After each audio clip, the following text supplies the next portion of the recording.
If you like the story, you can support the author on Patreon. Link is in the description. Chapter 241, Chapter 238, The Spectral Swordsman. A/N, Bonus Chapter.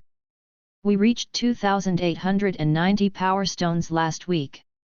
Let's keep it up, guys, smiley face. The Land of Waterfall. The Land of Waterfall was a country filled with mountains, rivers, and waterfalls. Due to the same reason, it also had various valleys which added to the beautiful scenery of the country. In one such unnamed valley was a secret base. 12 ninjas were busy staring at a map and making plans. All 12 ninjas had hidden their faces using demon-faced masks. After some time, a ninja pointed at a spot on the map and said, "Captain, according to our information, Lord Itouya and his entourage have already crossed the border. They will cross this bridge in around 2 hours." The captain nodded. He didn't make any decision. A ninja standing next to him said in a soft voice, "Yes, but he is guarded by Haruto. Even with us 12 acting together, defeating him will be difficult. He is an expert at water release. He could defend the noble Yuya and counterattack at the same time." The captain nodded grimly and said, "Yuto was away on a secret mission for a long time. I didn't expect him to return along with Yuya. It complicates our situation." Suddenly, a snort was heard.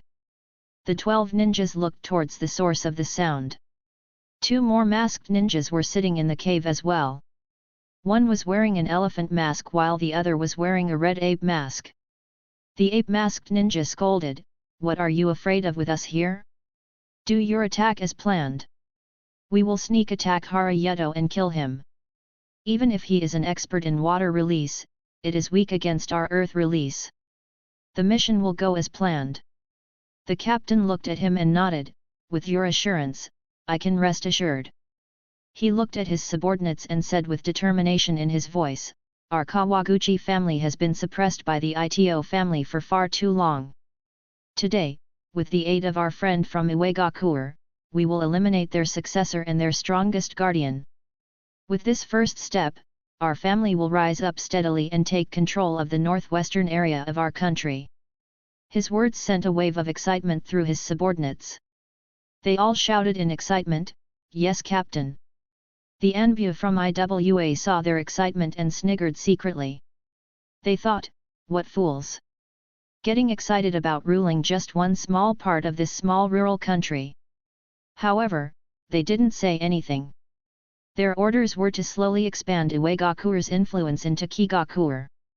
If they succeed, then in the next war, Iwagakure could attack the Land of Fire through 3 countries without having to face much resistance. It would force Konoha's forces to spread too thin. After all, Konoha's location meant that it would have to defend against all 4 major villages. The captain began laying out the plans. He set a few pieces on the map and said, "We will set up our ambush just away from this bridge. This place doesn't have any water bodies close by, so Yuto's water manipulation will be restricted. After we kill them, we will burn their bodies and dump them close to the Land of Fire. We will plant some pieces of evidence that they were attacked by Konoha who retreated after killing them. This way, no suspicion will be cast upon us and Lord Daimyo will restrict the country's dealings with the Land of Fire." Everyone nodded. The Anbu ninjas from Iwagakure were also satisfied with the plan. The captain looked at their satisfaction and sighed in relief. Though their family had ambitions, they definitely didn't have the power to lord over one region. It was only due to the support from Iwagakure that they had the guts to make such a plan. So he had to ensure that the Iwa Anbu were satisfied. With the preparations made, they set off immediately. They moved out of the valley and moved rapidly and stealthily on top of the trees. Within 5 minutes, they reached close to the spot where they were planning to set an ambush.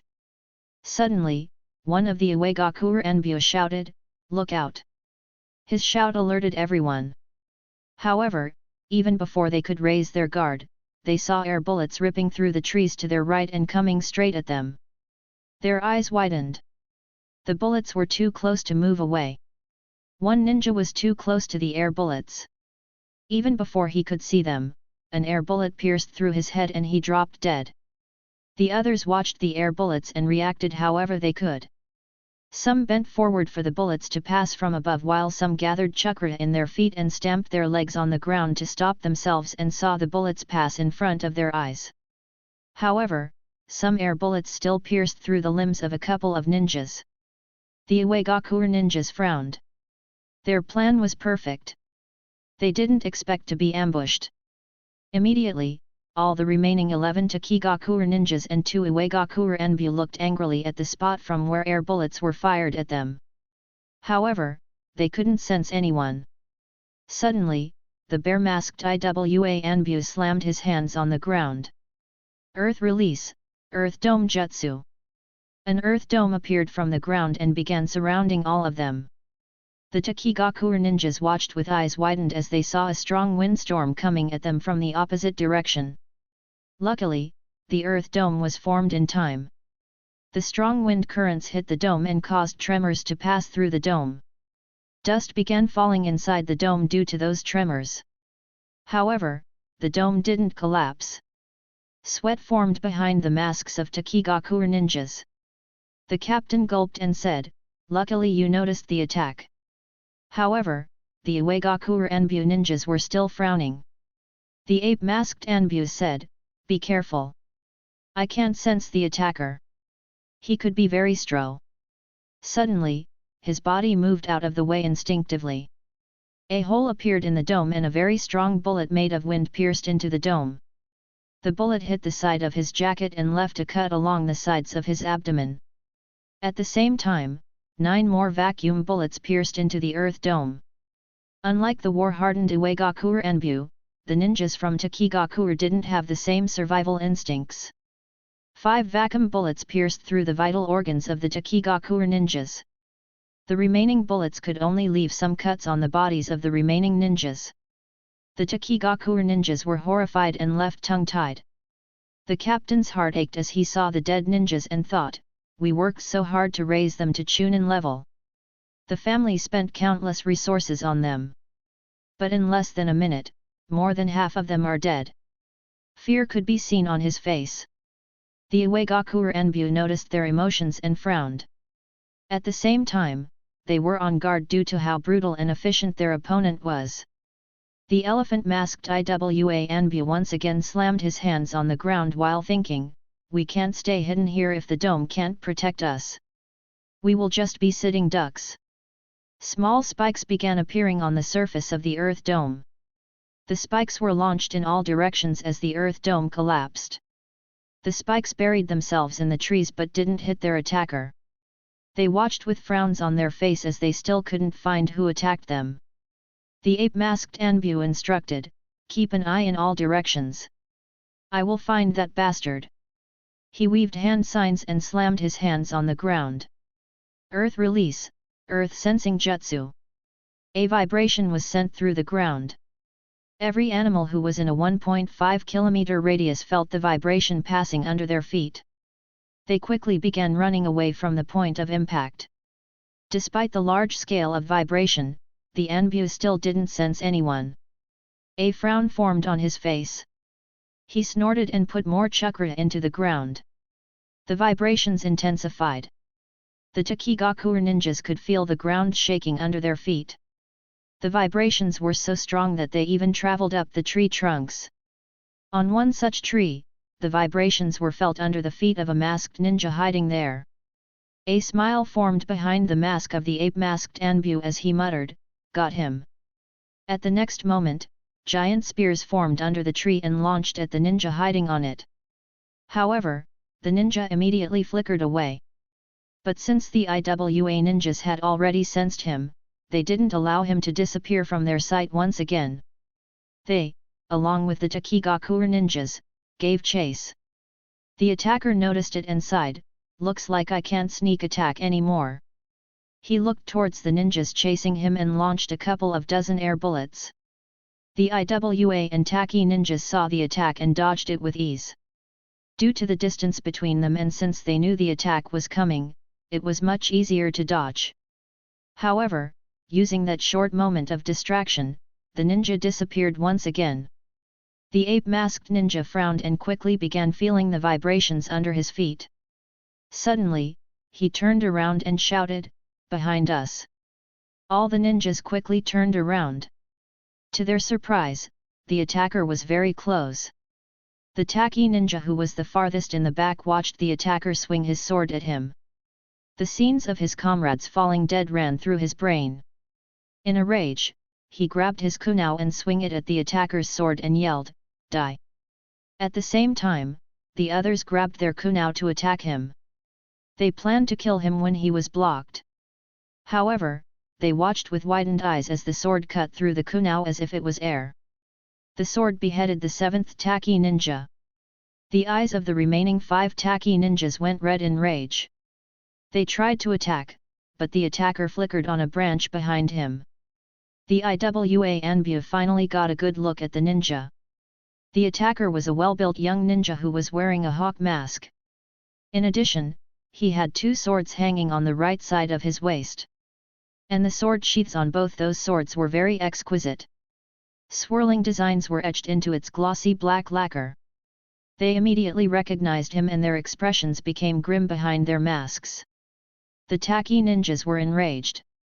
They were about to attack when the elephant-masked Anbu said in a grim voice, "It is the spectral swordsman." The tacky ninjas suddenly stopped. Their expressions became grim. Horror could be seen in their eyes.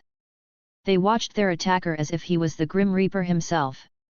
Chapter 242, Chapter 239, Time Skip.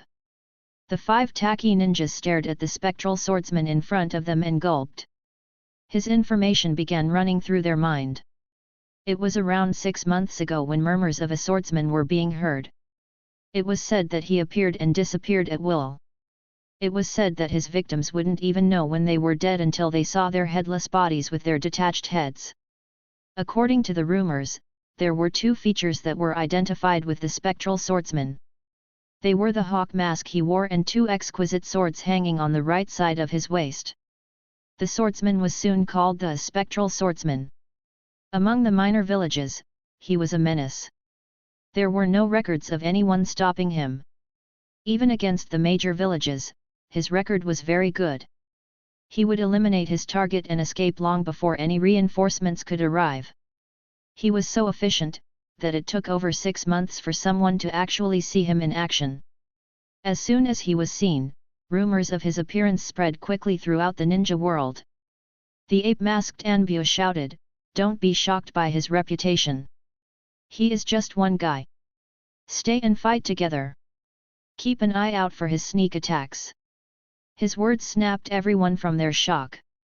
They prepared themselves for an intense fight. Chakra flowed through the sword of the spectral swordsman as he swung it towards the 7 ninjas. A windstorm consisting of hundreds of sword slashes immediately engulfed the group. The 2 Iwa Anbu ninjas immediately slammed their hands on the ground. Earth release, multiple earth walls jutsu. Immediately, dozens of walls of varying sizes appeared from the ground. They surrounded them from multiple sides. Having experienced the vacuum bullets, they didn't want to lock themselves in without any room for escaping. The windstorm hit the walls and left multiple slashes in the walls. But once again, the walls stood. Behind the wall, the ape-masked Anbu shouted, "Keep an eye out for those wind bullets. And counterattack once these winds die down."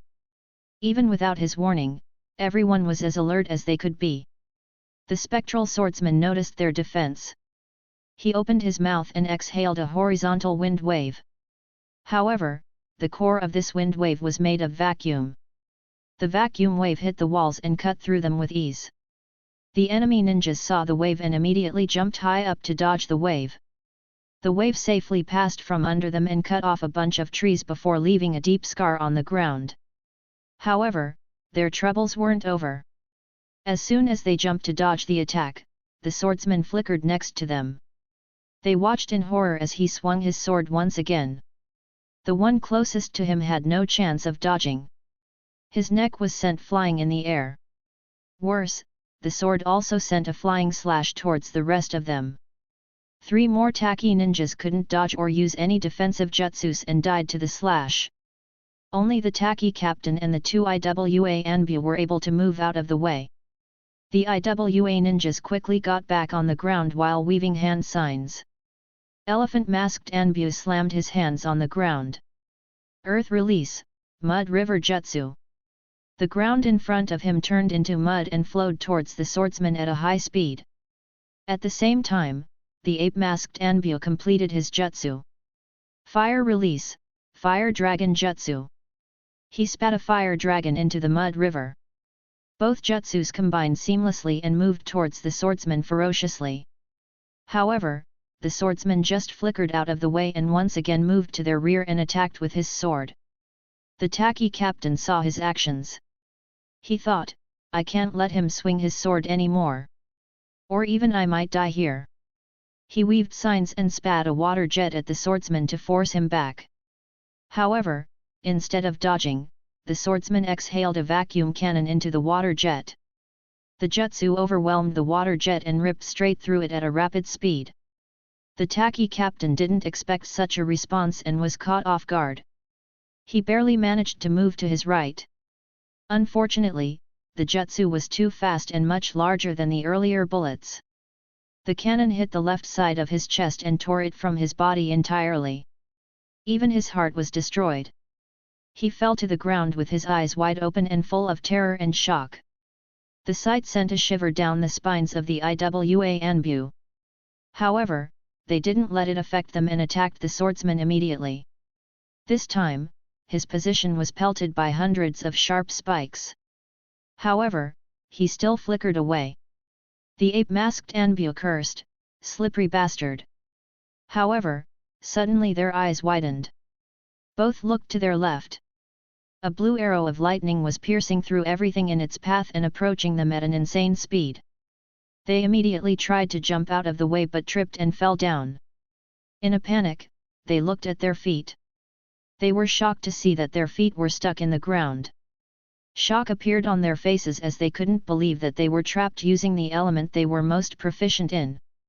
The lightning arrow reached them and exploded. Both their bodies were zapped mercilessly. A miserable scream exited their mouth. After a few seconds, the lightning dispersed. The scent of their burnt flesh could be smelled.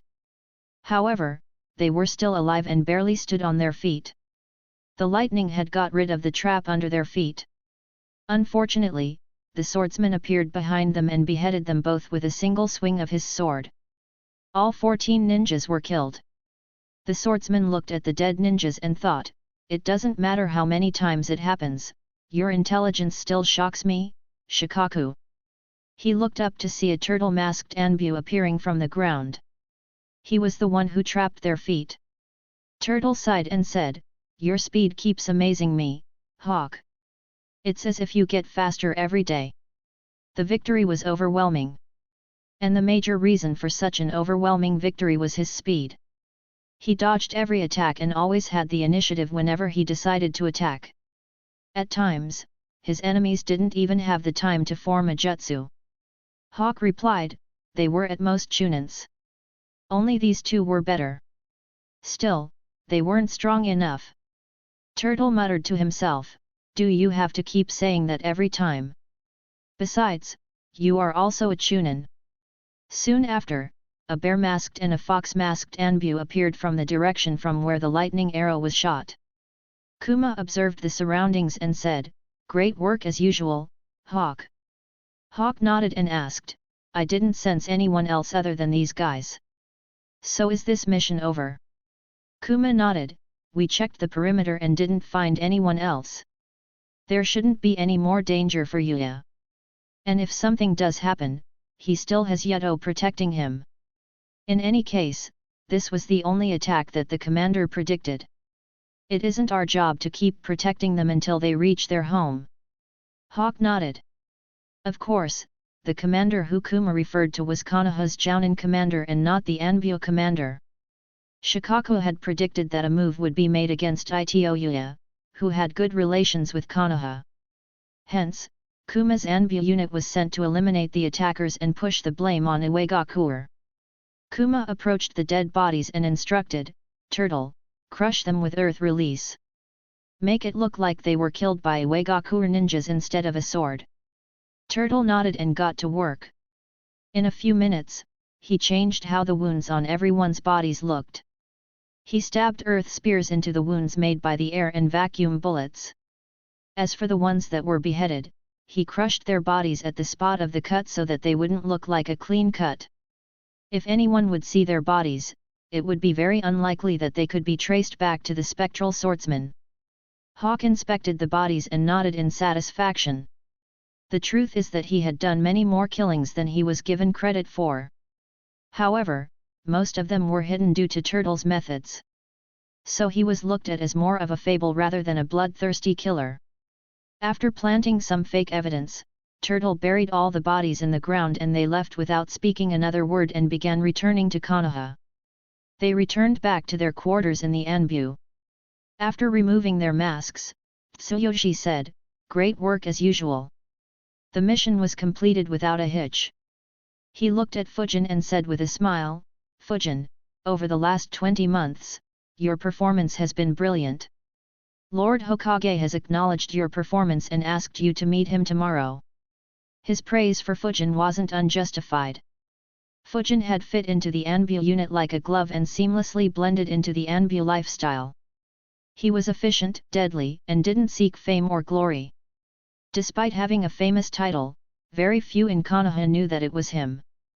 Kane and Teru's eyes widened as they realized what Tsuyoshi meant. Fujin nodded and said with a smile, "All right." Teru immediately patted Fujin's shoulder and said in excitement, "Congrats, Fujin. A/N, finally a major time skip.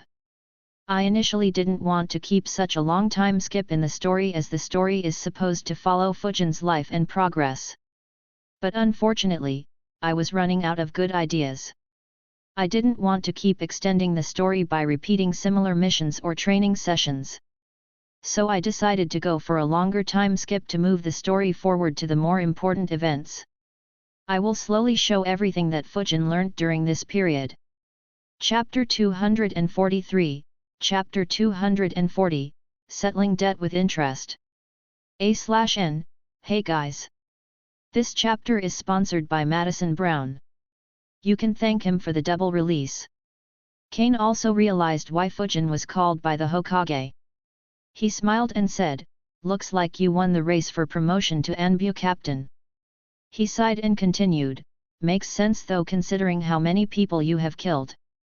Your spectral swordsman title is very well known and feared."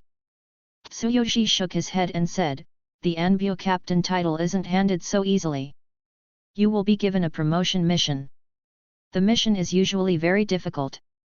Only if you perform it satisfactorily will you be promoted. Anyways, no point in speculating about it. Take some rest today and ensure that you are at your complete readiness tomorrow." Fujin nodded and said, "All right, Captain. Thank you for all your guidance." The squad dispersed. Unlike the time with his Genin squad, the Anbu squad never hung together other than when they were training or doing missions. Tsuyoshi had instructed them to not appear together in public while they were a part of the Anbu. Due to this, the trio of Fujin, Teru, and Keen never went out together to eat or party despite being in the same team for over a year and a half. Fujin grabbed a random mask, put it on and walked out of the room while thinking, "A secret mission, hey? I wonder what it will be." He thought for a bit and speculated, it will most probably be another political scheme by Shikaku. That guy makes way too many schemes. No wonder Konoha's position is so solid despite being vulnerable militarily for so long. Anyways, it is still early morning. What should I do for the day? Just resting the entire day will be a waste. As he was thinking, he walked towards the training facilities of the Anbu. A grin formed on his face behind the mask. With his next step, his physical features transformed. His height increased to 6 feet 6 inches and his body became very slim. On his next step, his chakra signature transformed. It became heavy in yin chakra.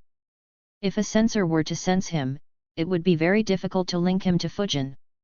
He kept walking nonchalantly to the training facilities.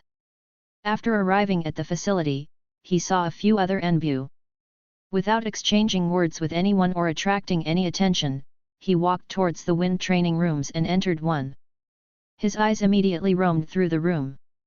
All the seals in the room that were inscribed and hidden in the room became visible to him. Many of these seals were for inspection and spying.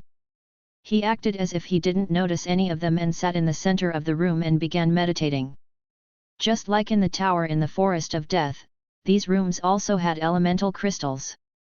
Fujin began absorbing the energy from the crystal. The room didn't initially have any methods of investigation and spying.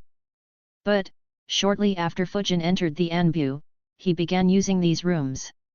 And his rate of absorbing the energy from wind crystals skyrocketed. He initially needed to meditate for 4 hours for 12 days to completely absorb all the energy in one wind crystal. But in a few months, he got used to absorbing energy from the wind crystal. He began exhausting an entire crystal in one meditation session of 4 hours. This development alarmed Hiruzen. Wind crystals used to be the ones that used to be the slowest to be exhausted. But suddenly, its rate of absorption became second to only fire crystals. He immediately tried to investigate but didn't find anything. So he resorted to inscribing seals in the wind training rooms. Unfortunately, Fujin was a seal master as well. He easily identified the seals and played around with them.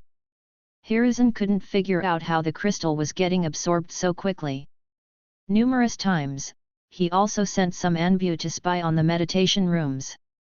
But in that case, Fujin would absorb very little energy from the wind crystal. Due to this, no one could blame him.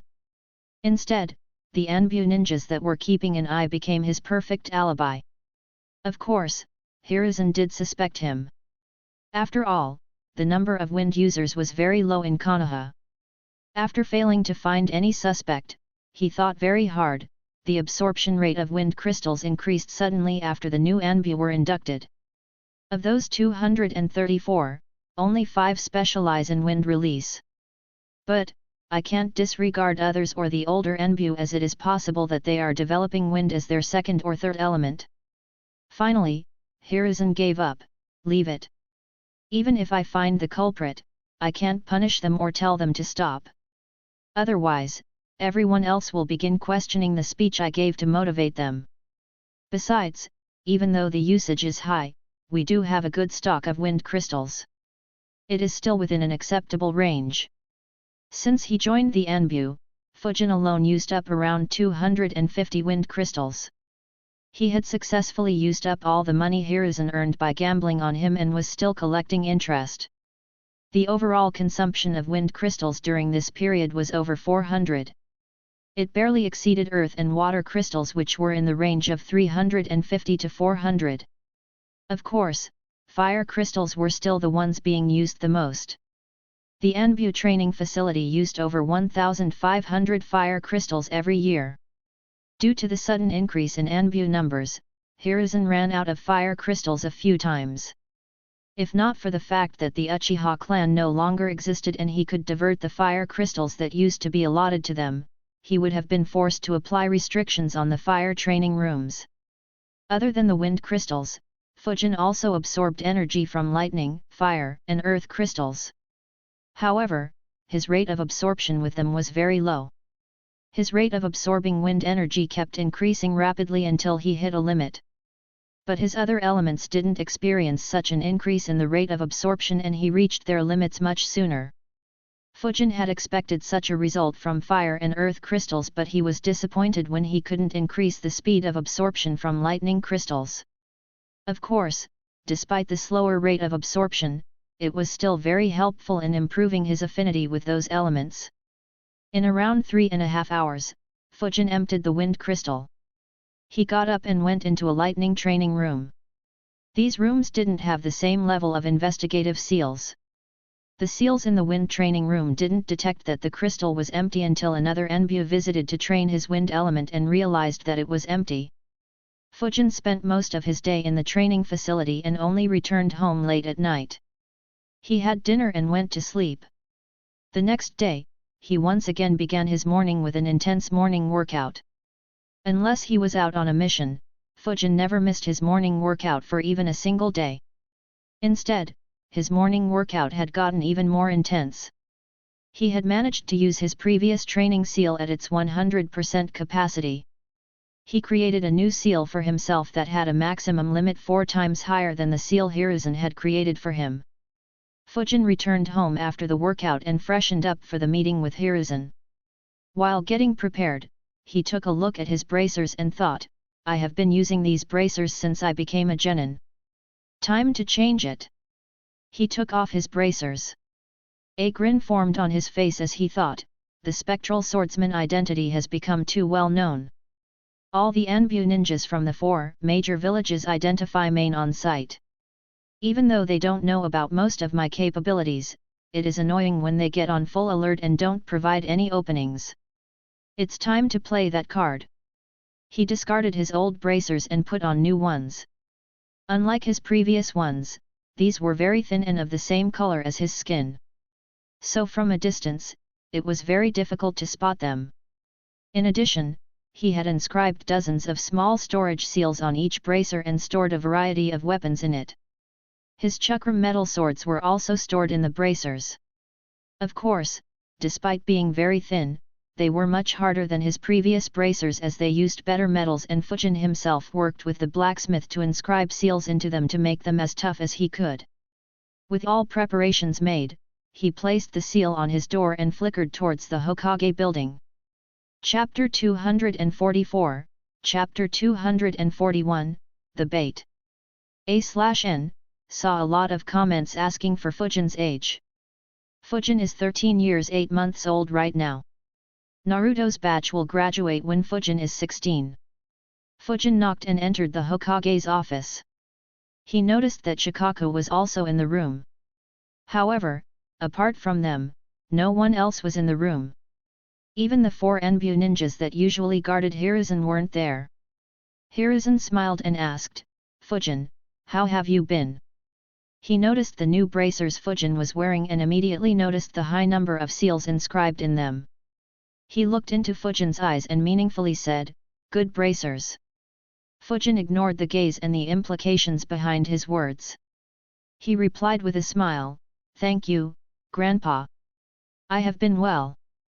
Hiruzen had gotten used to Fujin ignoring subtle messages. He said, your performance in the Anbu has been very good. Both Tsuyoshi and the Anbu commander have recommended me for promoting you to the Anbu captain rank. However, the Anbu captain rank is equivalent to the Jounin rank. So to become one, you have to complete a promotion mission. Fujin nodded and said, yes, Captain informed me. Hiruzen looked at Shikaku.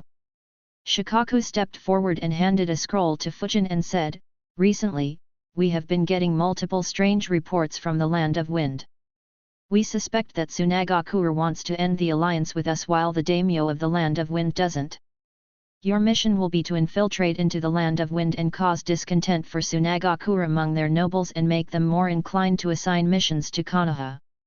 The scroll has multiple scrolls with details of all the nobles in the Land of Wind, their nature, likes, dislikes, the people precious to them and their current relations with us and Suna, along with some recommendations for you. You will act on your own and are free to do whatever you want to make progress in the mission. Just don't let anyone know that you are from Konoha. Fujin furrowed his eyebrows. The mission was huge. Though he had grown stronger, his strength wasn't at a level where he could casually influence the relations between a daimyo and a kage. Hiruzen and Shikaku noticed his expressions but didn't say anything. Fujin said, the mission is too difficult. Though I could make some moves, I am sure that Suna will retaliate immediately. So my actions won't make much of a difference. Shikaku nodded and said, yes, but you don't need to worry. You aren't the only one we have sent. Many other Anbu ninjas have been given the same promotion mission. So the attention from Tsunagakure will be divided among all of you. Of course, if you think that you can't continue the mission anymore, you are allowed to retreat. In addition, be careful of who you kill, as the Anbu ninjas we deployed will be under disguises. A frown formed on Fujin's face. The mission was not only difficult but it also had several complexities. He sighed and thought, despite the training, most of my missions in the Anbu were straightforward assassination, elimination, or protection missions. I guessed that Hiruzen wanted me to focus on those skills. Looks like my guess was wrong. This mission will be a pain in the ass. Fujin asked, how long do I have to stay there? Shikaku replied, as long as you can. Retreat when you think that your cover might be blown or you don't think you can make any further progress towards the mission. The success or failure of the mission will be decided by how long you manage to stay in the Land of Wind and the result of your actions there. Fujin digested the information. Shikaku asked, any more questions? Fujin shook his head and said, no. But I would like to have the attire of a Sand Anbu ninja along with a new mask that is popular among their ranks. Shikaku had expected such a request from Fujin. He handed Fujin another scroll and said, this scroll has what you asked for. It also has enough ration bars and water to last half a year. Fujin accepted the scroll. At the same time, he got an idea of how long he was expected to stay undercover in the Land of Wind. Shikaku asked, are you ready to move out or do you need some time to prepare? Fujin replied, I can move out right away. Shikaku nodded and said, good. We have one more mission for you. This one isn't related to your promotion mission, but a good performance could influence our decision if your performance in the Land of Wind is subpar. Fujin looked at Shikaku without changing his expression and thought, do you still not know that such manipulation tactics don't work on me? Shikaku obviously knew it. He had interacted several times with Fujin. But he was just too lazy to change his ways for just one person. From his point of view, regardless of how he spoke, Fujin would act the same way. So he didn't bother changing his dialogue. Shikaku said, in recent times, we have noticed the movement of some bounty hunter rogue ninjas in the forests around our village. I speculate that they have an accomplice in the village who monitors the movements of ninjas and informs his group outside the village. We tried trapping them but haven't had any success so far as they are very careful with their targets. Hiruzen added, you haven't been seen much since a bounty was put on your head as your Anbu achievements haven't been credited to you yet. So you will be the perfect bait for them. Go through the village gate without any disguise and let them see you. Hopefully, they will think of you as the perfect target and ambush you outside the village. We will send a Jounin squad to follow you stealthily from a distance. They will reinforce you as soon as the battle begins or you send a signal. Fujin thought for a few seconds and said, all right. Do we have any intel on who the rogue bounty hunters are? Hiruzen shook his head, we have eliminated one group who had rogue ninjas from IWA, but they didn't have any intel on others. According to our calculations, there are 3 more groups. Fujin said, okay. I will move out now. He left the office and began walking casually towards the village gate while thinking, bounty hunters. I haven't encountered any in this world other than Kakuzu. Anyways, as long as he or any other S-rank ninjas aren't involved, I should be fine. If they are weak, I can eliminate them myself. Otherwise, I will just have to stall them. Fujin reached the gate and felt a few eyes on himself. He analyzed, though there are a bunch of eyes on me, it will be difficult to say who is with the bounty hunters. After all, there are always a bunch of eyes on the village gate. Oh well, let's see. As soon as Fujin left the village, 2 pairs of eyes sparkled in greed. One of these pairs belonged to a man in his 20s with an ordinary appearance and was operating a firework shop near the village gate. He observed the direction in which Fujin left and couldn't help but lick his lips. He thought, when we made a list of the good targets, this boy topped it. Who knows which gods he offended to get such a big bounty? Unfortunately, this coward didn't leave the village for so long. But finally, it's time. The man looked at a stall opposite his. The man in that stall also looked back at him. Their eyes met. Both quickly used their methods to inform their respective groups. However, unknown to both of them, one squad of Jounins left the village secretly and followed Fujin from a few kilometers away. If either of the two bounty hunter groups knew about the existence of these ninjas, they wouldn't dare to approach Fujin even if their courage was amplified 100 times. After all, this group was led by Konoha's newest elite jounin, copy ninja Kakashi. Fujin didn't sense Kakashi's squad. However, he wasn't surprised as he wouldn't be good bait if they could be sensed so easily. He continued traveling through the woods as if everything was normal, but he didn't move at his max speed to not create any doubts in the minds of the bounty hunters. Two groups of bounty hunters quickly moved towards the route from Konoha to the Land of Rain. The first group was made of rogue ninjas from Kirigakure. They excelled in assassination. Their group contained 11 ninjas. Before betraying, 8 were chunins in Kiri while the remaining 3 were jounins. The second group was made of rogue ninjas from the countries of Lands of Rain, River, Grass, Bird, and Bear. This group had 24 people, 11 of whom were jounins in their village before they went rogue. Both reached the same spot on the route at the same time and got into a standoff.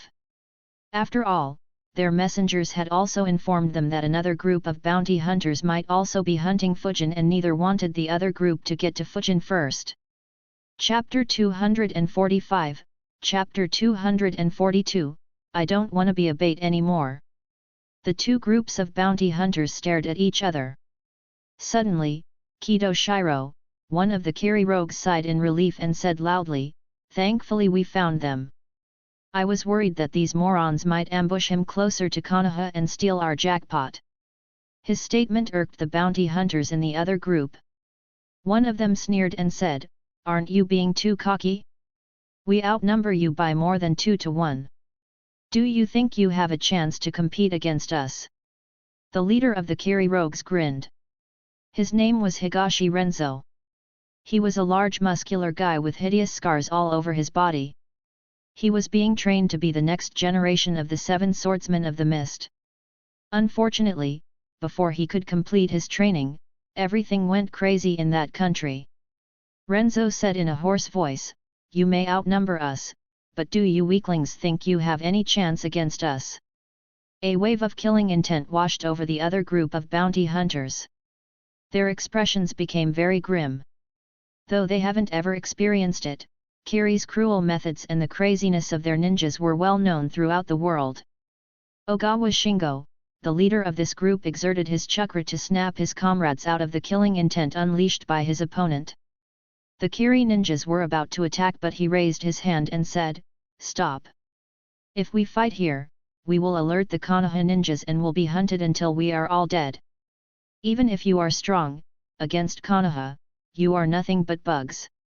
Not only will you not get the bounty, but you will be hunted. So why not team up?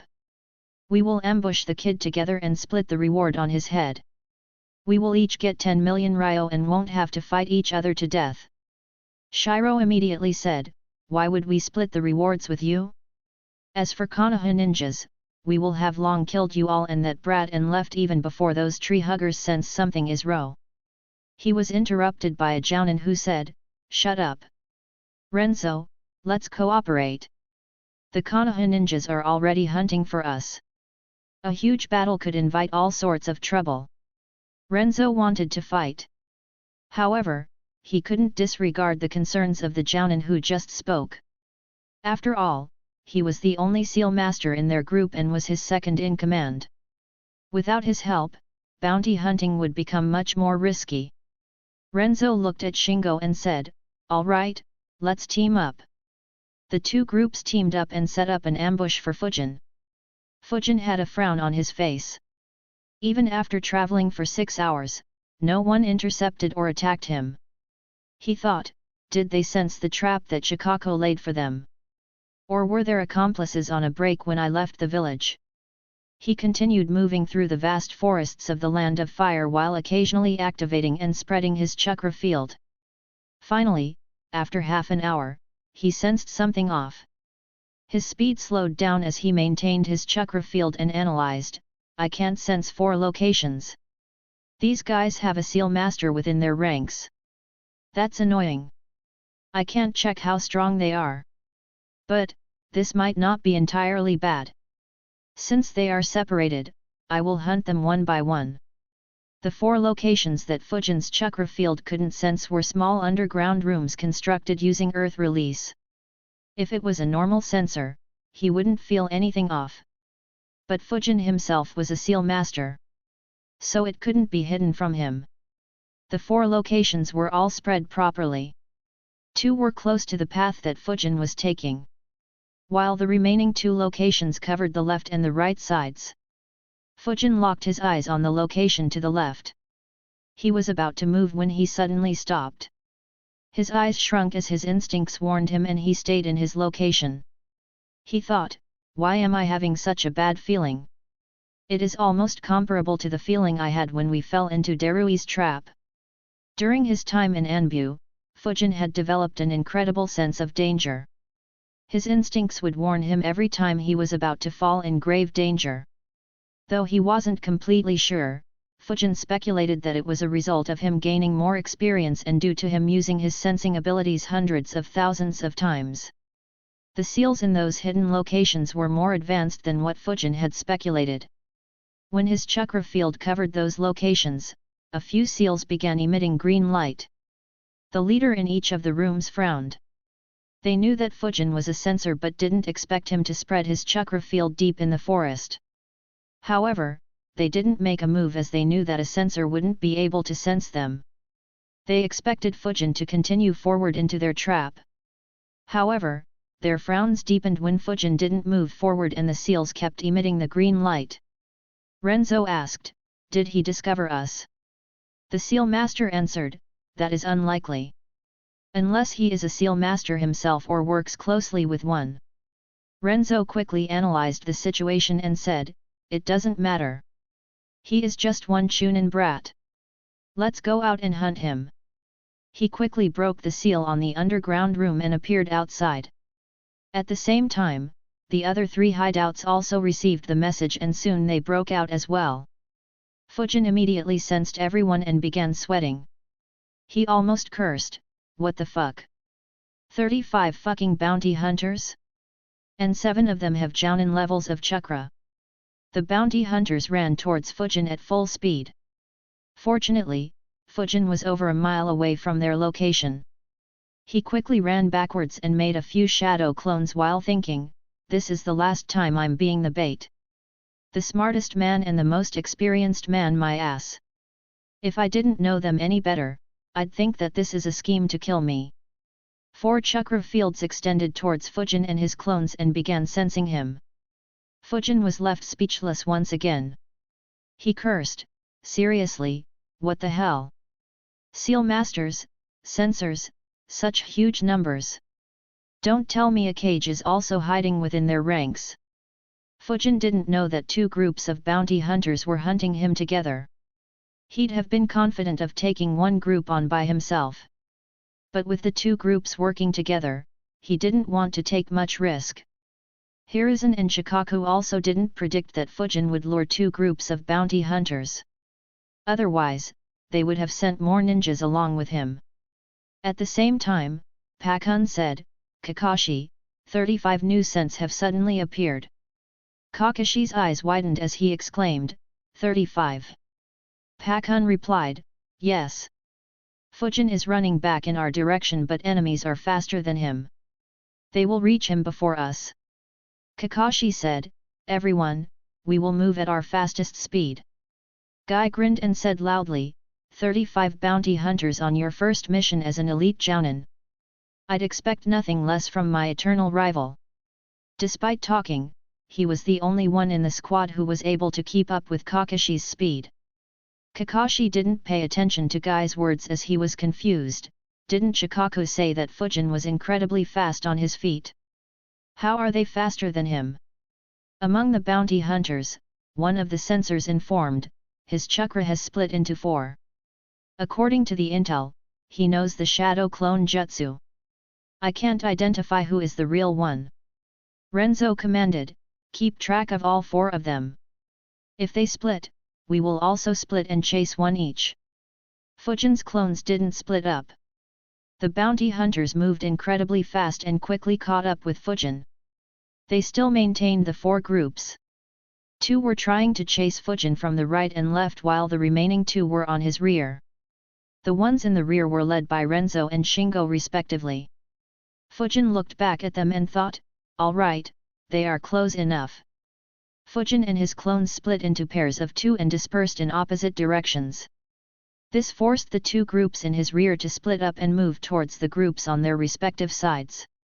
The situation suddenly changed as now the groups on Fujin's two sides became the closest to him while the groups at his rear lagged behind. Fujin kept observing their positions. Soon, all four groups of bounty hunters and the two pairs of Fujin's clones were in a straight line. Fujin and his clones stopped and turned around. Fire release, searing migraine jutsu. Wind release, infinite breakthrough jutsu. One clone released the searing migraine jutsu while the one next to released the infinite breakthrough jutsu. The same was replicated by the other pair. The jutsus combined together perfectly and fused into one deadly attack. The bounty hunters who were chasing at their full speed were suddenly stunned to see a massive firestorm head towards them. The attack came without any warning and they had very little time to react. Chapter 246, Chapter 243, The Source of Danger. On one side, the group closest to Fujin was a Kiri group of 5 led by their third Jounin. The former Kiri Jounin rapidly weaved hand signs. Water release, water wall jutsu. A water wall appeared in front of his group of 5 just before the combination attack reached them. The jutsu hit the water wall and broke through it as if it was air. A huge amount of steam was released as the entire water wall evaporated.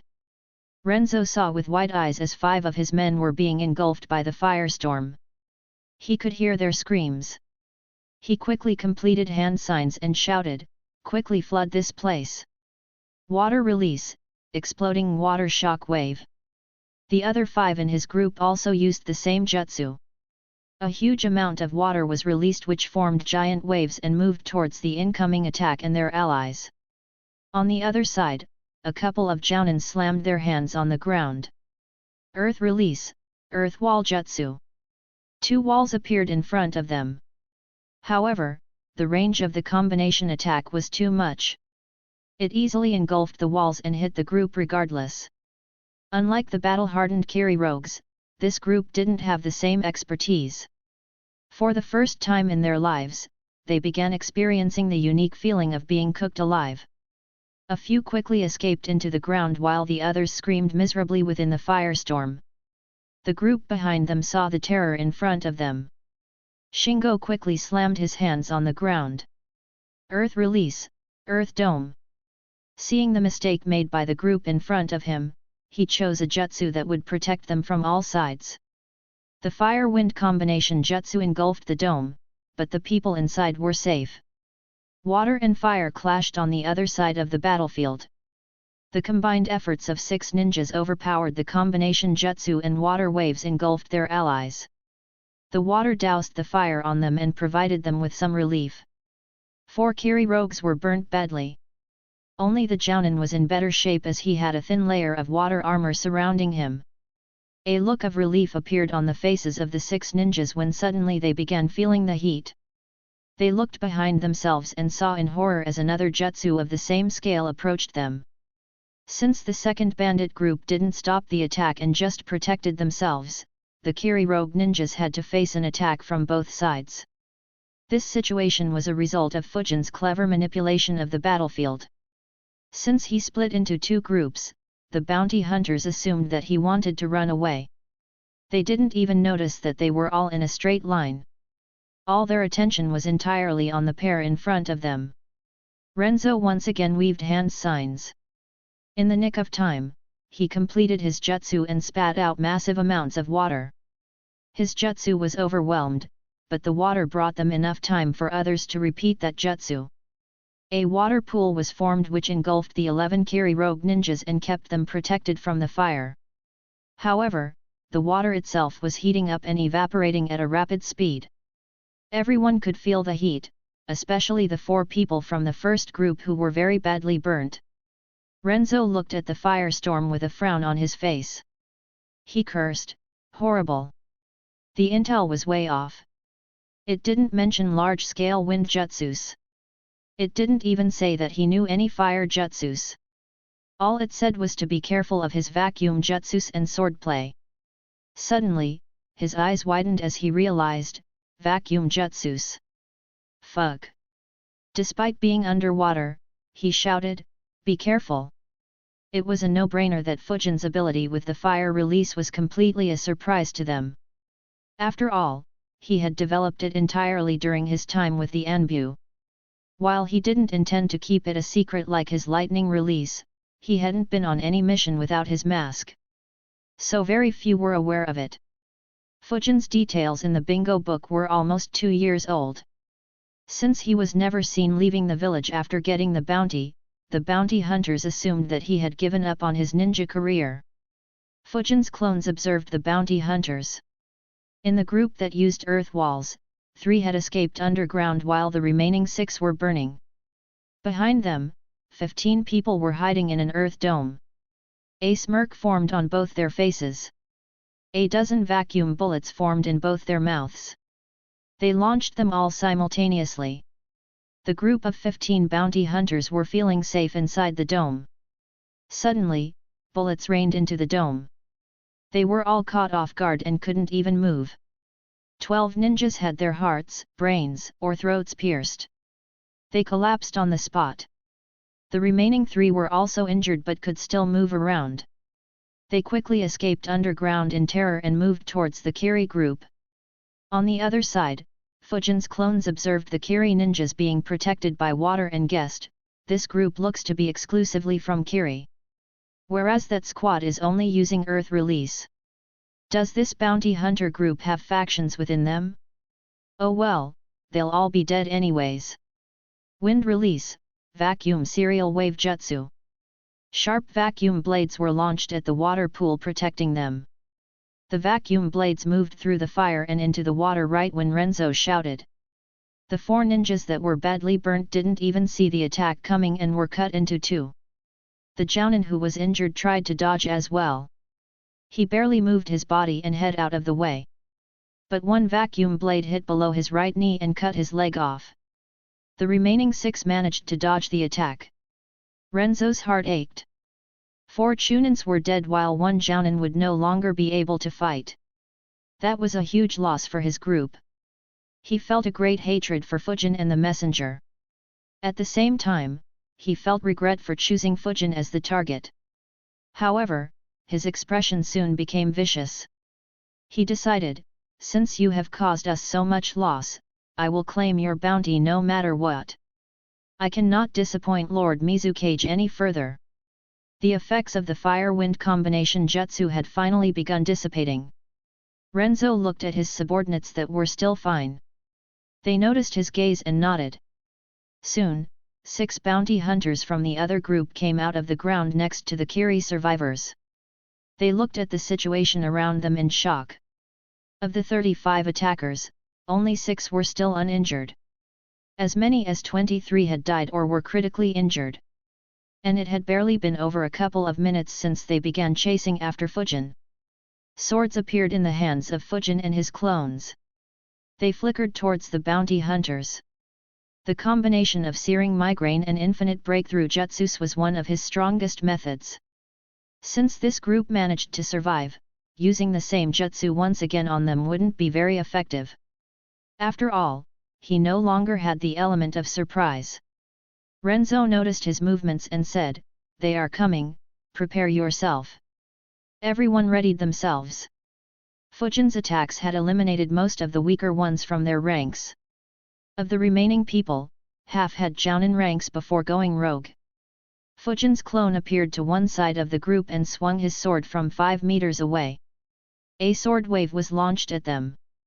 The expression of the group became grim. Apart from Renzo, only one person was able to follow the movement of Fujin and his clones. Just before the sword slash could hit them, a barrier appeared around them. The slash hit the barrier and caused it to shake, but it stood erect. Fujin's eyes landed on the Jounin who created the barrier. He thought, so this guy is probably their seal master. Fujin wasn't bothered that his attack wasn't successful. The information he gained in exchange for merely swinging his sword was sufficient. However, before he could attack once more, Renzo left the barrier. He raised his sword and slashed it down on the clone who had just attacked the barrier. Fujin's clone easily blocked his sword, but couldn't cut through it as Renzo also used chakra flow on his sword. At the same time, Shinjo and 2 Jounins from his group exited the barrier and attacked the other 3 Fujins. Fujin was surprised. He defended while analyzing the barrier. It looks like this is a one-way barrier. It prevents entry but allows exit. A good way to keep attacking from a location. Suddenly, 4 more bounty hunters exited the barrier. They were the 4 Chunins, including Shiro, from Renzo's group. Fujin frowned, he didn't want to get ganged up on. So the 4 of them counterattacked. Renzo was able to hold his opponent back, but the other 3 were feeling overwhelmed. Fujin's clones barely managed to get away from them and were about to attack the 4 ninjas that exited the barrier when those ninjas avoided Fujin and ran in 4 different directions. Fujin was confused. He thought, the hell? Are they quitting the group and escaping? Or do they plan to attack me in the back? He didn't want to risk getting pincered and wanted to attack them, but the Jounins caught up and began fighting once again. Since they blocked him, Fujin confirmed, they aren't running away. The 4 ninjas moved and stood surrounding Fujin and the rest. They made the snake hand seal and clapped their hands. Immediately, a violet barrier began appearing and surrounded Fujin and the other bounty hunters. The barriers formed 4 walls, a roof and another layer underground, cutting off all means of escape. Fujin was shocked. He muttered, 4 violet flames formation. No wonder I felt such an intense danger. Chapter 247, Chapter 244, Fooling Everyone. A grin spread on Renzo's face. He said, you are now trapped. I was planning to just kill you and get your head. But since you have killed 4 of my men, I will torture you until you beg for death. The morale of the remaining hunters in the barrier finally recovered. Fujin thought, just 4. Are there multiple groups here? No fear appeared on Fujin's face. He retorted, torture me. He looked towards his right and said, I left the village to bait and hunt you down. If you dissolve the formation and surrender, you might be able to keep your life. Otherwise, even if you manage to kill me, your only result will be death. The bounty hunters were shocked to hear that Fujin was the bait. Renzo and others followed Fujin's gaze. Their eyes widened as 4 Konoha ninjas appeared outside the barrier. Shingo muttered with a grim face, we were schemed against. It is Kakashi of the Sharingan. Their morale, which had just recovered, crashed down. Fujin's words were completely true. They would have a very difficult battle to just kill Fujin. Facing even stronger Konoha ninjas right after it would be a certain death. Meanwhile, Kakashi's group also had grim faces. Yamanaka-ken said, Fujin is trapped. Kakashi too had a grim face. He said, the barrier has a high demand for chakra. And all 4 ninjas need to keep supplying chakra continuously. We will target one spot and kill one of them. The battlefield entered a deadlock. The Konoha Jounins couldn't interfere. And though the bounty hunters were safe for the moment, they were very fearful for their life. Fujin noticed the distraction and immediately took advantage. The clones gathered chakra. The 4 Jounins facing them noticed it and reacted. However, a dozen vacuum bullets were already fired at each of them. Despite the low distance and the fast speed of the bullets, they still moved their body as much as they could. Renzo dodged 10 bullets and the remaining 2 he blocked with his sword. However, cracks spread through his sword due to the power behind the bullets. His expression became dark as he realized, if I hadn't used chakra flow on the swords, the bullets might have pierced straight through them. However, the other 3 weren't as strong as him. They could only move sufficiently for the bullets to miss their vital organs. A bullet grazed the right arm of Shingo. It left a cut so deep that even his bone was visible. The other 2 were hit by 2 to 3 vacuum bullets each. Unfortunately for those 2, they were once again standing right behind each other. So despite dodging, they were targeted by the vacuum bullets heading towards them from their back. One of them was very unlucky. A vacuum bullet hit his back and pierced straight through his heart. He dropped dead. The other one had a couple more holes created in his body but luckily avoided any critical injuries. One of Fujin's clones laughed and taunted, "This barrier is good. This way, none of you can run away." Ha ha ha ha.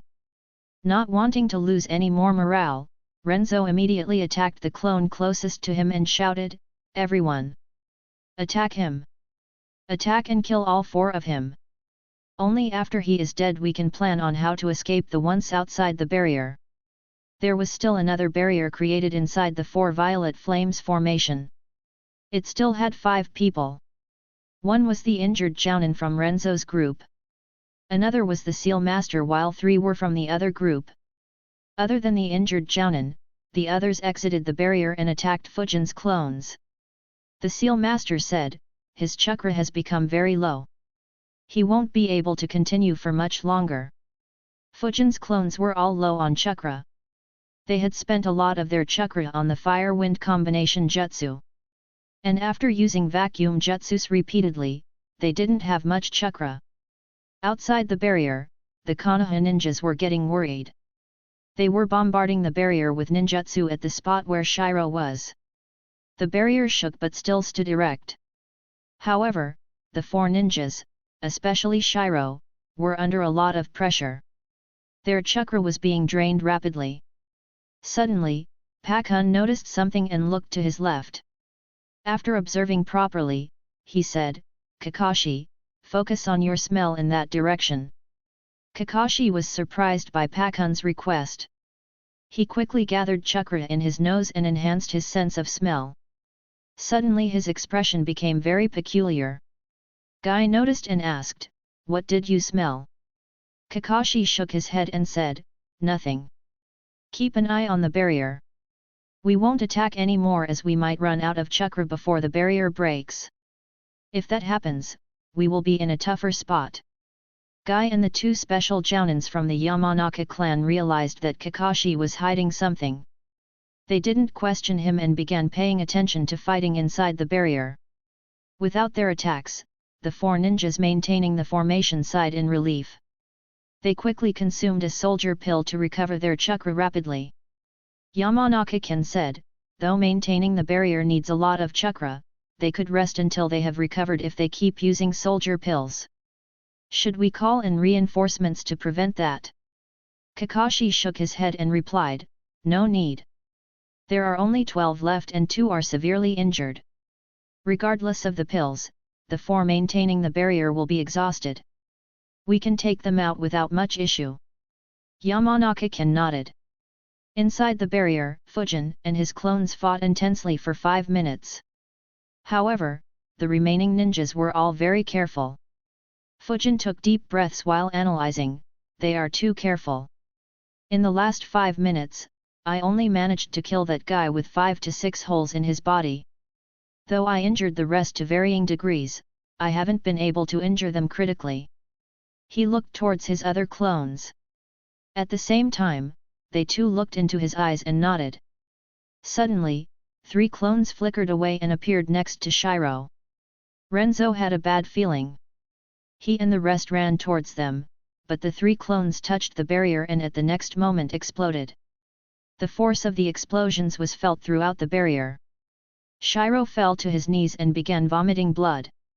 While the remaining 3 also felt the impact. They began coughing blood. Renzo shouted in panic, "Hang on! The barrier must not fall." The 4 rogue ninjas gritted their teeth and forcefully maintained the formation. Kakashi and the rest didn't manage to enter inside. Renzo looked viciously at Fujin and said, "That was stupid. Without clones, you are an easy target for us." He immediately ran towards Fujin who was breathing roughly. Everyone could see that he was exhausted. Guy was getting restless, but Kakashi said, "It's fine, just watch." Renzo swung his sword at Fujin. Fujin deflected his blow with his sword and punched him with his left hand. Renzo punched back at his fist. However, Fujin opened his fist at the last moment and caught Renzo's fist. A grin broke on his face. Renzo suddenly had a bad feeling. Without a word, Fujin exploded. All the bounty hunters were stunned. The explosion created a dust cloud. In a second, a body was launched out of the dust cloud. He landed a few meters away. It was Renzo. His left arm was completely blown off. His chest, abdomen, face, and thighs had hideous burns and were covered in blood. In addition to the existing horrible scars, his entire appearance looked similar to that of a terrifying demon. One of the bounty hunters muttered in disbelief, "Did he explode his main body?" Renzo replied with a hoarse voice, "It was a shadow clone." A sense of disbelief and shock spread through the 4 ninjas maintaining the barrier and the remaining 7 ninjas inside the barrier. Such huge casualties were inflicted upon them by merely shadow clones. Finally, one said, "No wonder he has a 20 million bounty." No, even a 20 million bounty is low for him. Outside the barrier, everyone other than Kakashi and Pakun was shocked. Yamanaka-ken exclaimed, "That was a shadow clone? Where is his real body?" On cue, Fujin flickered behind him. They quickly turned around to see him. There wasn't a single scratch on his body. Guy and the others realized that Kakashi and Pakun had smelled his scent and hence stopped attacking the formation. Kakashi looked at him and memories regarding Fujin's graduation exam surfaced. Fujin had made quite an impact that day by asking for a chakra metal sword. Kakashi never imagined that the boy would become so strong in just a few years. He said, "Good work." Guy had no idea how Fujin managed to achieve this. But he didn't care. He raised his thumb and said with a grin, "You are good. I can feel the power of youth flowing through you." The 2 Yamanaka ninjas also looked at Fujin with surprise in their eyes. The bounty hunters in the barrier noticed Fujin outside the barrier. They had already expected. However, the eyes of the seal master widened. He exclaimed in horror, "His chakra!" Chapter 248, Chapter 245, The Formation Breaks.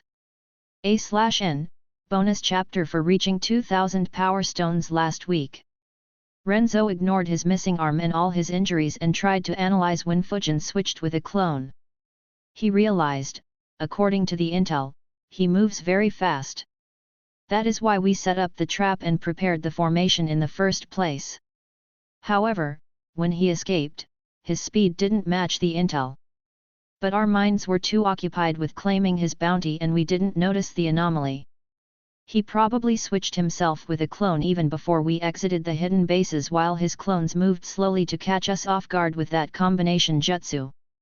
Renzo's analysis was very close to the truth.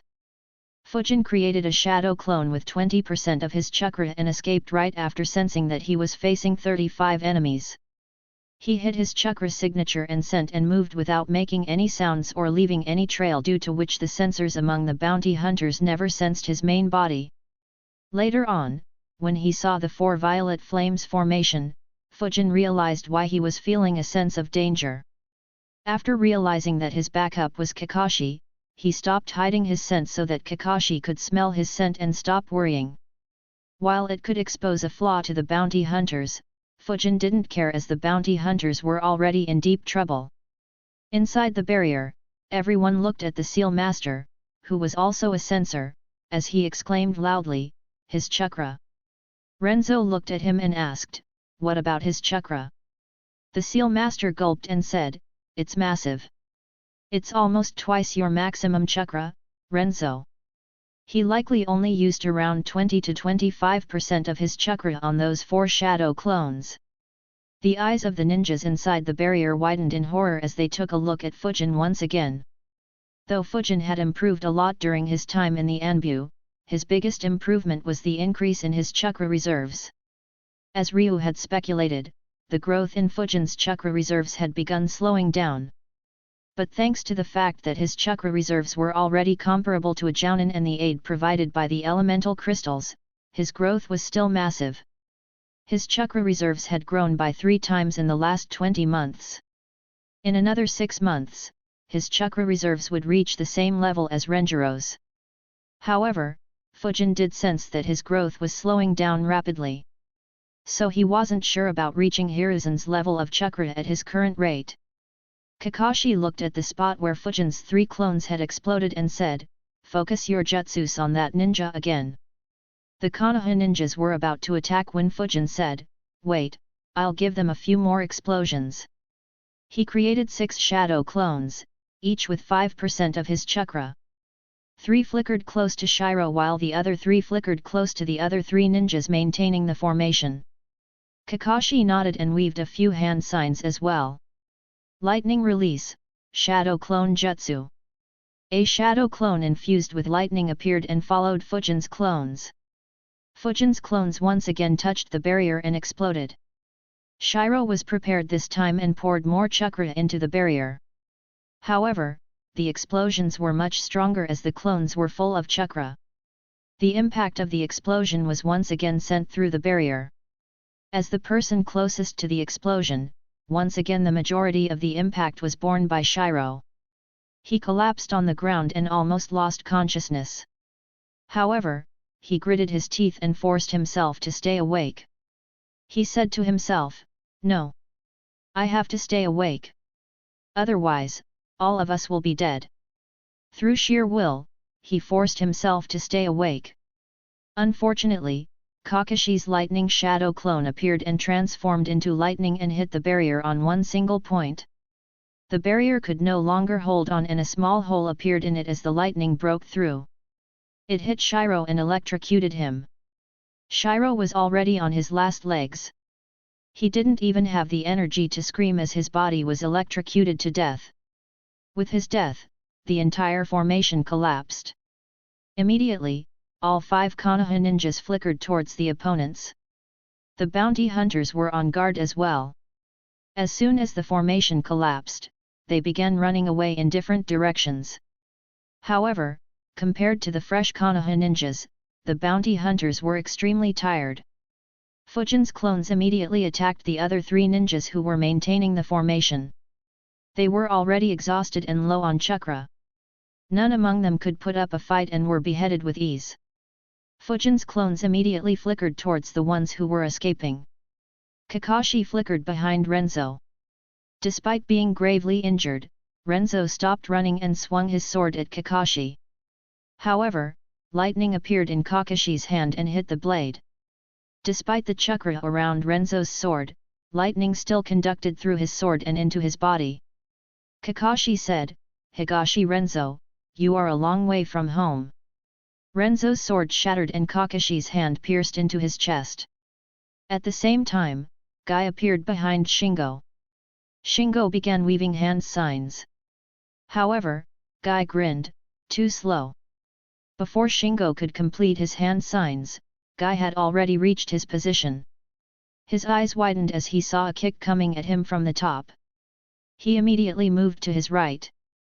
Guy's kick landed on the ground. Shingo was still maintaining his hand seal, however, Guy's kick tore the ground open.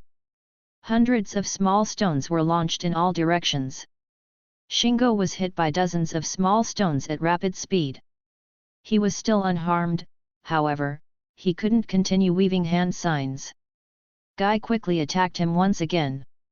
Shingo snorted internally, "Do you think that only you can use taijutsu?"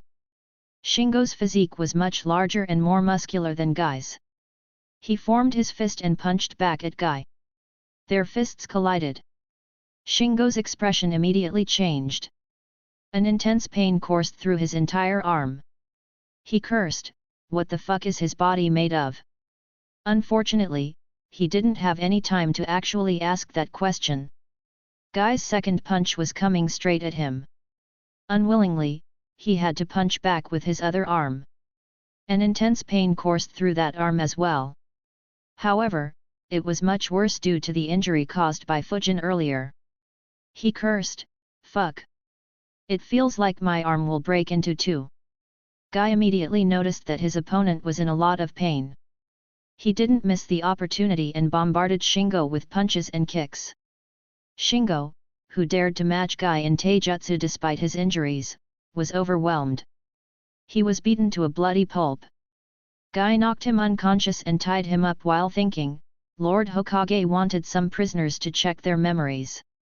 This guy looked quite strong. He should have some information.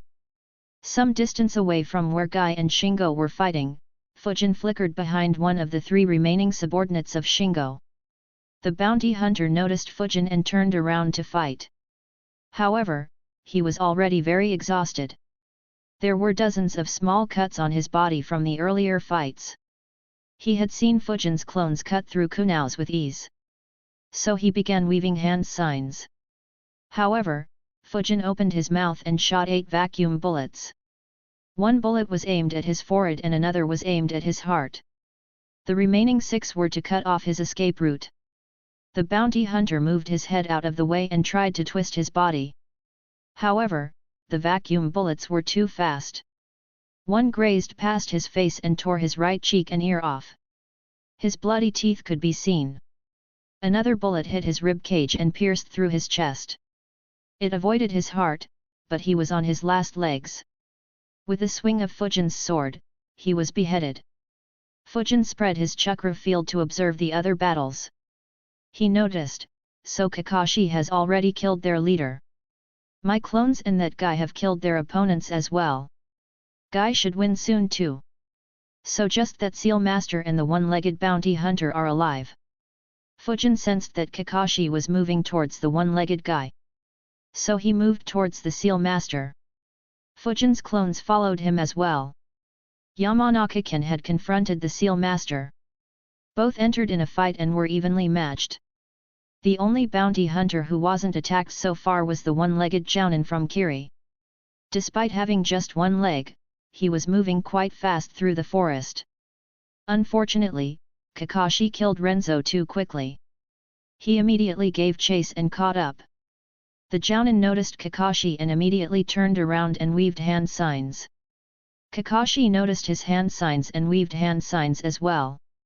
Water release, water clone jutsu. Fire release, fireball jutsu. 4 water clones appeared next to the Kiri rogue. They saw a giant fireball headed straight at them. One of the clones weaved hand signs. Water release, water wall jutsu. A water wall appeared in front of them. The fireball hit it and exploded.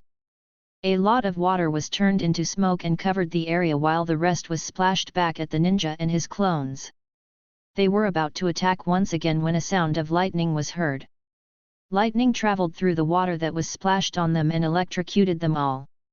All 4 water clones were instantly dispelled. The one-legged Jounin's eyes widened. He realized, he used my own jutsu against me. He barely maintained his consciousness. However, Kakashi appeared in front of him and placed his right hand on his chest. Immediately, an intense current passed through his body and knocked him out. Kakashi tied him up and placed a seal on his chest and thought, one captured alive. Guy should have captured his opponent as well. This mission is successful. Chapter 249, Chapter 246, 8-Gate Lockup. Water release, water needles jutsu. Water split into hundreds of drops. Each drop turned into a needle and rained at Yamanaka-ken. Ken immediately flickered out of the way while making his hand seal. He flickered once again to get close to his opponent. Mind destruction jutsu. His opponent immediately moved out of the way and jumped on a branch behind him. Suddenly, his eyes widened. A vacuum bullet hit his chest and pierced straight through it. However, his body turned into water and collapsed. A few meters behind him, his body appeared once again. He looked at Fujin and said, "You can hide your chakra. No wonder I didn't sense you back then. But now that I know it, hiding it is useless." Fujin didn't reply, but Ken flickered close to him once again and tried using the same jutsu. The Seal Master took out a scroll and jumped back on the ground to dodge Ken's attack. He opened the scroll and smeared his blood across it and weaved a few hand signs rapidly. Fujin frowned and wondered, is he attempting to reverse summon himself somehow?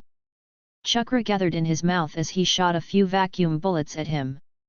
At the same time, Ken once again used the mind destruction jutsu. However, a black tortoise projection made entirely of chakra appeared between Fujin and the Seal Master. Fujin's vacuum bullets hit the shell of the tortoise and were stopped.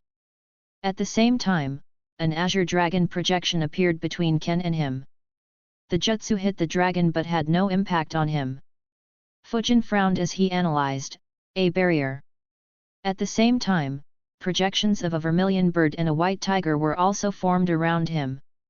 After tanking the jutsus, the projections collapsed and transformed into a barrier around him.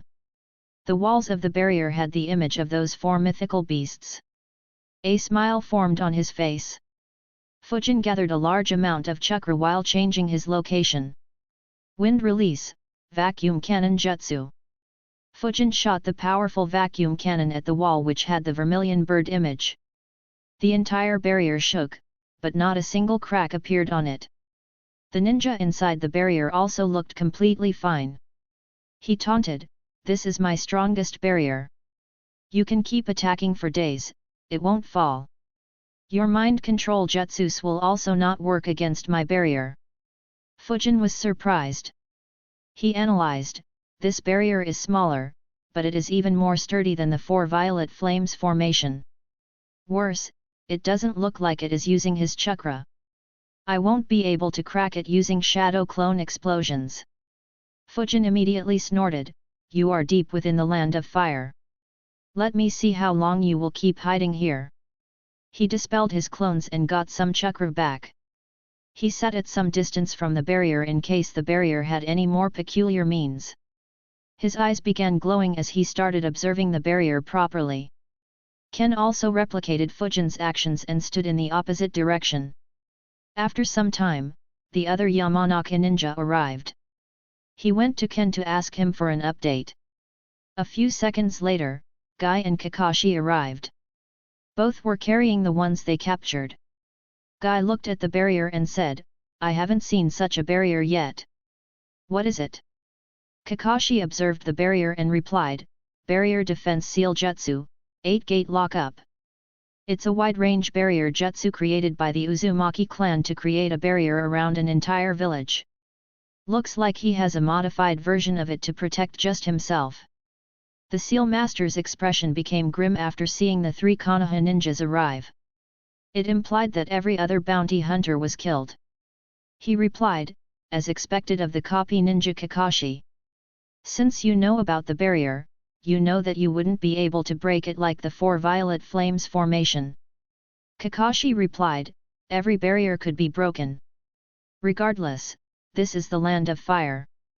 I could summon hundreds of ninjas and keep a watch on you until you can't maintain the barrier anymore." The Seal Master laughed and said, "Hundreds of ninjas just for me? Ha ha ha. I never expected my life to be so precious for you to waste so much manpower on me." Kakashi said, "It isn't. You won't be able to imagine the torture you'd be put under for wasting our time. So I'll give you an offer. Surrender now and I will ensure that no harm will come to you. Lord Hokage might even allow you to turn a new page in your life." The Seal Master was surprised. He thought, "I never imagined that Konoha would offer to recruit me." The offer was alluring. However, his eyes laid on the two Yamanakas and he rejected that idea. "No, these two will read my memories. Once they do, they won't allow me to live." He opened another scroll and said, "It's a tempting offer. Unfortunately, I can't do it." He made a confrontation hand seal. Immediately, dozens of explosion tags appeared from the scroll. A few stuck to his body while the rest stuck on the four symbols on the barrier. The Konoha ninjas immediately became alert. In the next moment, all the explosion tags exploded. Fujin immediately flickered away. Kakashi slammed his hands on the ground. "Earth release, Earth Dome Jutsu." A dome appeared from the ground and covered him and Guy. At the same time, the last ninja grabbed Yamanaka Ken and escaped underground. The barrier collapsed. The chakra of the Seal Master and within the barrier fueled the explosion and caused a fire to spread in all four directions. It also caused cracks to spread within the ground around the barrier. Kakashi noticed that the ground under his feet as well as the dome had begun cracking. His expression became grim as he poured chakra into the ground to strengthen it. The two Yamanakas who were escaping underground had it rough. As the ground cracked, some heat entered the ground. After flickering a few times, Fujin turned around to see. The fire had spread for almost 300 meters from the explosion spot. He was surprised. What a crazy bastard! That barrier was a trap. He didn't intend to protect himself. He just wanted to use its chakra to amplify the explosions from those tags. He even used all his own chakra to amplify the explosions. Soon, the explosion died down and only the fire remained. A few water dragons appeared in between the fire and moved through the fire and began dousing it. The water also entered into the cracks in the ground. The two Yamanakas sensed it and left the underground. Fujin sensed that they were all fine. So he flickered back towards where Kakashi was. He first looked at the spot of the explosion. There was no sign of any dead body. The Seal Master's body was completely obliterated. Fujin looked at the two Yamanakas and asked, "Are you two all right?" Both of them had several burns on their skin. Ken nodded and said, "It's fine. It's just minor burns." He looked at Kakashi and asked, "Why did that bastard commit suicide? Wouldn't accepting your offer be much better for him?" Kakashi replied, "More than suicide, it looked like he wanted to burn all the dead bodies. This way, we won't be able to gain any intel from them. Of course, if he managed to kill any of us, that would have been a bonus for him." Ken looked around and frowned. "All the dead bodies will have been burnt by the fire. We won't be able to read their memories now.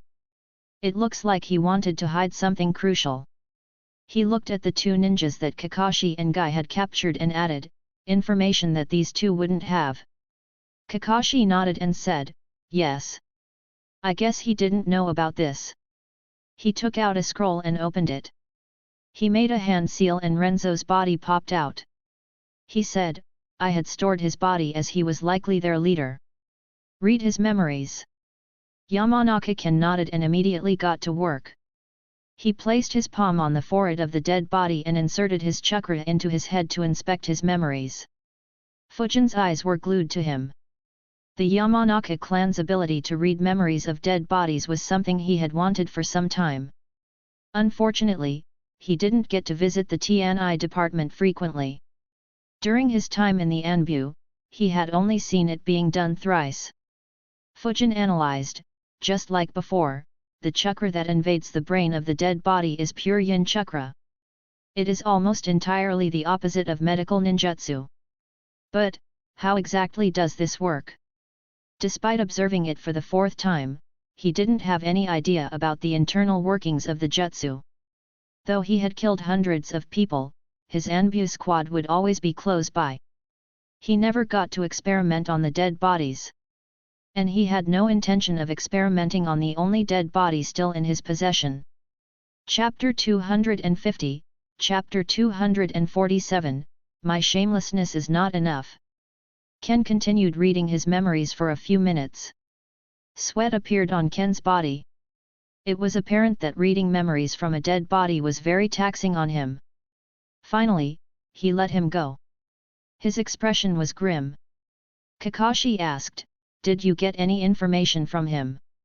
Ken nodded and said, "I couldn't read all his memories, but the ones that I could show that this bounty hunting was a scheme made by Kirigakure." Kakashi furrowed his eyebrows. Ken continued, "He hadn't gone rogue. Instead, he was given a mission by an elder from the Mizukage faction from Kirigakure. They currently have a huge advantage against the rebels who are hiding. Since they are hiding, the forces of Mizukage are ideal. But, the rebellion means that no one will issue missions there. So to raise funds, they issued him a mission. He was to go rogue, get in touch with other rogue Kiri ninjas and form a bounty hunter group.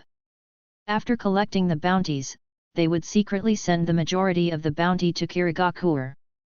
That seal master was assigned as his deputy for this mission. Apart from them, all others were actual rogue ninjas who got used. Ken's words left the 4 Konoha ninjas speechless. Even after going rogue, those guys were still being made to work for Kirigakure unknowingly. Fujin couldn't help but think, what a scheme. And what shamelessness. Sigh, every time I think that I am getting too shameless, this world gives me a reality check. These bastards are 100 times more shameless than me. I need to improve myself.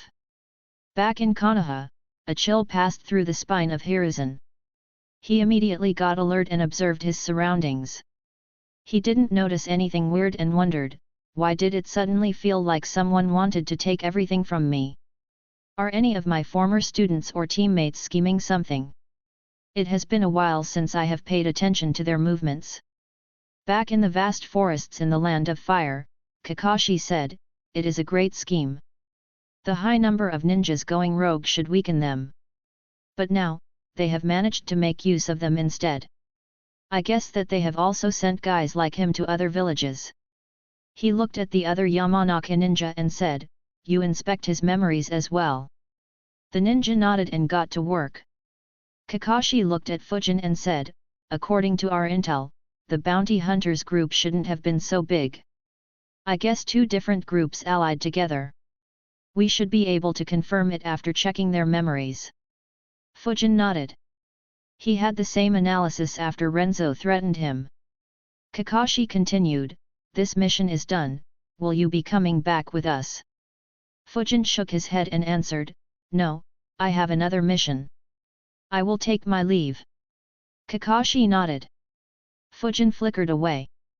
Guy looked at him and said, he is quite strong, Kakashi. There weren't even half the bounty hunters alive by the time we reached. Kakashi nodded. He said, Lord Third is very positive about his prospects. I guess his progress shouldn't be very surprising. Anyways, let's clean up the battlefield. Kakashi and Guy gathered the remains of every burnt dead body. Most of the dead bodies were badly burnt. The only ones who were in decent shape were the ones who had attempted to hide under the earth dome and were killed by Fujin's vacuum bullets. After storing all the bodies, the 2 Yamanakas used mind body switch jutsu to take over the bodies of the 2 prisoners so that they wouldn't suddenly attack. The group returned back to Konoha. After returning, they reported the details of the mission to Hiruzen and Shikaku. After analyzing the data, Shikaku let out a sigh and said, despite being in such a mess, they still try to create a mess in other villages. Hiruzen said, it's because they know that no one would retaliate with force. After all, no one wants to enter into their mess. He looked at Kakashi and instructed, deliver the dead bodies to torture and interrogation department. Have them inspect all their memories. Once we can't find any new memories, deliver their bodies to the underground market and claim their bounties. He looked at Shikaku and said, find a way to spread the news of the death of Higashi Renzo and Kiri. It will improve the morale of the rebels. Though I won't be involved directly, the Mizukage would have underestimated us way too much if he thinks that we can't retaliate at all. Also, form a few patrol squads to roam randomly through the country to find traces of any other rogue Kirigakure ninja. Shikaku and Kakashi nodded and left the office. A frown formed on Hiruzen's face as he analyzed, Kumo has already been trying to scheme a lot against us. Though Suna is allied with us, they are growing restless by the day. Iwa is silent for now, but once that fence-sitter makes up his mind, they will become extremely problematic. And now even Kiri is making moves. Sigh, these peaceful times might not last very long. In the middle of the desert, existed a city that commanded awe and reverence. Amidst the harsh desert environment, this majestic city stood proudly, surrounded by a colossal wall that stretched as far as the eye could see. The towering walls, crafted from sturdy sandstone, created an imposing barrier against the unforgiving desert winds. Samurais clad in desert-hued armor stood vigilant at the city gates. A group of traders approached the towering walls of this city and moved towards the samurais. The samurais noticed their arrival. Among them was Captain Hayashi Ryota, who was responsible for the safety of the city gates. One of the traders walked forward and bowed respectfully. The samurais scrutinized the group with a discerning gaze. The trader, dressed in fine desert attire, exuded an air of confidence and respectability. Ryota said, "Welcome to the Wind Capital, esteemed travelers. I am Captain Hayashi Ryota. State your purpose and present your trade permits for inspection." The trader said, "I am Takahashi Hiroshi. I have heard about your valor, Captain Ryota. I am pleased to make your acquaintance." Ryota's mood improved on being praised. Hiroshi handed him the required documents and said, "We are a new traders group from the land of Bird." Ryota and the other guards inspected the documents carefully and verified their authenticity. Satisfied with their findings, Captain Ryota returned the permits to Hiroshi and allowed them to enter the city. Ryota said in a diplomatic tone, "As honored guests of our city, we trust that you will adhere to our laws and customs during your stay. Please be mindful of the city's regulations and treat our citizens and fellow traders with respect. Enjoy your time in the Wind Capital and may your business ventures be prosperous." Hiroshi bowed deeply once again and said, "We are humbled by your hospitality, Captain Ryota. We shall uphold the highest standards of conduct and contribute positively to the commerce of this remarkable city." Hiroshi and his fellow traders entered the city along with their caravan. As soon as they did, they were immediately captivated by the stunning contrasts and breathtaking sights in the city. The streets wound through the city like intricate mazes and provided shelter from the scorching sun. Buildings of varying heights and styles rose proudly, their architecture inspired by the desert environment. Majestic minarets and ornate domes punctuated the skyline as their golden surfaces glimmered under the brilliant sun. Hiroshi couldn't help but mutter in awe, "So beautiful." Ryota smirked and said, "Everyone who enters this city for the first time feels the same." Hiroshi nodded and replied, "It's difficult to feel anything else." Ryota nodded. Hiroshi said, "I'd love to keep watching. Unfortunately, some of my goods are perishable. Could you tell me where the markets are situated, Captain Ryota?" Ryota nodded and provided him with the information. Hiroshi and the other traders began moving according to his instructions. Soon they left the sight of those samurais. Immediately, every trader's expression changed. The awe and captivation disappeared from their faces. Hiroshi said in a neutral voice, "Sell all of our products." All the traders immediately got to work. Hiroshi kept observing the city. They had goods in bulk. So they found appropriate buyers and sold all their goods at low prices. In a few hours, their entire caravan was empty. Hiroshi took all the money and said aloud, "Since we made the dangerous journey successfully and have plenty of money, we should enjoy some time in this village. Of course, in our time here, we will also check which goods are the most appropriate and profitable to trade. So enjoy yourself for the next few months." The traders smiled and rejoiced on getting a long break. They split into groups and left in different directions under the envious gazes of some people. Though trading was very risky, if done successfully, it was very rewarding. Hiroshi left alone and booked a room in one of the most expensive hotels in the Wind Capital. He stood on the balcony and saw the sunset. A golden hue was cast across the city, making it seem even more breathtaking than ever. A smile formed on his face as he thought, in terms of the scenery, the Wind Capital is leagues ahead of the Fire Capital. Chapter 251, Chapter 248, The Never-Ending War. As the sun set, a bunch of memories started popping up in his mind. He analyzed all the memories and thought, "Good, all my clones have safely dispelled themselves. No one noticed them. Finally, it's time to begin my mission." 1 week ago. After eliminating the two groups of bounty hunters, Fujin split off from Kakashi's group and continued his journey forward. However, the fight had exhausted nearly half his chakra. So he decided to take a break in a nearby town. He entered the town after using the transformation jutsu and looked for an ordinary hotel. After renting a room, Fujin opened the scrolls Shikaku had handed him and began reading. The scrolls had a lot of details regarding the nobles in the Land of Wind.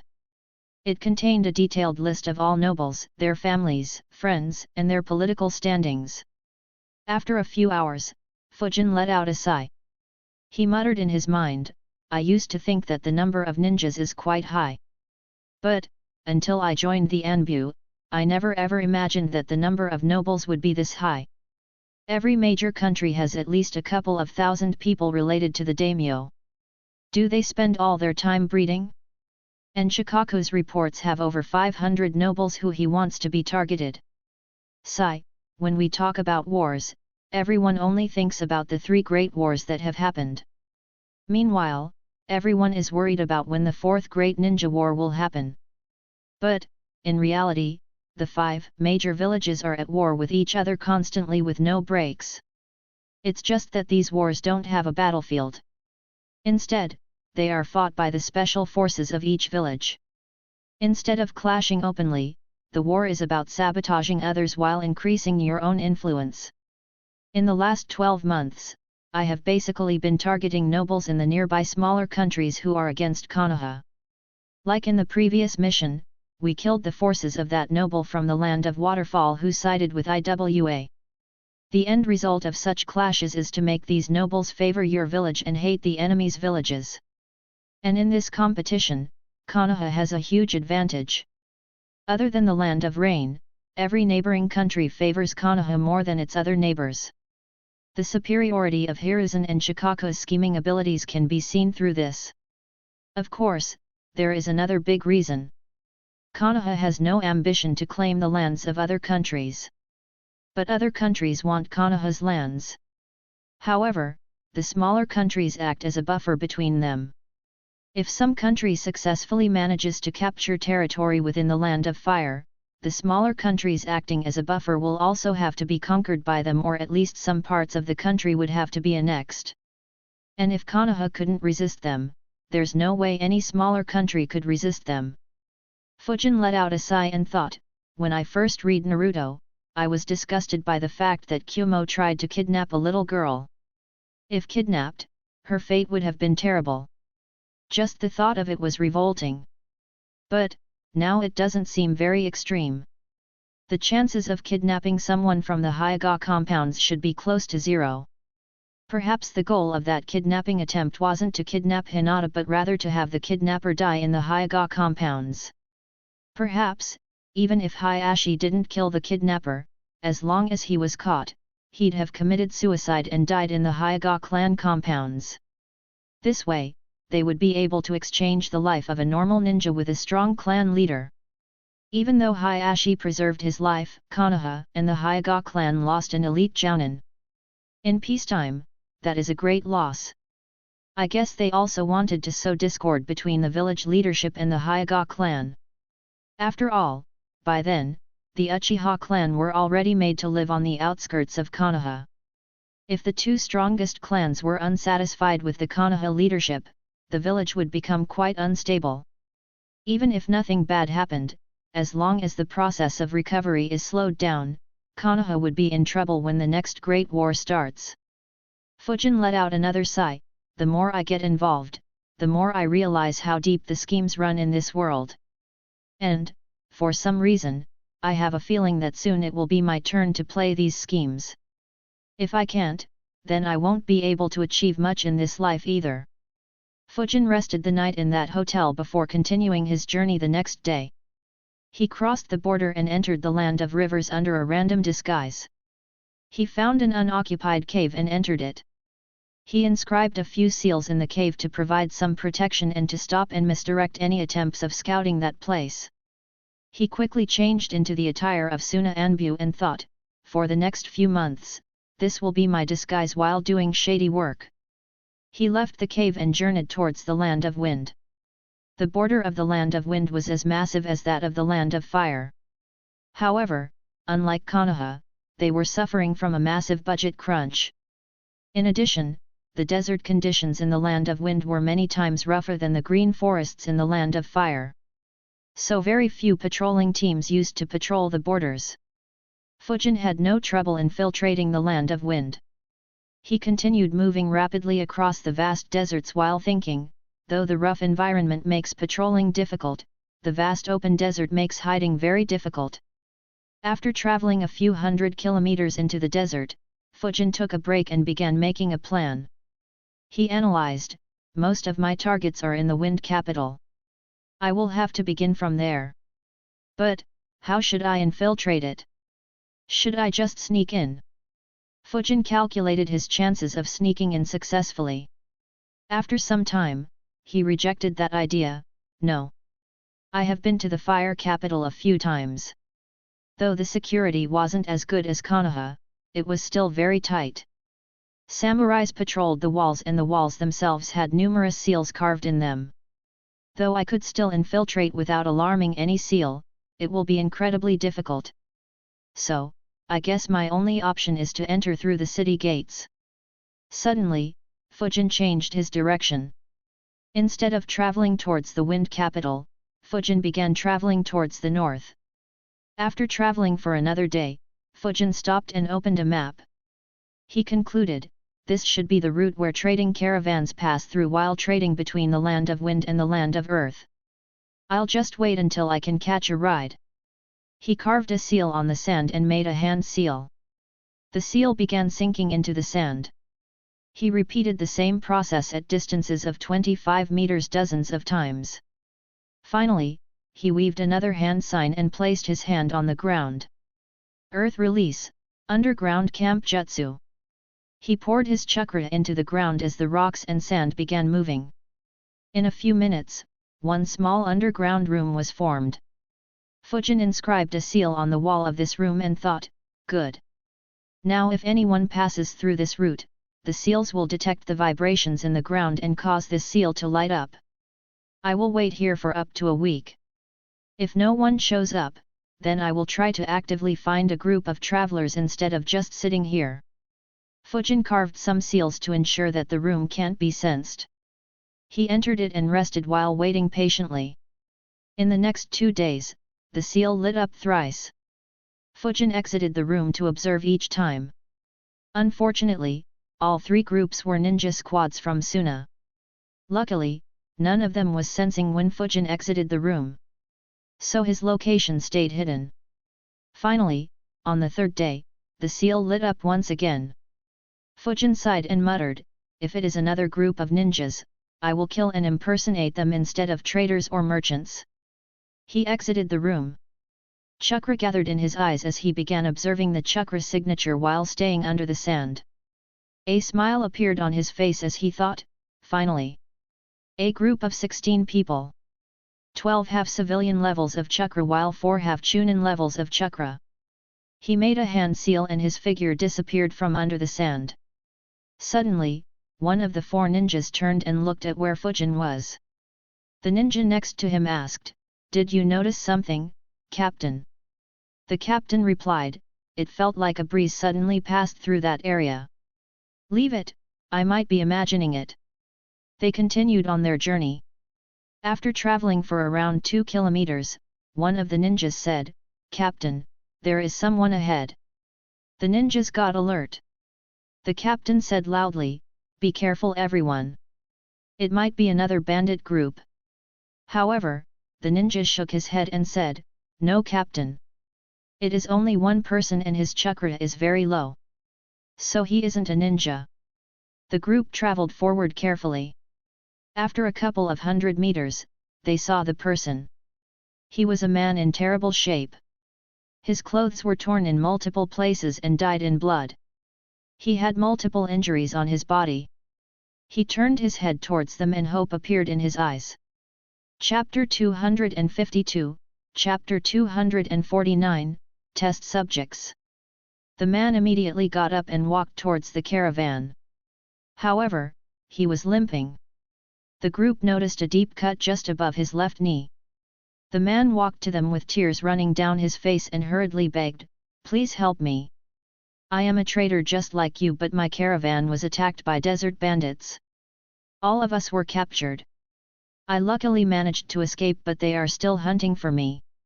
Please help. However, before he could finish speaking, a kick landed on his chest and sent him flying backwards. A look of shock appeared on the face of the man. He looked at them in disbelief.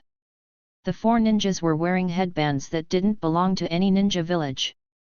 The caravan had a flag of the land of bird country.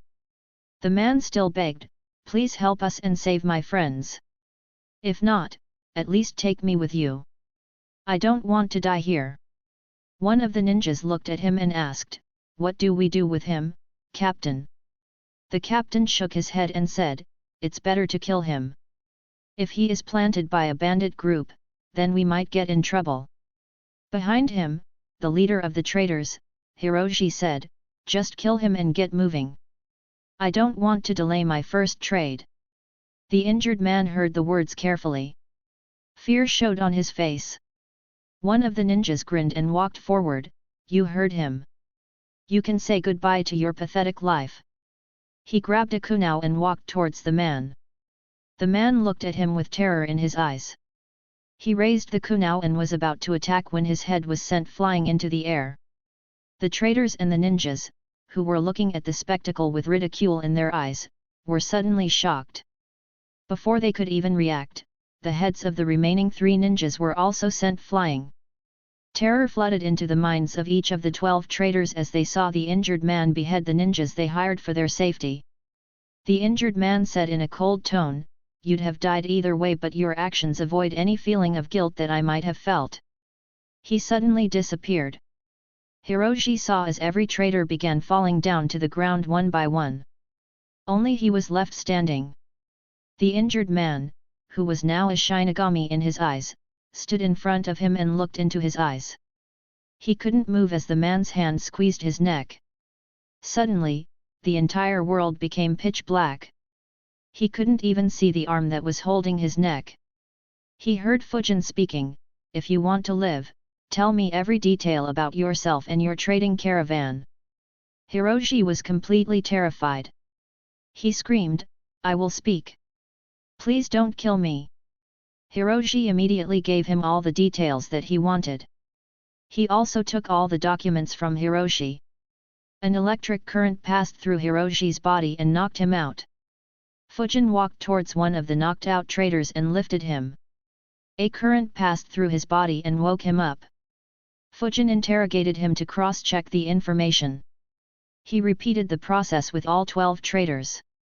After collecting all the data, Fujin analyzed, "I was lucky. This is a perfect group for me to impersonate. It is their first mission, so they shouldn't have any contacts in the Wind Capital. Not to mention, they come from the land of Bird instead of the land of Earth. So their backing will be much weaker. In addition, the ninjas they hired don't work for any village. Instead, they work for the mercenary group Kurogen no Sensen. Though this mercenary group is quite influential, it mostly operates in the countries between the lands of Wind and Earth. It shouldn't have much sway here. And even if they do, they will be much slower than a ninja village to investigate their missing ninjas." Fujin observed everyone around him and thought, it'd be a huge waste to just hide their bodies. He walked towards one of the detached heads and extended his right hand towards it while thinking, it should work against detached heads too. Though I am not sure if using them for my first try is a good thing. Yin chakra appeared on his palm and poured into the detached head. Fujin controlled the chakra to gently enter the brain. He closed his eyes to properly control the chakra. As chakra surged unhindered, a profound strain befell the brain. The delicate neural pathways, unaccustomed to such a surge, begin to falter and distort under immense pressure. Fujin frowned. He stopped pouring the chakra into his mind and wondered, how the fuck do the Yamanakas train? Despite my chakra control, the brain was destroyed so easily. And, I didn't even see a single memory. Do the Yamanaka have secret methods of learning? Or do they test on test subjects before being allowed to use it on alive people? Fujin fell in a thought, as I expected, this is very complicated. Though I know that it requires yin chakra, just that isn't enough to learn this jutsu. If I am right, several generations of Yamanaka clan ninjas probably worked on this to create this secret technique. So I am basically trying to replicate a decades-long process without much information. Right now, I have only 2 pieces of knowledge. The first is that the chakra has to be pure yin and the chakra control has to be very good. The second is that memories aren't stored in just one single part of the brain. They are distributed across multiple brain regions and involve intricate neural networks and connections rather than being confined to a single location. Unfortunately, I have no idea which those regions are. The library didn't have any information regarding this. I am sure my previous world had better information about this. Unfortunately, I hadn't studied biology for years. I simply don't have any memories regarding this. Fujin analyzed for a few minutes before sighing, "Leave it. I can't think of anything good. I will just experiment on them." Fujin experimented on the 3 detached heads. The first 2 had their brains destroyed. On the last one, his chakra control with the yin chakra became much better. He managed to continue invading his brain with yin chakra without turning it into mush. However, he didn't get any memories from it. Fujin wondered, do I need to make more modifications to my yin chakra or move it in a certain way to read memories? He couldn't say for sure. He looked towards the 12 unconscious traders and muttered, "I hope I have luck with living test subjects." He walked towards one trader, tied his limbs and woke him up. The trader woke up terrified. He shouted and begged, but Fujin didn't pay any attention to him. He placed a hand on his head and began inserting yin chakra into his head. He delicately controlled his chakra to enter his brain and access the neural networks in his cerebral cortex. However, the man suddenly yelled. Soon, his expression changed. He spoke gibberish and he began making weird faces.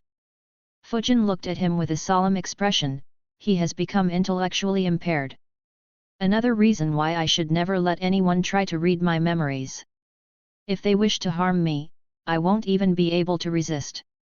Fujin continued trying to read his memories until his brain was destroyed and he stopped moving and dropped dead. Fujin experimented on the remaining 11 traders and all faced the same result. Fujin sighed and began storing everyone's dead bodies in scrolls. He stored the 4 dead ninjas in one scroll and the 12 dead traders in another. He placed the scroll of the dead ninjas in the underground room he had created and completely sealed it up. He analyzed, if the mercenary group had any means of tracking them, they would be led here. Even if they find the blood where I killed them, they will only find the blood of these 4 ninjas. Fujin walked back to the caravan and created shadow clones. They transformed into the 11 traders while Fujin transformed into Hiroshi. They buried the sand dyed in blood a few meters below the surface and began their journey to the wind capital. Mid-route, Fujin made another shadow clone who traveled a few kilometers and buried the scroll with the dead bodies of the traders deep within the sand. In these vast deserts, the chances of it being found were negligible. Chapter 253, Chapter 250, Assassination. Fujin was enjoying his evening breakfast on his balcony while enjoying the beautiful sunset. He thought, this lifestyle is kinda good. I see why so many ninjas want to be recruited by a daimyo. Unlike the daily life of going through deadly missions and not knowing whether you'd live or not, the life here is just too relaxing and stress-free. Fujin had stayed in the wind capital for a couple of weeks. He spent it relaxing in his luxurious hotel room and sightseeing around the city. He analyzed, there hadn't been any news about anyone looking for Hiroshi or the ninjas protecting them. So I should be able to maintain this identity for some time. He turned his eyes towards a few mansions in the city. They were quite far from his location but still visible. Though he couldn't see every detail, he knew that a few were moving sneakily into those mansions.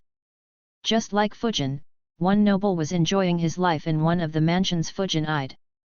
He was enjoying his luxurious life while thinking, I am so glad that the daimyo decided to favor Konoha instead of Suna. Otherwise, there is no way I would be able to sign such a huge deal with the Kazekage. Once the deal is finalized, money will start rolling into this mansion. Ha ha ha. At that moment, a maid entered the room. She was in her teens and looked very beautiful. The noble, who was in his 50s, lecherously eyed her. She brought a tray filled with various sushi to him and said respectfully, "My lord." The noble looked at it and said, "It looks delicious." He turned his eyes towards her and said, "I am sure it'd taste even better if you feed it to me." He opened his mouth wide open. The maid knew about how perverted he was. Unfortunately, she had no other option. She picked up a piece of sushi and was about to feed him when she saw a red line appearing on his throat. Before she could think, the line split open and blood sprayed out and covered the maid's face and chest. She freaked out and screamed loudly. Immediately, a samurai appeared in the room and asked, "Lord Atsushi, what happened?" His words were stuck in his mouth as he saw the noble he was supposed to protect lying in his chair with his throat cut open with the maid standing in shock in front of him. He got angry and muttered, "Someone dared to kill a person protected by me? They are disrespecting the great name of Isamu. I will kill them." He quickly approached the maid and asked her menacingly, "Did you kill him?" The maid was terrified by his expression. She feared the worst. Unfortunately, there wasn't much she could do. Tears rolled down her cheeks as she said, "No, I didn't do it. I was about to feed him when a red line appeared on his neck and split it open." Isamu believed her. He thought, she isn't lying. It looks like the work of a ninja. A wind user to be specific. Did he upset Suna during the negotiations? Or is someone trying to frame Suna? Chakra gathered in his eyes as he began to observe everything in the mansion. Suddenly he discovered, since when did someone with so much chakra appear in the mansion? He must be the culprit. Chakra flowed through his sword as he stabbed it into the floor. A hole appeared in the floor and he jumped on the floor below. In front of him was a butler. Isamu looked at him and said, "Good disguise. If it was someone else, they'd be fooled." A frown formed on the face of the butler. He asked, "What do you mean?" However, instead of replying, Isamu swung his sword. A blue sword wave was shot from his sword and approached the butler. The butler immediately moved out of the way, displaying physical skills far beyond what a civilian could display. The samurai moved forward and attacked him with his sword once again. The butler took a kunao and used it to block the sword. Unlike Isamu, he didn't use chakra flow. However, since Isamu's chakra flow wasn't charged with wind nature, his kunao could hold on. However, Isamu used the opportunity to kick his chest. The butler was sent flying backwards and crashed into a wall. His transformation jutsu was dispelled. Isamu saw a ninja wearing a scorpion mask and in the Anbu uniform of Tsunagakuer. His expression became grim. It looked like he was caught in an internal struggle in the land of wind. The ninja got up and said in a cold tone, "I didn't expect you to be so good. However, you should have just looked the other way. Now, I will have to kill you as well." Isamu didn't attack and asked, "Why did you kill him?" The ninja snorted, "Do you think it is so easy to take advantage of our village? Even your land of iron doesn't have the same standing as our village. Let alone some no-name noble." He raised two fingers. Wind began flowing around them. Isamu once again attacked with his sword. However, the Anbu easily dodged the sword slash. Isamu's eyes widened as 4 cuts appeared on each of his arms. 2 of them were right on his elbow and severed his blood vessels and nerves in it. Isamu suddenly felt weak and dropped his swords. The Anbu said, "In your next life, don't poke your head into other people's businesses." Wind once again began moving around his 2 fingers as he pointed them towards the samurai. Though Isamu was wearing armor, a lot of areas on his body weren't protected by it. Dozens of cuts appeared on his legs and neck. Isamu dropped to the ground and lost consciousness. He was no match for the Anbu. Having completed his job, the Anbu disappeared. After the fighting noises stopped, the servants immediately ran towards where the fighting was happening. To their horror, they noticed Isamu lying in a pool of blood. They immediately ran forward and checked on him. Surprisingly, one maid said, he is still breathing. Call for doctors. Also, inform Lord Atsushi about this. Some servants left hurriedly to call for the personal doctor employed in the mansion. A couple of other servants ran to the upper floor. They were horrified to see that their Lord Atsushi was dead and the maid was lying unconscious. They carried the maid down to be in the same room as Isamu. After laying her down, they went to the basement to inform the family of the noble who had hidden there immediately after hearing the sounds of a battle. The doctor soon arrived. His expression became grim after checking the samurai. He said, "His condition is very bad. Go and call for a medical ninja from the hospital. Hurry." A couple of servants nodded and left. The doctor removed Isamu's armor and clothes around the cuts. He provided first aid and stopped the bleeding. Suddenly, loud wailing was heard from the floor above.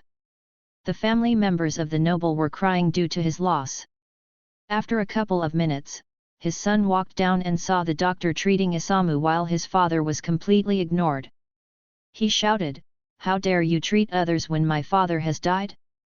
Leave them to die along with him." His expression became cruel as he said, "In fact, all of you should join him too." Fear appeared on the face of all servants. However, the doctor was calm. He continued cleaning the wounds and said without looking at him, "Young master, he is a samurai from the land of iron. A proper explanation has to be given every time a samurai dies.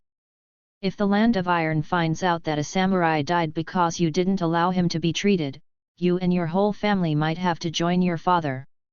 Even Lord Daimyo won't do anything to save you." His words caused the young master to be covered in sweat. He gritted his teeth and said, "I will remember this." He quickly left the room and walked back towards his father. The doctor let out a sigh. He thought, "I have completely offended him. Oh well, if I didn't, he'd have killed me anyway. As long as I save Isamu, I will be safe." Soon all the bleeding stopped. The doctor began the blood transfusion to stabilize his condition. He breathed a sigh of relief and said, "He will be fine." His words caused relief to spread among the servants in the mansion. The doctor turned his attention towards the maid and inspected her. Soon he got up and said, "She has just lost consciousness due to being terrified. She will be fine." The servants tended to both of them while waiting for the medical ninja to arrive. In around an hour, a medical ninja arrived. The doctor exchanged a few words with him and he began inspecting Isamu. He nodded his head and said, "You have done a great job." He weaved a few hand signs and extended his palms towards Isamu. Mystical Palm Jutsu. Chapter 254, Chapter 251, Framing Tsunagakuer. Chakra poured from the medical ninja's hands. One by one, he completely healed every cut on Isamu's body. Only some scars were left behind. Soon, Isamu woke up. The memories of nearly dying returned to his mind. He sat straight and began sweating profusely due to fear. The medical ninja noticed his condition and placed his hand on his shoulder and said, "Don't worry, you are all right. Do you recall what happened?" His words snapped Isamu out of his shock. He looked down at his body and thought, "I thought I was dead for sure. The enemy was much stronger than me. I was no match. Did he assume that I was dead and left in a hurry?" He turned his eyes towards the medical ninja and became scared once again. He thought, "First Asuna Anbu almost kills me and then Asuna medical ninja saves me. What the heck are these guys playing at?" The medical ninja saw the fear in Isamu's eyes and frowned. It felt as if Isamu was afraid of him. He asked, "Who injured you?" Having just gotten another chance to live, Isamu didn't wish to risk it again. He replied, "I can't say as I didn't see his face. I need to make a report to Lord Daimyo. After all, he killed the noble I was assigned to protect." At the same time, a doubt appeared in his mind. The ninja who attacked me was very well versed in wind jutsus. He was a natural at it. But, could it be that someone from another village was impersonating to frame Suna? I was certain that he was from Suna. The only flaw is that he left me alive. After all, it wouldn't make much sense for him to not ensure that I am dead. The only way he would profit is if he is an enemy of Suna and the blame falls on Tsunagakure entirely. He thought a lot but couldn't come up with a definite answer. He decided, leave it. I will report the event as it is to the daimyo. I will let daimyo make the decision. He was about to get up when the doctor softly said, Lord, we need your help. Isamu squinted his eyes and looked at him. The doctor informed the actions of the young master. Anger appeared in Isamu's eyes. However, he couldn't take action directly. He said loudly, anyone who wants to leave this mansion, can do so along with me. I will ask Lord Daimyo to ensure that you don't suffer injustice. Smiles and relief appeared on everyone's faces. They were about to leave the mansion when another samurai appeared in front of them. Isamu noticed him and quickly bowed down, Lord Hajime. Hajime was in charge of all samurais in the Wind Capital. He was also the strongest samurai in the Wind Capital. Hajime nodded and said, I received a report that Noble Atsushi was assassinated. Is it true, Isamu? Isamu nodded, yes. I am ashamed. Hajime said, I trust that you gave your all, Isamu. So give me the exact details of what happened. Isamu didn't want to speak in front of everyone. He said, this. Lord Hajime, can we speak in private? Hajime nodded. Both walked into one of the many rooms in the mansion. Hajime said, speak. Isamu quickly reported the details of his clash along with his analysis. He ended by saying, all evidence points towards Tsunagakure. However, I still have a nagging suspicion that something else might be happening. Hajime nodded and said, good analysis. I might have sided with you if not for other events that have happened the same time you fought. Isamu furrowed his eyebrows. Hajime continued, Atsushi wasn't the only noble who was targeted. 9 others were killed at the same time. In 3 cases, the culprits were able to escape undetected. Including you, 7 samurais fought them. Unfortunately, 5 are already dead. Apart from you, only 1 is alive. But his condition is critical. Isamu's eyes widened. His back became covered in sweat. He muttered, I was lucky that he didn't check whether I was alive or dead. Hajime nodded. He added, everyone was injured with blades made of wind. This is a rather commonly used technique among the jounins of Tsunagakure. Though other villages could replicate it, sending 10 expert wind users on the same mission is quite unlikely. Regardless, Daimyo is pissed at Tsunagakure. Our country might also take some actions to avenge the death of our 5 comrades. Isamu had a bitter expression. He said, everyone can see that the daimyo has been upset with them since the time they lost in the Third Great Ninja War. We were unfortunately the ones to be caught in between them. Hajime agreed and said, yes. But, we can't take any decision regarding this. I have to meet with daimyo. You take care of your health. He was about to leave when Isamu stopped him and informed him about the actions of Atsushi's son. Hajime frowned and said, leave the mansion and take everyone with you. I'll ask daimyo to take appropriate actions for them. A family that treats people like this will fall no matter how rich or influential they are. He left the mansion. Following him, Isamu and every commoner employed in the mansion left, only leaving Atsushi's stunned family in the mansion. Back in the hotel, Fujin received the memories of his 10 clones. He analyzed, everything went as planned. Now it's time to be patient. Throughout the night, samurais kept moving around the city. The security had become very tight. Many sudden inspections were being carried out. However, Fujin wasn't affected. It wasn't surprising as the number of civilians far exceeded the number of samurais and ninjas working under the Wind Daimyo. He did sense numerous chakra fields covering him. However, no one detected anything strange about him. These acts made the city quite tense. The next morning, 2 pieces of information spread through the city. The first one caused panic and restlessness among the civilian population. After all, 10 nobles were murdered in broad daylight. If nobles who were protected by samurais weren't safe, then how could common people feel safe? However, the second news made everyone feel peculiar and amused them. Rumors floated in the city that a noble's family threatened to execute all servants. So everyone serving that family quit and left the mansion. The daimyo himself had given assurances that these people wouldn't be harmed.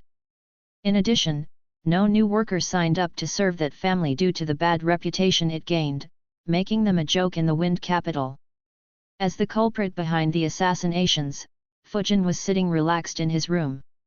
He analyzed, these 10 were all very close to Tsunagaku according to the scrolls. Now that they are dead and Suna is the first suspect, their families will stop relying on Suna. Since the land of wind and fire are allied, Konoha will become their new reliance soon. Even if they don't ally with Konoha and continue the same level of interaction with Suna, it isn't actually our loss as just the status quo is maintained. In addition, the daimyo and remaining nobles will now be very alert against Tsunagaku. Though they can't pin the blame on Suna, seeds of doubt will take root in their minds. Of course, just this isn't enough. I'll have to keep providing water to these seeds to create the required effect. Numerous plans and schemes kept running through Fujin's mind. For quite some time, the Wind Capital was fated to remain restless. Chapter 255, Chapter 252, Tsunagaku makes a move. Tsunagaku, Kazekage Building. A ninja was hurrying inside the Kazekage building. Without waiting to knock and get permission, he opened the door and said loudly, "Lord Raza, we have an important matter." Raza frowned. He was in a meeting. He looked at them and said, "We will continue the talks later." Everyone nodded and left the meeting. Raza looked with annoyance and asked, "What is the rush? Didn't you know that I was in an important meeting?" The ninja replied, "I am sorry but this is important, Lord Raza. 10 nobles in the Wind Capital have died. 5 samurais have also died. And we are the prime suspect." Raza frowned and asked, "What did you say?" The ninja handed him a scroll. Raza opened and began reading. The ninja said, "It is suspected that all were killed using the blade of wind jutsu. And since all 10 murders happened at the same time, they don't think any other village could have done this." Raza's expression became grim. He thought, Wind Daimyo's support for us has been decreasing continuously since the end of the Third War. I had just managed to stabilize our standing and was about to pull out of the alliance with Konoha, but this happened. It will push the daimyo even further away from us. His mood worsened as he cursed, "Which bastard is scheming against me? Kiri shouldn't be involved in this. So it should be either Hiruzen or Onaki. But which one?" He kept analyzing. The important matter is that 10 ninjas simultaneously used Blade of Wind Jutsu. Is one of them building a specialist unit of wind? Raza thought for a bit and concluded, "No, Blade of Wind is a Jounin level jutsu. I doubt any of them would be willing to send 10 of them here. The most likely possibility is that Wind Sword Jutsu was used. Gathering 10 users of that jutsu wouldn't be difficult for Konoha or IWA. Among the two of them, Konoha is the most suspicious. If their number of wind users increases, their destructiveness on the battlefield will go up a few notches. But, for Hiruzen to do this, did he discover my attempts to break the alliance? If so, this wouldn't be his only move." Raza's analysis was on point. Fujin's clones had all used Wind Sword Jutsu to kill or injure their targets. However, Raza still didn't consider the point of someone using shadow clones. So he overestimated the number of attackers by a factor of 10. He looked at the ninja in front of him and said, "Call Baki here." The ninja nodded and left. In a few minutes, Baki arrived. Raza tossed the scroll over to him and said, "Read." Baki nodded and began reading. His expression became grim. Raza said, "I want you to lead a squad of 20 ninjas to the Wind Capital. Find who the culprit is and clear our name. If you can't find the culprit, then stay there and ensure that no more incidents occur. At the same time, make sure that our reputation among the nobles in the Wind Capital improves.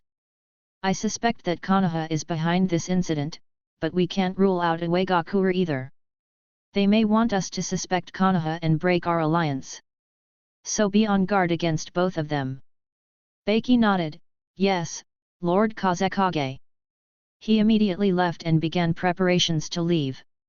In a couple of hours, Beiki along with 19 ninjas at the rank of Chunin and above left towards the Wind Capital. Wind Capital. Fujin was still staying in the same hotel. Due to being one of the most luxurious hotels in the Wind Capital, the impact of the stricter security and frequent checks wasn't felt much there. However, a samurai still visited to ask him some standard questions before leaving without suspecting anything. Fujin didn't make any moves in these 2 days. He thought, though I could still kill some targets irrespective of how much security the samurais provide, it won't help my mission. On one hand, the daimyo will begin considering why Suna is attacking despite being the prime suspect. So their suspicion of Suna will decrease instead of increase. On the other hand, if I overdo it, daimyo and the other nobles might get terrified of Suna. They might stop increasing relations with Konoha and obediently support Suna. I am sure Raza might just go ahead and begin killing the nobles himself as well until the daimyo capitulates, taking full opportunity of my blunder. So my best course of action is to keep striking at regular intervals. Fujin's attention was suddenly attracted. He got up and went to the balcony and looked at one of the entrances to the city. Though he wasn't actively sensing, he could feel that a group of ninjas with strong chakras were coming towards the city. He wondered, did Raza send a few ninjas? A smile appeared on his face. He thought, good, I was getting bored. Though this mission is quite relaxing, I don't want to do it much longer. After all, I can't train at all while staying here. The longer I stay here, the more time I will be wasting. Unfortunately, this mission requires me to stay here for around 6 months. But, if I can do a great job, I'll be able to leave early. Not to mention, this city doesn't deserve its name. Wind Capital my ass. I have sent dozens of clones to find and steal any wind crystals here. Unfortunately, they have none. I had planned to steal the entire treasury of it, but I never thought they won't have a single one. What a waste. Fujin sighed and eliminated that thought. He had felt enough heartache over the last week due to this matter. He turned his attention towards the Suna ninjas and waited in anticipation for them to arrive. A few minutes later, Beiki and his group entered the Wind Capital. His arrival immediately gained everyone's attention. Due to the incidents and the rumors, the common people were quite afraid of them. Even the samurais and other guards were alert against them. The moods of Suna ninjas became grim on seeing how much the public perception was against them. Seeing the circumstances, they immediately traveled towards the daimyo's estate. However, the entrance of the daimyo's estate was guarded by a dozen samurais led by Hajime. Beiki greeted with a smile, "Hajime-san, it's good to meet you again. I am here to deliver a message from Lord Kazekage to Lord Daimyo." Hajime replied with a smile as well, "It is good to see you as well, Beiki. I would have loved to escort you in. Unfortunately, Lord Daimyo is busy with important meetings due to recent events and has asked to not be disturbed. I'll have to politely ask you to wait here until he allows for visitors."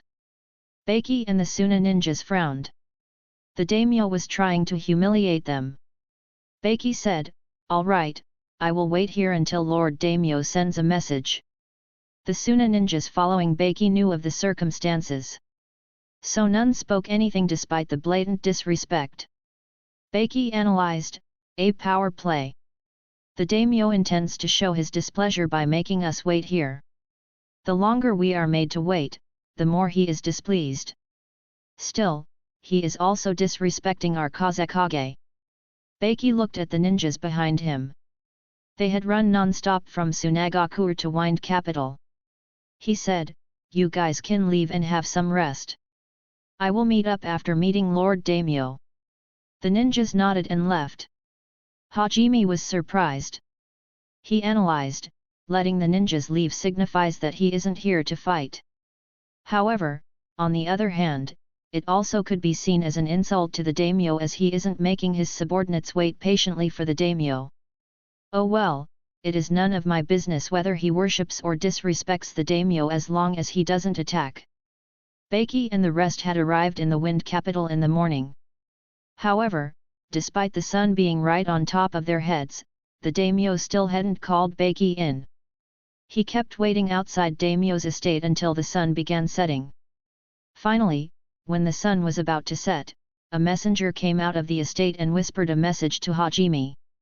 Hajime looked at Baki and said, Lord Daimyo is finally done with his meetings. You can meet him now, Baki. Baki's mood was terrible. He was made to wait outside for nearly half a day. They didn't even bother providing him with any food, water, or even a chair. He walked in thinking, what a terrible mission I accepted. Raza-sama should have sent a diplomat along with me. Chapter 256, Chapter 253, Rage and Sorrow. Baki entered the Wind Daimyo's office. It was a large circular room with a circular table at the center of the room. The daimyo was sitting on the chair exactly opposite Baki's location. Baki bowed respectfully and said, Greetings, Lord Daimyo. Lord Kazekage wanted to send you a message. He handed a scroll to the daimyo. The daimyo didn't speak a word and took the scroll and began reading. The scroll expressed condolences on the recent deaths. It also mentioned that Raza speculated that these attacks were done by Konohagakure or Iwagakure. Baki said, Lord Kazekage heard about the recent assassinations and was concerned about the safety of everyone in the Wind Capital. He sent me here to investigate the assassinations and increase the safety of the Wind Capital. Neither Baki nor the scroll mentioned anything about clearing Suna's name. No words were needed for that. The daimyo replied while watching Baki carefully, the recent events have alarmed me. So I have reached a deal with the Land of Iron to send 200 more samurais here. Unfortunately, I don't have any access budget for it. So it will have to come out of the budget assigned to Tsunagakure. Baki frowned. He said, Lord Dai. However, he was cut off by the Wind Daimyo, who said, Save your breath.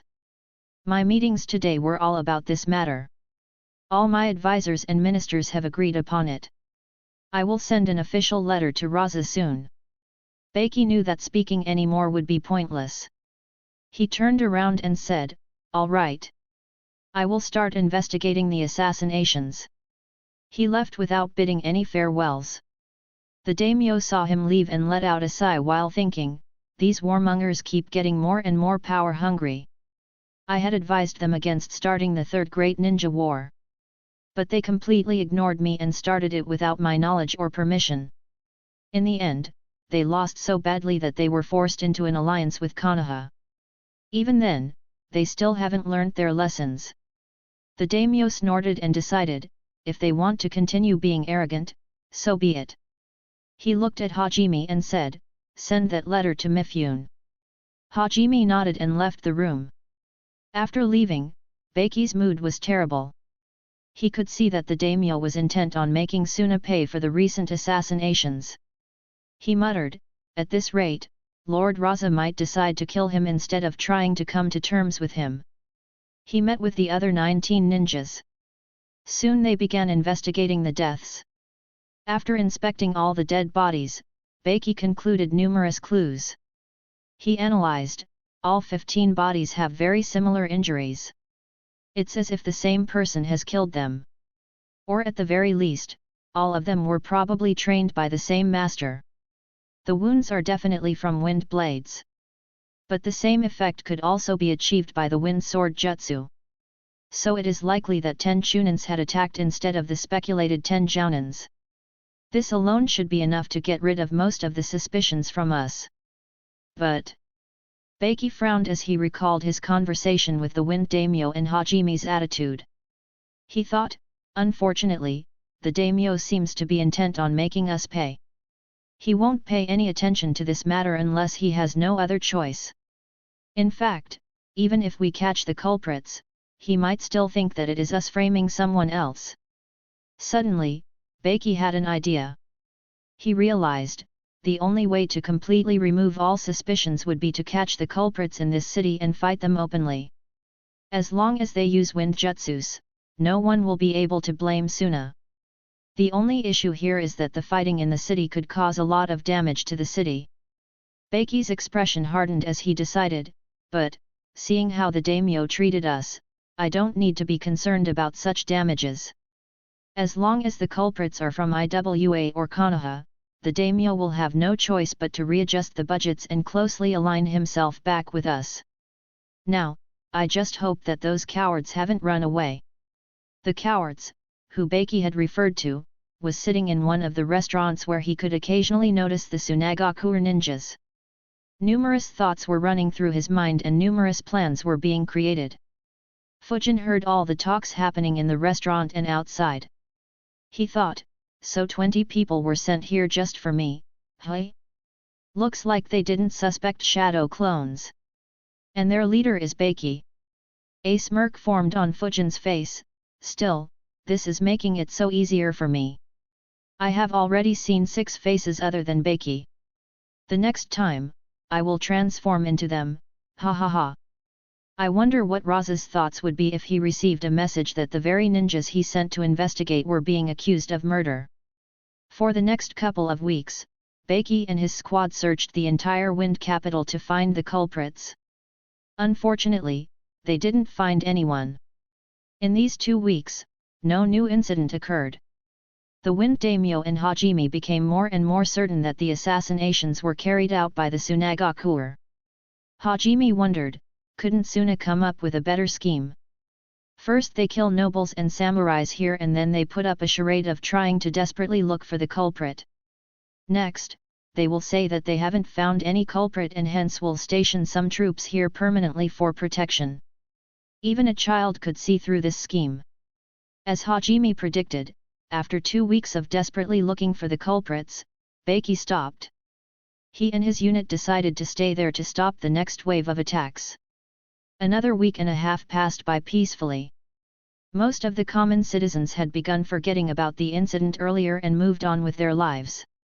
Even the Suna ninjas and the samurai had stopped maintaining full alertness. In one of the numerous mansions in the Wind Capital, a teenage girl was watering plants in her room while singing merrily. Suddenly, she felt a pain in the back of her neck. Instantly, she lost consciousness and began falling down. However, a hand held her and stopped her from falling to the ground. At the same time, the door of the room opened.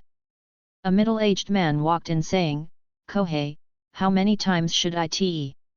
Who are you?"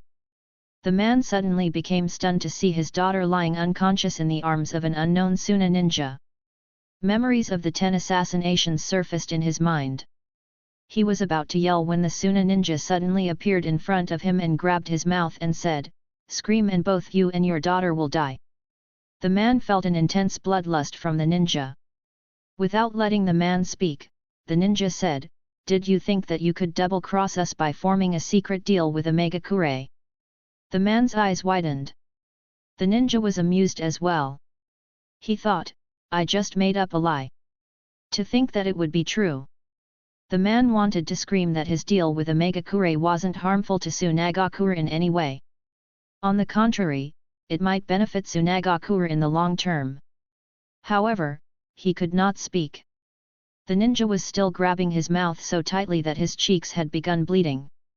The ninja said, "As this is just your first offense, I will only take the life of your daughter." The man's eyes widened. He began struggling, but he was no match for the ninja. The ninja continued, "If you continue to betray us, or if you tell anyone about this interaction, then you and your family will be eliminated." The ninja grabbed the neck of the unconscious girl and strangled her till it popped. The man struggled helplessly, but he could only see his daughter die in front of his eyes. Tears rolled down his eyes. The ninja tossed the man away and disappeared. Rage and sorrow were visible in the man's eyes. He screamed, "Kohei! His screams alerted the entire mansion. Immediately a samurai and a few others came running. They saw their lord sobbing with the dead body of his daughter in his arms. Her mother saw her dead daughter and began crying in disbelief and pain as well. She cried, "Who did this, Kojiro?" Kojiro's eyes reddened. He said hatefully, "Tsunagakuer. I will never forgive them." He looked at the samurai and said, "I want to meet Lord Daimyo. Come with me. But first, call a few more of your comrades to protect my family."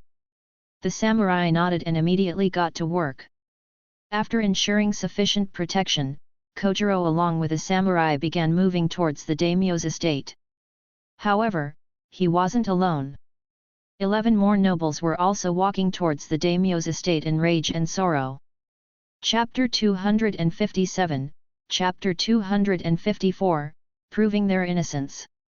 Fujin received all the memories and sighed, "I don't mind killing the greedy nobles. None of them have their hands clean. But killing innocent ones always leaves a bad taste." Though the training in Anbu wasn't as messed up as root training, it still was quite dark. Every new Anbu was made to kill a few innocent people on missions by the Anbu captains. Of course, their deaths would benefit Konoha in some way, but they themselves didn't harm Konoha or anyone else. Hence no one would think that they deserved death. Under normal circumstances, every new Anbu would be made to do this within a month of joining the Anbu.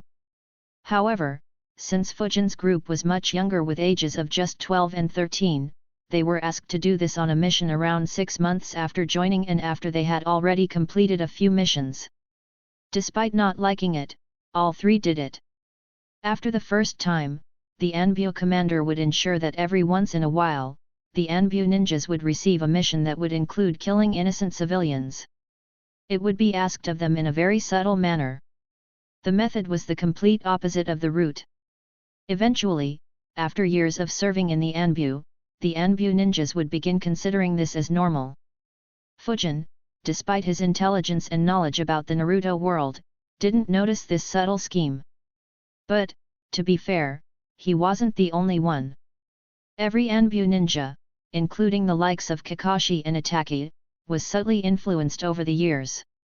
However, since Fujin's time in the Anbu wasn't very long, he wasn't influenced to an extreme end and would avoid it if he had the option. Of course, if anyone couldn't do this, they were allowed to leave the Anbu. However, the instances of someone leaving Anbu, for this reason, were very low. The main reason was that Hiruzen would be very careful while selecting ninjas into the Anbu ranks. This was why someone like Might Guy was never invited into the Anbu. Daimyo's estate. 12 nobles accompanied by 12 samurais arrived in Daimyo's office. All reported the assassination angrily and demanded to the daimyo to take action against Suna ninjas and the village as well. The entire room was in complete chaos. The Wind Daimyo sighed. He wondered, what are these lunatics doing? Do they want to rebel against me? Or is it really someone else who is pushing the blame on them? The Wind Daimyo was confused. At the same time, he was a bit fearful.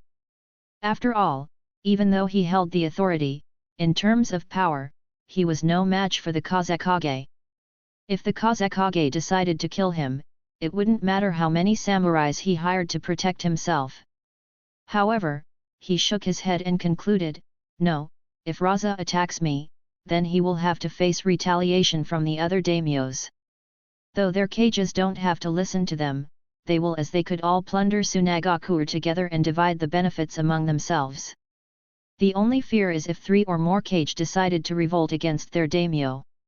In that case, we will be history.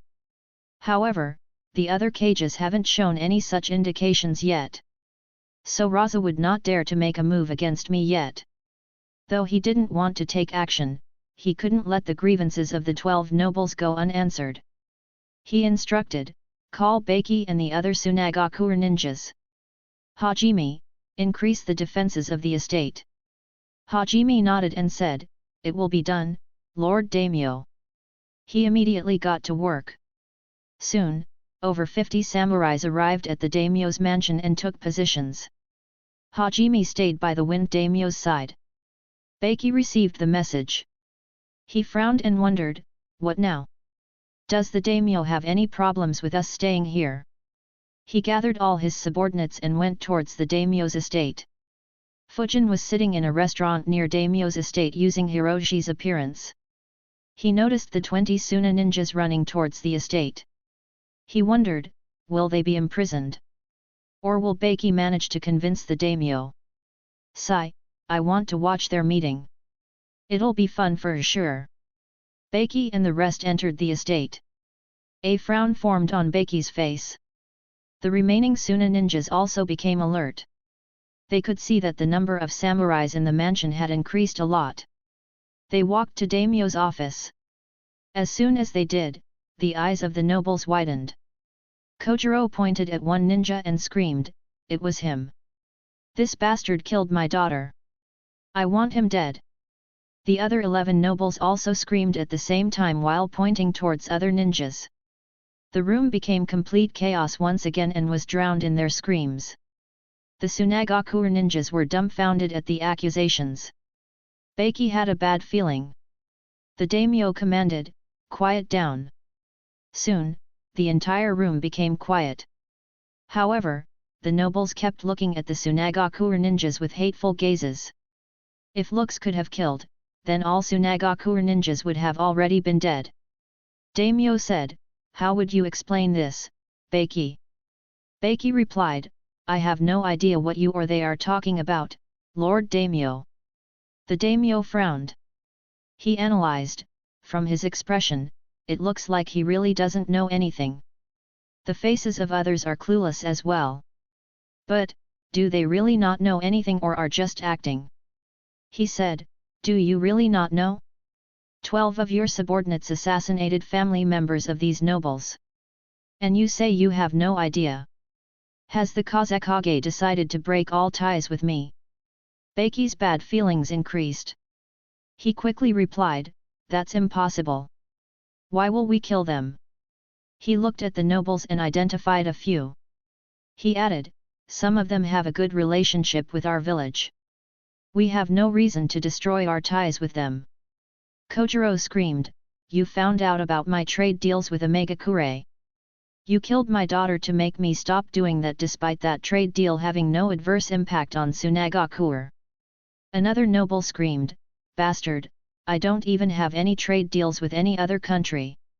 Still this lunatic falsely accused me and killed my wife. The Suna ninjas immediately defended themselves and said that they didn't kill anyone. Soon, a verbal argument broke out. However, Beiki was silent. He was sweating as he realized, don't tell me. The previous attackers kept hiding in the city until we dropped our guard down. In the meantime, they must have seen us and decided to disguise themselves as us to kill their next target. Additionally, there were 2 more attackers this time. The previous time, we were only suspected due to the use of the wind jutsu. However, this time, their suspicion will be entirely on us. Due to the rage of losing a loved one, they won't even listen to any explanations. Beiki stopped his subordinates and said, Lord Daimyo, you know that ninjas are able to transform into others.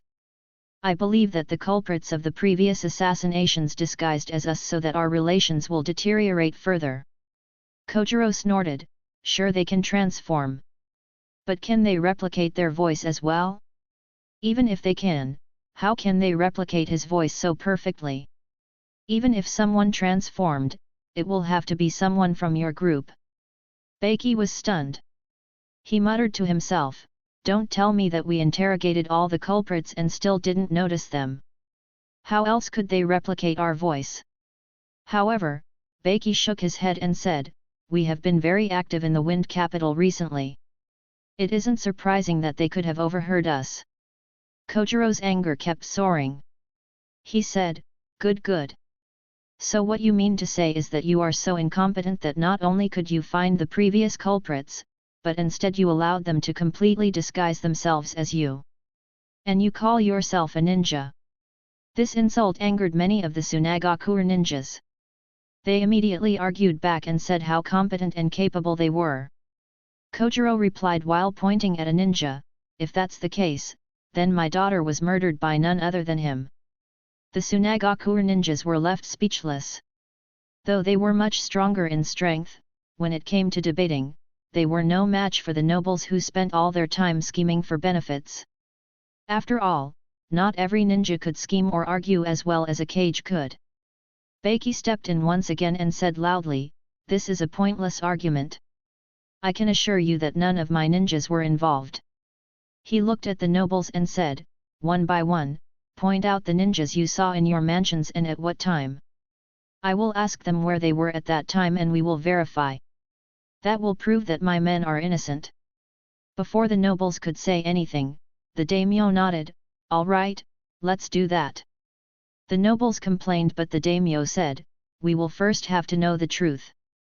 Your loved ones won't rest in peace if the real murderers roam free while we punish the ones who didn't." Chapter 258, Chapter 255, Forcing the Kazekage out of Tsunagakuer. Since the daimyo had made his decision, the nobles quieted down. Soon, the 12 ninjas whom Fujin impersonated were being questioned. They all stated where and with whom they were and what they were doing. The samurais began verifying all the information and cross-checking it with people who could vouch that they were indeed in those locations. 11 ninjas were around other people and hence they had multiple alibis. However, one ninja was hiding and doing an undercover task. Hence no one noticed him during that time. So despite telling his location, he had no alibi. The locations of the remaining 8 ninjas were also asked as the nobles mentioned that they could have transformed. Even among them, except one, all had good alibis. The Suna ninjas left no stone unturned in order to clear their name. All proof indicated that the Suna ninjas were innocent and were framed. The nobles went quiet. Though 2 ninjas didn't have any alibi, the rest had them. So they weren't sure anymore. However, they didn't want to give up. After all, their loved ones were killed in front of their eyes. If they assumed that someone else was the culprit, then they would never get justice. After all, the killers of the previous incident were still roaming free. No matter how much the families of the dead nobles cried and created a ruckus, they didn't get the justice they deserved. Suddenly, one noble recalled something. He quickly said, "Can't ninjas use clones? What if they stayed there while their clones did their dirty work for them? After all, we can't put up a fight against clones either."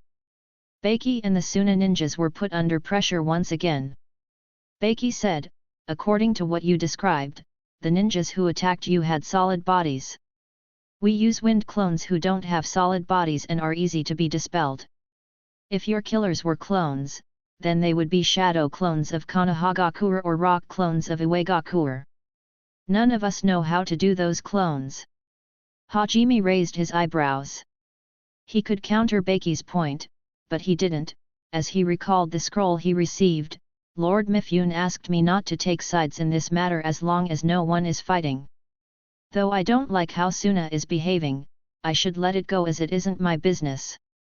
In order to pacify the Land of Iron, Raza had reached a deal privately with them and compensated them appropriately despite not having committed the crime. As a result, Beiki was saved from being pushed further into the corner by Hajime. One of the nobles asked, "How can you prove that you can't create those types of clones?" Beiki was annoyed. He asked, "How can you prove that we do?" The noble didn't back off and replied, "You can't prove that you can't create those types of clones. And 2 of your ninjas were still missing at the moment of the murders. Perhaps these 2 are the only ones who can create those types of clones and hence were missing. So you guys still are the most suspicious ones." Beiki showed an annoyed expression. He argued, "Do you think a ninja can create clones at will? Do you even know how much chakra is needed to create one?" Despite showing an irritated expression, Beiki was relieved. He thought, "Good. From certainty, they have backed off to just suspicions." They entered another debate which lasted 15 minutes. Finally, the daimyo said, "Enough. You have made your point, Beiki. But you Suna ninjas are still the most suspicious ones. For the time being, I will be placing the 12 ninjas they saw and the missing ninja under arrest. As for the rest, you will be accompanied by samurais at all times. Baki's expression became ugly. He said, Lord Daimyo, you can't. However, the daimyo interrupted him and said, calm down. They will only be placed under house arrest. And all 13 ninjas will stay together. So you don't need to worry about them being treated unfairly. If you want, you can visit them daily. I'll send a letter to Raza and ask him to come here before this matter explodes beyond the point where we can resolve it. Baki analyzed for a few seconds and agreed to those terms. He gave some instructions to the 13 ninjas and left the estate with the remaining 6 Suna ninjas. The remaining 13 Suna ninjas were placed in a large room with samurais watching over them. Fujin noticed the 7 ninjas leaving and began analyzing. Only 7 left the estate. Meaning that 13 are still in the estate. But I only impersonated 12 of them. After all, I heard only their voices and have no idea how the rest sounded. Did someone else also try the same tactic coincidentally? What exactly happened inside? Fujin kept analyzing but couldn't be certain. He concluded, since only 7 came out, I am sure that they weren't let go scot-free. But since they seem fine, no conflict should have taken place. Meaning that Baki and the daimyo came to some agreement. Looks like I will have to wait for information to be released or for rumors to spread. Fujin got up and began leaving. He sighed and muttered to himself, why is everyone so smart? It'd have been so easy if they accepted the events as presented to them and just suspected Tsunagakure blindly. I could have returned to Konoha by now if they did so and their troubles would also end. Fujin returned to his hotel room and waited patiently. He knew that the next few days would be very tense in the Wind Capital. The Wind Daimyo soon sent a message to the Kazekage informing him about the recent events and asking him to come to the Wind Capital city. At the same time, Baki also sent a message to Raza informing him of everything that happened in detail. Tsunagakure. Unlike Fujin who was calmly bidding for time, Raza was absolutely livid. Raza crushed the scroll in his hand and cursed angrily, what the hell? Who does he think he is? However, his advisors quickly said, please calm yourself Lord Kazekage. We are not in any position to make any move against Lord Daimyo. If something were to happen to him, all other villages would attack us like vultures. Raza calmed down and snorted, I will go and make a visit. You too, come with me. Also, bring our best censors along. The advisors nodded. They began gathering the forces and preparing to leave. Raza was disappointed in Baki. He wondered, what the hell is Baki doing? How could he allow things to deteriorate so much under his watch? Are the enemies so good that he is completely helpless? Not knowing the answers, Raza left Tsunagakure along with 2 advisors, 2 censors, and 4 Anbu ninjas. At the same time, 10 squads of Anbu left Tsunagakure and began following Raza's group from a distance. In total, 46 ninjas headed towards the Wind Capital city. Wind Capital. Back in Wind Capital, rumors had begun flying around the city. These were being spread by the 12 nobles who were affected. Once again, the entire city began gossiping. Fujin heard a bunch of rumors as well. However, unlike a normal citizen, he noticed a bunch of inconsistencies. He analyzed, the rumors say that Daimyo has decided to punish the evil Suna ninjas. But I doubt that would be the case. Otherwise, Baki wouldn't have withdrawn peacefully. I guess the rumors are being spread by those nobles so that the daimyo is forced into taking action. But, why has the daimyo not made any statement? It's almost as if the daimyo wants these rumors to be known all through the city. Unlike Fujin, who was analyzing calmly, Baki and his subordinates were panicking. Baki too arrived at the same conclusion as Fujin. However, he had more information than Fujin. He realized, the daimyo isn't crushing these rumors as he wants a public perception to be built against Tsunagakure. This way, when Lord Raza arrives, he will be under a lot of pressure. However, despite noticing Daimyo's scheme, Beiki couldn't do anything. After all, he was being watched by samurais at all times. The rumors would continue spreading unrestricted. At the same time, they would be exaggerated to ridiculous extents. However, after some time, all the rumors would be silenced by one piece of news: the fourth Kazekage had arrived at the Wind Capital City. Chapter 259, Chapter 256, Trouble Comes. Irrespective of the rumors and politics, the Kazekage was still the leader of Tsunagakure. He was one of the 5 people who stood at the top of the ninja world. As such, he was looked at with awe and reverence throughout the Land of Wind. Immediately people flocked over to the place the Kazekage was walking through. Most threw the rumors to the back of their minds. However, a few became alert. If the rumors were true, then it could mean trouble. After all, the Kazekage himself had to come to the Wind Capital City to clear up the matter. Raza continued walking through the streets slowly. He was followed by 2 advisors and 2 censors. The Anbu had stopped outside the city. As soon as the news of his arrival spread, people began rushing towards him. At first, only a few people were on the side of the street. However, in a few minutes, both sides of the streets were jam-packed. Raza looked at the people surrounding the streets with a smile.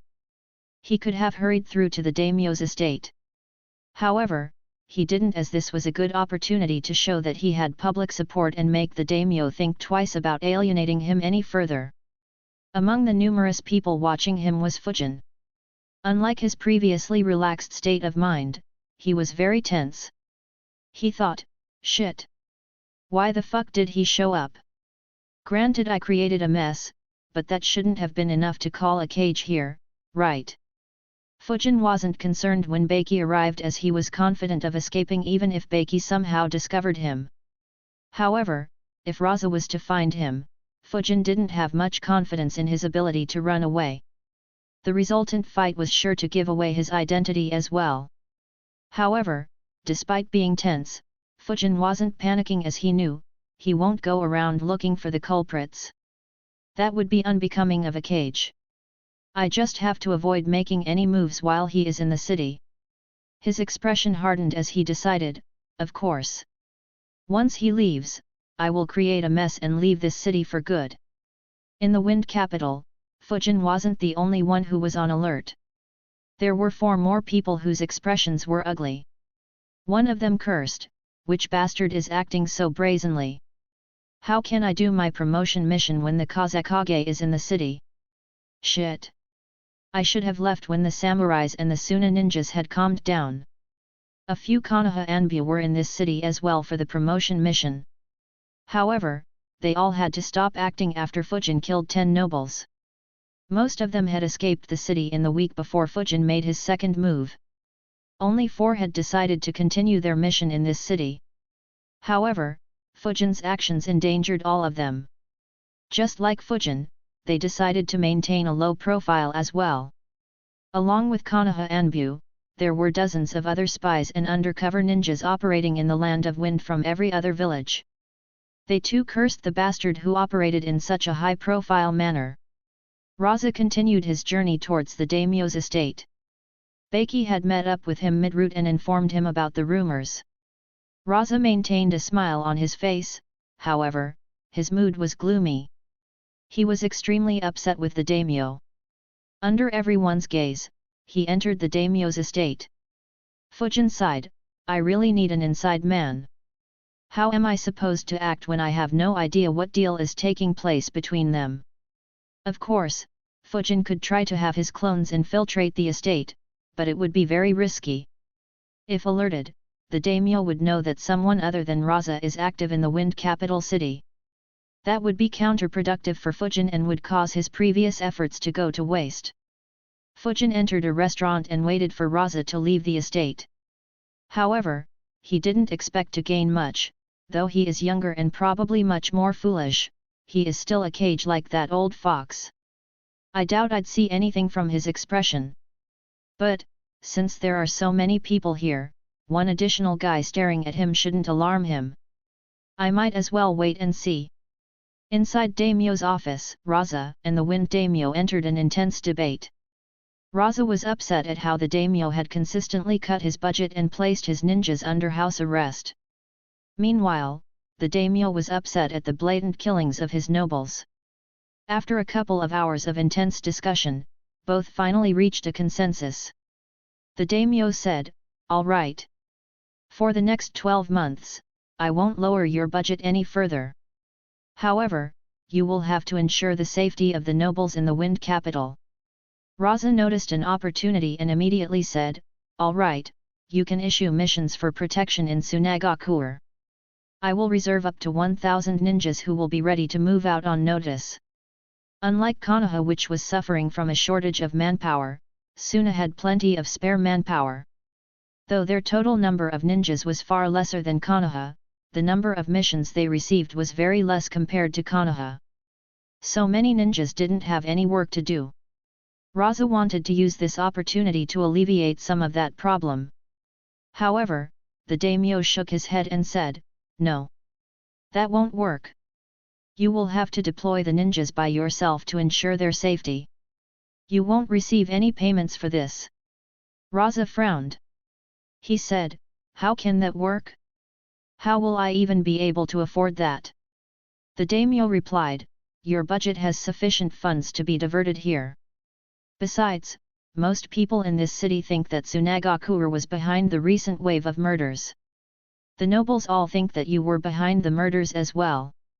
So how can they even be willing to hire Sunagakure ninjas for protection? You will have to deploy ninjas in this city without any missions and ensure the safety of all the nobles. In time, they will forget about this event and their trust in Sunagakure will increase. If you don't, then don't expect a single mission from the Wind City. And if any more nobles or their families die and you are the suspect, then they will put pressure on me to reduce your budget." Raza's frown kept deepening. He wasn't sure how to respond. After all, both options were bad for Sunagakure.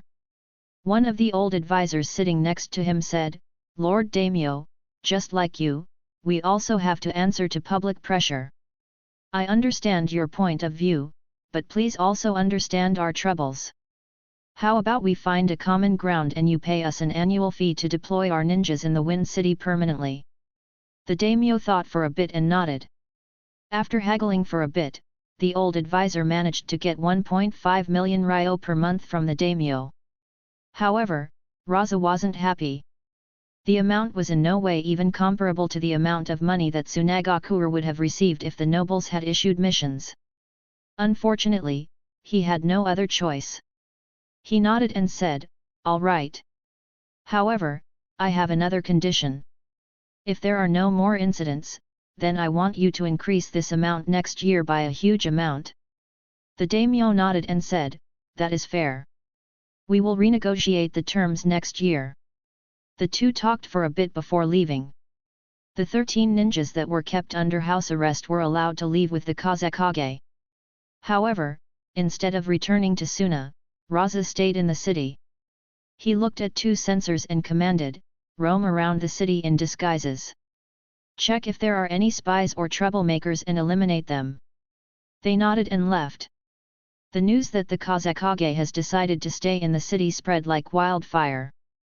Every spy in the city, no matter from which village they were, immediately went into hiding. They employed every means they had to suppress their chakra levels to civilian levels and stayed hidden within the houses. Fujin stayed in his hotel as well. He had no intention to try his luck against Raza. However, he began analyzing, "I made a cage move. Will this make my mission a success?" After all, a mere chunin forced a cage to make a move. Fujin thought for a bit and realized, "No, there are 2 ways to see this. If I was being tested on my ability to make an impact, then this feat would be a very good one. However, my mission is to create a divide between the Wind Daimyo and the Kazekage. If this meeting results in their differences being resolved, then my mission would be a failure." Fujin sighed and muttered, "What a mess." He decided, "No more undercover missions for me. Though playing the game of chess is fun, I'd much rather just kill all my targets and return to training. Now that I think about it, it's been almost 2 months since I used the elemental training rooms. Hiruzen for sure would suspect that I was the one who kept draining the wind crystals. Oh well. It's not like he can complain. Even if he discovers, he will stay quiet so that I don't begin using them openly and without any restraints. The 2 sensors Raza brought with him kept roaming in the city for 3 days. Fujin felt chakra fields sensing him several times. In these 3 days, the 2 sensors found 13 spies and undercover agents.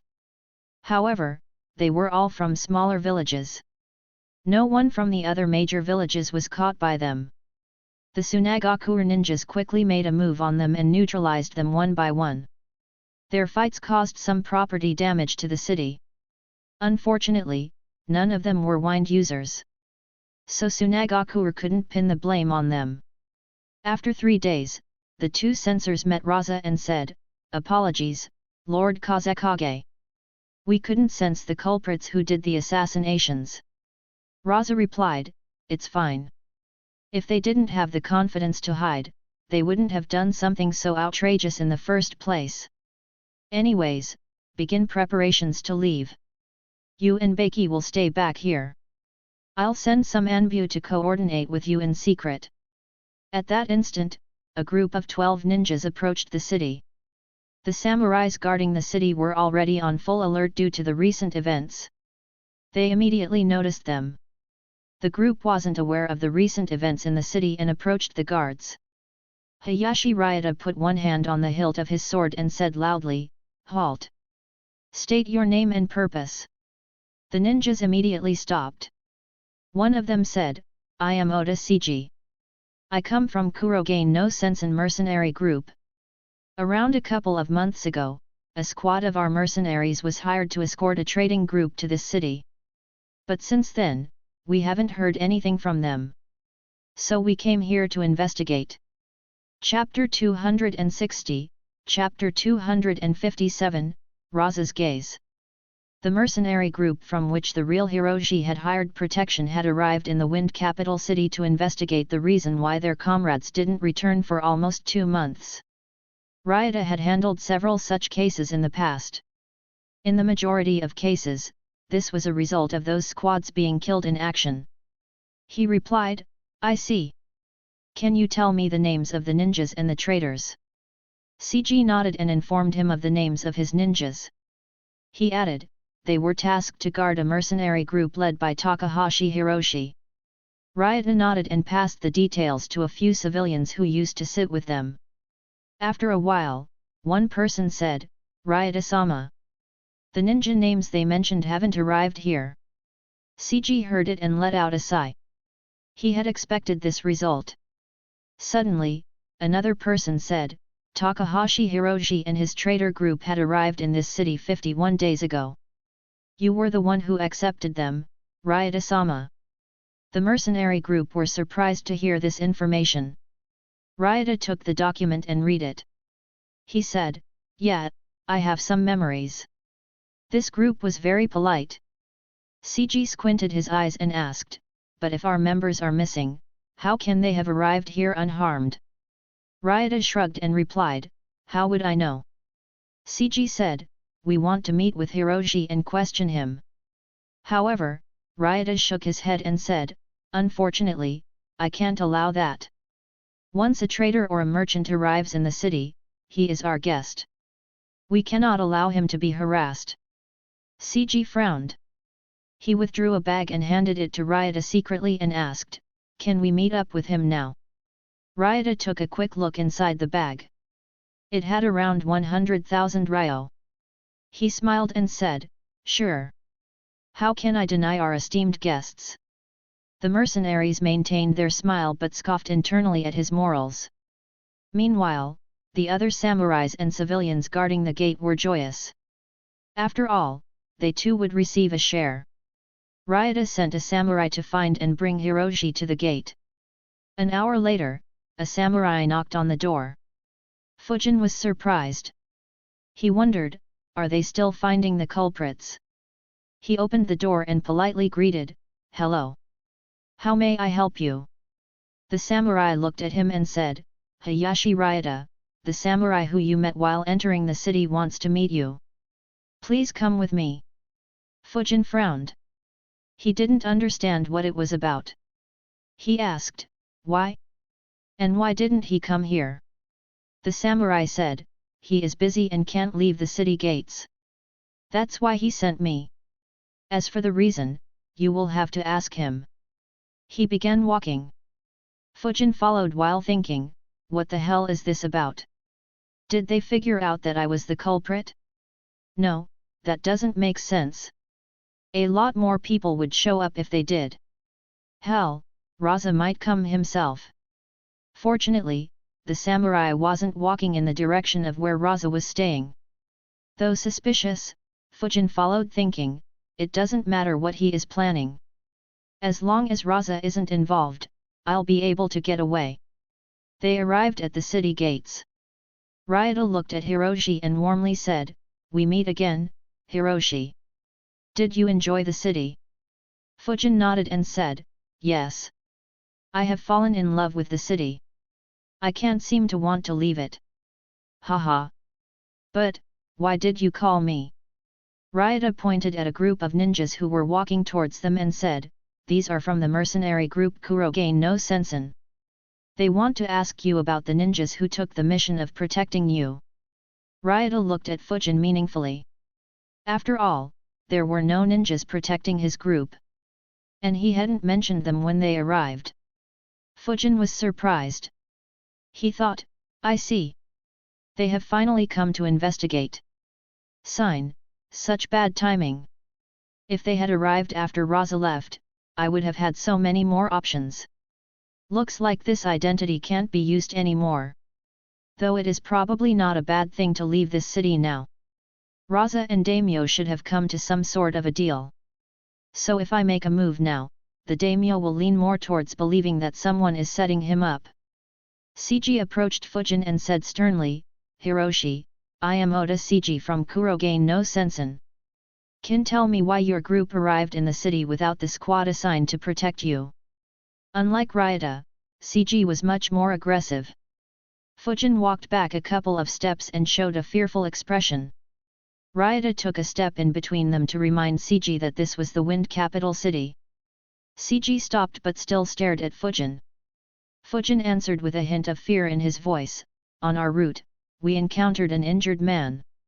He said that his group was attacked by bandits and asked for our help. The ninjas we hired initially refused the injured man. But the man promised to give them all his profits from the goods that he was going to trade. That made them change their mind. 2 of the ninjas followed the man while the remaining 2 escorted us to this city. However, since we didn't hear from those 2 ninjas again, the other 2 got worried. So after this city was in sight, they left us and went back to look for them. I don't know what happened after that." Seiji frowned. He analyzed, seeing how scared he is, I doubt he is lying. Besides, we are a mercenary organization. People chasing after more money is very common in our line of work. Did they fall into a trap? And why did the remaining 2 chase after them? No, something doesn't add up. He asked, "Where did you find that man?" Fujin replied, "Around 4 days' journey from here." Seiji replied, "Okay. You will come with us and take us to that place and help us find them." Fujin immediately said, "No. The man was in a very bad state. I don't want to end up like him." Seiji replied, "You won't. We will be there with you." However, Fujin kept saying no. When Seiji was about to get aggressive, Fujin said, "This is the Wind Capital. You can't forcefully take me from here." Seiji frowned and looked at Ryota, who looked to be on Fujin's side. He said, "Help me out, brother. I will make sure that he is safe and that you are compensated." Fujin immediately wondered, "Compensated?" Ryota nodded and looked at Fujin and said, "Hiroshi, you don't need to be worried. With 12 ninjas, even I won't be able to do anything to them. So the bandits won't pose a threat to you. In addition, you need to save the ninjas who brought you here safely. Or at the very least, you should get justice for them. Seeing that everyone was against him, Fujin's face became very ugly. He reluctantly nodded, "All right." The samurais and the mercenaries smiled. After all, Hiroji was just an ordinary trader. How could he disobey them? CG secretly passed another 100,000 ryo to Ryota. Fujin obviously noticed it and decided, in the future, if I decide to steal or plunder, I will definitely start with the Land of Iron. In terms of cash flow, that will definitely be the richest country in this world. This wasn't the first time Fujin had seen an honorable samurai act in this manner. Almost every samurai working for daimyo or in capital cities was very liberal when it came to accepting bribes. In addition, the daimyos also paid them a lot for the protection they provided. In addition, they were also the largest suppliers of basic ninja tools and chakra metal weapons and also mined the last few remaining elemental crystal mines. So a lot of money keeps getting funneled continuously into the Land of Iron. They were about to leave when suddenly a commotion was heard. The entire group looked back to see the Kazekage walking towards the city gate along with a few Tsunagakuer ninjas. Everyone immediately became tense. They quickly moved out of the way and stood on one side of the road respectfully. Raza passed through the gate without paying any attention to them. The mercenary group sighed in relief. However, Raza suddenly stopped and glanced towards the mercenary group and thought, "Weird, why do I get a peculiar feeling from this group?" Raza didn't sense anything from this group. However, he just felt as if something about them was off. Chapter 261, Chapter 258, Unknowingly throwing the opportunist to the center of the battle. One of Raza's advisors asked, "What's the matter, Lord Kazekage?" Raza turned around and continued walking. He asked, "Who were those people?" Though his voice wasn't soft, Fujin and the mercenaries didn't hear it due to the distance between them. The advisor answered, "They are wearing the headband of the mercenary group Kuroge no Sensen. It is the group that is active in the countries between us and Earth. Is there any issue with them?" Raza replied, "It's just a feeling. Send 3 Anbyo groups to chase after them. I have a feeling that we will find something important by trailing them." The advisor nodded. The mercenary group had become very tense and nervous when Raza glanced at them. Even Fujin was the same. He didn't have any desire whatsoever to face Raza. Especially when they were surrounded by deserts. When Raza turned around and continued walking, the mercenaries finally began breathing again. Fujin also became visibly relaxed. He decided, "All right, no more mess in this city." Though unlikely, if this is his clone and his main body is hiding inside the city, I will be in deep trouble. After Raza left their line of sight, the mercenary group immediately left the Wind Capital. One of them carried Fujin on his back so that they would be able to move faster. For once, Fujin didn't object.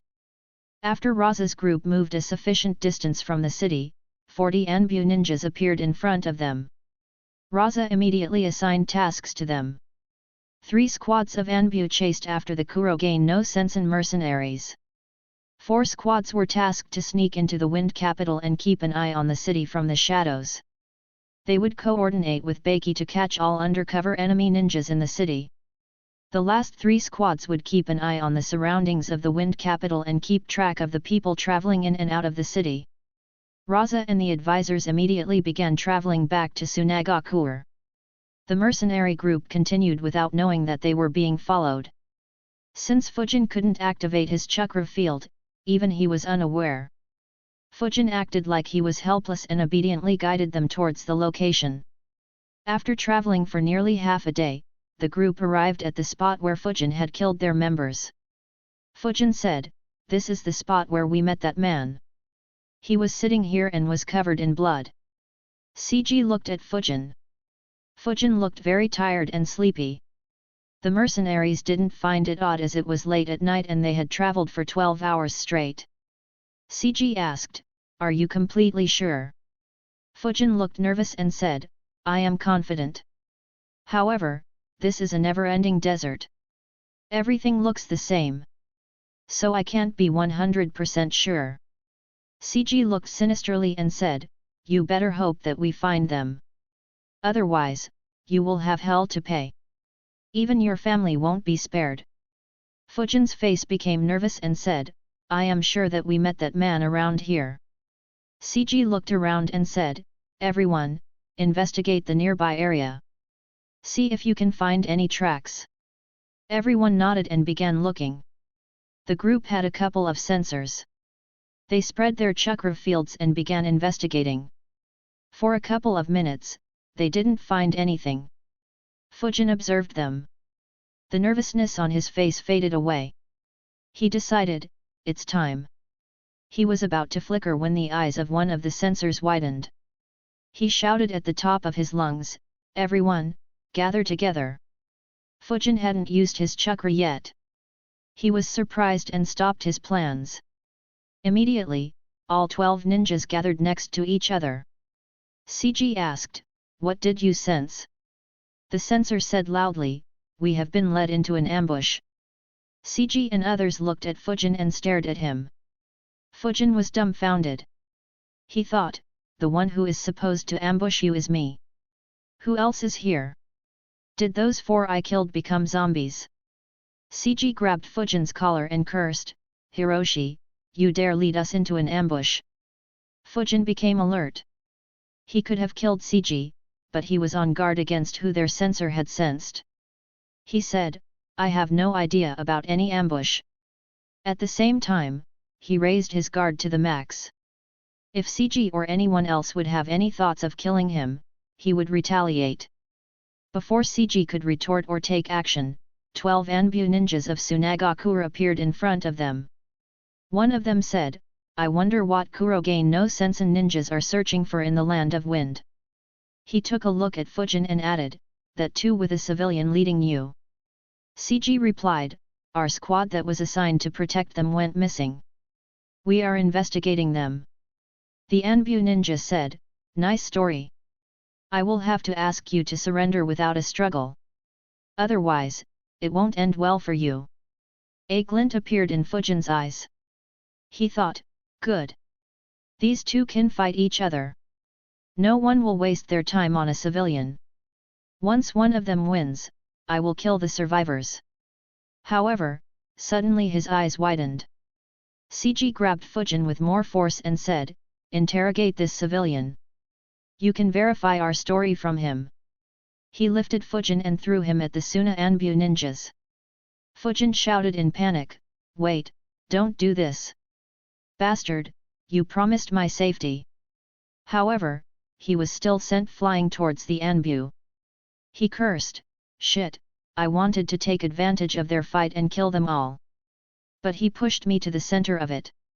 The lead Anbu smirked behind his mask and grabbed a kunai.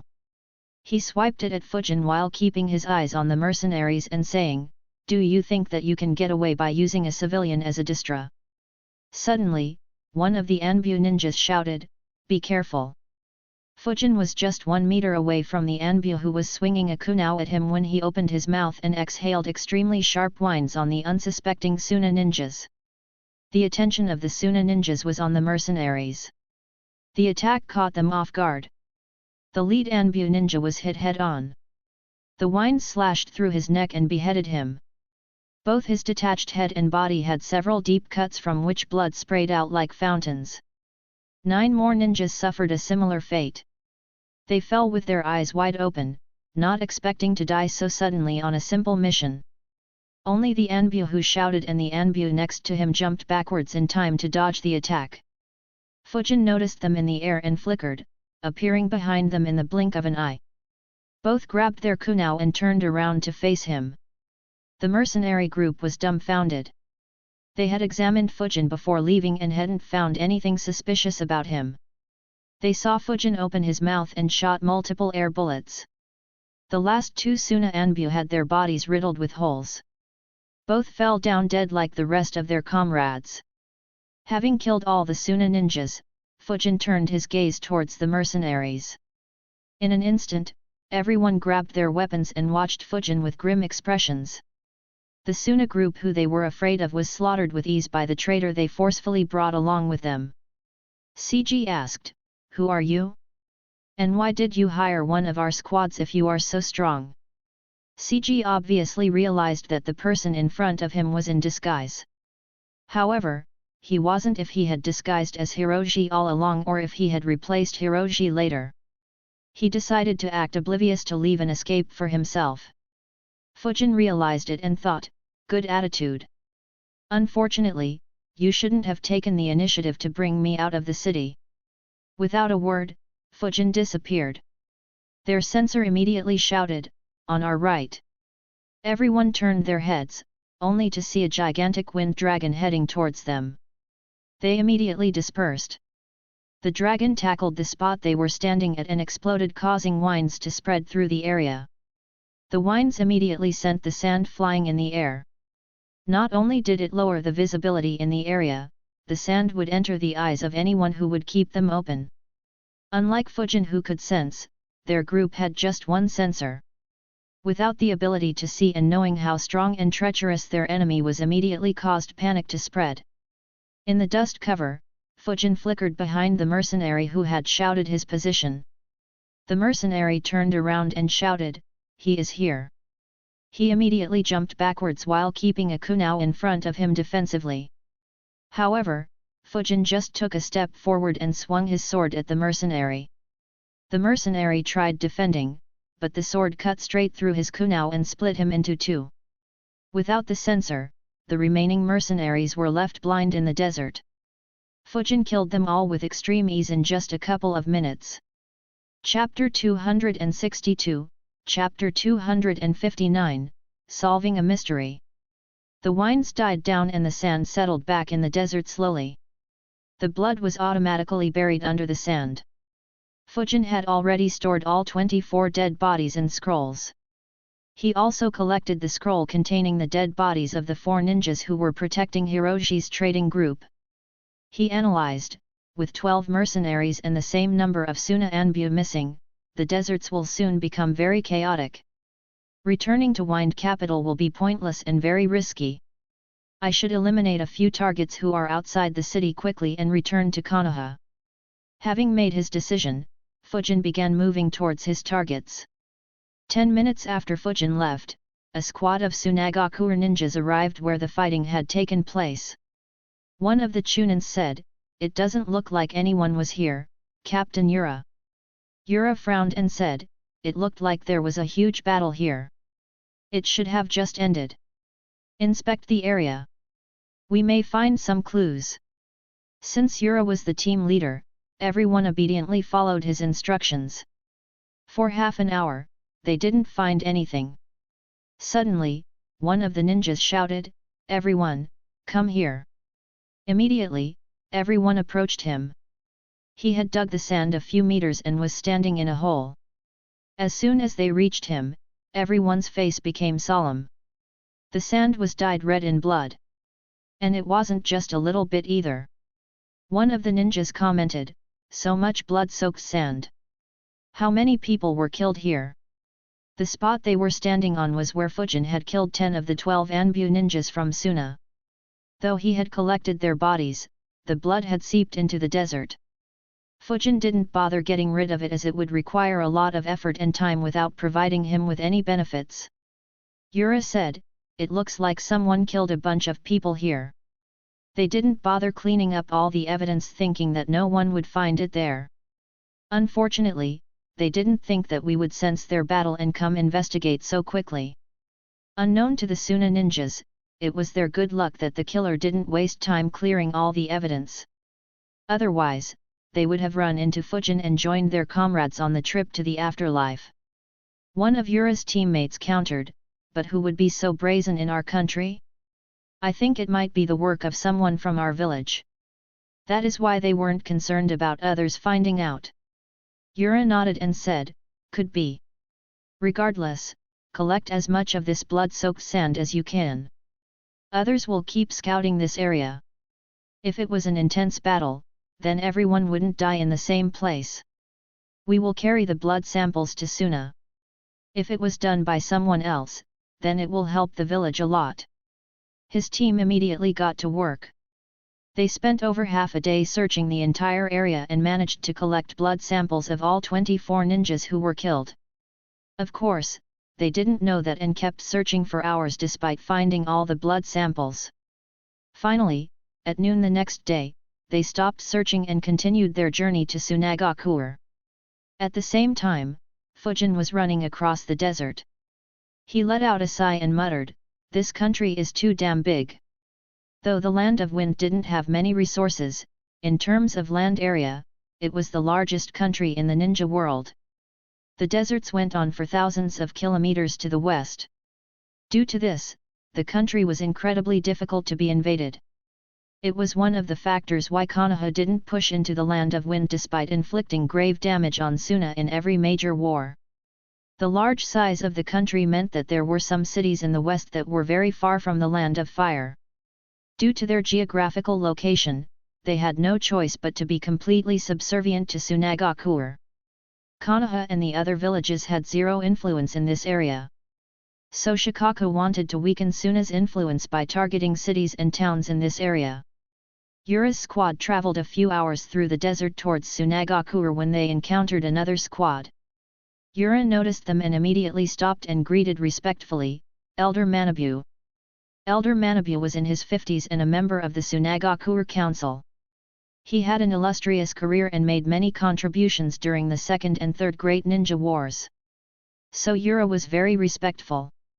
Manabu didn't bother making any small talk and asked, "Yura, you are coming from the Land of Bird, right? Did you see any Anbu or mercenaries on your way here?" Yura shook his head and said, "No, but the place we passed through had a huge battle. We probably missed it by less than 15 minutes. We didn't see anyone there, but a lot of blood was spilled there. We estimated that at least 18 people were gravely injured." Manabu frowned. He had been dispatched by Raza after they lost communication with that group of Anbu. He analyzed, Kazekage-sama said that he sent 3 squads of Anbu to chase them. And the mercenary group had 12 ninjas and 1 civilian. 18 grave injuries could mean that one of the 2 forces was wiped out. Suddenly, he had a very bad feeling. He muttered to himself, "If our Anbu won, they would have returned or at least sent a message. Does that mean that they lost to merely mercenaries? But how could our Anbu lose to mercenaries? And how did they avoid Yura's group? Did they escape into the desert instead of continuing their journey?" Manabu asked, "Yura, did you spot any tracks leaving the battlefield?" Yura shook his head. Manabu frowned and asked for the blood samples. He took it from Yura and handed it to one of his subordinates and said, "Carry this back to Sunagakure and have them inspect the blood. Also, ask Lord Kazekage to prepare multiple units. We may need to scout the entire desert. Yura, you and your squad lead us to the spot where you noticed the combat." Yura replied, "But we have to hand over the mission report." Manabu instructed, "Pass it to him. This could be an emergency. I might need all the help that I can get." Yura nodded and said, "All right, Elder." He handed another scroll to him and they began their journey back. Yura's squad had already consumed soldier pills, so they could continue running. The group returned to the spot where Yura had collected the blood-soaked sand. They investigated a lot but didn't find anything substantial. Around the same time, Raza received Manabu's message. He immediately reached the same conclusion as Manabu and frowned. He muttered, "First the issue with the daimyo and now 12 Anbu went missing? What is happening in my country?" He immediately got to work and began arranging more squads to reinforce Manabu while analyzing, "Looks like my suspicion on the mercenary group was right. But, that group didn't look strong enough to take on my Anbu. Was someone hiding their strength? Or did I underestimate the goals of the group creating a mess in the Wind capital city?" Raza overcalculated as he didn't have a clue about Fujin. His Anbu died just because they were unlucky enough to encounter him. Since they had no success, Manabu's group began moving towards the Wind capital city to investigate the reason for the appearance of the mercenary group. At the same time, they wanted to investigate the civilian with them. After another half a day, they finally arrived in the wind capital city. Manabu quickly moved towards the city gate where they were spotted and found Ryota. Despite not being under Tsunagakuer, Ryota greeted the elder warmly. Manabu directly asked, "Tell us about the mercenaries from Kurogain no Sensen with whom you were talking a few days ago." Ryota was surprised by the question. He said, "They came here over 2 days ago when the Kazekage left the city. They were investigating their 4-man squad that went missing while escorting a traitor group. Their circumstances were quite weird as the traitor group made it to the city without any harm but all the 4 ninjas were missing." Manabu frowned and said, "The traitor group is very suspicious." Ryota nodded and informed him about the remaining details. He ended by saying, "The traitor Hiroji was worried about their safety. So he volunteered to go with them to tell them where they saw the man."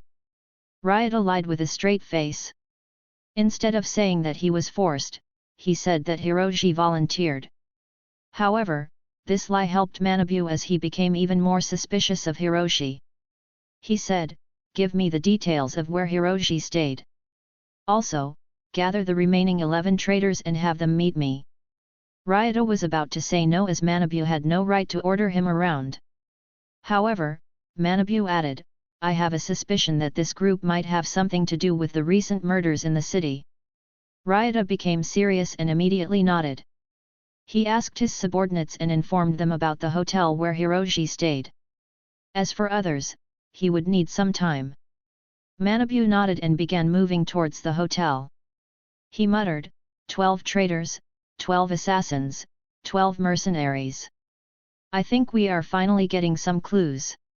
Chapter 263, Chapter 260, Culprits Found? As they were walking, Yura asked, "Elder, what assassinations took place in the wind capital city?"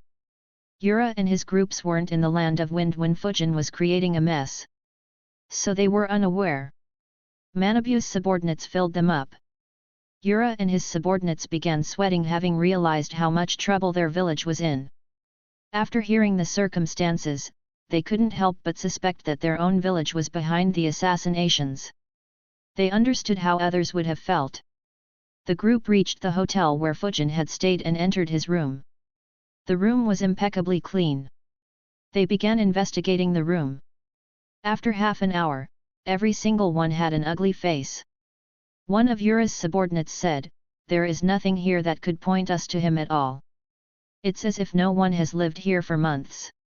Another said, "But the hotel staff said that he lived here for over 7 weeks.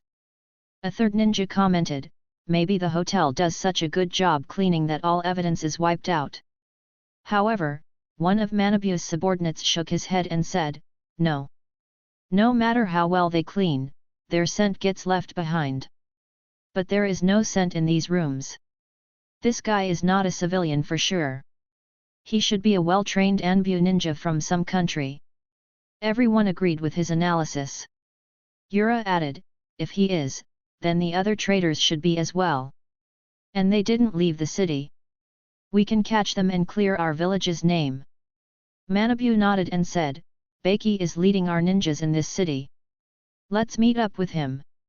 He must have an appropriate plan for when we catch the culprits." Everyone nodded and left. When Baki received the news, he was elated. He had been under a lot of stress for the last few weeks. No matter how much he worked, he never found any clue. The entire job was a dead end. Since Manabu cracked the case, he immediately deployed his ninjas in the city to find the remaining 11 traitors. Unfortunately for Baki, even this clue was a dead end. They searched non-stop for 2 days. However, no matter how much they looked, they didn't even catch a whiff of those 11 traitors. It was as if they had long disappeared from the city. No one even remembered their faces. Only a few merchants who earned big profits from their trade recalled them. But they hadn't seen them again for almost 2 months. So their memories were useless for Suna ninjas. Baki sighed and muttered, "I should have known that it wouldn't be this easy." Manabu nodded and said, "They probably changed their disguises after entering the city." He looked in the direction of the city gate and added, "Fortunately, we can soon be able to inspect every citizen in this city." Manabu's words confused the Suna ninjas other than Baki. Baki and Manabu moved towards the city walls and jumped on top of it. The other Suna ninjas followed them. As soon as they saw the sight outside, their eyes widened. Most were too stunned to speak. Finally, one muttered, "This is insane." Outside the walls were numerous figures running towards the city gates. A total of 334 ninjas were sent by Raza to keep the Wind City safe in accordance with his deal with the Wind Daimyo. Yura asked in surprise, "Did Lord Kazekage send these many ninjas to help us search the deserts?" Baki replied, "No. They will be stationed in the Wind Capital to prevent such incidents in the future.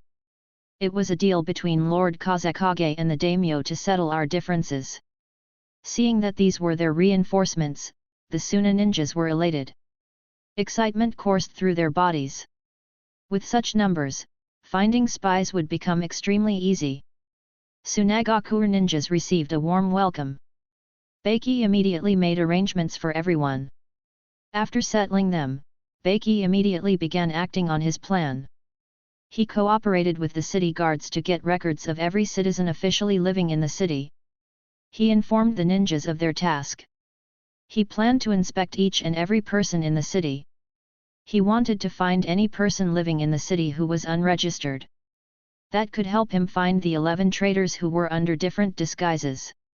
At the same time, he planned to deploy sensors throughout the city. Though spies could disguise themselves as civilians, completely hiding from sensors inside the city would be much more difficult. Especially since there were a few extremely capable sensors with him. Unfortunately, before Baki could begin his search, another Suna ninja arrived in the Wind Capital and rushed straight to Baki and handed him a scroll. Baki opened and read it. His eyes widened and his expression became very grim. Manabu was surprised. He asked, "What does the scroll say?" Baki handed him the scroll.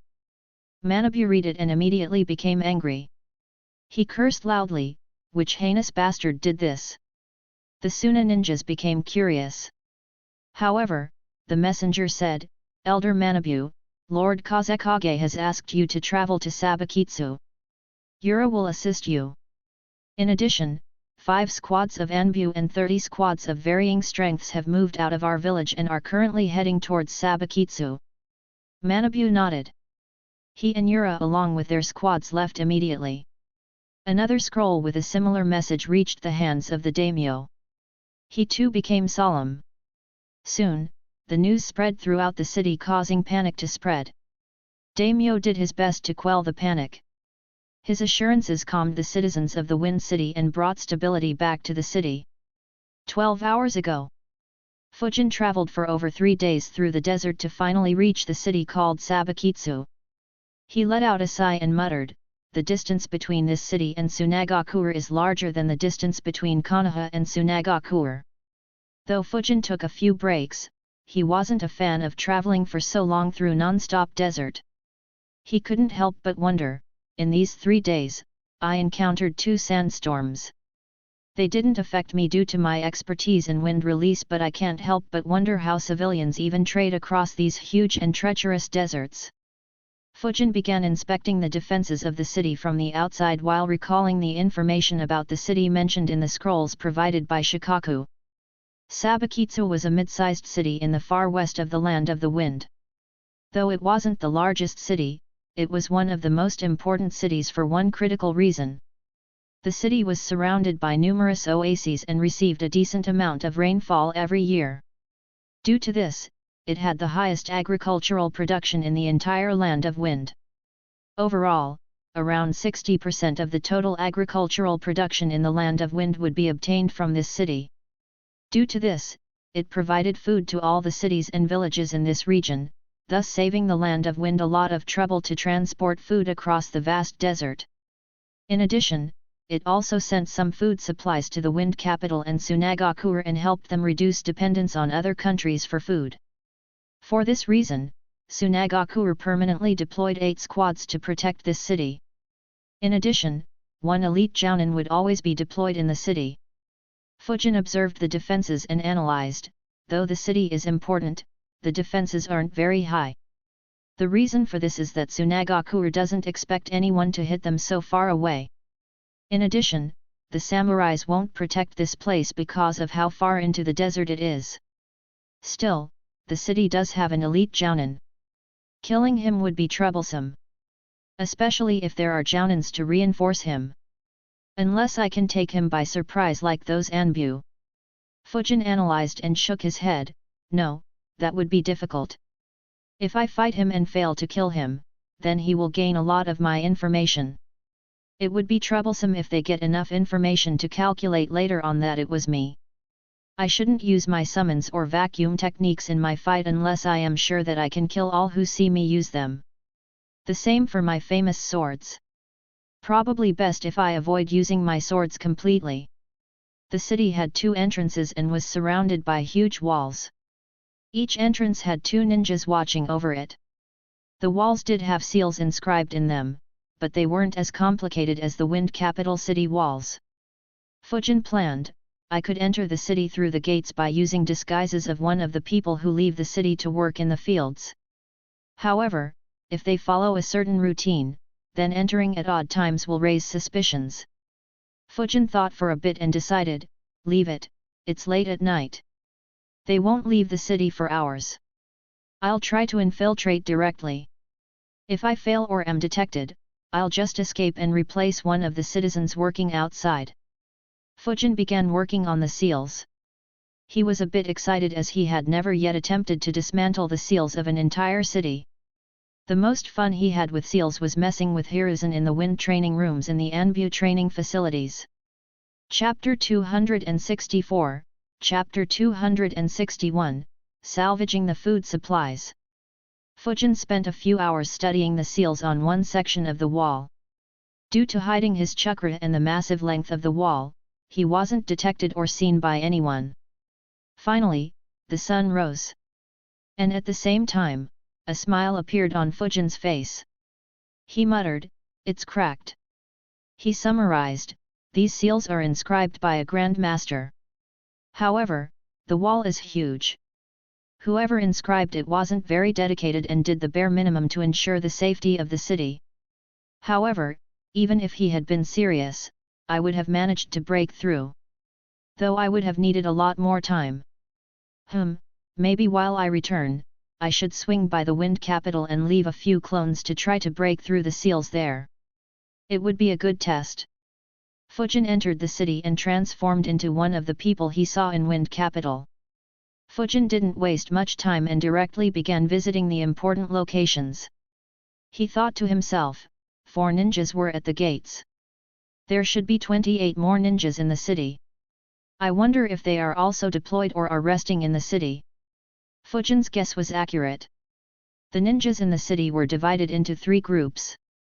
The first group of 12 ninjas were responsible for keeping an eye on the city gates in 8-hour shifts. The next group of 12 ninjas were also responsible for protecting 2 crucial locations. The last group of 8 ninjas and 1 elite jounin would stay on standby in case an emergency occurred. Of course, due to how peaceful the city was, every one of them had gotten complacent. Fujin walked towards his target. Soon, a huge fortified structure with sturdy walls that were designed to withstand not only the harsh desert conditions but also any attack by enemy ninjas became visible. This sturdy structure was one of the 2 provision depots in Sabakitsu. It stored a vast amount of harvested food grains and other food items that could be stored. These depots served as a lifeline for the entire western region of the country. Fujin didn't sense any chakra field active around him or the provision depot. So chakra gathered in his eyes and observed inside the depot. He observed, so this place has only 2 ninjas. I guess the other depot also has 2 ninjas overlooking them. But what exactly are these guys doing? I can feel that both of them are very tense. Fujin was curious, but he didn't care much. He decided, it doesn't matter. They are only chunins. His expression became serious as he observed the seals inscribed on the depot walls. He muttered to himself, the seals are much better than outside city walls. And I can't keep studying this one for hours. Looks like it's time for the dynamic entry. Chakra gathered around his fist. The people who were walking around him were surprised and immediately looked towards Fujin. They noticed that his right fist was glowing. One kid said, "Mom, look.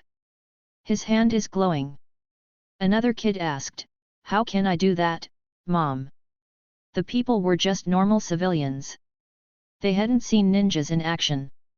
Suddenly, Fujin disappeared. Though the walls had very good protection, the same couldn't be said about the doors. Fujin punched the door and smashed it into pieces. The two Suna ninjas inside the depot were playing a game of cards. Suddenly, they heard a loud noise and felt the entire depot shaking. The noise generated by the impact of the punch traveled hundreds of meters through the city. The people who were watching the glowing fist curiously became terrified. They immediately ran away. At the same time, the elite Jounin and the other ninjas in the city became alert. 14 ninjas along with the elite Jounin immediately began moving towards the depot. The two ninjas inside the depot got up and grabbed their kunao. However, Fujin flickered next to one of them. The ninja immediately swung his kunao at Fujin, however, Fujin was much faster. A punch landed on the ninja's face and blew him up. Fujin had enhanced the punch with chakra as well. Blood, flesh, bones and insides of the brain hit the face of the second ninja. His horror knew no bounds. 1 second he was playing a game of cards with his friend, and in the next second his friend's brain was blown up. Fortunately or unfortunately, his misery was short-lived. Fujin fired an air bullet through his throat and ended his life as well. Fujin immediately flickered towards where the grains and other food items were stored. It was easy to find. Fujin knocked the door down and immediately spat a fireball on it. The entire room was lit on fire. However, this wasn't the only grain storage in the depot. There were 7 other such rooms. Fujin immediately began lighting them on fire as well. The elite Jounin appeared in front of the depot and was horrified to see smoke coming out of the depot. Fujin had set fire to 3 food storage facilities. Another ninja appeared next to him and asked, "Captain Hitachi, what are your orders?" Hitachi quickly commanded, "There should be an intruder inside. I will douse the fire. You guys stop him. Don't let him set fire to every storage facility." He immediately jumped in the smoke. 5 ninjas followed him in. The remaining Tsunagakuer ninjas in the city kept arriving every few seconds and went into the burning depot. Fujin had set fire to 5 storage facilities when the Suna ninjas spotted him. Hitachi immediately made hand signs. 4 water clones appeared next to him. He and the water clones headed towards the 5 rooms from where smoke was appearing. The other ninja immediately ran towards Fujin. One of the Jounin screamed hatefully, "How dare you burn the only source of food for the hundreds of thousands of people living here?" Another ninja shouted in rage, "I will skin you alive." 2 threw shurikens at Fujin while the other 3 weaved hand signs. Fujin dodged the shurikens, but the assault had just started. Wind release, air bullet jutsu. Wind release, wind gale wolf jutsu. Wind release, wind sword jutsu. 8 air bullets, 3 wind wolves and multiple blades of wind moved one after another towards Fujin. Chakra gathered in Fujin's eyes. He immediately flickered out of the way and dodged every air bullet. He gathered chakra in his mouth. Wind release, infinite breakthrough jutsu. He exhaled a wind current from his mouth. However, instead of the destructive attack, he exhaled an extremely gentle wind current. The blades of winds entered the wind current and were redirected. They moved towards the doors of the remaining storage facilities and cut through them. Seeing their attack destroy portions of their food supply made their hearts ache in pain. At the same time, their hatred towards Fujin increased even more. Lastly, the 3 wolves entered the wind flow. However, the wind flow was too strong for them to continue. One dispersed directly while the remaining 2 were sent crashing into the walls and finally dispersed. However, Fujin's position didn't improve much as 3 more Suna ninjas had arrived. Half of the 8 ninjas were jounins. Fujin's odds kept getting worse. One of the Suna ninjas slammed his hands on the ground. Immediately the ground rose and interrupted the wind flow he had created. Immediately, the remaining 7 ninjas pounced on Fujin. Dozens of shurikens and multiple wind jutsus were launched at Fujin. Fujin dodged while counter-attacking, but the Suna ninjas kept attacking without caring about their chakra reserves. Fujin kept dodging as he sensed 4 more ninjas entering the depot. He frowned, killing them in a short time isn't possible without using vacuum jutsus. I need a distraction. He weaved a hand sign as he continued dodging the attacks. Fire release, Fire Dragon Flame Bullet Jutsu. At the same time, one of the Suna Jounins too completed his hand signs. Wind release, Wind Dragon Jutsu. 2 massive 30 meters long dragons appeared in the depot. However, seeing the fire dragon made the Suna ninjas very nervous. The wind dragon collided with the fire dragon who didn't make any move. The impact of the collision destroyed the fire dragon. The Suna ninjas were surprised at how quickly it was defeated. However, their eyes widened in horror as the winds generated by the wind dragon carried the flames everywhere inside the depot. The doors to the storage facilities that were destroyed earlier let all the fire enter inside. The last remaining food grains that were safe inside the depot began burning. The ninjas attacked while cursing Fujin with every foul word and curse they knew. However, Fujin kept dodging and counter-attacking without responding. At the same time, Hitachi and his clones doused the fire in all 5 rooms. However, their expressions weren't good. Hitachi muttered, "Even though I doused the fire, all the food items have gotten wet. I am not sure how long it will last." He and his clones left the rooms. Fujin noticed that the smoke coming from those 5 rooms had turned into water vapor. A smile appeared on Fujin's face as he decided, it's time. Chapter 265, Chapter 262, Konoha's Scheme. A massive chakra appeared around Fujin. The sudden spike in chakra shocked the Suna ninjas. Without giving them any time, Fujin attacked. Wind release, Infinite Breakthrough Jutsu. Unlike the previous version, this jutsu was as destructive as it could possibly be. The Suna ninja, who considered themselves unmatched in wind jutsus, were dumbfounded by the scale and destructiveness of this attack. The attack left giant scars on the sturdy walls of the provision depot. The Suna ninjas were blown apart as well. 2 ninjas had their throats sliced by the sharp winds. Another had his eyes pierced. One had his left arm sliced off. The winds also moved into the 8 storage facilities. Hitachi and his clones were caught off guard. All 4 water clones were dispelled, leaving just Hitachi in one of the rooms. He quickly weaved a hand seal. Water release, Water Prison Jutsu. A sphere of water surrounded him and saved him from the impact of the winds. While the Suna ninjas were struggling, a shadow clone appeared next to Fujin. Fire release, Searing Migraine Jutsu. He wasted no time in releasing a massive fire into the winds generated by Infinite Breakthrough. The fire began spreading instantly. The winds carried the fire to each and every corner of the depot. Hitachi watched in anger and helplessness as an even bigger fire entered his room. The 3 storage rooms that had just small fires were set ablaze. Every food grain was burned up. The 5 rooms where Hitachi and his clones had doused the fire were set ablaze once again with even more intensity. Worse, of the 14 Suna ninjas that were fighting Fujin, 12 were set on fire as well. Only 2 managed to use defensive jutsus in time.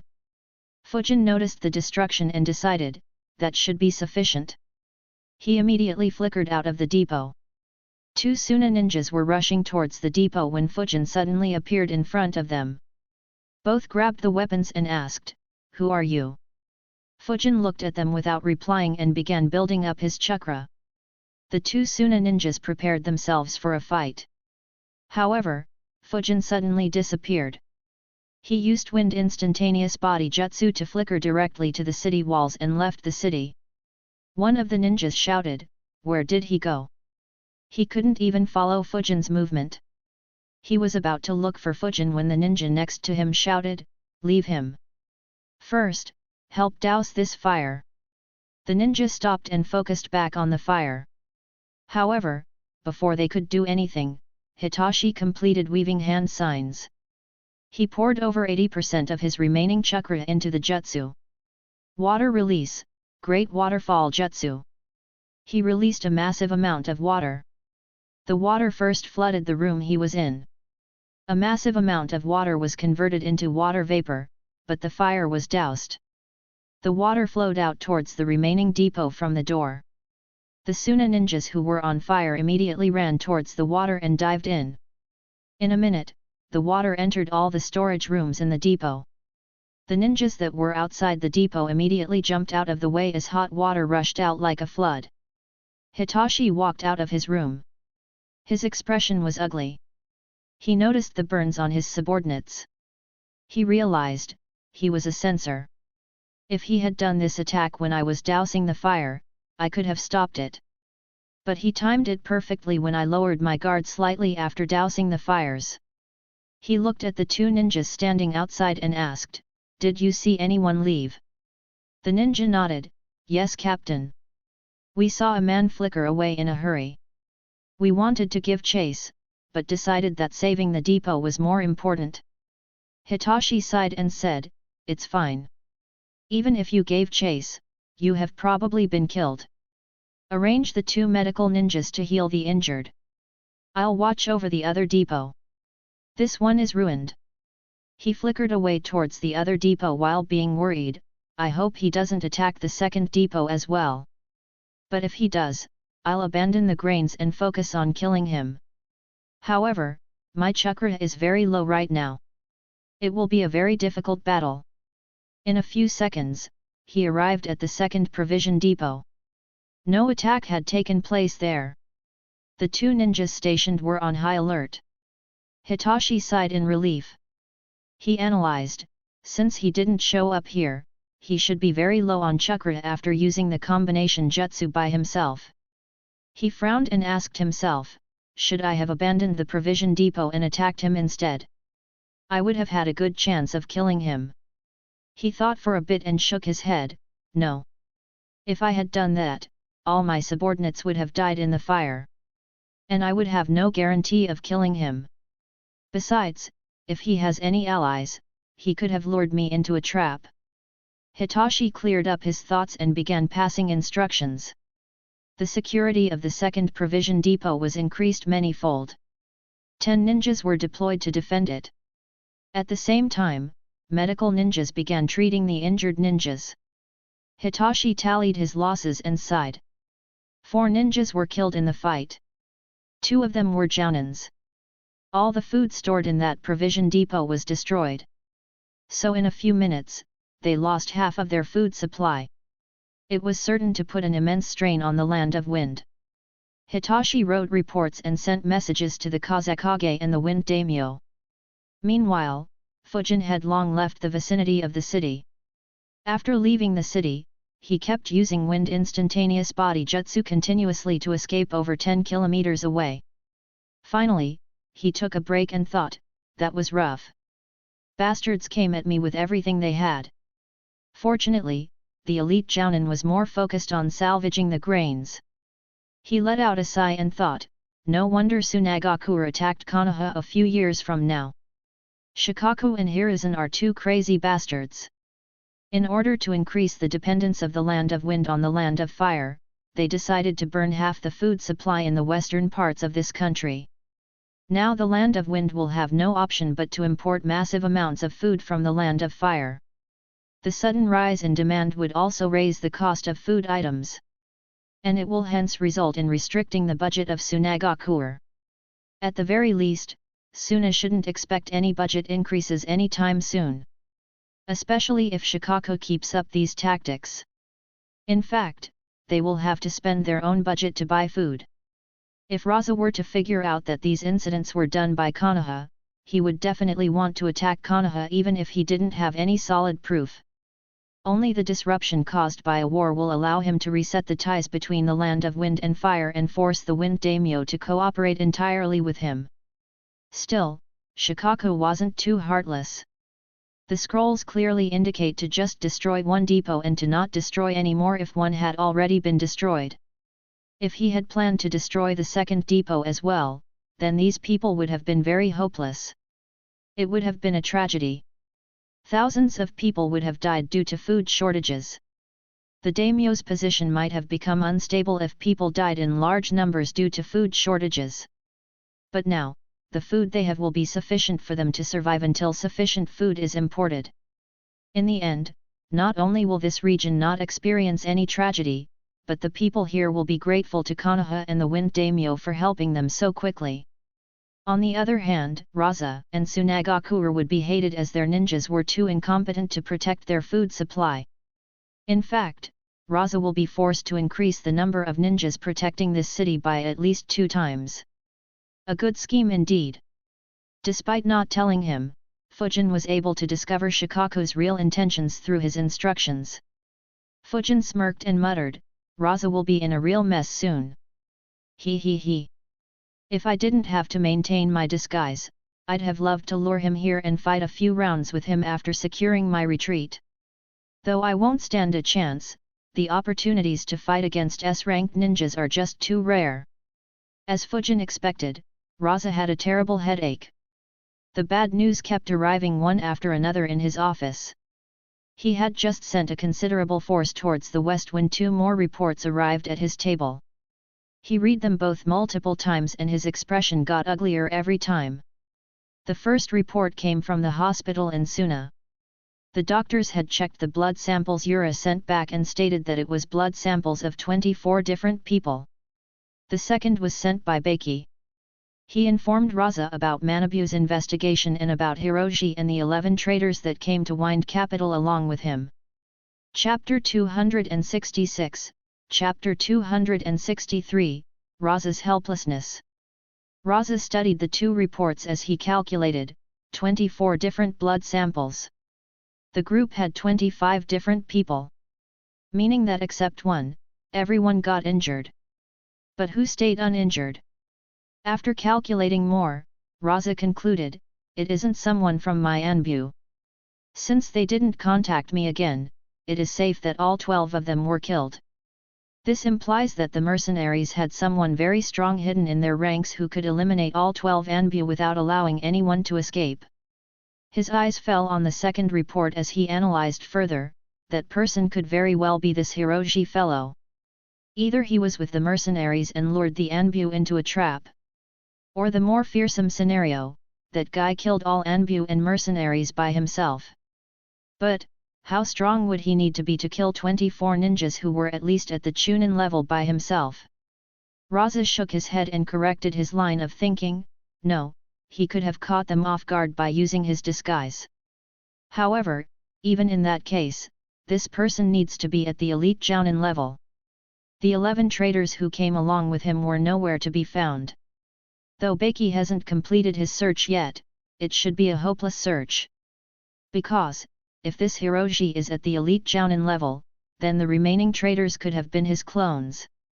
No, his shadow clones. Probably the assassins were his clones as well. The person who attacked Sabakitsu should be him as well. Raza's expression became very ugly as he muttered, Konoha sent an elite Jounin to create a mess in my country so brazenly. They want to increase our dependence on them so that we are forced to stay in an alliance with them. Just like Fujin, Raza could see the impact of destroying just one of the 2 provision depots in the west. The scenario was just too favorable to Konoha. Unfortunately, he had no proof to give to the daimyo or the public. However, despite the absence of any proof, he was certain that Konoha was behind it. Within a day, he sent messages to every noble in the west who supported him. In addition, he dispatched another 200 ninjas to the western parts of the country. Fujin had no idea that he would soon be hunted all across the vast deserts. However, the reinforcements were very far away. Traveling across the desert needed 3 days.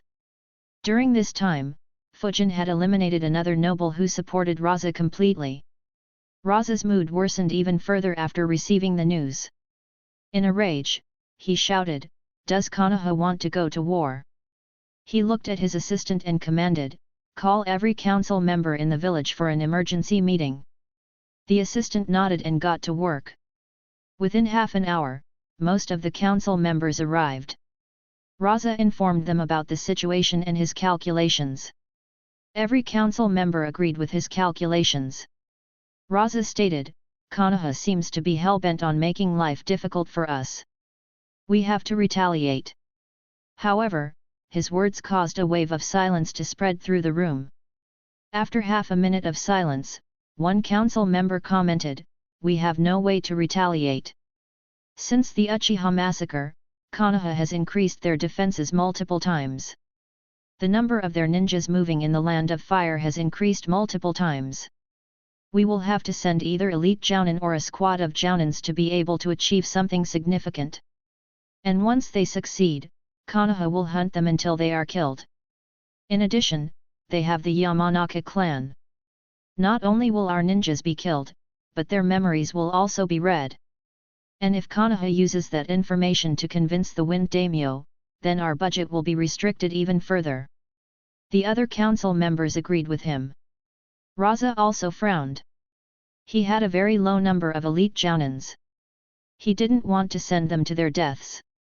In addition, their deaths would hurt Suna in multiple ways. Silence spread through the room. The only eligible name they could think of who wasn't already exceeding 50 years in age was Baki. But Baki was helpless in dealing with the situation in the Wind Capital. If he messed up after entering the Land of Fire, they would lose one of their strongest fighters. None of them wanted to risk this. Finally, one of the council members suggested, in my opinion, we should focus on killing the elite jounin that has infiltrated our country. If we kill him, Konoha will feel heartache at losing him. After all, the value of an elite jounin exceeds more than 100 chunins.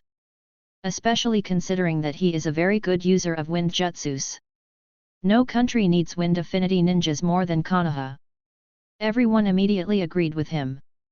The meeting ended without deciding on any good plan to hurt Konoha. Raza sighed in disappointment as he too couldn't think of any good method to retaliate. He just hatefully looked in the west. Around the same time, Konoha received intel about the recent happenings in the Land of Wind. Hiruzen read the reports with a weird expression and called Shikaku. Shikaku received the scroll from Hiruzen. His expression also became weird. Hiruzen chuckled and said, "You messed up. You should have defined the mission parameters properly." Shikaku sighed and muttered, 10 nobles, 12 family members of nobles, 4 ninjas, and 1 food storage depot. Does he intend to start a war? He let out another sigh and said softly, "What a drag. I told him that it is the promotion mission for Anbyo captain. Why is he acting like he wants to become the Anbyo commander?" Hiruzen let out another chuckle. Shikaku looked at him and said, "This isn't a laughing matter. He has acted so many times that Suna will definitely suspect us. Even if he didn't leave any evidence, they will still want to retaliate." Hiruzen nodded and said, "Fortify our defenses. Set up traps for any enemy squads who would want to create a mess in our country. In addition, prepare yourself for more such news." After all, he has just reached the western side of the Land of Wind. Hiruzen wasn't worried about Suna's retaliation. Instead, he wanted to use the opportunity to kill their elite troops. As long as Suna's strength was kept in check, they wouldn't try to break the alliance openly. Shikaku sighed and said, "We also need to know what deal Raza and Wind Daimyo reached. This wasn't what we wanted. If they resolve their differences, then all our efforts would be pointless." ALS. He suddenly stopped speaking and looked at Hiruzen and asked, "Why do I have to do it?" Hiruzen had asked him to do a very tedious task in such a smooth manner that he didn't even consider refusing it. However, he had no will to spend a lot of time working on it. Hiruzen replied, "Because you were the one who messed up." Shikaku retorted, "You were in the room as well." Hiruzen nodded and said, "But you were the one to pass the orders." Both entered into a staring contest. After a minute, Shikaku sighed and got to work. As soon as the door closed, Hiruzen chuckled once again. He looked at the reports once again and thought, I should have expected this. But it's all right. Suna was becoming too arrogant. If they aren't reined in, they will soon become more chaotic and break off the alliance. Once that happens, the fourth great ninja war will just be a matter of time. Hiruzen got up and looked out of his window at the stone faces. He let out a sigh as he thought, finally, our strength has recovered. Once I officially promote the current crop of ninjas to Jounin rank, our numbers will have reached sufficient levels officially. However, we still need a few years of peace for this generation of ninjas to fully mature. Then we can afford to enter another war. As he looked at the stone faces, tiredness could be seen on his face. However, suddenly he squinted his eyes and chakra gathered in them. He noticed someone sneakily moving on the Hokage monuments. But, soon he let out a long sigh and muttered, I am getting too old for this shit. I should have dumped this kid on his perverted godfather. The entire village suddenly noticed that the Hokage monuments were painted and made to look hilarious. Soon, Iruka noticed it as well and began chasing after Naruto. While Konoha was peaceful and joyous, the situation in the western territories of the Land of Wind was heating up. 148 Tsunagakuer ninjas arrived in the city of Sabakitsu. Manabu, Yura, and two more ninjas met up with Hitachi, who told them every detail regarding their short clash with Fujin. Manabu analyzed and said, Kazekage-sama's analysis seems to be on point. This is most likely the same guy. Odaka added, an elite jounin from Konoha. We have to catch him and give him the most painful death imaginable. But... He scratched his chin and asked, how do we find him in these vast deserts?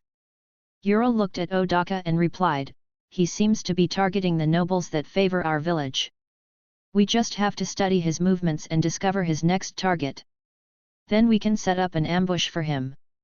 Odaka looked at Yura carefully. Odaka was one of the few elite jounins in Suna and a council member as well. He was quite senior as well. Along with Manabu, he was one of the two leaders of the Suna ninjas that arrived in Sabakitsu. He said, good. You are good, Yura.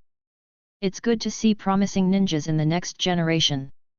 The last member of their group was an Anbu captain who was assigned as the leader of the 20 Anbu ninjas. He was wearing an eagle mask. He said, let's lay down a map and analyze his movements. We also need to analyze his abilities. Then we can set a trap. The group nodded and entered Hitachi's office. Chapter 267, Chapter 264, A Devious Trap. After entering his office, Hitachi laid down a map on a table. All 5 ninjas stood around it. Odaka asked, Eagle, what do you recommend? Eagle took a marker and circled Sabakitsu and a nearby town and said, he first burned a provision depot in Sabakitsu and then killed a noble in this town. The nearest town from there is Korenji.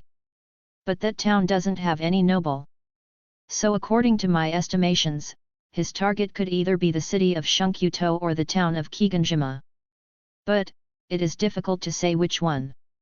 Manabu and Odaka began analyzing. After a couple of minutes, Manabu sighed and said, it's impossible to say which one he will target. We will split up and guard both cities. Yura and I will go to Shunkyuto while Odaka and Eagle will go to Kiganjima. Hitachi, you stay in this city and ensure that the last provision depot stays safe. We will leave 20 additional ninjas with you. The remaining will be divided equally among us. Odama, Hitachi, and Eagle nodded. They agreed with Manabu's plan. They quickly began discussing which ninja squads would join their groups. Suddenly, Manabu noticed something amiss and looked at Yura. Yura was still staring at the map and didn't say a word. Manabu asked, is something the matter, Yura? Yura snapped out of his thoughts. He said, I have a different take on this, Elder Manabu. Manabu said, explain. Yura said, if we split up, our chances of killing him will decrease.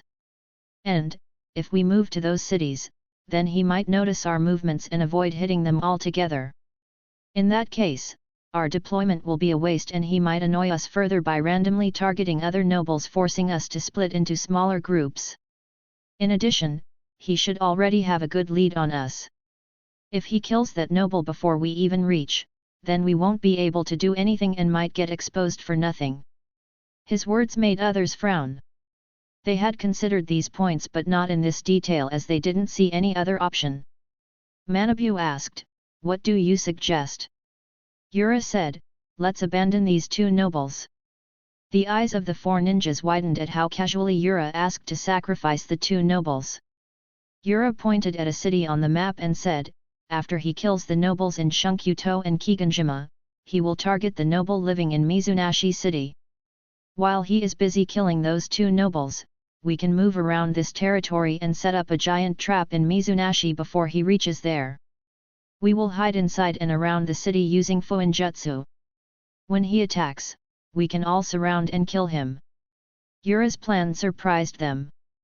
They thought about his words and agreed more and more with him. Though two nobles would die, the sacrifice would be worth it if they killed him.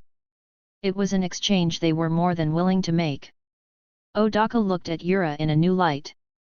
He thought, "I was just teasing him earlier for pointing out the obvious. But, he is indeed good. This level of talent should be in the council." Manabu said, "That is a good plan. Much better than mine for sure." Hitachi added, "Good plan, but there is one flaw. The ninjas deployed at the city gates didn't notice any anomalies or anything strange. So I speculate that he entered the city without alerting the seals inscribed here." Yura replied, "I considered that. But this city is very big and was guarded by just 4 ninjas at the entrances. So he would have had opportunities to study the seals. But in Mizunashi, he will be able to sense us only if he is a sensor and activates his chakra field. However, doing so while attempting assassination will be very stupid. So he won't do it." Yura's explanation made sense. Everyone agreed. He added, "In addition, the time would allow for the backup sent by Kazekage-sama to arrive. So we can even set up a perimeter in the desert to stop him in case he somehow manages to escape. Either way, the battlefield will unfold as we want." Manabu said, "Yes. Hunting him will begin easier if backup arrives before we set a trap for him. I'll communicate with them. You guys finalize the plans." Manabu quickly left. The rest quickly finalized the details of their trap. In the end, they decided to leave 30 ninjas in the city. They will not only aid in the defense of the provision depot but would also be responsible for ensuring that the fact that so many ninjas arrived in Sabakitsu doesn't get leaked outside the city. Within an hour, 118 ninjas led by Manabu and Odaka left the city of Sabakitsu. They moved around the town of Kiganjima and moved towards the city of Mizunashi. As Yura calculated, Fujin had made his move. Just after they left Sabakitsu, Fujin killed the noble in Kiganjima and quickly began moving towards Shunkyuto. As he moved, Fujin analyzed, as expected, the nobles are being heavily protected. But, there wasn't any Jounin-level ninja protecting him. I guess Raza wasn't able to send reinforcements so quickly. Or perhaps, the other Enbu who are supposed to be on a promotion mission are also making a mess and forcing Raza to deploy his ninjas everywhere. I can't be sure which one is the case, but it is better to assume the first one. My next target will probably be the last one without any significant protection." Within a few hours, he arrived outside Shunkyuto. His eyes glowed as he observed the walls of the city. He muttered, "This one has no seals to protect it either. I am disappointed at how lazy Tsunagakure has been. Granted these cities are far in the west, but is it really so much work to just ask a Fuinjutsu Grandmaster to visit all these cities and bless the city by carving a few seals?" With no seals to block his path, Fujin just entered the city normally while maintaining a disguise. He casually walked into the city while moving towards Noble's mansion. After a few minutes, he arrived outside the mansion. He hid in a corner where no one would see him and muttered, all these nobles live right at the center of the city. I don't even have to make any effort to find them." Fujin sighed. His mission had been progressing too smoothly. He was itching for a good fight. Of course, he wouldn't seek it if his enemies didn't act smart enough and allowed him to do his job without any resistance. His eyes glowed as he observed the mansion. He analyzed, 8 ninjas. 2 at Chunin level and 6 at Genin. Raza is awfully slow. Are they planning to lower my guard by giving me easy kills? He made a hand sign. Earth release, Earth military movement jutsu. Fujin disappeared into the ground and entered the mansion. None of the 8 ninjas were sensors and Fujin was suppressing and hiding his chakra. So no one detected him. Fujin moved directly towards the central room where Fujin had detected 3 people. 2 of them were ninjas while the third one was a civilian. This was the room where the noble was hiding. He was sitting in a chair while the 2 ninjas stood next to him. He nervously asked the ninjas standing next to him, "Lord Kazuo, how long do we have to keep hiding here?" Kazuo was the Chunin in charge of the defense of this remote city. He replied respectfully, "Don't worry, Lord Toshio. Reinforcements from our village will arrive soon." Toshio was still very worried. Kazuo assured him, "We are here with you as well, Lord Toshio. Live or die, we will join you. So don't worry." The noble nodded. For some reason, he looked to be very fearful of Kazuo. Suddenly, all 3 of them looked ahead. A head popped out of the ground. In the blink of an eye, an entire person appeared. Toshio was horrified. Kazuo and the other ninja also had solemn expressions. However, both had determined expressions. They seemed to have accepted their fate. They quickly grabbed their kunao and took a fighting stance. Kazuo asked, "Who are you?" Fujin didn't bother replying and shot an air bullet at Toshio. The Suna ninjas couldn't even react when the bullet hit Toshio's chest. Toshio's eyes widened. Time slowed down as he felt the pain in his chest. He knew that the Suna ninjas wouldn't be a match for the intruder, but he didn't expect to be killed so quickly. However, instead of sorrow or horror, a gentle smile appeared on his face as he looked at Fujin. His smile surprised Fujin. It was the first time he had seen a noble accept death with a smile on his face. Toshio thought, "My time has come. But my family will live a life of comfort and luxury." He closed his eyes and accepted his death with a gentle smile on his face. Chapter 268, Chapter 265, The Spirit of Sacrifice. Fujin was stunned by the smile on Toshio's face. Despite being the killer, he noticed no hatred in Toshio's eyes for him. There was just relief alongside some reluctance. Thoughts clashed at the speed of light in Fujin's brain trying to make sense of this bizarre scenario. He muttered to himself, "What the hell?" Kazuo and his subordinate noticed Fujin's momentary lapse of concentration. Both immediately jumped at Fujin to kill him. However, Fujin was well aware of his surroundings. He stepped to his left and got out of the genin's range. He caught Kazuo's arm and kicked him in the abdomen and sent him flying into the wall. He crashed into the wall and fell on the ground and began vomiting blood. The genin landed and moved towards Fujin again. However, all he saw was a fist coming straight at him. Fujin's chakra-enhanced fist landed on his face and blew it off his head. Kazuo gathered himself and was about to get up when a kick landed on his side and sent him rolling on the floor while vomiting more blood. Numerous ribs had cracked. Fujin didn't attack anymore and asked in a plain voice, "Who was that man?" Kazuo finally managed to get on his knees. He looked at Fujin hatefully and shouted angrily, "You killed the kind noble Toshio. A demon like you will rot in hell." Fujin snorted, "Save your lies for yourself. I have killed way too many nobles to not identify one." "Who was he?" Kazuo's eyes widened. However, he immediately put on an angry face and cursed, "First you kill our noble and then talk bullshit? Just kill me and be done with it. I will wait for you in the deepest layers of hell." Fujin didn't attack him and said, "Good play. I feel stupid for not considering such a simple trick. You knew I was going to come here. So you hid the real noble and used a body double. Cool trick. Kazuo's eyes widened once again.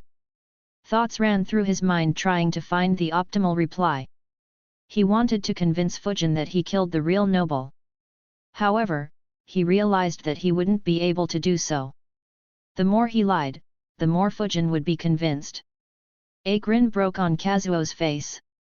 He spoke loudly with pride, "That's right. How does it feel to be tricked by the oldest trick in the book?" Ha ha ha ha ha. Fujin didn't mind his taunt. He wasn't petty enough to not give credit where credit was due.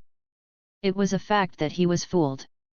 If the body double hadn't smiled kindly and behaved like any normal human being, he would have been fooled successfully. He replied plainly, "Unfortunately, your plan has failed." Kazuo replied with that huge grin still plastered on his face, "It hasn't. Even if you realized the plan, there isn't anything you can do. You don't know where the noble is hiding. No one other than me does. And I will never say it. You want to kill the noble? Then you will have to kill every single person in this city. No, you will also have to scout the entire desert to check if he has been hidden outside the city. And you will also have to kill everyone in every village in the vicinity of this city. Tell me, did your motherfucking masters from Konoha permit you to commit such atrocities?" Ha ha ha. He continued laughing loudly continuously. Fujin chuckled, "You think I'm from Konoha? Good. How about we make a deal? I will let you and your friends live. In exchange, you will tell me the location of the noble. You can even tell Raza that the killer is from Konoha." Fujin's words stopped Kazuo's laughter. He became confused and wondered, is he not from Konoha? Wouldn't that mean that someone else is trying to start a war between Konoha and Suna? No. I shouldn't doubt Raza's intelligence. He might be saying this just to confuse me. He began laughing and said, "No. You can torture me however you want. I still won't tell you." He thought, if I can delay him here until the reinforcements arrive, then I can drag him to hell with me. Fujin's eyes turned towards the door of the room. He sensed multiple ninjas running towards the room. The fighting earlier generated some noise that attracted them. A couple of shadow clones popped next to him and left to confront those ninjas. Fujin said, "Unfortunately, torturing isn't my forte. Killing is. Don't worry, I'll let you die knowing what will happen in the future. After I kill you, I will torture the noble's family in public. That should make him crawl out of his hiding spot." Kazuo continued laughing and said, "Do it." Fujin noticed how unaffected he was and concluded, "As I expected. They are fakes as well." Fujin had no clue who the noble was or how he looked. He entertained Kazuo for so long just to get whatever information he could. Now he had received most of the information he needed. He raised 2 fingers. Wind began flowing around them. Kazuo's eyes widened as he realized, wind sword jutsu. I guess this is it for me. Sucks that he never came close to me. I hoped he got overconfident and got closer to torture me or beat me up. He closed his eyes and made the confrontation hand seal. Immediately, multiple tags on his body lit up. He looked at Fujin with a crazed look in his eyes and shouted, "I will drag you to hell." However, Fujin was unmoved. Blades of wind shot out from around his fingers and hit every single explosive tag stuck to Kazuo's body. Every single explosive tag was destroyed before it could explode. The wind blades also left multiple deep cuts on Kazuo. Kazuo was stunned. Even if he couldn't kill Fujin, he expected to at least injure him. However, he never expected such a result. Fujin said, "I respect your intelligence and bravery. I'd have allowed you to die in the way you want, but I need this mansion." Kazuo's eyes widened as he saw Fujin transform into him. Fujin said, "Rest in peace." A wind blade sliced Kazuo's throat. However, his eyes were glued to Fujin. As his brain slowly stopped working, Numerous questions arose in his mind. How did he know I would explode? Why does he keep speaking in such a plain monotonous tone? Why didn't he get angry no matter how much I taunted him? And why does his face show no emotions at all? Unfortunately, he wouldn't get any answers. He closed his eyes and died without knowing the name or the real face of his killer. Fujin looked at him and sighed, a shame that his strength was so weak. Had he been stronger, his name might have been famous throughout the ninja world. Fujin concentrated on his chakra. 8 shadow clones appeared. One shadow clone took the disguise of the genin he killed while one dispelled itself. The 2 shadow clones Fujin had created earlier received the memories and dispelled themselves. Fujin and his clones received their memories. 4 shadow clones transformed into the 4 ninjas that the clones killed. While the last 2 clones dived into the ground and moved towards the basement. The last 2 Suna ninjas were hiding there to protect the fake family of the noble. Fujin looked at the person who was disguised as the noble and wondered, why did he smile in such a way? What sort of life would one have to experience to smile at his killer without any hate? Fujin analyzed for a bit but couldn't come up with a definite answer. After all, he had no idea who the man was and what his life story was. Fujin extended his hand towards his head. Yin chakra poured out of his hand and entered the dead man's brain. The yin chakra gently began following through his neurons. Fujin kept at it for 3 minutes before the dead man's brain started to break down. Fujin frowned and muttered to himself, I thought that the desire to truly know the memories could be a factor in reading memories. I guess not. Fujin sighed and gave up. He was very interested in knowing his backstory but had no means to know it. He stored the dead body. 2 days ago. The news of the destruction of one provision depot had spread throughout Shunkyuto.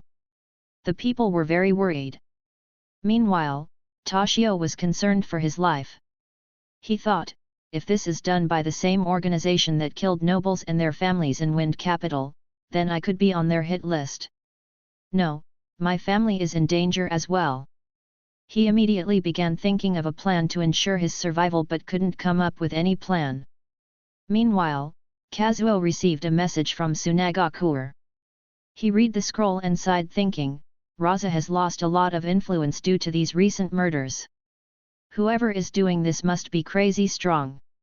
He doesn't even care about our lives and just wants the noble to stay safe. Kazuo's impression of Raza degraded a lot. However, as a loyal ninja, he was willing to sacrifice his life for his country. He wondered, but how do I keep Toshio safe? He thought for a long time before coming up with a decent plan. He walked towards Toshio's office while sighing, with this method, this old fellow will live. But I will survive only if I am extremely lucky. This really sucks. Chapter 269, Chapter 266, When the World is Against You. Kazuo entered Toshio's office and said loudly, Everyone, leave. I need to talk with Toshio-sama alone. All the servants immediately left. Toshio was stressed thinking about ways to live. He looked at Kazuo with a hopeful look on his face while thinking, maybe he can think of something. As soon as everyone left and the doors were locked, Toshio said, It's good you came, Kazuo. I was about to find you as well. I have never been so stressed in my life. Kazuo nodded and asked, worried about the assassination? Toshio nodded. Kazuo replied, You don't need to be worried. Lord Kazekage has asked me to ensure that you and your family stay safe. A look of relief appeared on Toshio's face. He asked, Did you think of a way? Kazuo nodded and replied, Yes. Listen carefully. You and your family will move out of the mansion. All 4 of you will stay under disguise by using makeup, wearing ordinary clothes and moving to live in an ordinary house in the city. You won't have any servants or guards. No one other than me will be aware of your location. In the meantime, decoys will have to be arranged to replace you and your family. If the assassin attacks, that decoy will die. As long as the decoy doesn't blow up your cover, you will get to live and the assassin will go away. If your cover is blown, then you will have to stay hidden for a long time until that assassin gives up. I'll probably not be alive by then, so your survival will entirely depend on you. Toshio became excited after hearing the plan. However, he hid his excitement and put up a sad face and asked, "Do you have to risk your life?" Kazuo easily saw through the fake concern and said, "It's the life of a ninja. Stop wasting time and prepare to move out and arrange for decoys." "I am not sure how much time we have." Toshio replied, "I already have decoys in mind. I'll arrange them for my family. However, I need your help to bring the one for me here. His name is Tetsuo." Toshio gave him the address of Tetsuo and explained his circumstances to Kazuo. Kazuo nodded and left. Toshio immediately got to work. He made 3 people disguise themselves as his wife and sons and asked them to stay in the basement. They knew the consequences of disobeying him and agreed. At the same time, Kazuo reached the outskirts of the city. He searched for a bit and saw an old house. Outside, a middle-aged man was sitting. He looked very tired and sick. Kazuo approached him and asked, "Are you Tetsuo?" Tetsuo was surprised.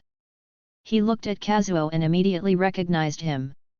His eyes widened as he got up in a hurry and bowed down, "Lord Kazuo. It's an honor that you know my name." Kazuo nodded and said, "Come with me, Toshio-sama has instructions for you." Without waiting for his approval, Kazuo turned around and began walking. Tetsuo immediately followed. However, he was confused and wondered, what would Lord Kazuo and Lord Toshio want from someone like me? Tetsuo's current state was horrible. His body was weak and he would frequently fall ill. Due to this, he couldn't work continuously and most of what he earned would be spent in the hospital. So his family's financial condition was very poor. And he was in a lot of debt. He wanted a good life for his family, but no matter how much he tried, it seemed like the entire world was against him. They walked into the mansion. Tetsuo received a lot of curious gazes, making him feel uncomfortable. He did his best to ignore them.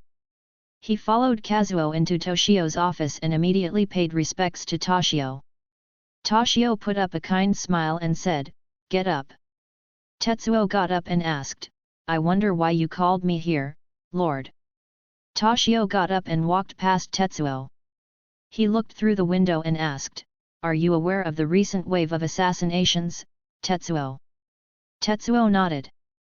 Toshio sighed and said, "I am afraid that I too will be targeted by him. I called you here as I have an important job for you." He turned around and looked into Tetsuo's eyes and said, "I am willing to die. However, if I die, then our whole city will suffer. My children aren't capable enough to run a city yet. So I want you to disguise as me and take my place in the mansion." His words shocked Tetsuo. Tetsuo involuntarily stepped back. But he crashed into Kazuo and fell to the ground. He looked at Kazuo who was staring straight into his eyes. Tetsuo became frightened as he felt that if he said no, Kazuo would kill him. He immediately looked at Toshio and said, "Lord, I have a wife and 2 young children. Without me, they will become fatherless and no one will be able to look after them or feed them. I would have loved to sacrifice myself for our city but I just can't leave my family alone." Kazuo frowned. If Tetsuo was reluctant, then he wouldn't work as a decoy.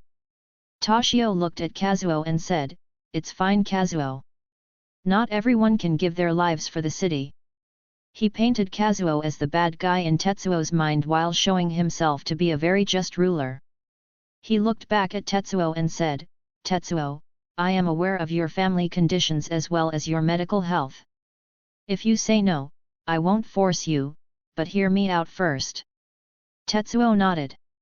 Toshio said, "If you take my place, Kazuo and the other ninjas will be responsible for your safety.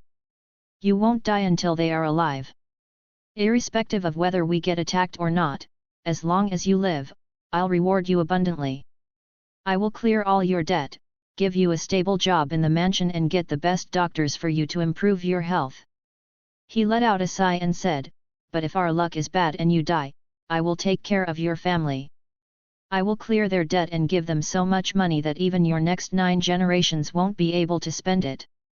Hearing the offer, Tetsuo went silent. He was well aware that he wasn't capable of providing for his family. But he loved his family and didn't want to leave them. He fell into deep thought. Toshio and Kazuo didn't disturb him. After 20 minutes of struggling, Tetsuo let out a sigh and thought, "Even if they protect me, I doubt they could stop the assassin. But irrespective of whether I live or not, my family will be taken care of. Though they will be sad about losing me, their sadness will fade away with time. And they will live a fulfilling life. Besides, my death isn't fixed. If my luck changes for once, I will live and my family will not need to worry about money." He got up. Kazuo looked into his eyes and was surprised. He thought, "What determination!" At the same time, he looked at Toshio and thought, "This guy might be a scum, but he understands the human heart very well." In order to ensure that his family lived a good life, Tetsuo was determined to risk his life. No matter what, he wouldn't fail this mission. Tetsuo said, "Lord, I am willing to be your decoy." Toshio nodded and said, "Shunkyu City will remember your bravery. Kazuo will instruct you further." Kazuo nodded and left the room with Tetsuo. As soon as they left, a cruel smile appeared on Toshio's face. He thought, "It's hilarious how gullible these fools are. Take care of his family? He. If he lives, I'll kill him so that no one will know that I hid in the face of danger. If he dies, then I'll burn his body and never tell anyone that he died. His family will think that he just abandoned them. As for what happens to them, how is that my concern?" Unfortunately for Tetsuo, even in his final moments, the world still stood against him. He died without being able to provide his family with what he desired. A/N, I was initially planning to summarize this flashback in a single para without much detail, but I wanted to see how it'll be if I decided to show his backstory instead of just telling it in a single para. Would like to hear your feedback on this. In the future, would you prefer I expand certain summaries in this way, or would you prefer if I just summarized it in 1 to 2 paragraphs and moved on with the story? Let me know. Present. Fujin put his thoughts about the man behind him and sighed, "What a mess. Just when I thought that the mission was too easy, its difficulty rises to an insane level." Despite complaining, a smile could be seen on his face. He enjoyed fighting intellectually. He thought, "I don't know who created this plan, but it's time to dismantle it. I'd have just killed the noble and left. But now, I will make this plan backfire splendidly on Tsunagakure. But I need to be careful. I have to prepare an escape route in case Suna sends reinforcements." Thoughts ran rapidly through Fujin's brain as he calculated a devious scheme. Chapter 270, Chapter 267, A Drama. A/N, thank you for the feedback on last chapter. Fujin's clones entered the basement and killed the last 2 Suna ninjas in the city. The people who were disguising themselves as Toshio's family were horrified. They immediately began screaming and begged, "Please let us live. I promise we won't tell anyone what happened here." Despite the fear, they didn't expose that they weren't related to Toshio. They knew that if they did, their families would suffer for generations and Toshio would kill them even if the assassin didn't. Fujin's clones ignored their screams. One clone weaved a few hand seals. Bafura no Akaire Jutsu. Terror could be seen on their faces. However, nothing happened. The look of terror faded away and instead, they became confused. Some wondered, did his jutsu fail? Suddenly, they got a weird feeling. They felt a slight squirming in their stomach. In an instant, that squirming turned into a sharp pain. They felt as if their stomach was infested by hundreds of maggots. The maggots began eating their way from inside their bodies. The sharp pain soon turned into agony as they felt every mouth ripping and eating the skin, tissue, and tendons.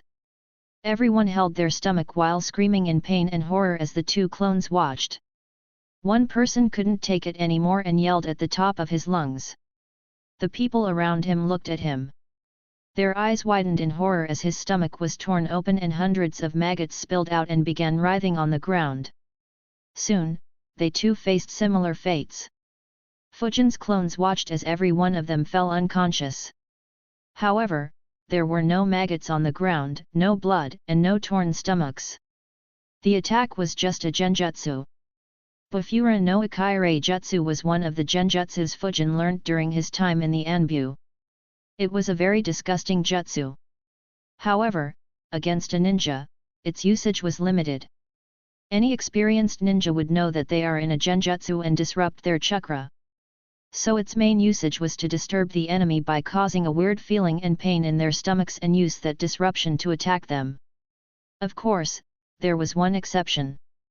This genjutsu was disgustingly effective when used by the Aberame clan ninjas. Fujin's clone thought, now they won't wake up for a while. Though I could have used a different genjutsu, this one ensures that they won't wake up for at least half a day. In addition, the horror they experienced will force their brains to forget about this event and the events before they went unconscious. This will make it very difficult for Suna to get the exact information from them. Fujin could have just killed them. But he had killed too many innocent people during this mission. If he could avoid killing more, he would take that option. The clones transformed into the two Suna ninjas they killed, stored their bodies and returned to Fujin. Fujin had finished completing his plan. 16 shadow clones popped around him. However, one immediately dispersed. The plan immediately was transmitted to all the remaining shadow clones. The 15 new clones immediately transformed into random people Fujin came across and flickered out. 8 clones rushed out of the city. They spread away at equal distances and formed a perimeter. All of them activated their chakra field simultaneously, monitoring the city from all sides.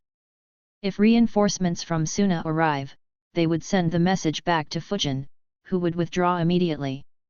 The remaining 7 clones mixed with the common people in the city.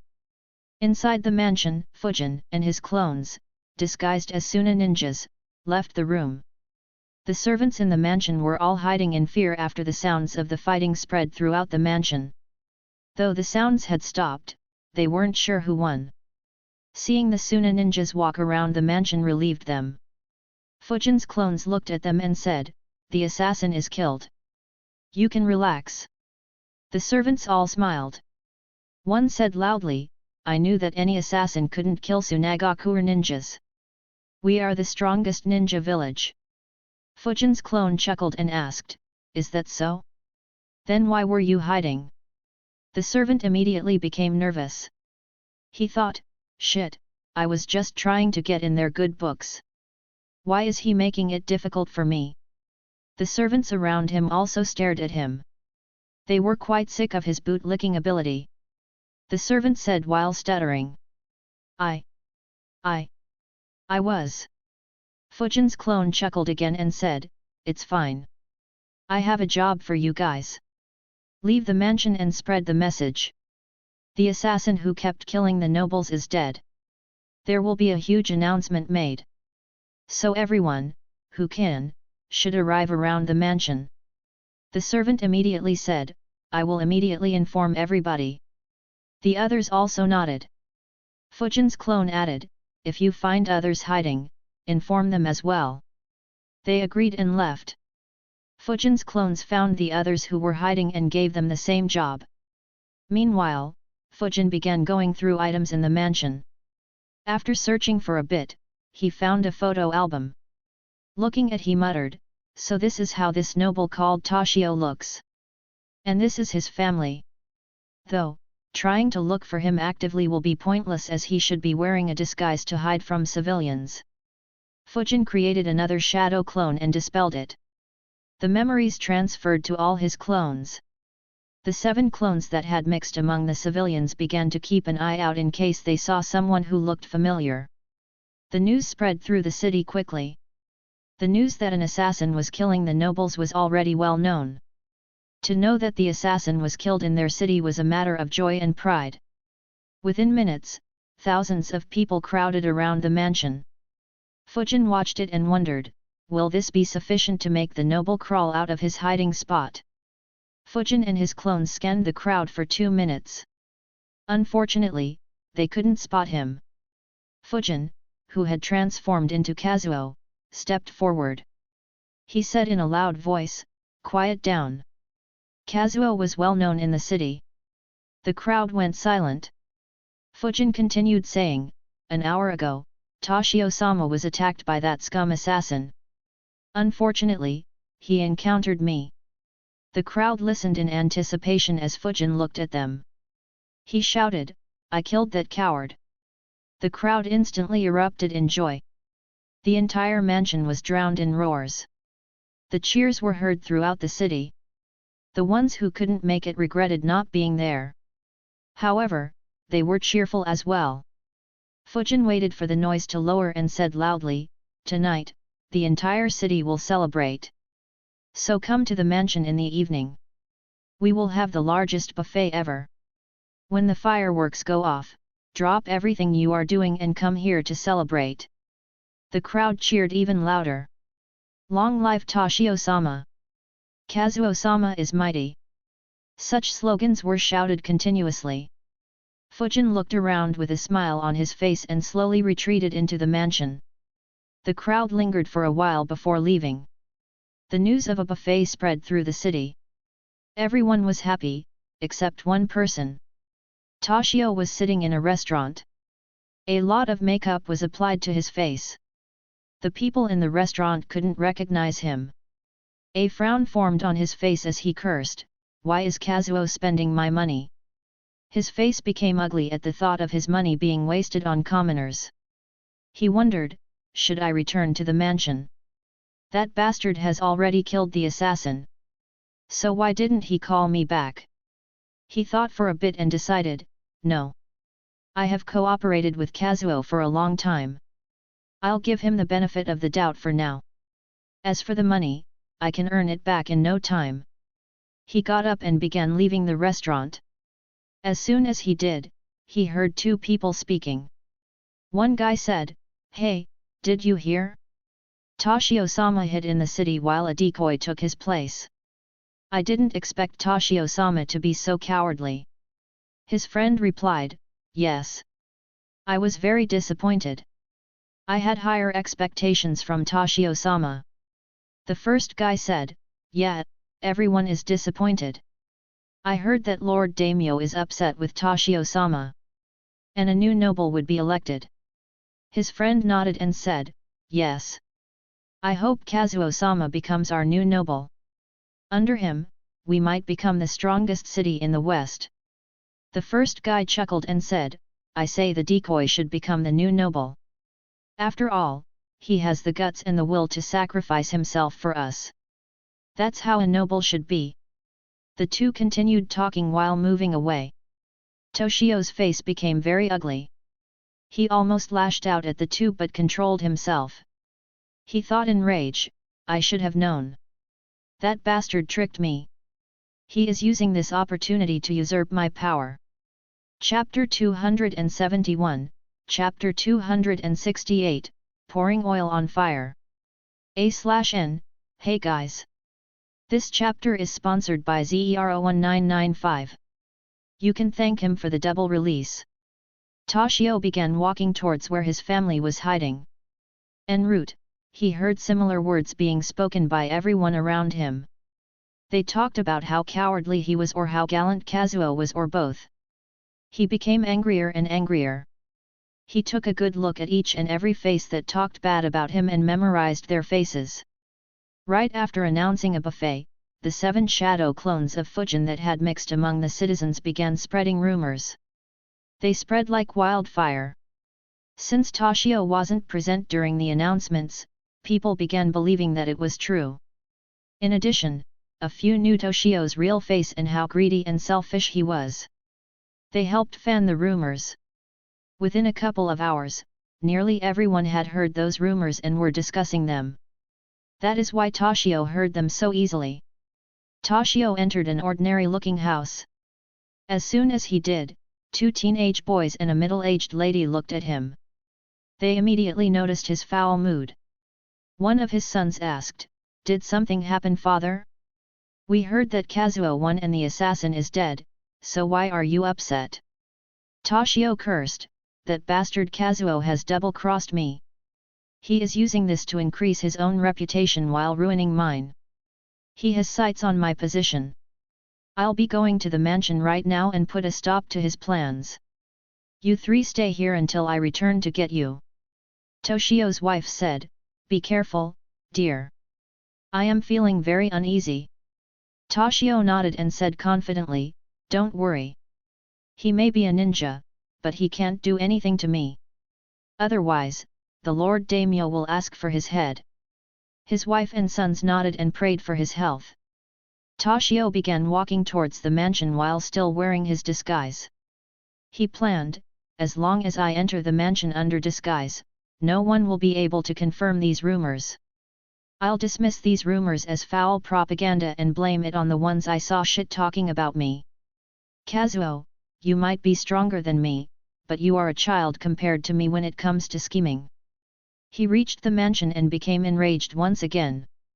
The mansion servers were busy arranging tables and chairs inside as well as outside the mansion to prepare for a huge buffet. In a rage, he began walking towards the mansion. At first, no one paid attention to him. However, when he neared the mansion gate, one of Fujin's clone's eyes landed on him. Fujin's clone observed him and wondered, "Why is this guy so angry? And he is bottling it all up." Fujin's clone tilted his head and wondered, "If people could blow up in a rage, I wonder if he'd create a bigger explosion than Deidara." As Toshio entered the castle, the maids and servants finally reacted. One maid was standing quite close to him and carrying some plates. She walked towards him and said, "The buffet will be in the evening. Don't come here so early. Don't worry, we will have enough food for everyone." Though the maid spoke politely, Toshio could feel the disdain in her voice. His face became even uglier. He said in a deep voice, "Do you dare stop me?" The maid was shocked. Though she couldn't identify from his face, she recognized his voice. She observed his physique and identified him immediately. She dropped the plates in horror and walked backwards. She exclaimed, "Toshio-sama!"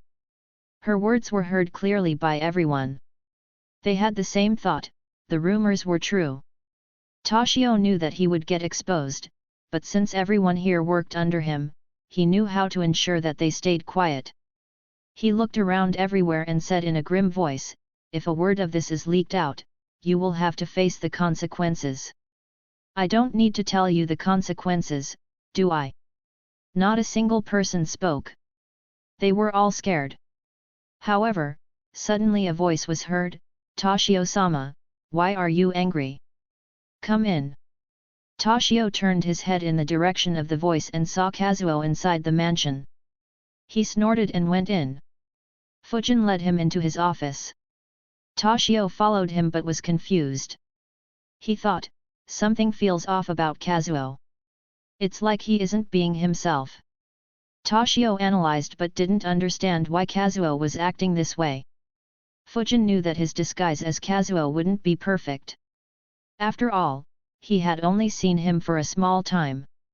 He could replicate his appearance perfectly. He talked with Kazuo for so long before killing to learn how Kazuo spoke. Unfortunately, Kazuo spoke in a very enraged tone. So he didn't know how he talked or acted normally. So this disguise was barely usable. Fortunately, Fujin was only using it to fool common people. So though a few did find something odd, they didn't consider it too much. Fujin and Toshio entered the office. Once they were alone, Toshio angrily shouted, "Kazuo! Why did you spread those rumors? You bastard! I paid you so much over the years and you still dare to have greed towards my post." Fujin just chuckled in response. His brazen attitude enraged Toshio even further. However, before he could speak another word, Kazuo disappeared and he felt a blow to the back of his head. He immediately dropped unconscious. Fujin muttered softly, begin the fireworks." His clone nodded and disappeared. Outside the mansion, the servants continued working quietly. They looked like a very disciplined workforce. However, if anyone were to take a closer look, they would notice that the servants were extremely scared. Everyone had grim faces. A servant prayed, "I hope no one here is foolish enough to leak the truth. Otherwise, that vile person will skin us all alive." As they were working, suddenly a loud sound was heard. Everyone looked up at the sky. They were stunned. Despite the sun still being out, they could see a colorful explosion in the sky. They heard some more voices. They looked around to see more fireworks heading towards the sky. The fireworks erupted with a resounding crack, scattering vibrant fragments around the bright canvas above. The people in the city were wrapping up their work in a hurry so as to be free during the buffet when they noticed the fireworks. Soon, most of the people in the city were entranced by it. The unexpected daytime pyrotechnics left the crowd astonished. The explosions unleashed an array of colors and transformed the sky into a living tapestry of vivid blues, radiant reds, and shimmering gold. Each explosion brightened the mood of the citizens and raised their hope for their futures. A young girl's wide eyes locked onto the mesmerizing display. In joy and wonder, she tugged her mother's sleeve and exclaimed, "Mom, look!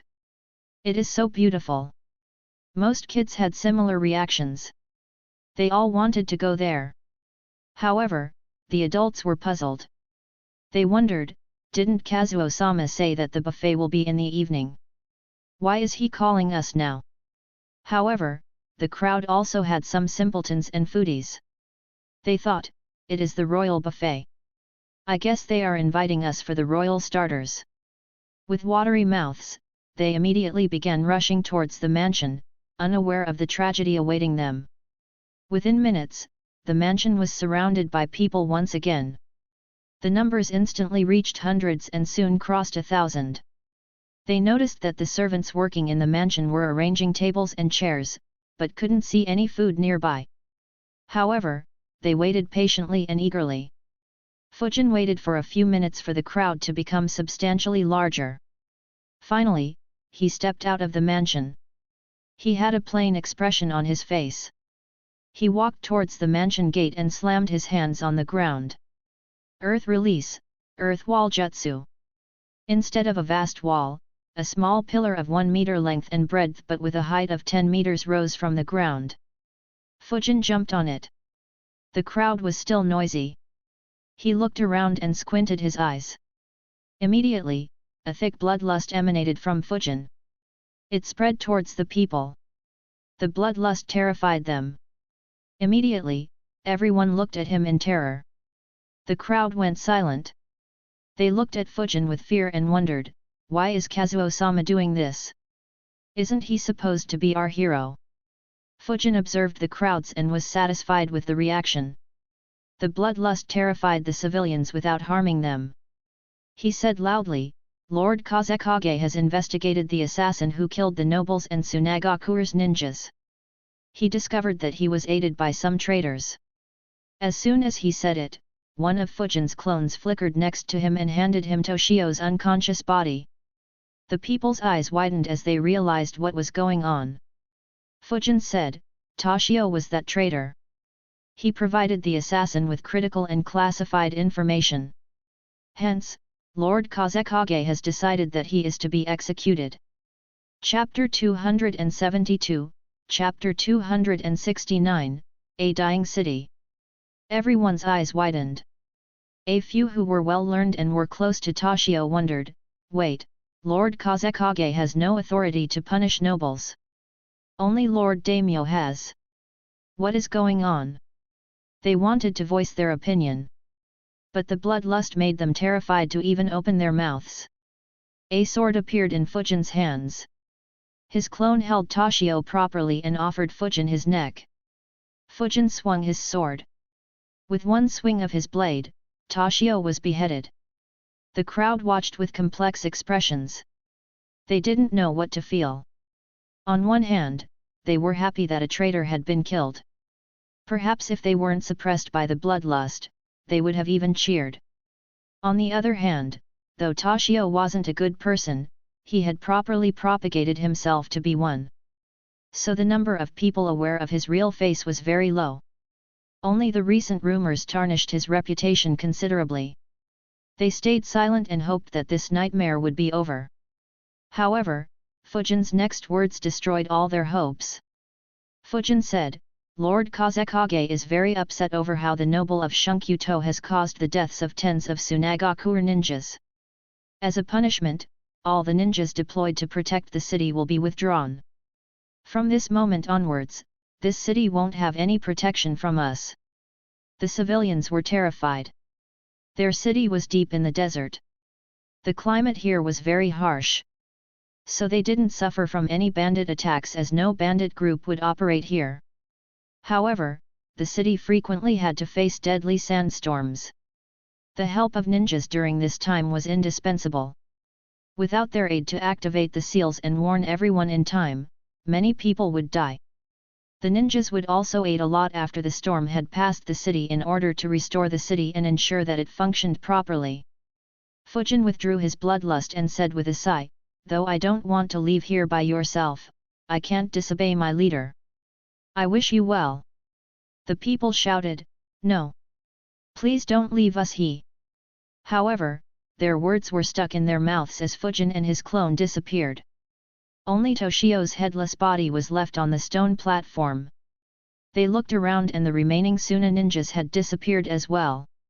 Immediately, terror invaded the minds of everyone present.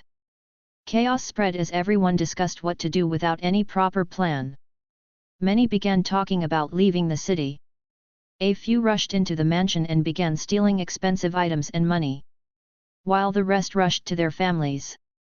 After leaving the city, Fujin dispelled all of his clones except one. Memories entered his brain. He analyzed them all and frowned. He thought, what the hell? None of my clones detected any Suna ninja moving towards this city. Where are Tsunagakuer ninjas? Did Raza decide to abandon the West thinking that they have no choice but to obey him? But that doesn't make any sense.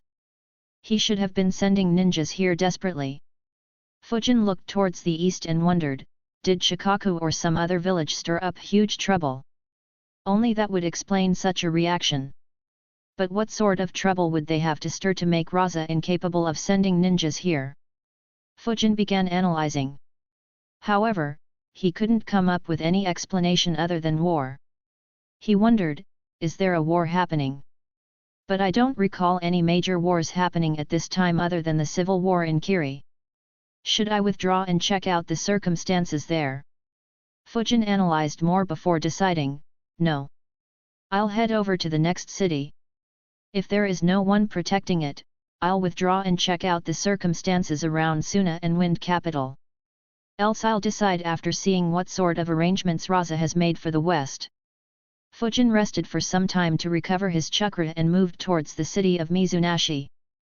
Back in Shunkyuto, the news spread throughout the city. The entire city was in a panic. The news also reached Toshio's family. They were immediately engulfed by grief and rage.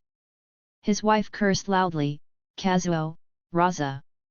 I will never let this go. Did you forget that my family is related to daimyo as well? Her sons calmed her down saying, softly mother.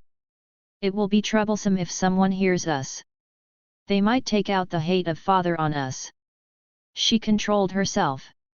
With tears running down her cheeks, she said, we will leave this city under this disguise and travel to Wind Capital however we can. Only then we can get your father justice. Her sons nodded. They immediately began making preparations. A few influential people stepped forward to control the panic and instilled some sense of discipline and control in the city. The city calmed down a bit. After discussing and making proper arrangements, most of the city decided to leave the city the next day. The next morning, over 80% of the citizens decided to leave the city. Toshio's family also mixed with them. They began traveling across the treacherous deserts and moved towards the nearby cities, towns, and villages. Around the same time, Fujin reached Mizunashi city. Suddenly, his last clone dispelled himself and he received his memories. A smile formed on his face as he thought, as I expected. A vast number of people there will begin migrating. After all, who would want to stay in a dying city? Now, when they enter nearby cities, they will spread the events that happened in their city. Soon, the news will spread like wildfire throughout the land of wind. The news that Raza ordered the execution of a noble and left a city with tens of thousands of people to fend for themselves. Even though the cities in the east have no option but to stay subservient to Suna, they will become very suspicious of Raza's intention. And irrespective of what deal the Wind Daimyo and Raza made, they will enter into conflict once again. After all, that noble's family is still alive. As long as they reach the Daimyo, another round of hostilities will begin. Even if they don't manage to, the news alone will make the other nobles pressurize the Daimyo. Eventually, some of the people that migrated will migrate to the cities in the east. When they do, Raza's reputation will be hit even further. He will have to take a hell lot of effort to be able to recover his lost reputation. However, the bad will among the ones who suffered will last for decades. If Shikaku and Hiruzen don't promote me after this and give me access to that section A of the library, I'll make them experience a similar hell. Though I guess they are too smart to make such a silly mistake. Fujin turned his thoughts towards the city in front of him. His eyes were glowing. He muttered, another city without any active seals protecting them. That said, the last assassination was fun. I wonder if this city will make it interesting for me as well. He took a step forward as wind covered his entire body. Before he could land his step, he disappeared from his spot and entered the city. He began walking casually towards the center of the city as usual. As expected, it also had a mansion at the center of the city. Fujin stood in a secluded corner and wondered, what should I do if this noble is also hiding while a decoy is taking his spot? Doing the same trick twice won't be feasible. After all, many would be suspicious of what I pulled in Shunkyu-to. The same thing happening in two cities will reduce the suspicion on Raza and people will suspect foul play. So it will be counterproductive. Fujin thought for a bit and gave up, leave it. I'll just kill whoever is acting to be the noble and the Suna ninjas protecting him. Though I should be careful. Kazuo was willing to blow himself up. However, if he had used something original or unpredictable, then I could have had some trouble. As he was deciding, he felt eyes on himself. He turned his head and saw a man approaching him. He laughed awkwardly and asked, "Young man, can you tell me where the flower shop is? I lost my way around here, ha ha ha." Fujin nodded and said, "Sure. Travel 3 streets down this road. Then take a right and then the second left. You'll find the most famous flower shop in this city." The man quickly said, "Thank you, young man. You saved me." He quickly left. Fujin watched his back. But this time, he didn't dare to use his chakra. He thought, suspicious. I didn't sense any chakra from him, but something about him feels off. He approached me right after I used some chakra. Fujin turned around and left in the opposite direction. The man didn't look back at Fujin and continued walking while thinking, I didn't expect him to know where the flower shop is. Did he just luckily come across the flower shop? Or is he an old spy? But why would someone place a spy in this remote city? Unless... Chapter 273, Chapter 270, The Trap Springs. The man was none other than the elite Jounin, Odaka. He was hanging around the mansion under the disguise of an old man when he felt some chakra being used by Fujin. So he decided to check him out. However, Fujin gave him the answer spontaneously. Odaka looked at another young man around him and asked once again, "Young man. I want to buy flowers for my wife. It's our anniversary. Can you tell me where the flower shop is?" The boy politely answered, "Just enter this street. The 5th shop on the right is a flower shop." Odaka raised his eyebrows. It wasn't the same location that Fujin mentioned. He pointed at a street a bit farther from his location and asked, "Young man, I was told that the flower shop is in that street after taking the second left." The boy followed his finger. After hearing his words, a look of disgust appeared on his face. He looked at Odaka and said with disgust, "Scums like you deserve to burn in hell." He quickly left, leaving Odaka dumbfounded. He wondered, what the hell did that young man point me to? He looked back at where he saw Fujin, but Fujin was nowhere to be seen. He looked in another direction and his eyes met with one of the Anbu who was hiding. Odaka pointed towards where he had met up with Fujin. The Anbu nodded and left. Meanwhile, Odaka was interested in where Fujin had pointed him. So he quickly moved towards it. As soon as he did, his face turned red and he became angry. He let out a laugh and said loudly, "Good one, boy. You got me." The people around were startled by the loud voice. They looked at him like he was a crazy pervert and maintained a safe distance from him. Odaka was staring at a brothel. In fact, there were multiple brothels and sex toy shops on that street. He immediately left. Fujin, of course, had no idea what was here. He just gave random directions so that no one would think he is new in the city and get suspicious. Even if there was no flower shop there, the person would just assume that they were pranked and curse him without suspecting anything. However, Odaka was not just some person. And he didn't approach Fujin due to coincidence. He immediately turned around and began moving to see what the Anbu could have discovered. However, when he reached the mansion again, an explosion happened inside it. Odaka quickly turned his attention towards the mansion as he heard the sound of the explosion. He wondered, did the assassin attack? He quickly entered the mansion. So did a dozen other Jounin-level ninjas. When he was observing the mansion, Fujin had already noticed how many ninjas were inside the mansion. He spotted 9 ninjas, among which 3 were at Chunin level and 6 were merely genins.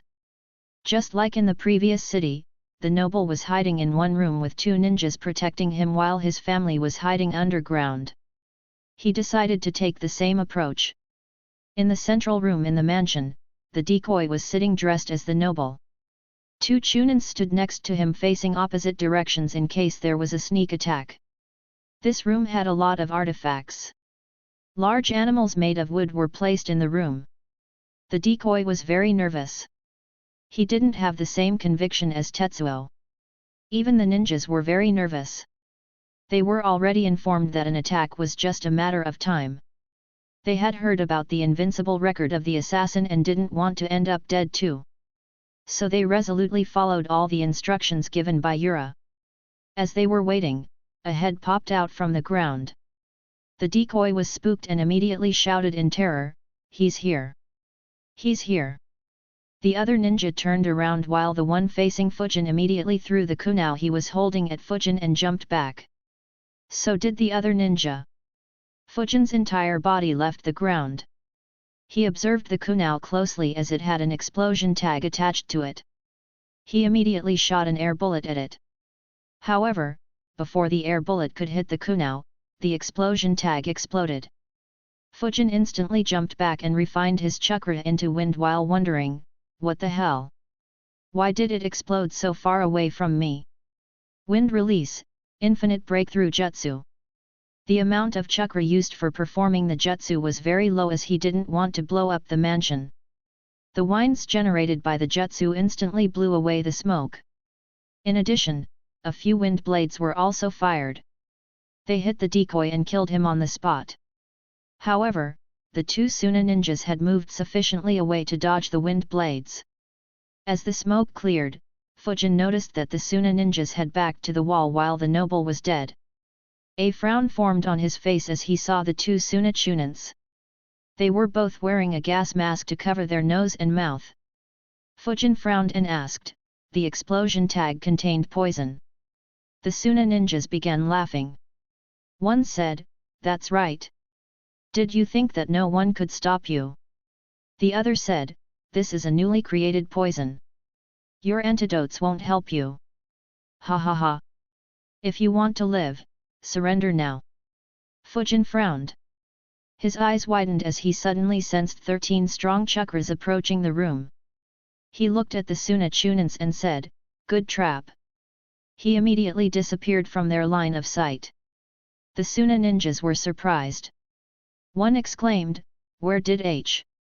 His question was cut short as a punch pierced through his chest. His partner turned his head and saw in horror as a punch came straight at his face. He was too slow to even react. His last thought was, "So fast." The punch landed on his face and killed him as well. Immediately, the door was smashed as 3 Jounins entered the room. Soon after, the walls were knocked out and even more Jounins entered. Odaka was the last one to enter. They surrounded Fujin from all directions. All of them had consumed the antidote and hence weren't concerned about the poison in the air.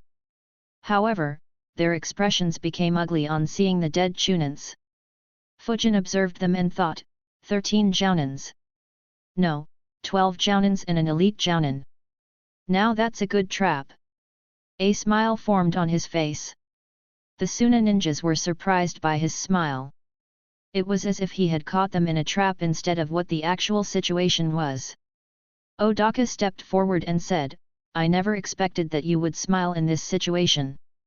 Though, I guess it isn't strange considering what you achieved. I really admire how many headaches you gave to Lord Kazekage. I saw a few of his hair turn grey within a month." Ha ha ha. Fujin was puzzled by his attitude. Odaka spoke casually as if he was meeting an old friend instead of an enemy. However, his eyes widened as he sensed dozens of ninjas heading towards them. He realized, "I see. He is just wasting time." As expected of someone so old.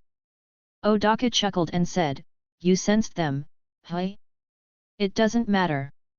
With the poison you inhaled, you will die the most painful and gruesome death. To be honest, I am very interested in knowing who you are. I wonder if you can satisfy this old man's request now or if I will have to wait until you die." Fujin let out a chuckle and said, "We will have to see who will die and who will live." He took a step forward and suddenly disappeared. Odaka's eyes widened. He shouted, "Be careful! He is fast!" Fujin appeared in front of a Jounin. He was holding a kunao in each hand. He immediately stabbed towards the Jounin's heart. The Jounin immediately jumped backwards. The ones next to him immediately attacked Fujin. Fujin stopped his attack and used his 2 kunaos to block their attacks. However, the ninjas in front of him weaved hand signs. Wind release, air bullet jutsu. Fujin immediately pushed the attackers away and got out of the way. The bullets passed harmlessly and pierced through the walls. The Jounin frowned as those rogue bullets could hit some of their reinforcements. Odaka observed Fujin and analyzed with a frown on his face, he is faster and stronger than an average Jounin. Even among elite Jounins, his speed and physical strength might be at the very top. But, why is the poison not slowing him down? Is this his capability after being slowed or does the poison not affect him for some reason? Odaka was taking Fujin lightly as his death was certain. But now he became doubtful. He immediately became very serious. As soon as Fujin landed in another spot, he was once again attacked by 3 Jounins. Fujin blocked their attacks and tried attacking back, but they dodged him with perfect teamwork. Suddenly, all 3 backed away. Fujin's eyes widened as he noticed 2 ninjas building up their chakra while weaving hand signs. He wondered, do they not care about the mansion? He instantly backed off and concentrated his chakra as well. Wind release, Wind Dragon Jutsu. 2 massive wind dragons formed and dived at Fujin. However, Fujin wasn't much concerned. He had already deduced the jutsu by looking at their hand signs. Wind release, Infinite Breakthrough Jutsu. He poured 20% of his chakra into the jutsu. Extremely strong winds were breathed by Fujin. It hit the 2 wind dragons and dispersed it. The Suna Jounins had grim expressions. They had the same thought, is he from the land of wind or are we? They all used their respective defensive moves. The walls of the mansion began collapsing.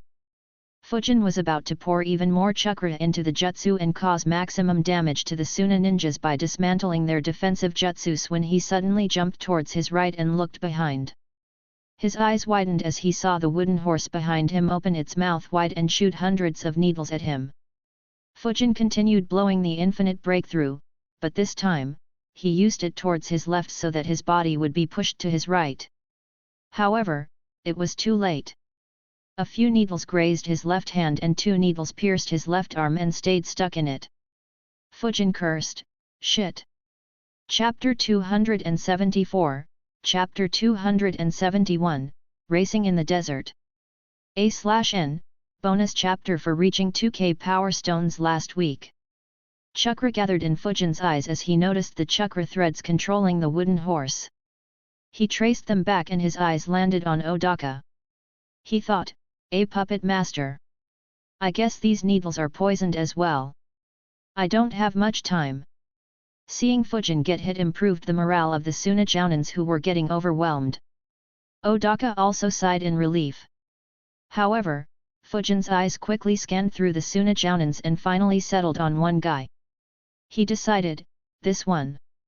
Though the wines were still flowing strongly in the mansion, Fujin flickered and appeared next to him. The Jounin immediately moved backwards while swiping his kunao at Fujin.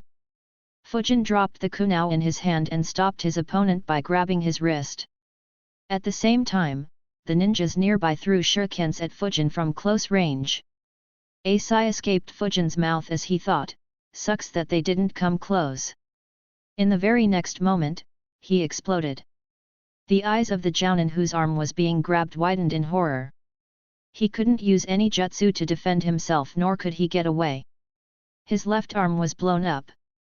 The explosion hit his body, burning his eyes and face. He was launched across the room and crashed into a wall. The shurikens that were thrown at Fujin were also launched back due to the explosion. However, everyone dodged them easily. But not a single person had a happy expression. Outside the mansion, people were going with their lives as usual. A few people who were around the mansion noticed the sounds of explosions and clashes inside the mansion and began wondering what was happening. Suddenly, a massive explosion occurred. A corner of the mansion was blown up. Pieces of stone and concrete were sent flying for hundreds of meters in the city and crashed into a few unlucky houses and stores. Immediately, everyone began looking at the mansion which stood at the center of the city. These included the ninjas that were hiding in the city, the civilians, and a young man sitting in a cafe. The young man's eyes glowed as he observed the mansion while going through the memories he received. A smirk formed on his face as he thought, "Not bad. Not bad at all. They set up a very good trap. The previous easy missions were indeed to lower my guard. If it was someone careless or arrogant, this trap would have been very successful. Now then." The young man was none other than Fujin. When Odaka approached him, Fujin had already finished observing the mansion and sent a shadow clone into the ground to attack the mansion. Fujin's eyes moved rapidly as he spotted 4 Anbu ninjas who were observing him from different locations. At the moment of the explosion, they stopped looking at him and watched the mansion. Fujin took the opportunity and flickered immediately. He appeared behind an Anbu ninja and pierced a kunao through his throat.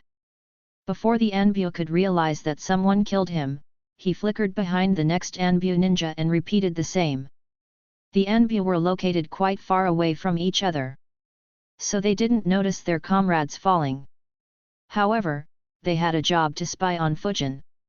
They turned their attention back to him only to notice him not being in his spot. They immediately became alert. However, another one of them was killed by Fujin. The final Anbu noticed someone killing a fellow Anbu member through the corner of his eye. He was shocked. He immediately grabbed his kunao. Fujin flickered once again and appeared behind the last Anbu. The Anbu quickly turned around and used his kunao to stop Fujin's attack.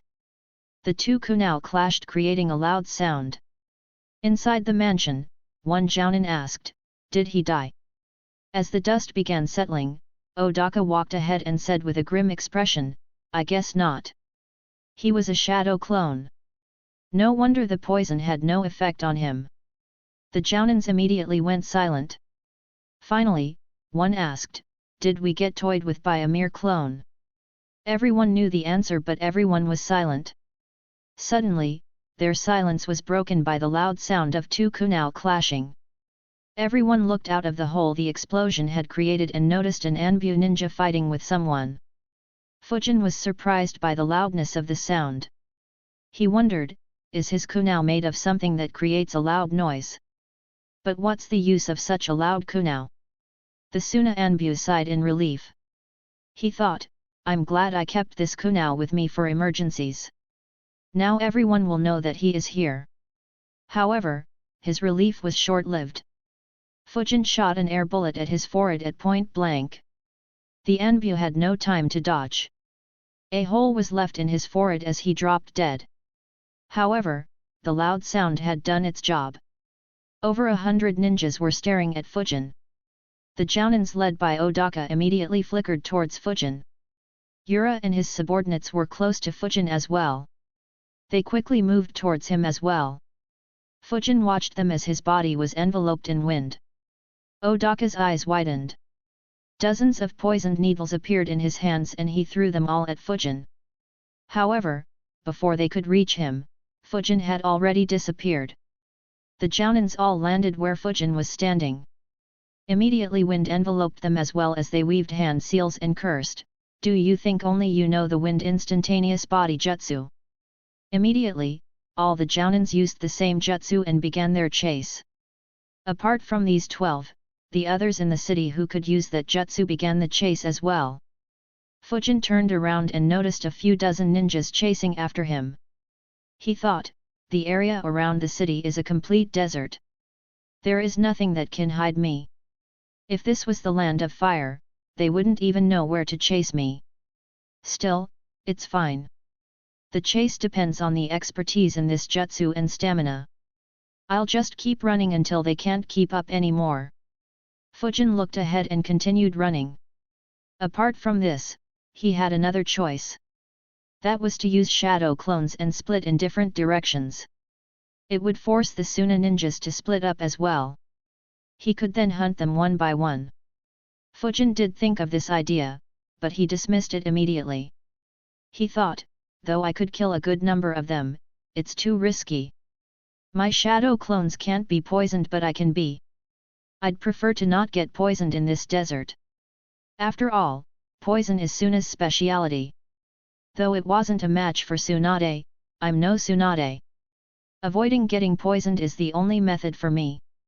Over the last couple of years, Fujin's knowledge about medical jutsus, the human body and poisons had increased a lot. But he wasn't arrogant enough to think that it would be anywhere close to competing against Suna. The Suna ninjas chasing Fujin had already split into groups. At the forefront was Manabu. Behind him were Yura, Odaka, and Eagle. The Jounins were behind them in smaller groups of their own. Though they could use the jutsu, the amount of time needed and the distance they could cover was different for everyone.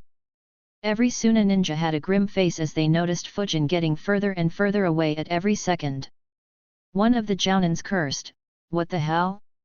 How does he flicker by more than a kilometer every time?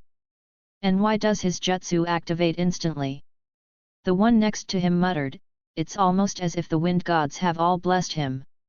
They weren't the only ones with that thought. Manabu was upset as well. He was one of the strongest wind users in Tsunagakuer. He was quite prideful about his expertise in wind manipulation. He thought, if not for the magnet Kekii Genkai, even Raza wouldn't be a match for my wind release. Who is this ninja? Fujin used the jutsu 10 times consecutively. He was about to use it again when he suddenly stopped and disrupted his chakra. Immediately, the scene in front of him changed. A dozen ninjas appeared in front of him. He was alarmed by the situation and wondered, why the hell would they set up an ambush all the way out here? Manabu, Odaka, and the rest noticed it and sighed in relief. The reinforcements sent by Raza had arrived when Fujin was wasting time in Shunkyuto City. Manabu thought, he finally encountered one of the squads. I was afraid he was going to run straight through the net we set up. After all, How could anyone catch anyone who moves a kilometer with every step? However, it looks like he has used up all his luck. Of all the squads to encounter, he encountered that monster. Chapter 275, Chapter 272, Unleashing the Monster. A/N, bonus chapter for reaching 2,568 power stones last week. Keep it up guys, smiley face. The 12 Suna ninjas stared at Fujin. The one standing at the front and who set up the genjutsu was Susumu, an elite jounin. He chuckled and said, "You must have had horrible luck to encounter us. After today, even your bones won't remain." The others chuckled as well. Fujin didn't bother arguing against them. After all, he could see the reason why they were so cocky. It was a young boy, standing in the midst of their ranks. The boy had fair skin, short, spiky and red hair and emerald green eyes with dark rings giving him a distinct look. In addition, there was a gourd on his back, which was too big for his size. Fujin thought, facing Gaara in a desert full of sand. Indeed, my luck would have been horrible had he been older. However, at this age, is Raza out of his mind sending his 10-year-old kid and Suna's only Jinchuriki against me? If I didn't already know the future, I'd be very tempted to kill him right here. And unless he released Shikaku, I doubt he'd have any chance of survival either. Unlike Fujin, Gaara didn't waste any time thinking. Sand poured out of his gourd and immediately moved towards Fujin. Fujin was about to flicker when he felt something unusual. He immediately disrupted his chakra and moved out of the way while looking at Susumu. Susumu grinned and said, "With me here, you should forget about being able to escape. Gaara-sama, attack without restraint. I'll ensure that he can't escape." Gaara ignored his words and kept attacking. Fujin dodged while thinking, annoying. He uses genjutsu right when I am about to use a jutsu. Though I can break it right away, it's dangerous. After all, who knows how I will use the jutsu when under a genjutsu? This level of genjutsu, he must be Sabaku Susumu, one of Raza's cousins. And probably the strongest genjutsu user from Suna. But how is he affecting my chakra?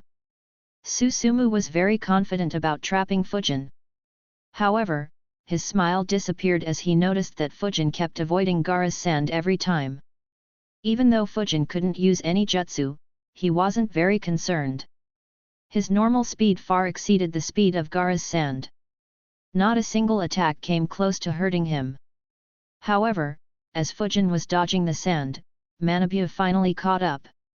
Fujin looked back and frowned, "At this rate, I'll be surrounded by hundreds of ninjas." His eyes began glowing as he focused chakra in them. Gaara was becoming impatient. He sent all the sand out of his gourd. It formed into small pebble-sized balls and rained down at Fujin. Fujin got out of range of the attack with ease once again as he observed, "I see. This guy is leaking his chakra into the wind. He is using the air I breathe to slowly affect my chakra network and make me fall into a genjutsu. This shouldn't be enough to make me fall under a genjutsu, but he probably increases the chakra right when I'm busy refining my chakra to use a jutsu." A sparkle appeared in Fujin's eyes as he looked at Susumu. His look towards him had changed. He no longer viewed Susumu as an obstruction and instead viewed him as a delicacy. A shiver passed through Susumu's spine as he wondered, "Why is he looking at me like this? Don't tell me he swings that way. Still, shouldn't he be concerned about Gaara?"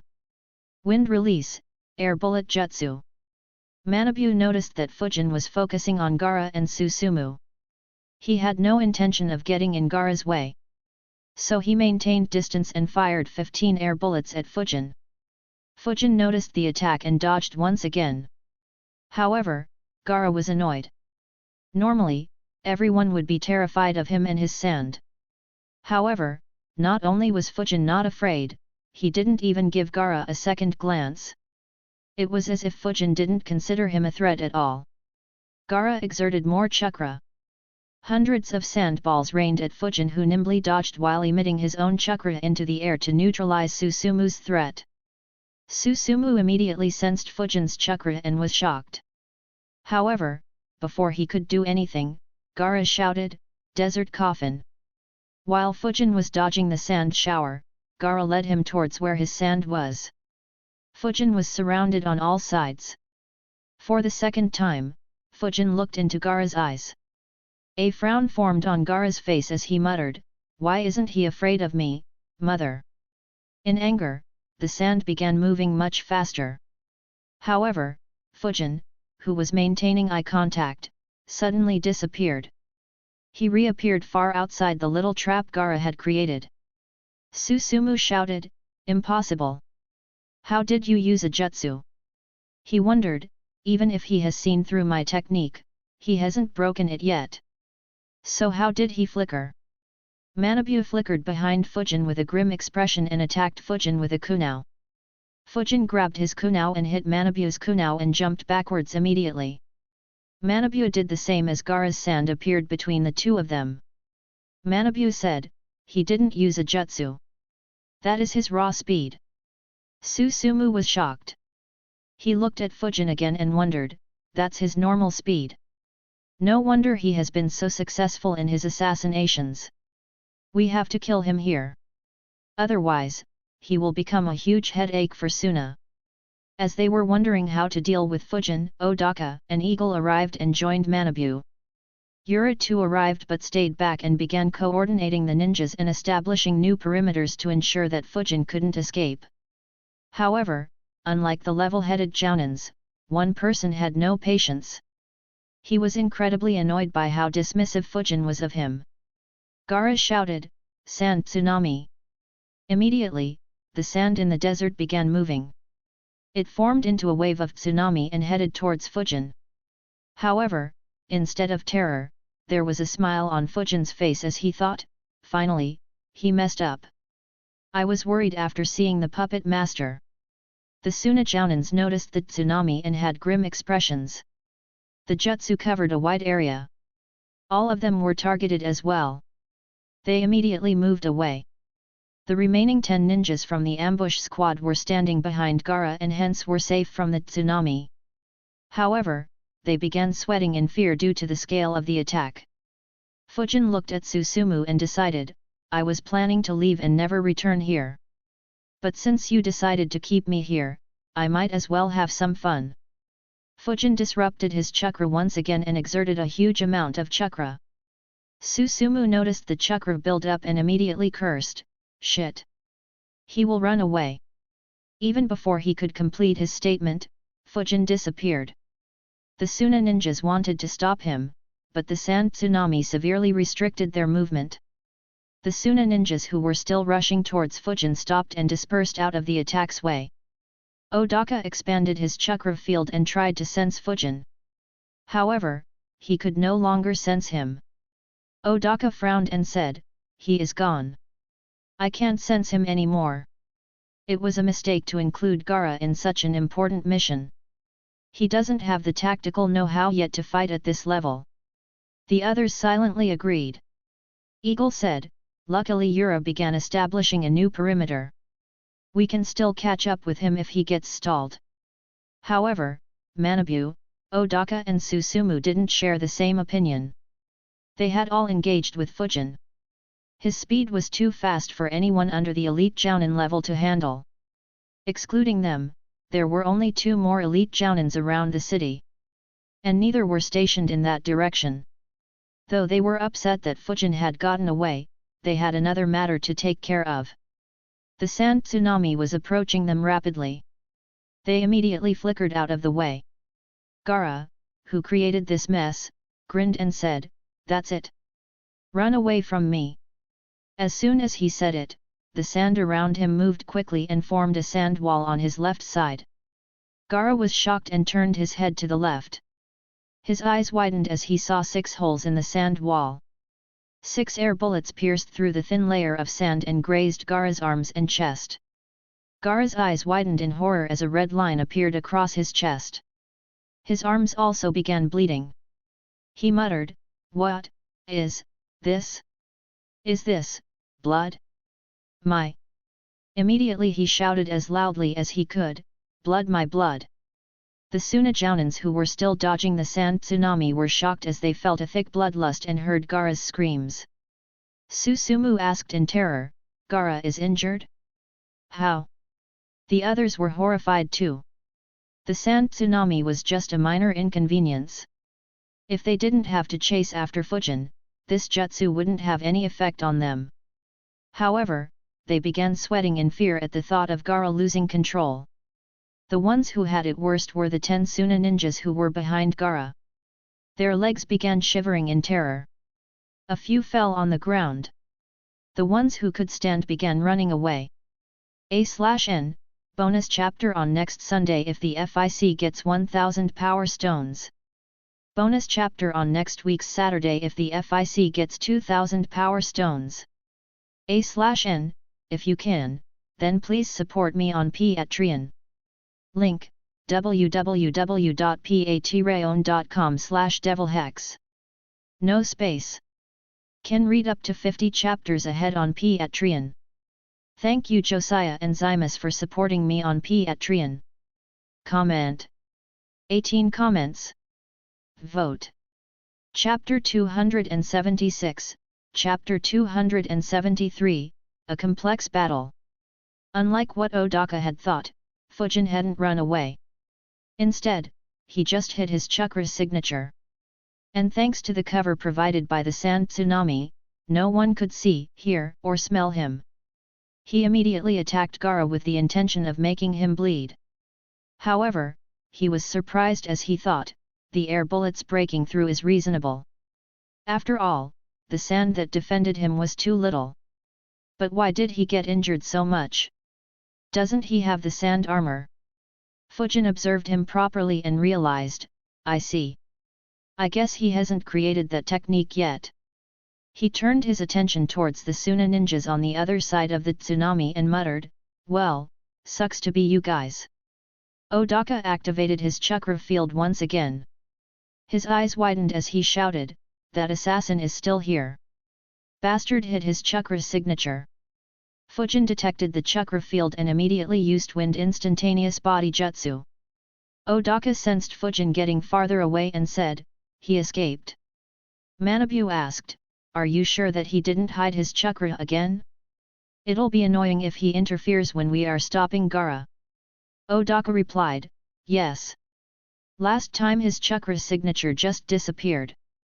This time, I sensed him leaving.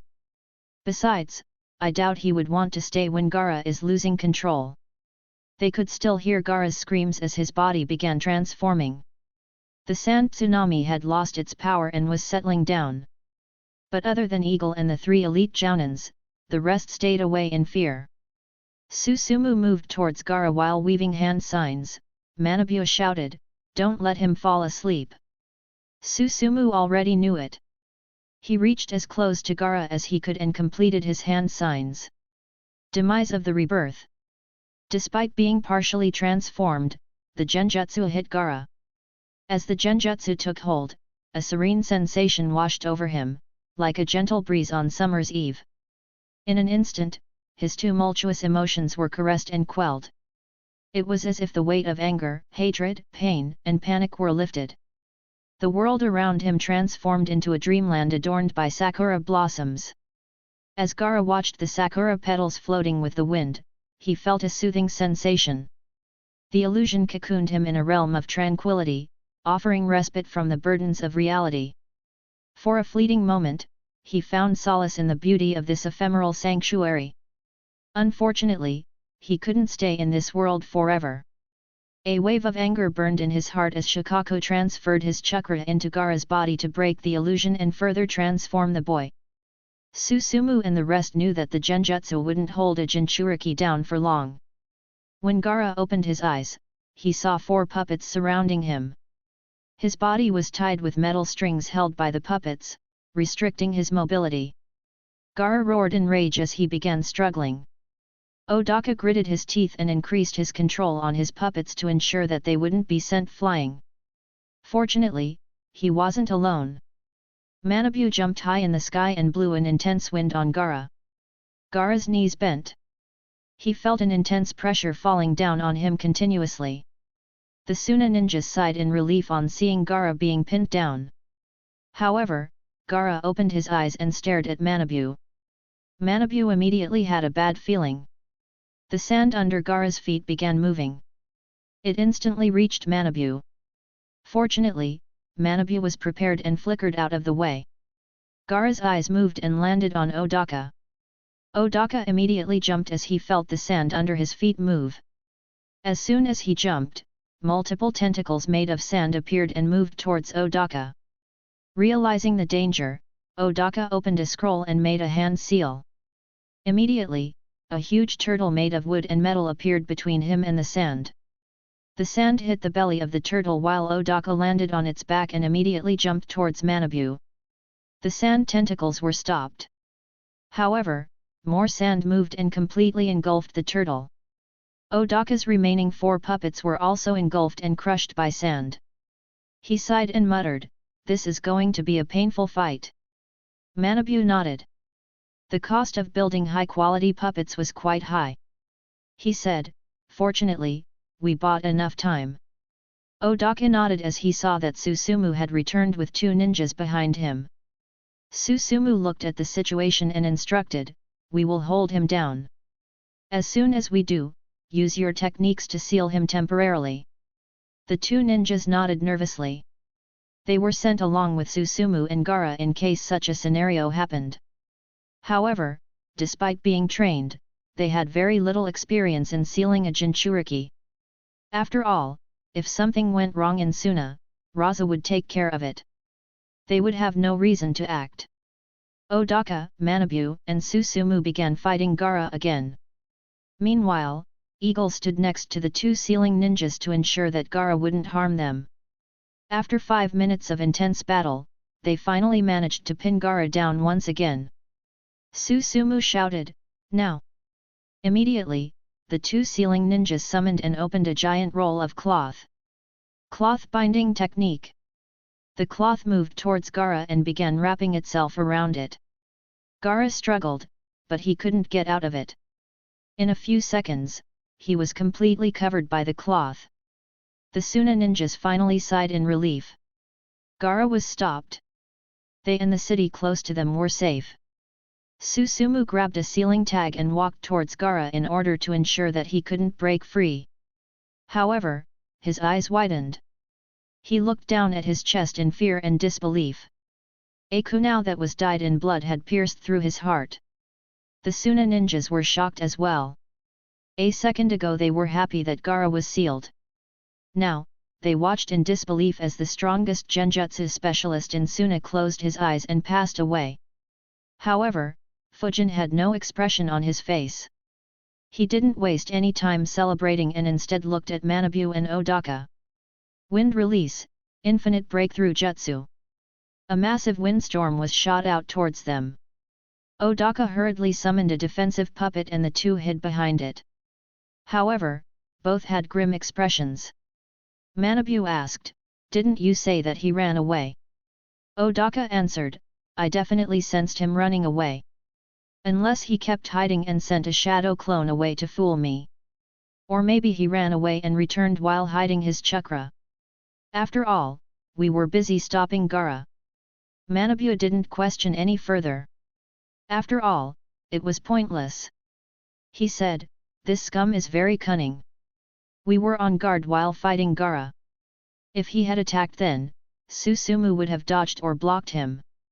Instead, he waited until we had won and dropped our guard momentarily." Odaka nodded and said, "He almost reminds me of Yellow Flash. In the Third War, we lost most of our elite jounins to his sneak attacks. Other than Tsunade, he was the main reason that we had to accept our defeat and form an alliance with Konoha."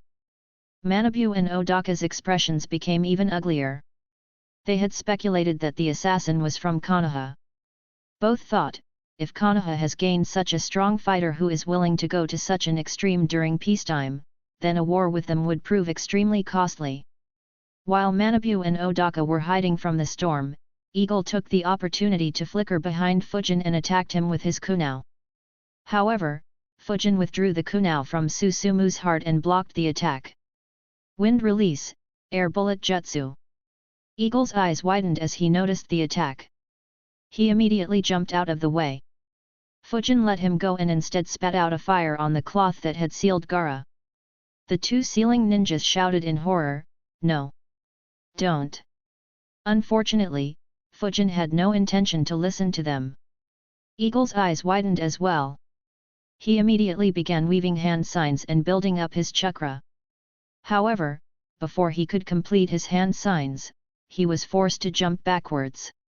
A kunao grazed past his left forearm, leaving a half-foot-long cut in it. He winced in pain but kept weaving hand signs. Water release, waterfall jutsu. Despite acting as fast as he could, the delay due to the pain meant that the cloth was already set on fire. A second later, a huge waterfall crashed down on the fire and doused it. At the same time, Manabu launched his own infinite breakthrough jutsu and neutralized Fujin's attack. He and Odaka appeared next to Eagle and asked, "Where is the assassin?" Eagle said, "He is th." His words were stuck in his mouth as he noticed that Fujin and Susumu's dead body had both disappeared. However, before they could investigate, a furious roar was heard through the desert. The Suna ninjas looked where Gaara was sealed in grim expression as he broke out of the binding cloth. They began fighting him once again. Chapter 277, Chapter 274, An Opportunity. Manabu and Odaka led the fight to suppress Gaara once again. However, without Susumu and with the added threat of an assassin, the fight became much more difficult. Manabu shouted, "Yura! Take command of others and encircle Gaara. Have sensors monitor the battlefield and immediately report if anyone senses that assassin." Being struck once, Manabu didn't want to risk getting attacked again. Suna's losses were already terrible. In its entire history, Suna had experienced such losses during peacetime very few times. If he and Odaka were also to die, then Suna would be in a terrible position. Not to mention, the assassin could also target their only Jinchuriki. As the Suna ninjas entered into a bitter struggle, the source of their suffering had already flickered tens of kilometers away. Fujin finally stopped and let out a sigh. He muttered, "What a mess. First, they let me kill nobles without any obstruction, and then they suddenly have over 100 ninjas defending one remote city with their Jinchuriki standing right on my escape route. If I didn't know how impulsive Gaara was, I could have been in a pinch." He looked at Susumu's dead body in his hand and muttered, "Though it's not all bad. My genjutsu level was stuck for a long time. Other than the bringer of darkness, I don't have a high-level genjutsu that could create a significant impact in battle. I was wondering if I could use the wind to somehow use genjutsu. Sadly, the Anbu duties didn't leave me with much time. But now it seems to be a good thing.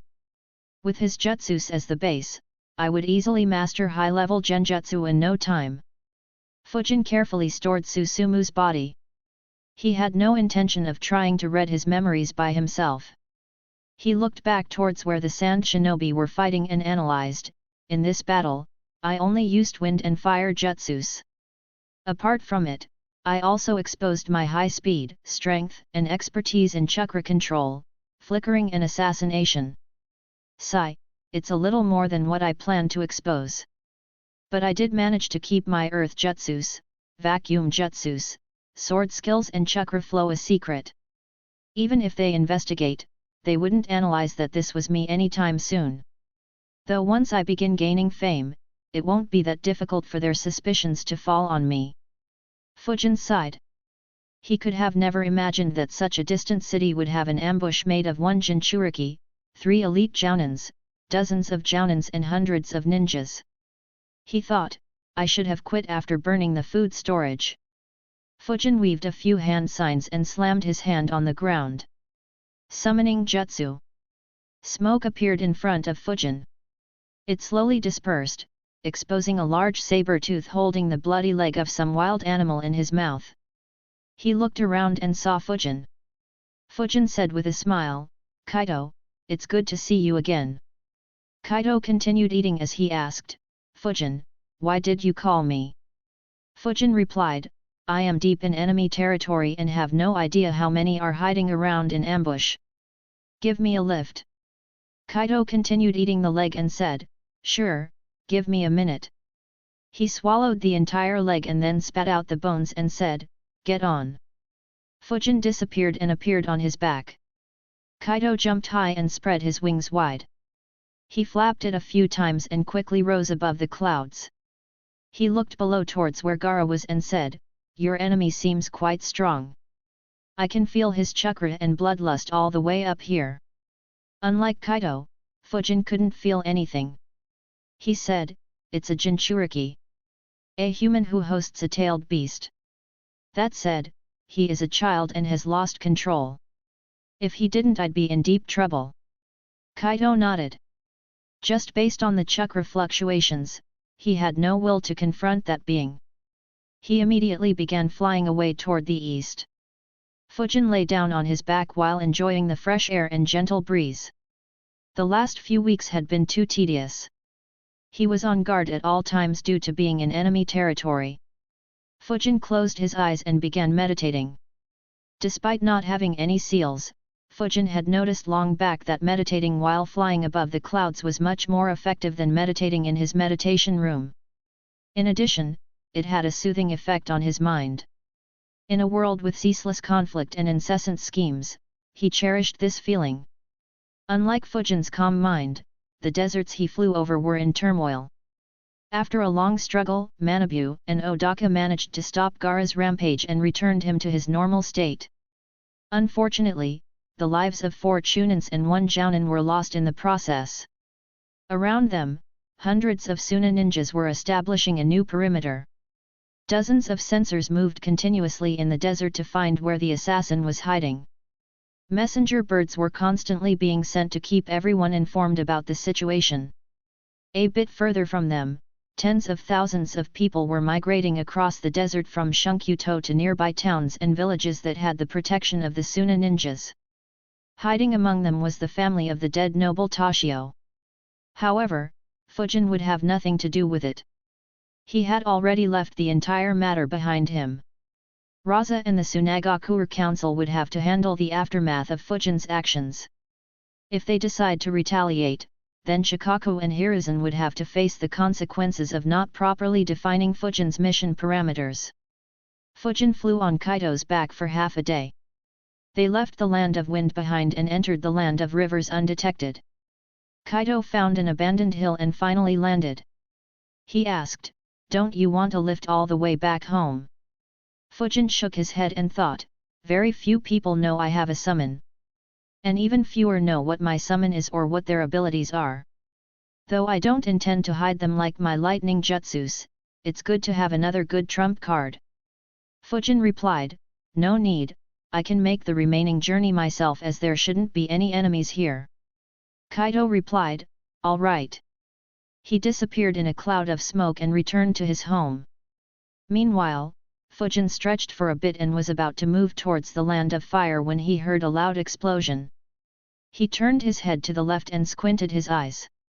Around 3 kilometers from his location, a forest fire had been started. He squinted his eyes and observed the location and analyzed, a fight. At this time of the night? I wonder what's going on. He suppressed his chakra signature and flickered towards the location. His chakra reserves had already recovered and he didn't sense any terrible chakra. So he wasn't very worried. In the forests, 5 masked people were chasing after a man. The man was injured. There were multiple cuts on his body.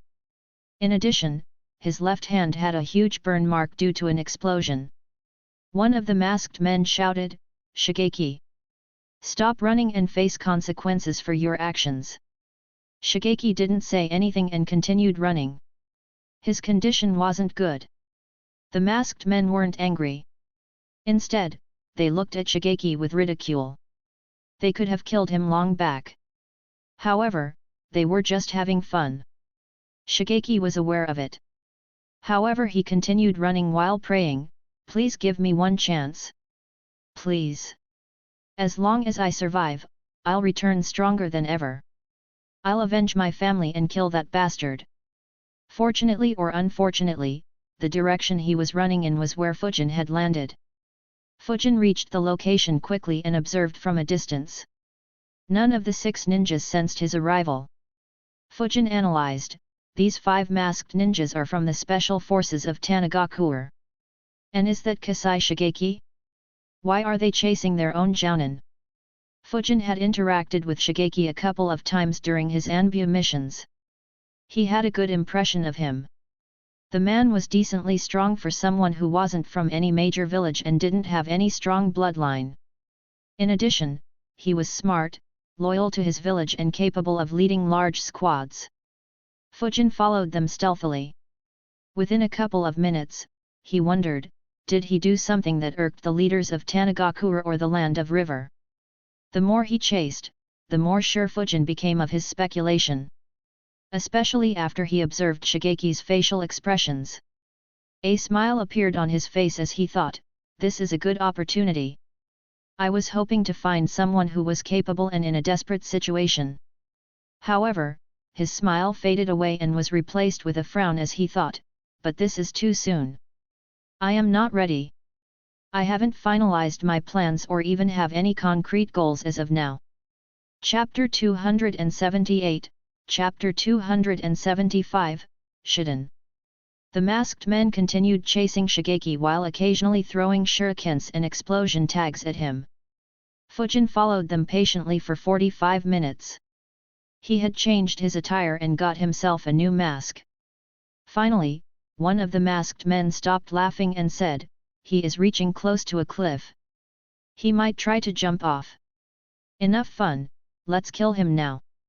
We still have to bring his dead body back. Otherwise, Kanji-sama might kill us as well. The other masked men got serious as well and said, yes captain. Immediately their speed increased. Shigeki noticed the cliff as well. He immediately began running towards it while thinking, if they catch me, I'll die. I will try my luck by jumping off the cliff. If I survive, I will train and slaughter Kanji, his son, and his entire family. Unfortunately, one of the masked men appeared next to him. Shigeki's eyes widened. He immediately punched him. However, the masked man ducked and kicked his left leg which had a huge burn mark. Shigeki screamed in pain. He lost his balance and fell on his face and slid across the ground. The fall aggravated his existing injuries and inflicted fresh ones that began bleeding as well. Despite the pain, he gritted his teeth and got up. However, as soon as he did, he saw the 5 masked ninjas standing in front of him. The captain raised his kunao and said, farewell Shigeki. He swung his kunao at Shigeki's neck. Tears rolled down Shigeki's cheeks as he shouted, just give me one chance. The masked ninjas had a smirk on their faces. They had no mercy for Shigeki. Just when the kunao was about to cut his neck, the masked man's hand lost power. The kunao hit Shigeki's neck but caused no injury as it didn't have enough force to cut through. Meanwhile, Shigeki's eyes were wide open in shock. As if answering his prayers, the heads of all 5 masked ninjas were sent flying in an instant. In a second, their lifeless bodies collapsed to the ground. Suddenly, Shigeki felt a chill down his spine. He didn't dare move as he felt a sword resting on his neck. He felt that if he made any slight movement, his head would roll over just like others. He heard a cold voice asking, give you a chance for what? He immediately said, one of the elders in Tanagakure killed my entire family. I want a chance to live so that I can get stronger and get justice for my wife and daughter. Fujin was puzzled. He asked, why did he kill them? Shigeki was silent. Tears rolled down his cheeks. His voice lost all spirit as he said, his drunk son raped my daughter. He didn't know she was my daughter. In a rage, I beat him up and mutilated him to ensure that he can't do something so heinous to anyone else. I wanted to kill him as well, but I was stopped by my colleagues. That's when my tragedy began. Kanji couldn't retaliate at first as my colleagues backed me. Instead, he showed that he was upset with his son and scolded him. But in reality, he was plotting revenge. Slowly, Kanji made numerous allegations about me and spread ill rumors. When my reputation had fallen enough, his personal ninjas made a move against my family when I was out on a mission. They ambushed me as well, due to which I couldn't fight back. He stopped talking and broke down. Fujin sighed secretly but kept his sword on his neck. He thought, no wonder he is in such bad shape. Though Fujin knew about Shigeki, he wasn't aware of his family. But he knew that Shigeki was just in his early 30s. He didn't need to think much to understand what his daughter might have gone through. He let Shigeki cry out for some time. Finally, Shigeki calmed down. He asked, "Are you going to kill me?" Fujin didn't answer. Shigeki begged, "Could you please let me live for some time? I will get justice for my family and then kill myself. If not, could you please kill Kanji and his son after you kill me?" Fujin didn't answer and asked, "How will you kill your way into Tanagakura in your condition?" Shigeki replied, "I am not strong enough yet. I will train until I can get justice for my family." Fujin chuckled and said, "Strong enough to kill your way into a hidden village? You are too old for having such silly dreams. But I have a proposition for you.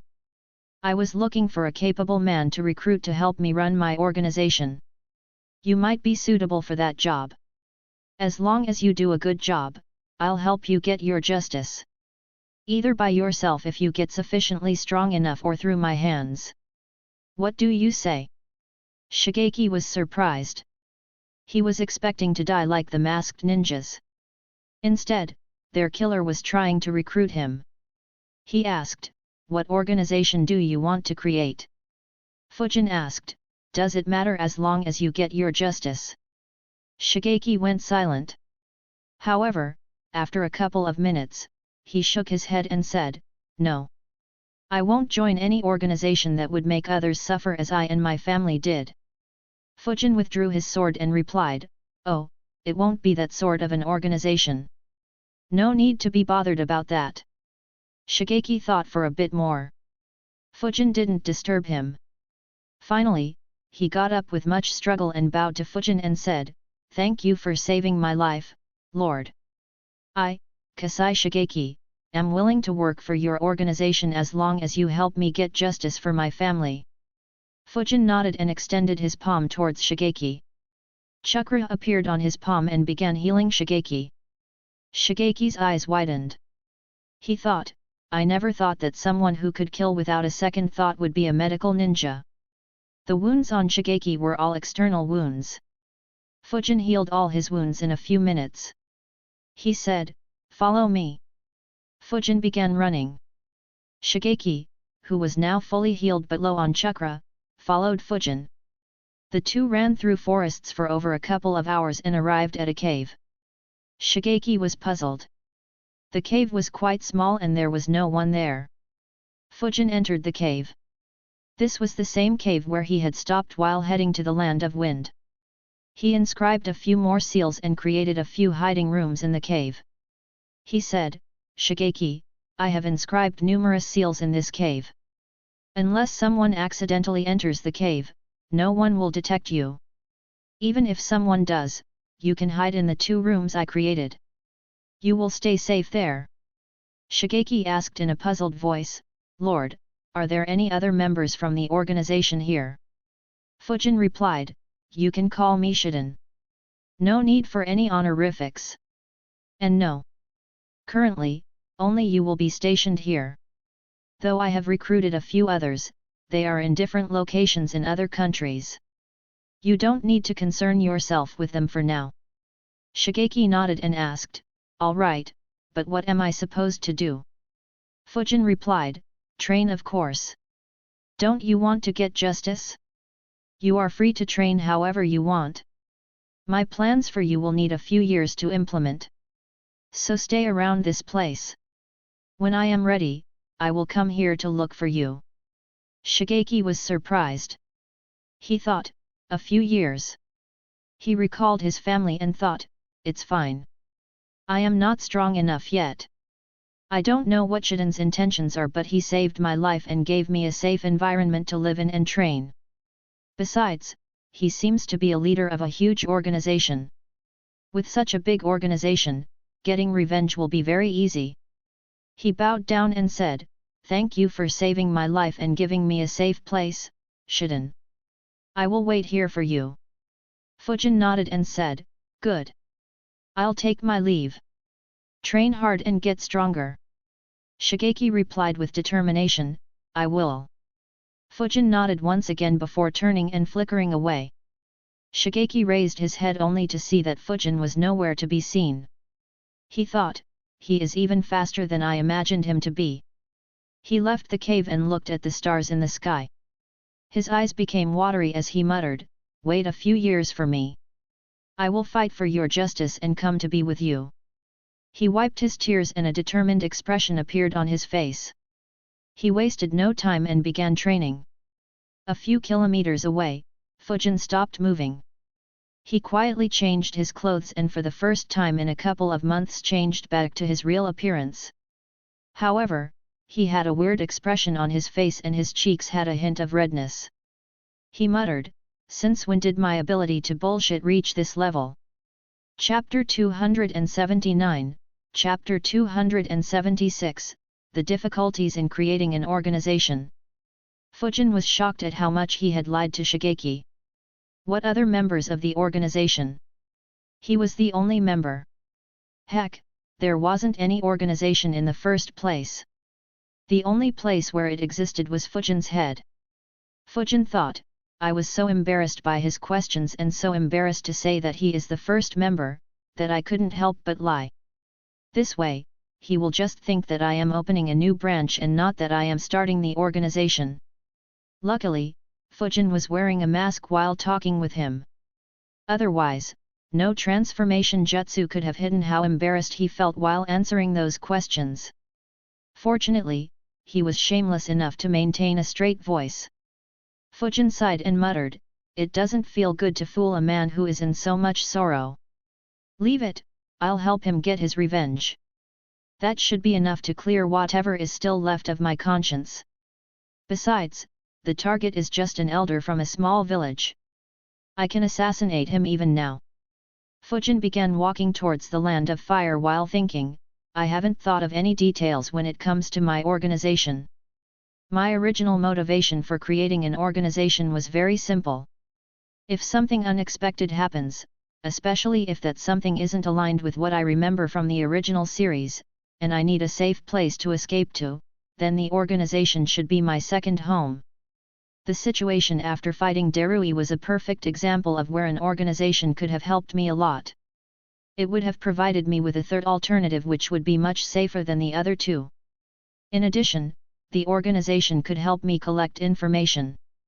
It could also help in collecting rare materials like elemental crystals or perhaps even chakra metal. But, this isn't enough. An organization needs to have a goal. If it is completely centered around me and my needs, then the organization wouldn't last long. It needs to have a goal to bind everyone together. And that goal also needs to complement my needs somehow. In addition, I also need to decide on the structure of the organization, the chain of command, how much authority people would have at each level of the organization and so on. And most importantly, I need to have a method to control the people in my organization. A human's dream is never ending. Even if I rescue someone and provide them with a good life, he or she would only be grateful for a certain period of time. After that, they will begin wanting more. It'll be fine if I am at the helm of the organization. I could consistently brainwash them to keep following me. Unfortunately, I can't monitor them actively as I will be in Konoha. I'll need another method. Orochimaru controls his subordinates through the curse seal. Danzo uses the cursed tongue eradication seal. As for Akatsuki, pain is just too strong while Zetsu is the best scout. So no one will dare to oppose them. That said, despite their strength and skills, Orochimaru still betrayed them and attacked stayed as an undercover agent. I doubt I could be a bigger deterrent than someone with Rinnegan. So I will need to create a curse seal to put some restrictions on the members of my organization. Otherwise, I'm better off without an organization. And I can't copy a seal from the Konoha library. There is no way Hiruzen and Danzo wouldn't be able to negate every seal in there. Sigh, so much work. That is why I have been so reluctant to actually implement this idea. Fujin continued on his way as he muttered to himself, and this is just a basic problem. After all, I could resolve these issues by myself. The most critical issue is recruitment. Who should I recruit in the organization? I stay in Konoha. So I can't just recruit little kids like Orochimaru did and train them personally. I need some Jounin level members to look after the organization while I am not there. It'd be best if that person is at elite Jounin level so that they can handle any unexpected events while I'm not there. Unfortunately, I don't know anyone like that who I could recruit. Almost all of them are loyal to their village or too volatile to be trusted. There might have been some suitable ones shown in Naruto. Unfortunately, I can't recall anyone. Apart from the important events and some resources, my memory from my previous life is just too vague. Sigh, I guess I will have to just wait for events like today. If Shigeki trains seriously, then perhaps he could reach the elite Jounin level. That'd probably be the best. Anyways, I'll leave this issue for the future. Regardless of whether I build a good organization or not, it won't be much use during the Fourth Great Ninja War. So I don't need to waste much time or effort on it until then. I can wait till I learn the Flying Thunder God and then begin considering this matter seriously. With teleportation, controlling an organization will become much easier. As he kept thinking deeply about this matter, Fujin entered the Land of Fire and reached Konoha the next evening. He went directly to Hiruzen's office and knocked on the door. Hiruzen was about to wrap up his work and leave when he heard the knock. He said, "Come in." Fujin entered. Hiruzen was surprised. He asked, "You are back so early?" Hiruzen thought, the news regarding the burning of the provision depot came just a few days ago. I expected him to create more chaos. Even if he didn't, the deserts would have been heavily monitored. How did he return so quickly? Fujin nodded and said, "Yeah, the place got very messy. It'll probably be better to call Commander Shikaku here. I have a lot of critical information to report." Hiruzen got the hint and looked at the Anbu ninjas hidden in the room. They nodded and immediately left. 3 stayed outside the room and kept watch while the last one went to call Shikaku. Hiruzen took a look at Fujin again and thought, now that I think about it, he had said that his summon could fly. I almost forgot about them. If he flew over, then it would make sense why he returned so quickly. Hiruzen asked, "So, how was your trip?" Fujin replied, "Not bad. I mostly stayed in Wind Capital. The city is much better looking than Fire Capital." Hiruzen nodded and said, "Yeah. In terms of beauty, it ranks second after Lightning Capital. Do you want to visit it next?" Fujin thought, this old fox. It hasn't even been 5 minutes since I entered the village and he already wants me out. Meanwhile, Hiruzen also looked at Fujin meaningfully and thought, ever since he left, the consumption rate of the wind crystals dropped several times. Though there were quite a few Anbu who left around that time, he is the most suspicious one. Fujin immediately shook his head and said, "Such missions don't suit me, Grandpa. It's the first time since I joined the academy that I haven't trained for over 2 months. My body feels so out of tune and unresponsive. I'll stick to elimination missions." Hiruzen let out a chuckle and thought, if he is indeed the one who uses them so much, then it's no surprise that he has no will to leave the village. Hiruzen casually inquired about random stuff until Shikaku arrived and closed the door. Shikaku looked at Fujin and recalled the reports he received a few days ago. His expression became very peculiar. Hiruzen made a hand seal and activated the seals in the room. No one could eavesdrop on them anymore. He looked at Fujin and said, "You can report now." Fujin nodded and became serious. He asked, Did Kakashi-senpai report the mission to eliminate the bounty hunters? Shikaku nodded and said, he did. Just report about your activities in the Land of Wind. Fujin nodded and began reporting, all right. I infiltrated the country and found a trading caravan. It was from the Land of Bird and protected by 4 ninjas from a mercenary group called Kuroge no Sensen. I eliminated them and infiltrated the Wind capital city using their disguises. Under that disguise, I eliminated 10 nobles on the list of nobles that were very loyal to Tsunagakuer. All of them were eliminated using wind sword jutsu. I also killed a few samurais and left a couple injured so that all suspicions will fall on Suna. I followed it up by killing family members of 12 other nobles who had good relations with Tsunagakuer a couple of weeks later. This was done while using the disguises of the Suna ninjas who came along with the elite Jounin Baki to investigate the previous killings. And I let the nobles see me and threatened them. Both these acts increased the resentment towards Suna among the nobles considerably. Though you'll have to check the degree of resentment with the use of other spies. Unfortunately, that forced the 4th Kazekage to come to the Wind capital city. He had a long meeting with the Wind daimyo. I am not sure what deal they reached. So I decided that it won't be a good idea to act once again as it might have destroyed the situation I created. Shikaku and Hiruzen nodded.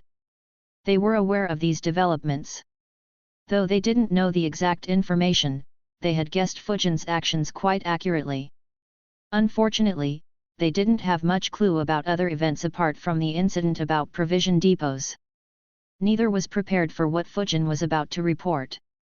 Chapter 280, Chapter 277, Starting a War? Fujin continued, a couple of days later, 12 ninjas from Kuroge no Sensen came to the Wind capital to investigate their missing ninjas. I took the opportunity to leave the city along with them. However, the Kazekage noticed us and probably got suspicious. He sent some Anbu to chase us. I led them deep into the desert and assassinated all 12 mercenaries and 12 Anbu. Shikaku and Hiruzen's eyes widened. Hiruzen thought, 12 Anbu. Not bad at all. Even if I ignore all his other achievements, this alone should be more than enough to promote him. Meanwhile, Shikaku began sweating as he wondered, who the heck kills 12 enemy Anbu during a promotion mission for the Anbu captain post? It'd be an accomplishment even if they managed to kill 2. Fujin tossed a scroll at Shikaku and said, this scroll has the dead bodies of those 24 ninjas. I am not sure if any memories are still there, but you can try to check them nonetheless. Shikaku caught it and nodded. He reluctantly said, good work. Continue. Fujin continued reporting, I didn't leave any evidence behind. So I don't think Suna knows what happened to these 12 missing Anbu. At best they could guess that they were killed by the mercenaries.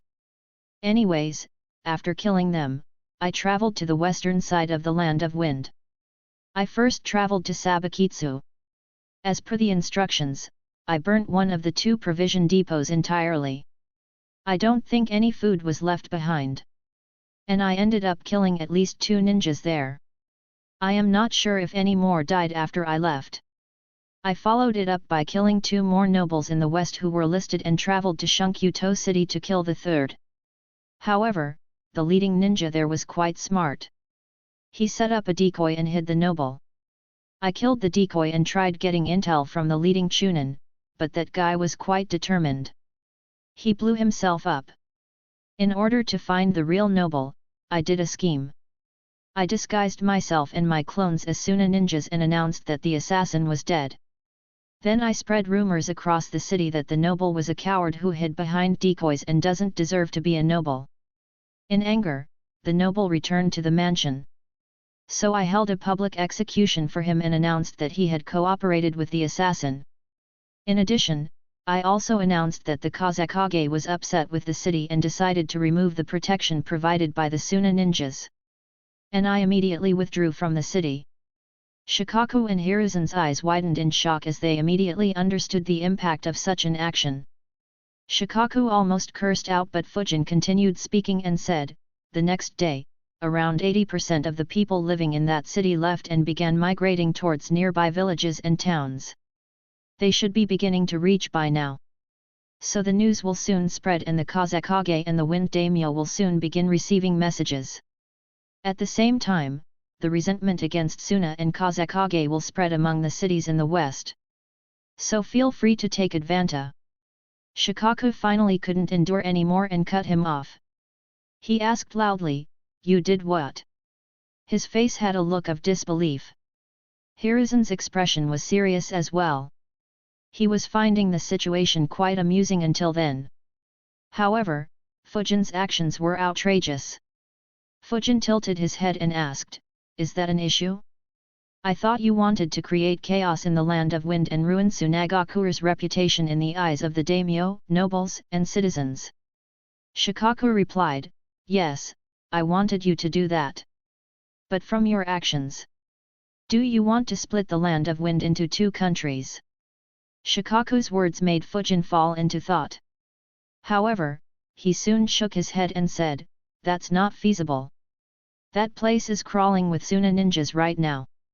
If you want to do it, I'd recommend waiting for a few months or perhaps even a couple of years for the resentment to properly spread and for the Suna ninjas to withdraw. Then you can take action. But I am not interested in going there anymore. Considering the complexity, I'll recommend you go there yourself and oversee the entire operation." Shikaku's expression became dark.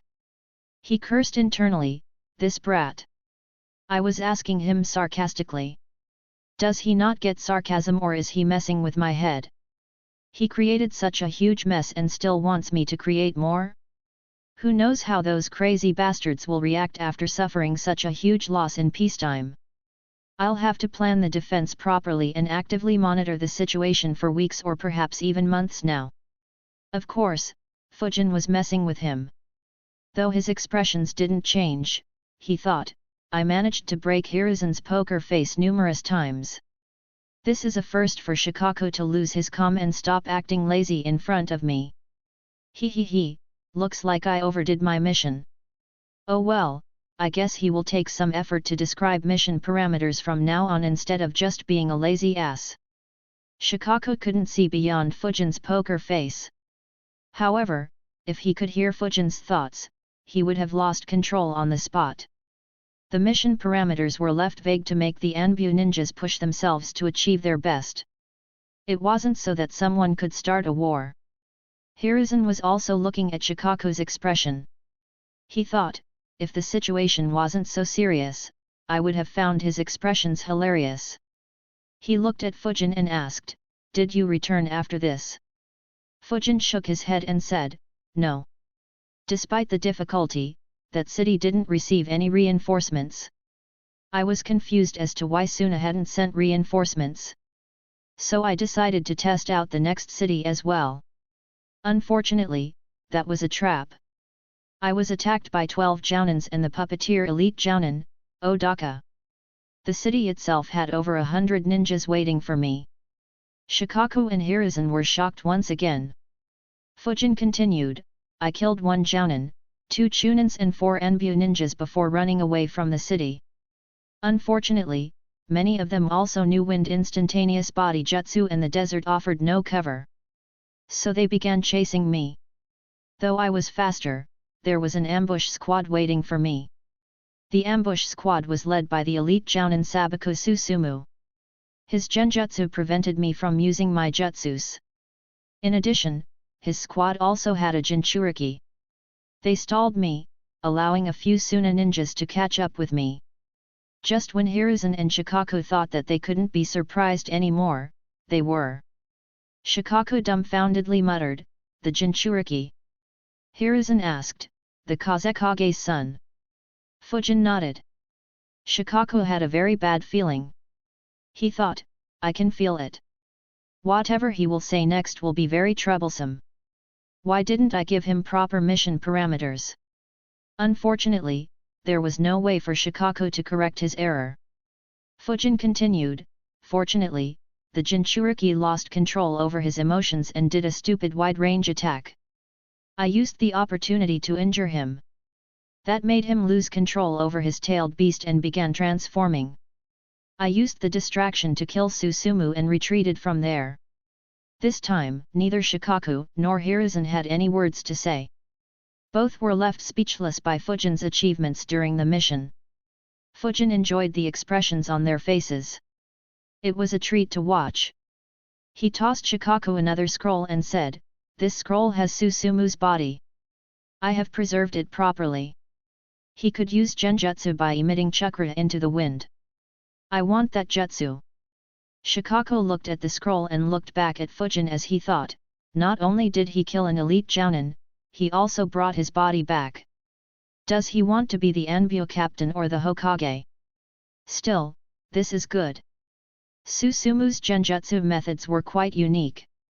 If a few ninjas can learn it, Konoha's strength will increase once again. Hiruzen said, "You can't use those techniques in the open for the time being." Fujin nodded and said, "Yes.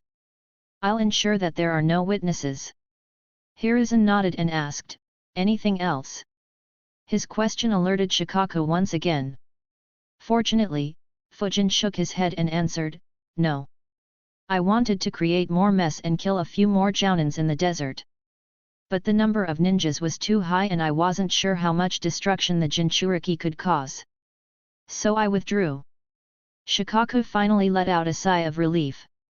He thought, thankfully he withdrew. I thought he killed dozens of more ninjas using the Jinchuriki as a distraction. Hiruzen also looked relieved. He stared at Fujin as he re-evaluated his strength and began thinking of a matter: is he also a suitable candidate? Both Hiruzen and Shikaku were lost in thoughts.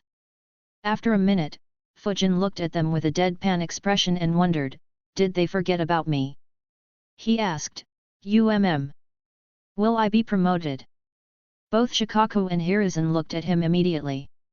Shikaku cursed in his mind, do you think we would dare not promote you?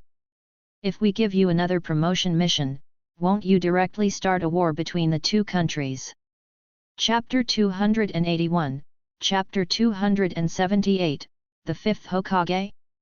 A/N, bonus chapter for reaching 2k Power Stones last week. Hiruzen had the same thought as Shikaku. He didn't dare to imagine what Fujin might do the next time if they said that his performance was unsatisfactory. He quickly nodded and answered, your performance has been very good. You will be promoted. However, we haven't arranged any Anbu subordinates for you yet. So you will be an Anbu captain only in name. Fujin replied, that's fine. I will be visiting the library. And I also need a break after such a long mission. Preferably at least 1 or 2 months long break to learn new seals and jutsus. Take your time. I'll file the report later. See ya. Fujin immediately disappeared from the room despite none of the doors and windows being open. Shikaku and Hiruzen looked at where Fujin was standing. Shikaku cursed in his heart, this brat. He created such a mess and didn't even stay to discuss how to handle it. And after giving me month-long headaches, he has the gall to ask for a month-long vacation. Meanwhile, Hiruzen thought, seals. Sigh. He will soon begin bugging me for flying thunder god. Shikaku looked at Hiruzen and asked while sighing, Lord Hokage, if we don't promote him and send him for such a mission again, do you think he will try to assassinate Raza? Hiruzen didn't reply and began considering it. After all, there was already an instance of a Kazekage disappearing. Unknown to him, the assassin's age back then wasn't much older than Fujin's current age. Hiruzen shook his head and said, unlikely, unless you specifically mention it. Regardless, his performance has been excellent. Shikaku was dumbfounded. He thought, does no one understand sarcasm? He smiled bitterly and said, it's not that his performance is excellent. Rather, it is too excellent. Making a Jinchuriki lose control and killing an elite jounin was a bit too much. Suna will be forced to retaliate. And they will likely retaliate in an extreme manner. Not to mention, in addition to that, he killed 16 Anbu ninjas, a few jounins and likely dozens of chunins and genins. And I still haven't considered the dead nobles, burned provision depot or the stunt he pulled in Shunkyu-to. In the history of Suna, they have only once taken a bigger loss than this during peacetime. And they started the Third Great Ninja War. We have to be careful in case Raza decides to start another war. However, Hiruzen shook his head immediately and said, "No, the situation is completely different. When the third Kazekage died, Suna was very vulnerable and Raza's position as the fourth Kazekage wasn't very stable. In addition, they were surrounded by 3 major villages that were preparing for war. The current matter is an internal one and doesn't directly threaten their strength. And of the 3 major villages that surround them, one is in a formal alliance and another is embroiled in a civil war. So they won't choose war right now." Shikaku analyzed Hiruzen's words and nodded, "That makes sense. I guess Suna will be a mess for a few months. They will either focus entirely on stabilizing the situation, or they might do it alongside sending Anbu units into our country. Regardless, once their mess is resolved, they will retaliate somehow. We have to be prepared." Hiruzen nodded and said, "We do. But we have time. Due to the mess that Fujin created, Raza will be forced to deploy at least 1,000 Suna ninjas in the west to calm them down. In addition, he has also deployed a few hundred ninjas in the Wind Capital. The other cities might also ask for additional security as a precaution.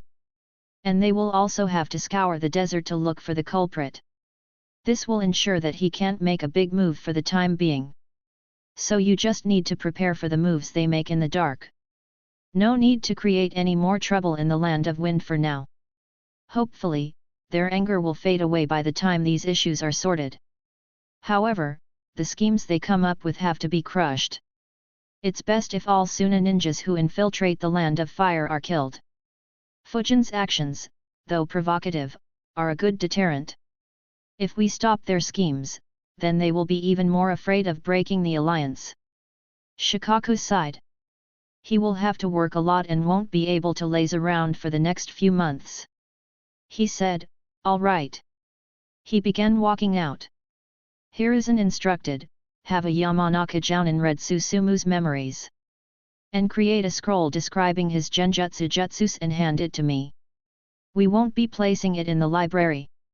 Also, create a list of Jounins who will benefit from learning these jutsus and can keep them a secret." Shikaku nodded and replied, "I'll get to it, Lord Hokage." He left the room. As he sat alone, his previous thoughts surfaced in Hiruzen's mind as he wondered, could Fujin be a candidate for 5th Hokage? Hiruzen let out a sigh. The matter of selecting the 5th Hokage had been troubling him for years and he still didn't have any solution. He thought, it'd have been great if Jiraiya or Tsunade accepted this position. Unfortunately, neither have the will to do so. As for others, there is no one qualified. If I retire now, the next Hokage will be Danzo. That wouldn't be good for the village.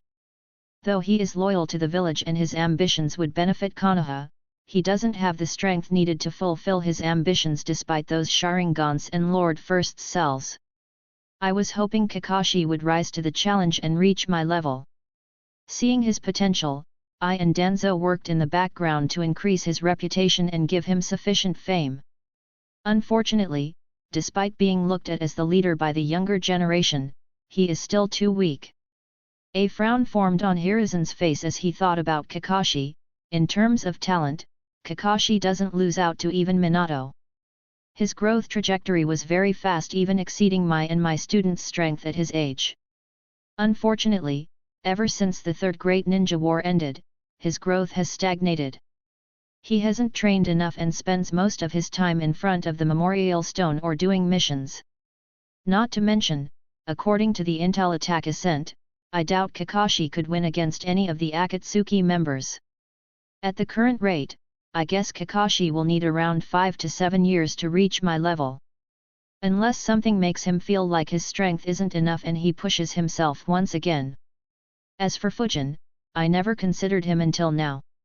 Though his mission record is impeccable, he didn't fight anyone truly strong other than Kaminari. But with such a performance, he is far more capable than I expected. Even if I consider that he used hit and run tactics and only used a sneak attack to kill Susumu, that is still quite good. Especially if he can pull off something like this during a war.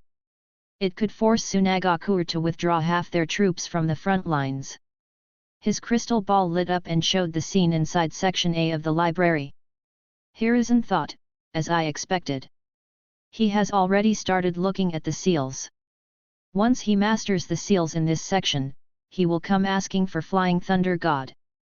If he can master it, his threat on the battlefield will be no less than Minato. Though it is a big if. Regardless, he has one advantage over Kakashi. He has a hunger to grow strong. Though he isn't as relentless as Guy, he still trains a lot and even asks for vacations to train. Unfortunately, he is quite young as well. He should be 14 soon. He will need 5 to 7 years to completely mature as well. Sigh, I'll have to hold my old bones together for the next 7 years. The only plus point is that we might have more than one option for the Hokage seat. A situation similar to when I and Minato were selected. With another sigh, Hiruzen stopped thinking about this matter. He got up and left the office. As soon as he left, Fujin flickered to Konoha's library. Though he had traveled non-stop for a day, he couldn't stop himself from visiting the library and checking out what all jutsus were available. He reached Section A while recalling Renjiro's words as he thought, though Renjiro emphasized the importance of mastering rank C jutsus, I have long reached a bottleneck. I won't be able to improve those jutsus any further without investing significant time. It's time to learn the rank A jutsus. I hope the library doesn't disappoint me. With eyes full of expectations, Fujin stepped into Section A of the library. Chapter 282, Chapter 279, 58 Scrolls. A/N, bonus chapter for reaching 2,955 Power Stones last week. Barely missed the 3K mark. Keep it up, guys. Fujin entered Section A of the library and looked around. The size of this section was much larger than other sections. However, the number of scrolls in this section was the least. Fujin immediately began looking for wind jutsus. As he searched and collected the scrolls, he analyzed, I wonder if any rank A wind jutsu will be of any aid to me. After all, most of my rank B and C jutsus are as strong as rank A jutsus due to supercharging them in yin and yang control. In a few minutes, he grabbed all the wind scrolls and sat on a table. He analyzed, not bad. I wasn't expecting many wind jutsus considering how few were there in Section B. Fujin had found 6 scrolls. They were Blade of Wind Jutsu, Severing Pressure Jutsu, Wind Explosion Clone Jutsu, Assassin's Rush Jutsu, Geyser Creation Jutsu, Summoning, Giant Windmill Jutsu. Fujin decided to start with the one with which he was the most familiar. He opened the Blade of Wind Jutsu scroll and began reading. In a minute, he thought, this jutsu is almost entirely similar to the Wind Sword Jutsu. Just that the power, sharpness, and speed have been increased slightly and it also provides some defensive uses. Still, it should be very easy to learn. Fujin extended 2 fingers on his right hand. Immediately, the wind began flowing around them. A small 1-inch blade of wind appeared on top of them. Soon, that blade began increasing in size and reached 1 foot in size. Fujin analyzed it and nodded, this jutsu is down. I didn't even need to use the hand seals. I'll begin using this instead of Wind Sword Jutsu. Fujin kept the scroll back and turned his attention to the next jutsu. He analyzed as he read, the Wind Explosion Clone Jutsu. I tried creating this jutsu by myself by referencing the Shadow Clone Explosion Jutsu. I succeeded, but the damage output was very low. It was just barely higher than an explosion tag unless I put in too much chakra. Unfortunately, I didn't get much free time after the Anbu training phase was over to work on this jutsu. Fujin read the entire scroll carefully and realized, oh, I see. I was going about this in the wrong direction. I was first creating a normal wind clone and then using its chakra to explode and generate sharp winds. But according to the scroll, the clone itself is created for the sole purpose of exploding. So it can explode faster and generate more powerful explosions. This is different from shadow clone explosion. I wonder if I could modify shadow clones using these methods as well. Fujin kept the scroll and began reading the rest. He read the severing pressure scroll and shook his head. This scroll requires a fan to be used. Not suitable for me. Its lethality doesn't exceed my sword slashes and its range doesn't exceed infinite breakthrough. I don't need it. Fujin opened the Assassin's Rush Jutsu scroll and began reading. His eyes immediately sparkled as he thought, nice. This is a great and very practical jutsu. I'll learn this after mastering the wind explosion clone jutsu. Fujin checked the last two jutsu scrolls as well and had mixed feelings. He analyzed, these jutsus are a bit difficult and have limited use. But they are quite strong. Summoning, Giant Windmill is a jutsu similar to Rashomon summoning. This jutsu was created by the second Kazekage as well. The jutsu summons a giant windmill that is around 3 stories tall from the ground similar to Rashomon gates. However, instead of defense, this jutsu is for attacking. The blades of the windmill will spin rapidly and will form a strong wind flow that will pull everything towards the blades. If anyone gets caught in it, they will be chopped in pieces, a certain death. Unfortunately, even the user isn't spared from this wind flow. Though it isn't an issue as I can hide underground. But, I can't use this jutsu when I'm with allies. In addition, it is also heavy on chakra. And though the damage potential is high, it won't be effective against veteran ninjas. They will just hide underground or find something for support. So the only use of this jutsu is to clear cannon fodder when I'm fighting solo. Not very useful as I already have too many means of doing that. Other than running away, this is what I excel the most at. As for the geyser creation jutsu, it is a bit complicated as it is based on a steam release jutsu from the Sakai clan. The jutsu has 2 phases. In the first phase, cracks and holes have to be created in the ground. And then we have to make hot steam erupt from the ground and blast whatever is in the way. However, this jutsu was modified. Instead of hot steam, I will have to make highly pressurized air erupt from the cracks in the ground. Instead of blasting and burning, it will cut the ones in the way. And since this jutsu comes from the underground, the opponent won't be able to hide underground to avoid the attack. I'll learn this jutsu as well. 2 new jutsus along with the wind explosion clone jutsu, not bad.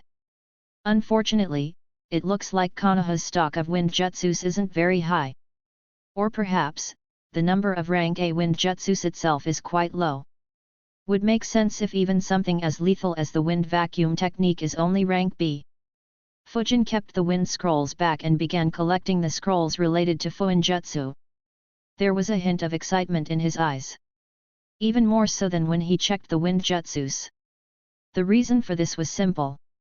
If Fujin could learn and master every seal in this section, he would be a Fuin jutsu grandmaster. Very few people in Konoha could call themselves this. More importantly, it would allow Fujin to ask Hiruzen for the Flying Thunder God. As he collected the scrolls, he realized, I see. Almost half of the scrolls here are for Fuin jutsu. As for the rest, the majority are rank A fire jutsus followed by water and earth jutsus. I guess this shows the foundation of this village. Fuin jutsu scrolls probably came from Mito, earth, and water scrolls from the Senju, while fire scrolls should have come from the remaining clans. In all, Fujin found 58 Fuin jutsu scrolls. He created a few clones and they divided the scrolls among them. They immediately began studying. After around half an hour, a jounin entered Section A. He had received information that someone went into Section A of the library without authorization. However, as soon as he entered, he was left dumbfounded by the sight. 10 people with similar faces were reading the scrolls and had more scrolls with them. His eyes twitched as he thought, using shadow clones to read in the library. That's a first. He coughed to attract Fujin's attention. But Fujin didn't even look at him, leaving him standing alone awkwardly. He walked towards one of Fujin's clones and asked, "What are you doing?" Fujin's clone looked up and answered, "Reading." The man was left speechless once again. Fujin's clone was looking at him as if he was the biggest idiot in the world. He wondered, do his eyes have an issue? He said, "I am the supervisor of the library. Tell me, why are you in Section A? It is restricted and only Jounins can enter. If you are here without any authorization, you will be arrested and punished by Lord Hokage." Fujin's clone looked back at the scroll and began reading as he said, "I got promoted today and reported to Lord Hokage that I'll be coming here. Feel free to ask him." The supervisor was dumbfounded. He thought, such a young Jounin. I'll have to confirm with Lord Hokage though. It'll be a pain in the ass if he is lying. He asked, "What is your name?" Fujin's clone answered, "Suzuki Fujin." The supervisor nodded and left. He had no intention of talking further with Fujin. He left the section and asked a couple of people to keep an eye on Fujin while he confirmed whether what Fujin said was true. Fujin and his clones ignored this matter. They went through every scroll in detail. It was a few hours past midnight by the time they were done. Fujin dispelled the clones one by one and received their memories. He let out a sigh. "I thought that like jutsus, the number of seals in this section would also be lesser. Instead, it's many times higher. No wonder that despite there being so many seal masters, there are so few grand masters in Fuinjutsu. If I don't use shadow clones, I'll probably need more than a decade to learn all these seals. Even with shadow clones, this will be very time-consuming. I should first learn the rank A wind jutsus. Then I will focus entirely on the seals." A smile formed on Fujin's face as he thought, "Fortunately, I found the few seals I was looking for. Once I learn them, I can begin working towards that plan." Chapter 283, Chapter 280, The Dangerous Copy Ninja.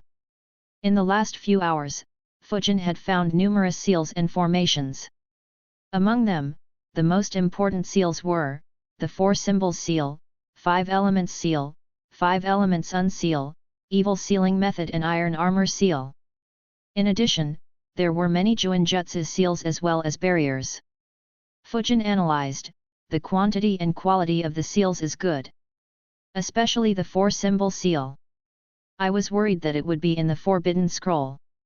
In addition, there are also the methods with which Suna and Kumo seal their tailed beasts. However, the reverse 4 Symbol Seal and 8 Trigram Seal aren't here.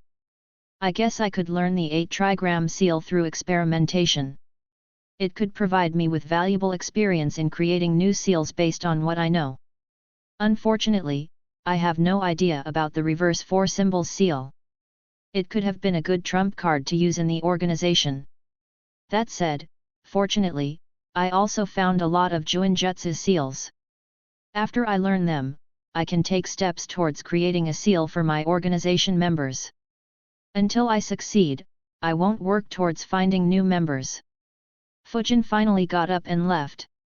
He stepped out of the library and saw the night sky. He looked up and thought, I completely lost track of time. It's all right. The gains were quite high. I'll take a good rest today. Training can wait for a day. He began moving towards his home. However, despite it being late at night, Fujin wasn't the only one up. Inside the Hokage building, Shikaku sat in a room with a dozen Jounin and Anbu captains in front of him. He was assigning them missions to prepare for Suna's retaliations. Though Shikaku was reluctant to work, his situation was far better than another person who was far away from him. Tsunagakur. One ninja was running fast from the Kazekage building to Raza's house. As soon as he reached it, he slammed the door loudly while shouting repeatedly, "Kazekage-sama! Wake up quickly!" The banging and the shouting woke up Kankuro and Temari along with Raza. With a frown on his face, Raza walked towards the door and opened it. He angrily asked, "Why are you creating a ruckus?" The messenger immediately said, Kazekage-sama, we just received a report from Elder Manabu from the west. Gat. He stopped speaking as he noticed Temari and Kankuro watching them from behind. Raza noticed it. The messenger handed a scroll to Raza and said, Kazekage-sama, it's an emergency. Raza opened the scroll and began reading. Anger formed in his eyes as he gritted his teeth. He instructed, summon all the elders and the council members right now. The messenger nodded and left. Raza turned around. Temari asked, did something happen, father? Raza replied without looking at her, everything's fine. Go back to your rooms and sleep. Temari had a bad feeling. She asked, is Gara all right? Raza opened the door to his room and said, he is fine. What can happen to him? I need to get ready. Now go to bed. I will be busy. He entered his room and shut his door. Temari and Kankuro looked at each other helplessly. Raza began changing into his formal attire. Within 15 minutes, every council member and most elders inside the village assembled in the meeting room. No one was happy at being woken up at this hour. Finally, Raza entered the room and took his seat. He looked around and noticed that everyone was there. Goza asked, what happened now? Did Manabu catch the culprit? Raza had a grim face. He placed the scroll on the table and said, no. They set up a trap for the culprit with over 100 troops.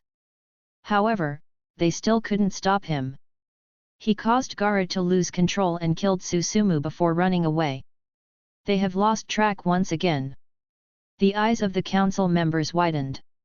Seijo exclaimed, how could Susumu be killed? Goza asked, was Gara stopped and is he all right? A few others began reading the scroll. The elders were shocked. Though Susumu wasn't the strongest among them, he was the most annoying to fight due to his unique usage of genjutsu. Killing him was very difficult. Raza frowned and answered, he injured Gara, which made Gara lose control and transform partially. Odaka sensed that he had run away. While Odaka, Susumu, and Manabu were stopping Gara, he sneak attacked Susumu and killed him before running away for real. Gara was stopped once again, but a few ninjas died as they didn't have Susumu's help. His words caused silence to spread in the room. Their expressions became grim. Finally, Goza asked, who was the culprit? To be able to run away unharmed from more than 100 ninjas while confronting a Jinchuriki and multiple elite jounins, did Konoha send their son in? Raza replied, they couldn't identify him. Manabu suspects that he used the transformation jutsu. But, neither of the two Sunins is known to use wind jutsus. Though it isn't difficult to learn new jutsus, covering their fighting style would be difficult. So I doubt that is the case. The council members agreed. If not for the result, no one would suspect the Sunins. However, one of the council members, who was reading the report, asked, but if not for the Sunins, who in Konoha could do something so remarkable? Even if we consider other villages, there is no one who is famous for using wind jutsus. Manabu said that his ability with the wind jutsu exceeded his. The council members began thinking and discussing. Finally Goza said, in the last couple of years, Konoha's copy ninja has been gaining a lot of fame.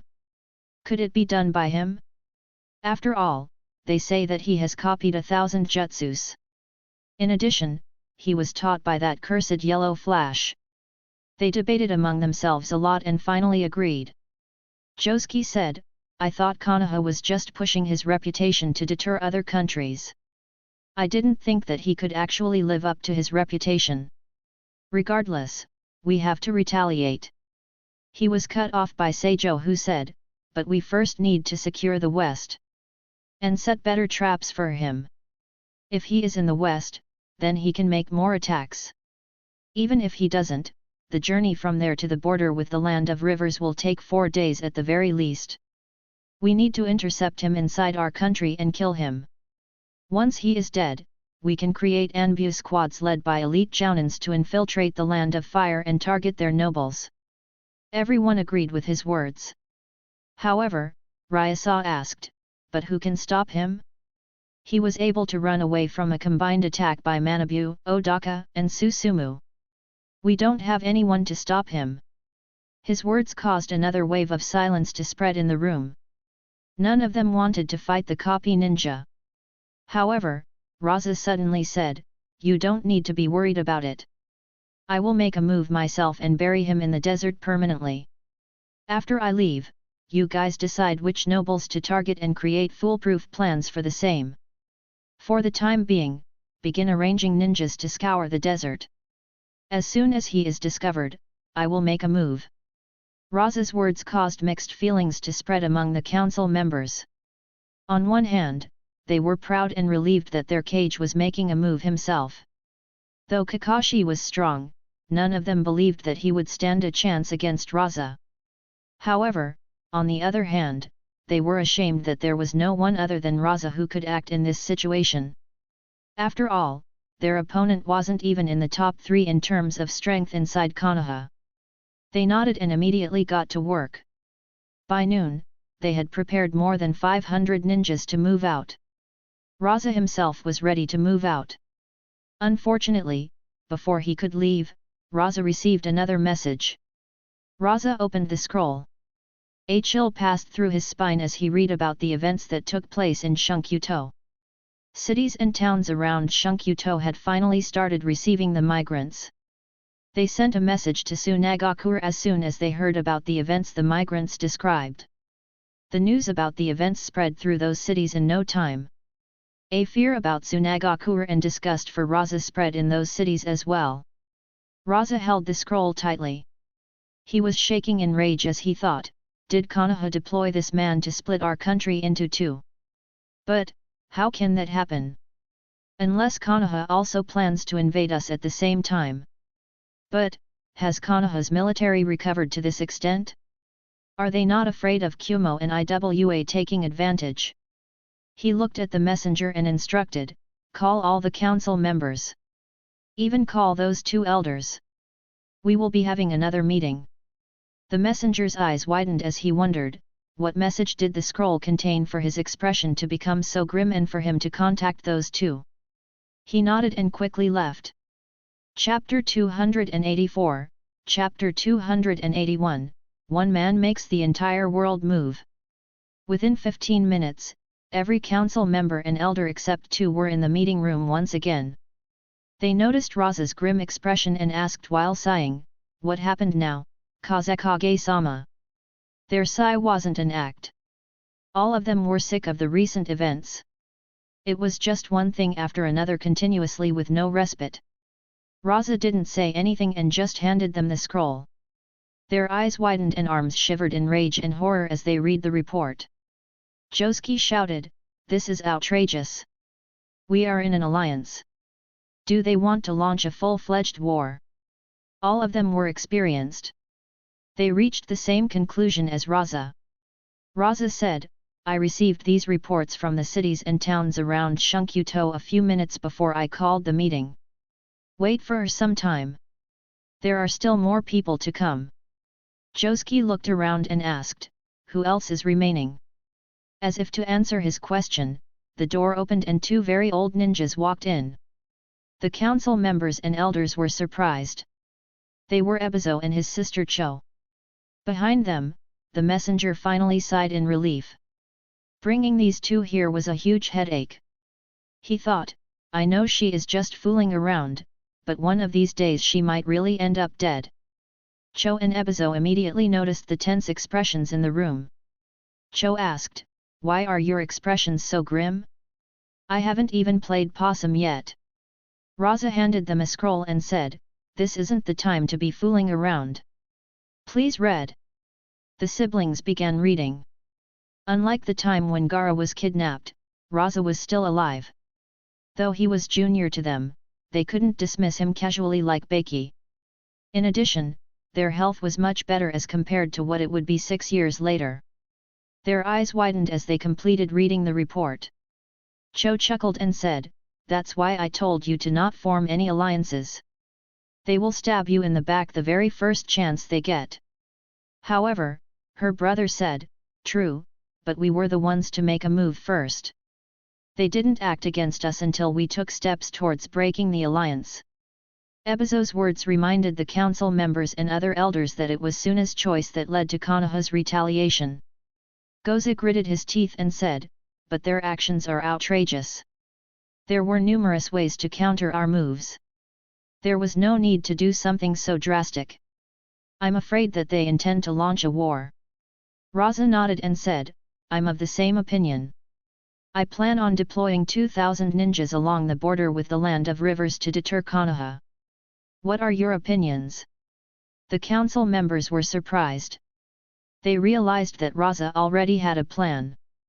He had just called them here to inform them and check if they had any ideas. However, considering how grave the situation was, no one opposed him. Only Cho laughed in disdain while Ebizo shook his head.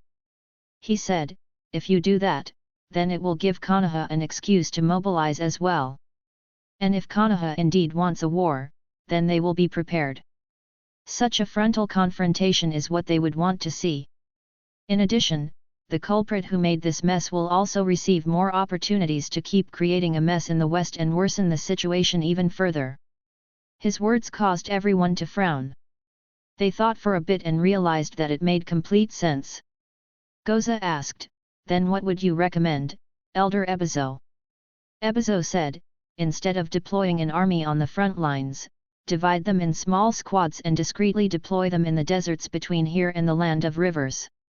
Have them deploy various traps to harass any incoming army. Even if Konoha marches, we shouldn't defend the front lines. Instead, let them enter the desert. We will fight and stall them here instead of fighting a quick and decisive battle. I doubt Kumo or Iwa would miss the opportunity to take advantage if Konoha is stuck in a drawn-out battle here. In addition, we can use this time to find and kill the one making a mess in the West. As long as he is dead, we won't have to worry about our backs." Ebizo's words made sense. Everyone nodded. Only Seijo asked, "But what if our estimates are wrong? What if this is Iwa's scheme and they plan to attack us when our forces are facing Konoha?" Before Ebizo could answer, Goza answered, "Let them attack. It's only a vast desert from the Land of Birds to here. We can use our alliance with Konoha to make them attack Iwa through the Land of Grass. And we can move our forces from the west and east to intercept and stall Iwa's army. In case Iwa and Konoha have allied, then we will have to stall them both and form an alliance with Kumo and have them attack Konoha. In that case, the war will enter a stalemate." Everyone agreed with his answer. Seeing that there was no other objection, Raza said, "All right, let's do this. Seijo, you will lead 500 ninjas to the west. You will be responsible for scouring the deserts and providing more security to the cities there. If you encounter the copy ninja, don't engage and inform me. I will move towards the escape routes to intercept him if he decides to escape the county." Raza turned his eyes towards the siblings and said, "In my absence, I'll leave the safety of the village to you two. Yura will be returning with Gaara in a few days. Please inspect his seal as well. Goza, you will be responsible for slowly deploying 2,000 ninjas towards the Land of Rivers and have them deploy traps and prepare ambushes. The rest will aid you." Any objections? No one objected. Raza got up and left. Within an hour, 500 ninjas departed from Tsunagakure towards the western part of the country to hunt for Kakashi, who was neither the culprit nor present there. The real culprit had a nice long sleep and was enjoying his lunch in Ichiraku. He wasn't aware of the movements inside the Land of Wind. But if he was, Fujin would wonder what sort of expressions Raza, the council member, the elders, and the 500 ninjas would make if they learnt the truth. Though Fujin didn't care about this matter, others did. The next morning, every major village received reports that 500 ninjas had moved from Tsunagakure towards the western part of the Land of Wind. Due to how massive the movement was, every spy in Tsunagakure noticed it immediately. Most leaders were puzzled as to why Suna was making such huge movements. Onaki wondered, "What's going on in Suna? They have already deployed more than 600 ninjas. And now 500 more? And even Raza moved? Don't tell me that bastard Raza intends to start another dumb war. He immediately called for a council meeting. After a discussion, they decided to deploy 500 ninjas on the borders with the land of Bird and another 750 ninjas on the border with the land of Bear. Just like Onaki, the fourth Raikage was also puzzled. After thinking for a bit, he decided to secretly ready his forces to take advantage in case a war broke out. Unlike the rest of the world, two people were very clear about the situation. Shikaku analyzed the news. I can understand why the 500 ninjas left. But why did Raza leave? Do they not know that Fujin already left? He opened the report Fujin had made and checked the end. He thought, his report doesn't mention how he returned. Now that I think about it, he returned way too quickly. Does he have a flying summon or know a space-time ninjutsu? He thought for a bit before giving up. Leave it, I'll just ask the Hokage. According to the movements, Raza likely wants to hunt Fujin. But Fujin is already here.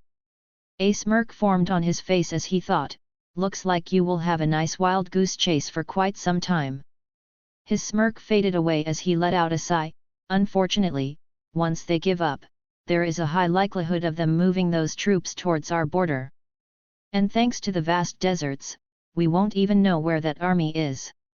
The best way to counter this would have been to deploy Konoha's forces. Unfortunately, that's the worst option here.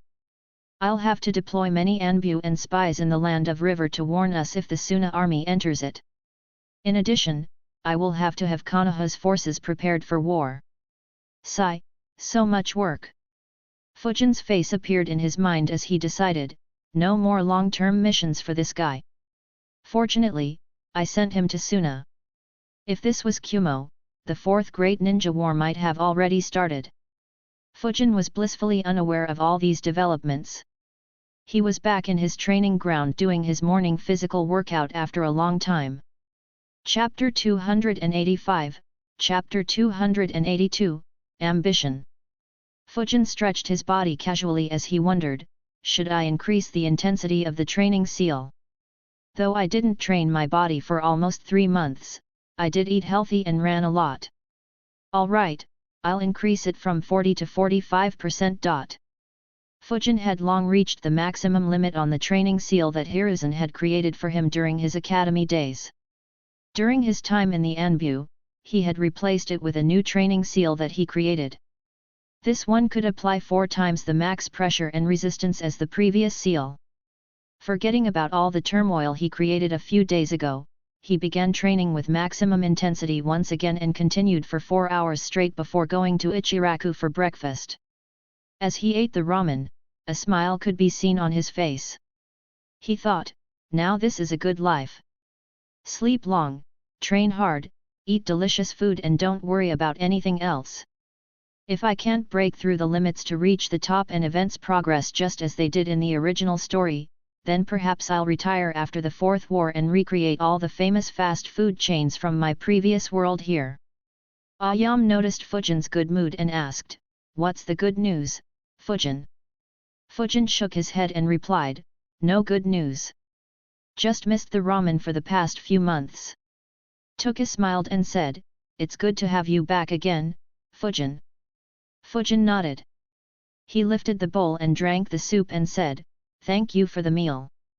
I'll see you tomorrow. Ayam replied, take care, Fujin. Don't train too much. Fujin nodded and left. As he walked back to the training ground, he thought, though a retired life enjoying all the delicacies sounds pleasant, it'd be a pity if that's all I manage to do after working so hard. My current strength is pretty much at the elite Jounin level. S rank is still quite far, but I feel that it is just a matter of time before I reach it as long as I keep training hard. I should reach it before Akatsuki starts collecting the tailed beasts. And, if I can learn Senjutsu or Flying Thunder God, I'll be able to rise all the way to the peak of S rank reaching a similar level as Jiraiya or Minato. Perhaps only Nagato and Obito would be able to keep up with me then. However, once I reach that stage, getting any stronger will be difficult. If I ignore the Otsutsuki, only 4 ninjas are known to surpass that level. They are Hashirama, Madara, Naruto and Sasuke. But, Madara and Sasuke were able to do it due to eternal Mangekyo Sharingan. Naruto did it due to Kurama. As for Hashirama, he is just ridiculous. No point in thinking about him. The only way I could potentially keep up with them is if I capture and seal a tailed beast in me or through the 8 inner gates. But even these have limits and dangers and aren't surefire. Lost in thoughts, Fujin reached the training ground. He let out a sigh as he thought, to climb to the very top might need some drastic actions and insane planning. And, unlike those 4, I won't have any help. The only advantage I have is that I know the major events in the future. I'll need to take advantage of anything I can. Only then I will have any chance. But, I need to reach rank S first. Only then I can begin acting as well. For now, it's time to continue training. Fujin's hands moved rapidly as he weaved hand seals. When Fujin transmigrated to this world, he, like anyone else, wanted to reach the peak of this world. However, unlike the others, Fujin was very aware of how dangerous and hazardous this world was. The threat suppressed every desire other than his will to survive in a world teeming with adversity and danger. As he grew, trained, fought, and overcame obstacles, his spirit grew resilient and his body honed to a razor's edge. The pursuit of survival became a testament to his unwavering determination. However, as he slowly carved his path through the crucible of trials, a subtle transformation took place within him, imperceptible even to his own consciousness. His confidence grew. He no longer had to be worried about missions going awry. He was aware of the ninjas that could threaten his life. And he had multiple means of escaping even from the worst situations. Due to this, a seed of evolution took root in the very depth of his being.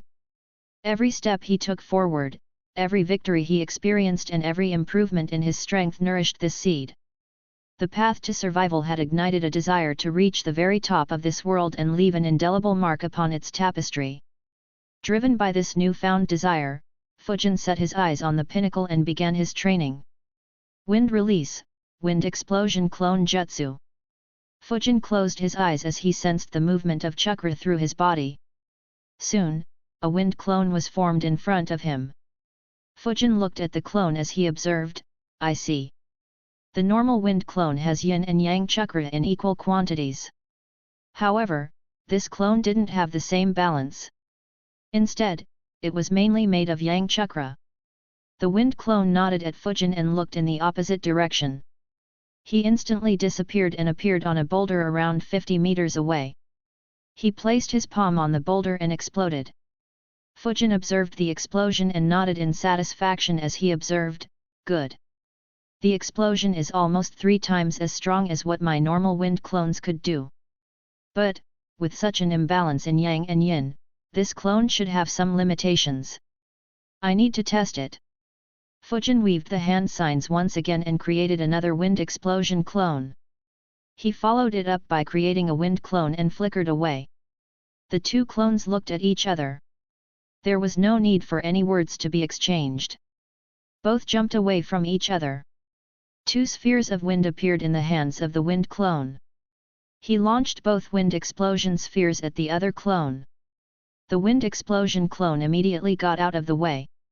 At the same time, 2 spheres of wind began forming in his hands. However, instead of forming proper spheres, the jutsu collapsed.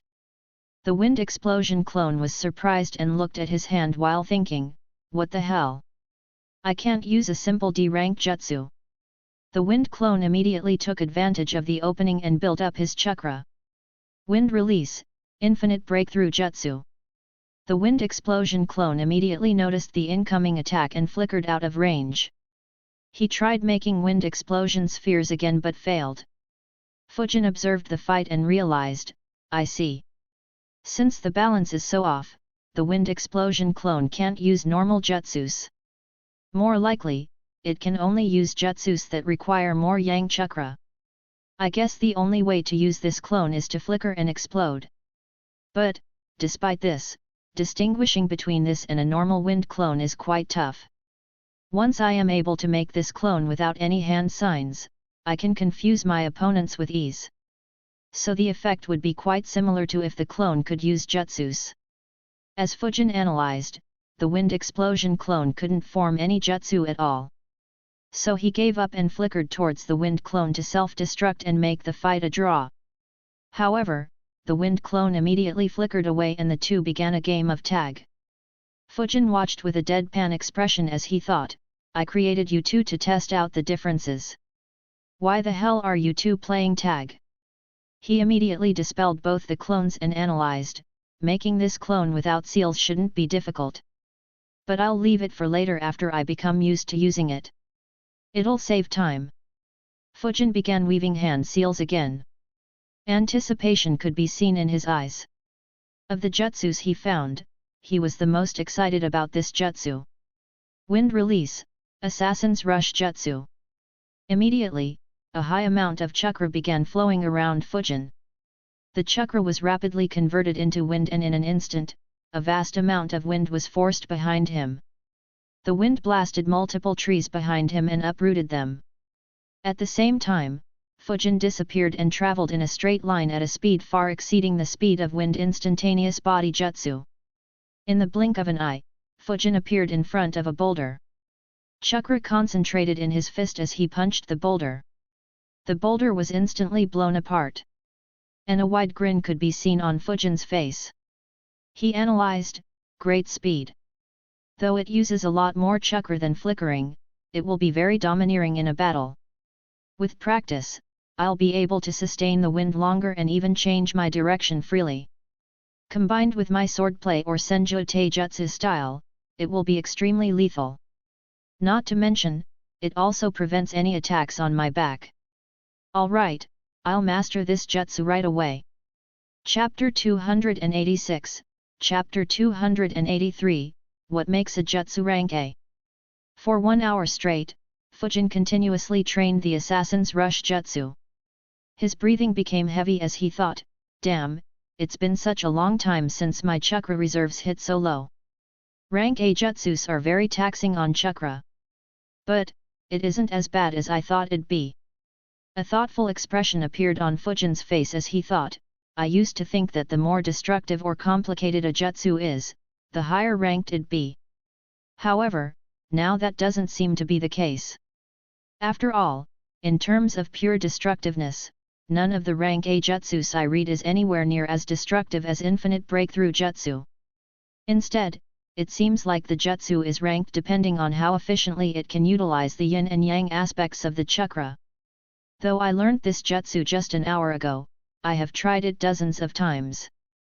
And I don't see any way to optimize it further like I could optimize my rank C and B jutsus. The reason for this is that this jutsu is already optimized to limit. It's the same for Wind Explosion Clone Jutsu. The ratios of the yin and yang chakra were optimized to be what is the most effective.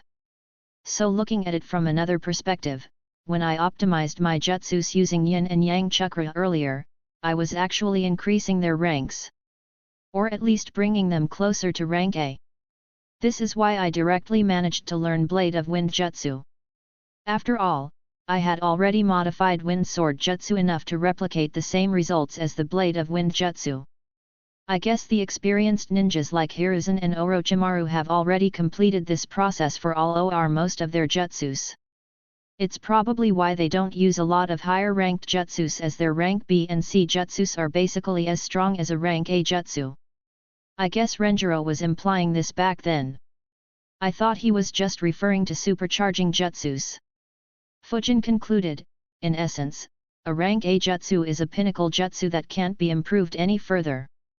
As for the S-rank jutsus, they probably can't be explained with this logic. They should be jutsus that either surpasses these limits like Rasen Shuriken or jutsus that are beyond logic like the Dead Demon Consuming Seal.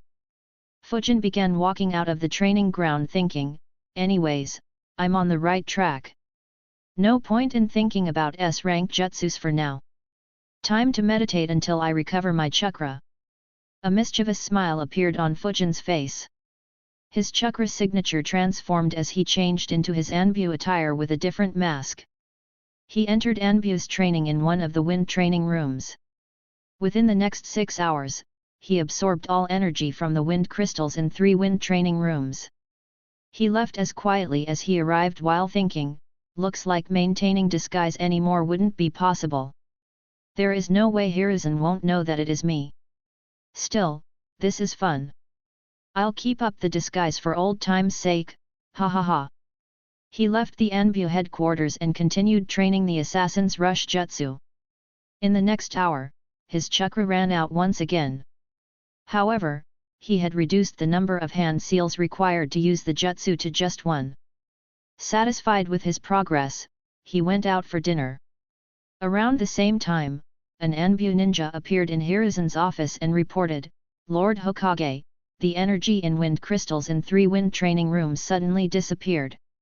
As per my estimates, 2 of them should have had around 40% energy while the last one should have had around 75% energy left." Hiruzen's expression immediately went dark. He cursed in his heart, "That brat! I knew it. There's no one else as greedy as him." He didn't even wait for 2 days after returning. Hiruzen looked at the Anbu and instructed, "It's fine. You don't need to monitor wind training rooms anymore." The Anbu ninja was puzzled. He wondered, "Why did you make me monitor it for over a year then?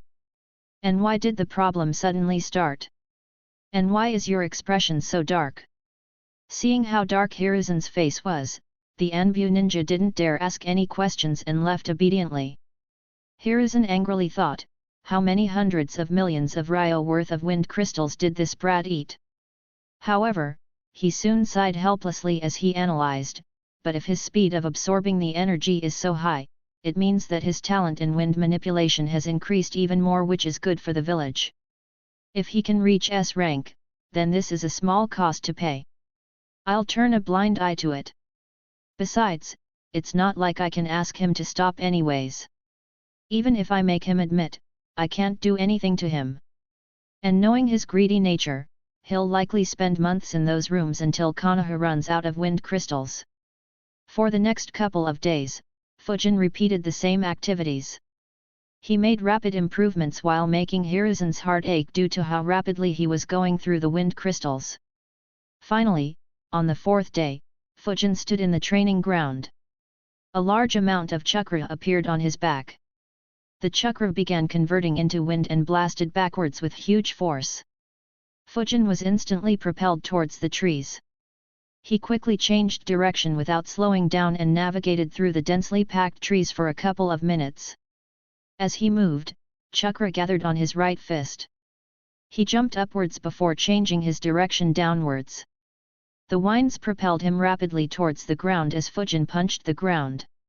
Immediately, a loud sound could be heard.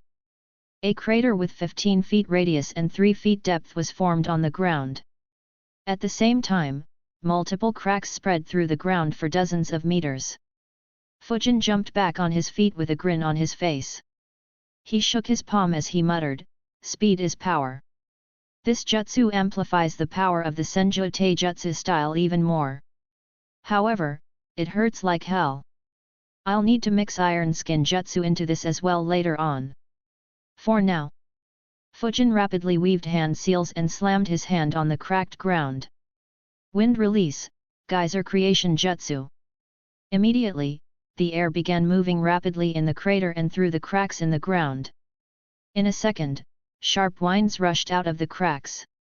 At the same time, the sharp winds inside the cracks began widening them. Fujin stopped the jutsu and analyzed, "I initially thought that this jutsu would only be useful to kill enemies hiding underground. In the Fourth Great Ninja War, this technique could be used to kill Zetas by thousands if I catch a large number of them underground. But, on second thought, this can be an excellent continuation while using the Senjo Taijutsu style. After all, no one would want to take a hit from a chakra-enhanced punch head-on. If I use the chance to punch the ground and release this jutsu, the enemy will be caught completely off guard. It will be a good tactic. But I'll have to learn how to use this jutsu without hand signs as well."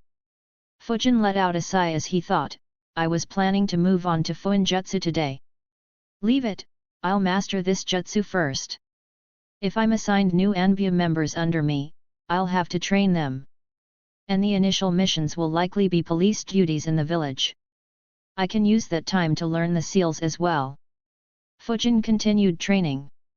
While he trained, Shikaku was busy reading the numerous reports that he kept receiving. He muttered, First IWA moved 500 ninjas to the border with the land of birds and 750 ninjas to the border with the land of bear. In response, Suna deployed 200 ninjas on each of the borders. And in Kumo, many ninjas are moving around. All this confusion over a simple promotion mission. Shikaku was left speechless. He thought, fortunately Suna and IWA haven't moved into those buffer countries. Otherwise, Kumo will move for sure. And this time we won't be able to fool the world and get the Land of Iron to be in the same camp as us. Still, I believe Oniki just got worried due to how many Suna ninjas moved west and took precautionary measures. The matter should cool down after a few weeks as neither intends to start a war. But, if 3 major villages are moving around and we don't move, others will get suspicious. Kumo might think that we are weak or unprepared for war. Meanwhile, Suna will confirm that we were behind those recent events. Shikaku got up and laid a map on his table as he analyzed the actions Konoha should take to come out of this period unharmed. After running a few calculations, he made up his mind and went to Hiruzen's office. Hiruzen looked at Shikaku and immediately realized why he was there. Shikaku said, Lord Hokage, in light of recent events, I have come up with a PLA. Hiruzen cut him off and said, No need to consult me. Just implement what you planned. I have full confidence in your capabilities. Shikaku's expression immediately became dark. Hiruzen knew all about the recent events. However, since Fujin had returned to Konoha, there would be no further hostilities. So the situation would defuse by itself as no one other than Kumo wanted a war. Shikaku obviously realized Hiruzen's thought process. His face was dark because Hiruzen threw all the work on his shoulders. He nodded and left the room. Later that day, 500 ninjas left Konoha and moved towards the border with the Land of Grass. They had strict orders to not enter it. At the same time, smaller squads sneakily left Konoha one by one. In 3 days, around 1,200 ninjas had left Konoha this way. They all met up at the assigned location for Kakashi to take control of this army. They stayed hidden while preparing for war. However, Shikaku arranged for Kakashi to drop hints of their movements. In a few days, all the major villages became aware of a large Konoha force wandering around their borders with the Land of Hot Water. Chapter 287, Chapter 284, A Long Game of Shogi. By the time the Konoha ninjas were deployed outside the village, Fujin had managed to perform the geyser creation jutsu without the use of hand signs. Satisfied with his progress, Fujin decided to move his attention to Fuinjutsu. He returned to his basement and created a shadow clone which dispelled itself instantly. The shadow clone that was in the library immediately received the message. He packed the scrolls and placed them back and dispelled himself. Fujin received memories and began analyzing. During the last week, Fujin left one clone in the library to plan out the order in which he should learn the seals. He didn't have clones working actively on the seal as training rank A jutsus was very straining on his chakra. He could barely train for an hour straight with all his chakra. A frown formed on Fujin's face as he realized, the 4-symbol seal is too complicated. I won't be able to learn it right now. In fact, most of the top seals are very complicated. I will have to start with the easier seals. It's fine though. I still have a lot of time. Fujin planned for a couple of minutes and decided, using too many clones to learn the seals will be redundant. I'll leave some chakra with me and meditate in the wind training room. As long as none of my clones is dispelled, I won't be disturbed and can meditate in peace. Fujin created a shadow clone with 70% of his max chakra. The clone used multi-shadow clone jutsu to equally divide his chakra into 60 clones. They began practicing the seals while Fujin left his house and moved towards the Anbu training facilities. In a remote location in the desert, a camp was set up. A dozen similar camps were set up in the desert. However, this camp was special as it housed one of the 5 cages in the world. A messenger ran into Raza's tent and reported, "Lord Kazekage. 500 ninjas have left Konoha and appeared on the eastern border of the Land of Grass." IWA reciprocated and deployed 500 ninjas on the western border of the Land of Grass. And Iwa's ninjas still haven't entered the Land of Birds or Bear. A frown formed on Raza's face. He thought, what the hell is happening? I first thought that this was done by Konoha. But when IWA moved, I felt that I could have been wrong. But IWA didn't invade us and instead, Konoha assisted us. How do I make sense of this situation? He thought for a bit but couldn't come to any conclusion. Finally, he instructed, have Goza deploy more spies in the Land of Grass. If Konoha and IWA have allied, then this might be a trick to fool us. Is there any news from Seijo? The messenger shook his head and answered, no. He hasn't even seen the shadow of the culprit. It's as if he has disappeared from the desert. Raza snorted and instructed, where will he disappear? Ask him to keep searching. The messenger replied, yes Lord Kazekage, but there is another news. It's just that we haven't confirmed it yet. Some spies reported that Hitaki Kakashi is leading a 1200-strong ninja army and conducting military drills near their border with the Land of Hot Water. So some council members think that he has already left. Raza frowned and furrowed his eyebrows. Once again, he received information that didn't make any sense. Shikaku couldn't guess that Suna would put the blame on Kakashi's head. If he did, he'd have kept Kakashi hidden to keep Suna occupied in the west. After thinking for a bit, Raza said, it is likely a trick by Konoha to make us drop our guard. Since it isn't confirmed, Konoha probably made someone use transformation jutsu. Let Seijo keep doing his work. The messenger nodded and left. For the next 3 weeks, Suna kept scouring the desert and for obvious reasons, they didn't find Kakashi there. However, in these 3 weeks, they stabilized the situation in the west.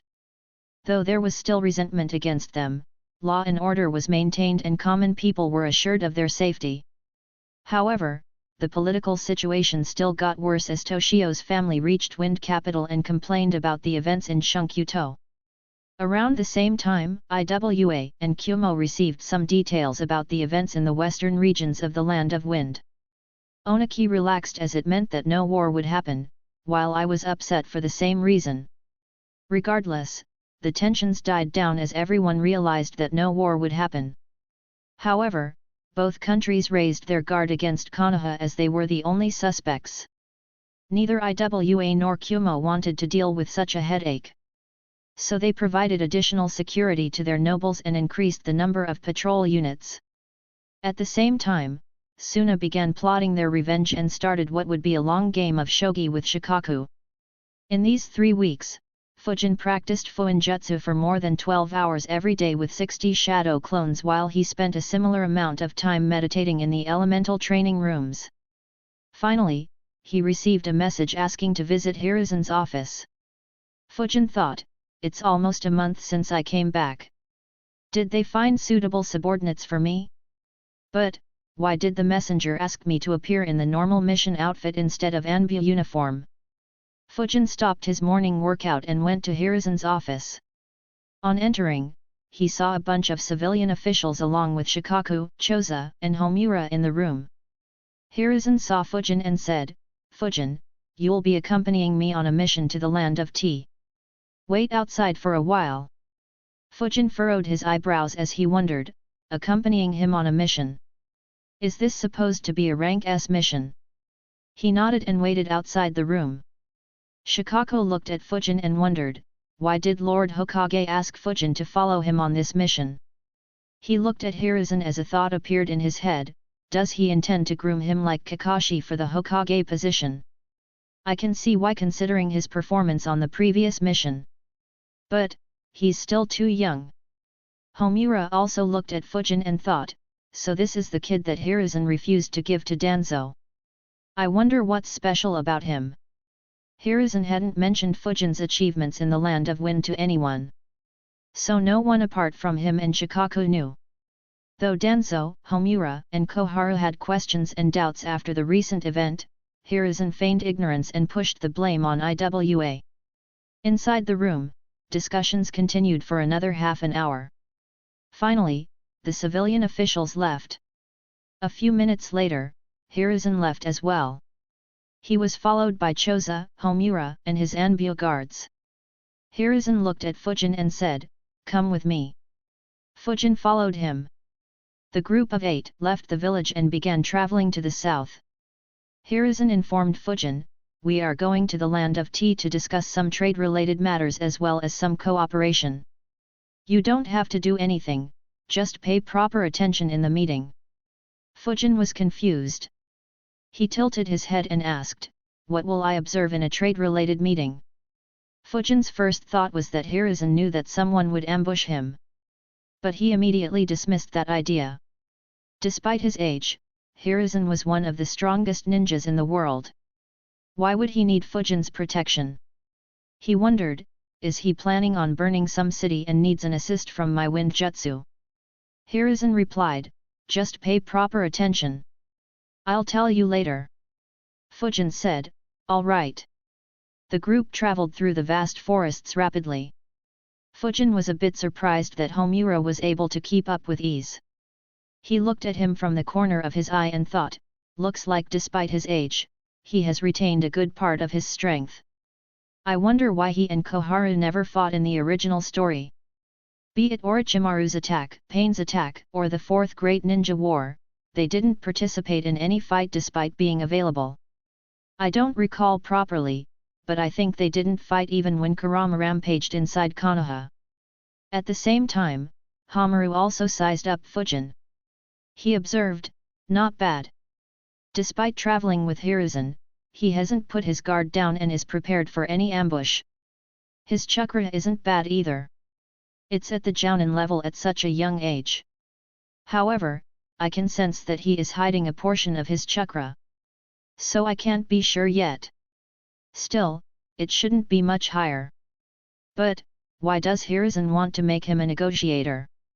Chapter 288, Chapter 285, Negotiations. A/N, bonus chapter for reaching 2k power stones in the last week. The journey to the Land of Tea took a couple of days. Hiruzen made a lot of small talk on the way to inspire Fujin and his Anbyo guards. Fujin took the opportunity to interact with Choza as he thought, Akimichi clan's body size manipulation is part of Yang release. Though it's unrealistic to get the methods of learning the jutsu from him in just this journey, there is no harm in creating a good relationship with him. After all, he is the only one from the Inoshikacho trio to live after the Fourth Great Ninja War. And if in the future my reputation becomes as good as Hiruzen's, I could try to ask him for it. The next afternoon, the group from Konoha arrived at Degarashi port in the Land of Tea without any incident along the way. However, Fujin was surprised when they arrived outside the gates of the village. Every major noble in the city was standing at the entrance of the gate. In fact, even the daimyo of the country was present. Fujin had made multiple trips to this country as an Anbyo ninja in the last couple of years. So he easily identified most of the nobles and ministers waiting at the gates. Fujin peeked inside to see the sides of roads packed with spectators. Fujin thought, I didn't think I'd underestimate how much influence this old fox still has.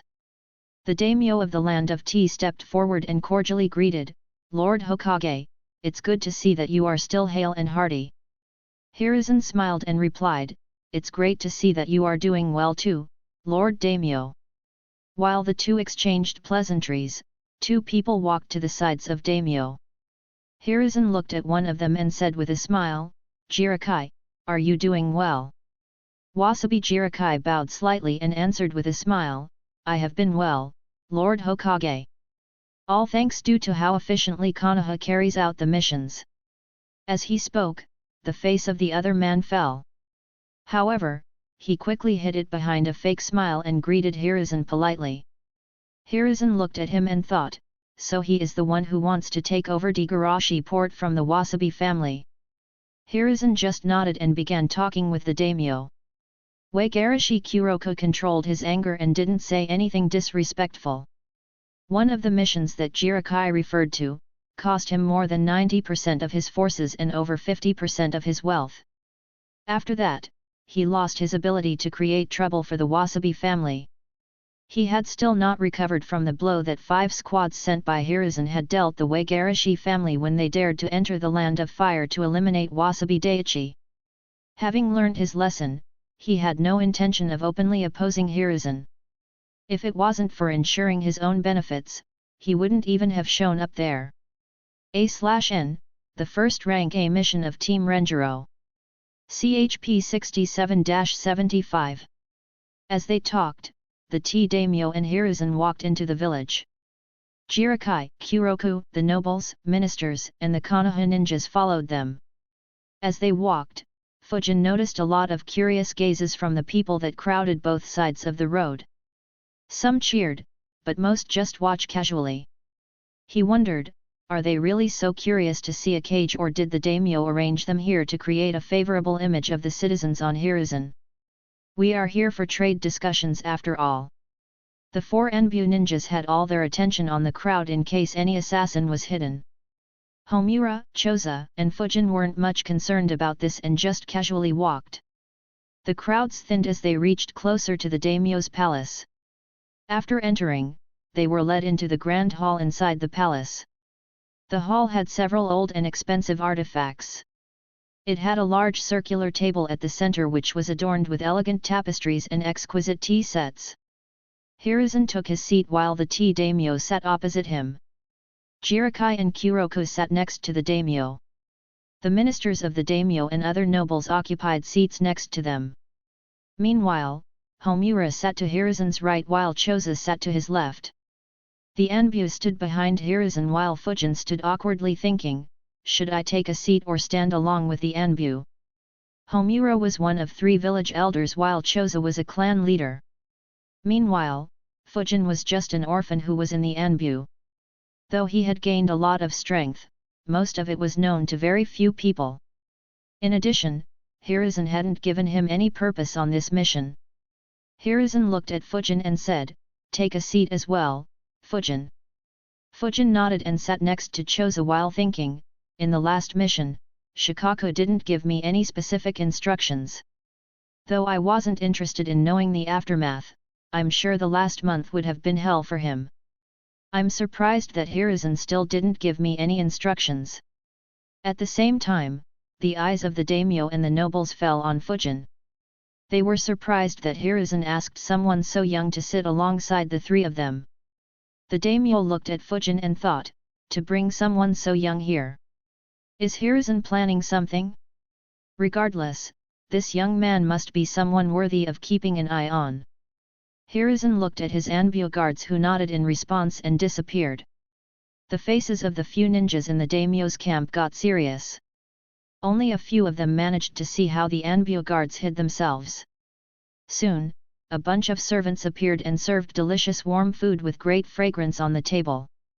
The daimyo said with a smile, I know you are very busy, Lord Hokage. So I decided to arrange for lunch while we discuss a trade deal. Hiruzen smiled and replied, that is very thoughtful of you, Lord Daimyo. The servants served all the food and left. Soon, the doors to the grand hall were closed. The tea daimyo asked, so, shall we start the discussion, Lord Hokage? Hiruzen nodded and said, yes. We received multiple requests from you. So you can begin, Lord Daimyo. The tea daimyo said, all right, Lord Hokage. As you know, there is a civil war happening in the Land of Water. Due to this, many ninjas are fleeing away. Unfortunately, instead of living peacefully, most have resorted to banditry. Though our major cities are safe, they cause great harm to small villages. When we send missions to Konoha to eliminate them, it generally takes around a week for any squads to come here. And in the last month, the delay has been even longer.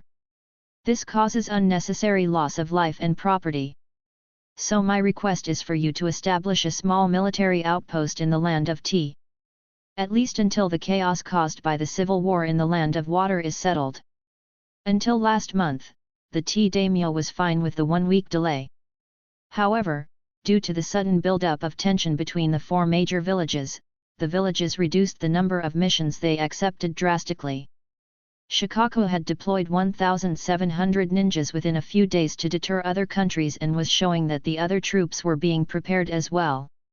So Konoha was quite short on manpower as well. A frown formed on Homura's face as he said, "Lord Daimyo, that won't be possible.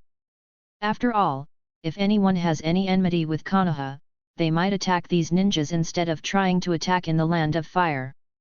So it will be very dangerous for our ninjas." Hiruzen and Choza maintained their silence while Fujin just watched carefully. He was interested in seeing how they would negotiate. The daimyo said, "We can host them in big cities that are well protected. So they won't be in any danger normally. The only time their lives will be at risk is during the missions. But that would be true in any case." Homura shook his head and said, "That isn't the same. We study every mission properly and then assign squads with the necessary strength to complete the mission safely. If we don't, then the number of deaths will be very high." Homura's words caused the daimyo to fall silent. After all, he was putting the Konoha ninjas at risk. He couldn't force this matter. Jirakai said, "Lord Hokage, there is something that you can do. What if we consider every mission as rank A?" Kuroku snorted and asked, "Do you know how expensive that would be?" Jirakai immediately replied, "How can money be compared to the lives of our citizens? If needed, I can contribute my family's wealth for this purpose as well." Kuroku was surprised. At the same time, he was elated. He thought, "This is great. If he wastes all his money here, then I can catch up with his family in strength within 2 to 3 years. He immediately became quiet and let Jirakai commit a blunder. Since the opposite party was willing to pay, Homura became silent and looked at Hiruzen. The entire room paid attention to what his decision would be. Chapter 289, Chapter 286, Lord Hokage is magnanimous. A/N, bonus chapter for reaching 3,224 power stones last week. We managed to cross 3K once again after 3 weeks. Keep it up everyone, smiley face. Hiruzen stayed silent for a minute. The silence made the nobles from the land of tea nervous. Fujin noticed it and thought, "I remember that in my previous world, some politicians used to have long silences in their speeches. Looks like it is quite an effective tool here as well." Finally, Hiruzen said, "It isn't a matter of money. However, I can't ignore the suffering of the people here. I'll deploy an elite jounin along with 4 dozen ninjas at the border between the land of fire and the land of tea on the coast. You can issue your missions to them. That will reduce the journey time from a week to 1 or 2 days, which wouldn't be much longer than deploying ninjas in this or any other city. However, you will have to pay an appropriate cost for this." Jirakai asked, "What is the cost, Lord Hokage?" Kuroku snickered in his mind as he thought, "Great. Take all the fool's money away." Hiruzen maintained another few seconds of silence and said, "I'll need 400 fire crystals and 400 wind crystals every year that we deploy the ninjas here." Hiruzen's request surprised all the people from the land of tea. Choza and Homura already knew that Hiruzen would ask this. It was the main reason why they accompanied him. However, Fujin was surprised. He quickly looked at Hiruzen as his left eye twitched and thought, "Don't tell me. He brought me all the way here to tell me that he knows I'm using the wind crystals and he wants me to decrease the rate of using them because Konoha is running out of them." Hiruzen noticed Fujin's gaze but didn't look back at him. He thought, though this isn't the main purpose of bringing him here, it is a nice bonus. He should be smart enough to notice the hidden message. It'd be great for the village if he doesn't consume them at such a ferocious speed. Fujin's initial consumption speed was already giving Hiruzen headaches. However, in the last month, Fujin focused a lot on meditating there. Due to this, his rate of consumption increased several times. In the last month alone, he had consumed the energy in around 80 wind crystals by himself. Fujin immediately removed that thought from his head and analyzed, no, how can the great Grand Hokage ask a young and promising ninja to reduce using wind crystals? I feel ashamed of thinking so little of the leader of my village. I'm sure that he brought me here to tell me that no matter how many wind crystals I use, he has my back. Even if Konoha runs out of wind crystals, he will visit smaller neighboring countries and ask them for wind crystals. This way, I can keep absorbing their energy without worrying that the village might run out of them. Sigh, he is such a great guy. Going up to such lengths to reassure the younger generation. I'll work hard and absorb energy from more and more crystals to repay his faith in me. It's a shame that shadow clones can't absorb this energy. Otherwise, I'd have repaid all faith. Fujin looked at Hiruzen again with a smile on his face as he concluded, it doesn't matter what anyone says. The third Hokage is the most magnanimous person in the world. Hiruzen would have noticed Fujin's smile normally and sensed that something was wrong. However, his attention was gained by Kuroko, who spoke loudly, how can we do that, Lord Hokage? Those crystals are meant for training our own ninjas. If we give them away, the strength of our ninjas would drop. Kuroko was enraged. He didn't mind Jirakai wasting his wealth. But the elemental crystals were important to him. He was buying as many as he could by bribing the ministers. Homura retorted, no amount of elemental crystals can help you train an elite jounin. The cost is far lesser than what the Kiri rogues will inflict upon you. Homura's words caused silence to spread among the nobles. However, Kuroko was unresigned. He said, that isn't the same. There is no way we see a. He was interrupted by the tea daimyo, Kuroko, stay quiet. Kuroko immediately went quiet. Though he was influential, his influence was nothing when compared to the tea daimyo's power. The tea daimyo looked at Hiruzen and requested, please understand our difficulties. Hiruzen replied, I understand your difficulties, Lord Daimyo. However, Homura's words are right. Still, I don't want to reduce the strength of your ninjas. So in order to compensate for the loss, I'll allow some of your ninjas to visit the base Konoha will establish at our border and receive training from our experienced ninjas. This would be far more beneficial for your ninjas. Hiruzen's proposal excited all the officials.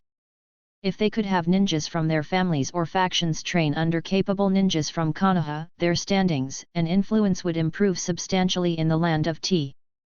Many nobles immediately said that it would be a good thing for the country. Kuroko frowned as he thought, if Konoha gives preference to training ninjas from the Wasabi family, then we will be at a disadvantage.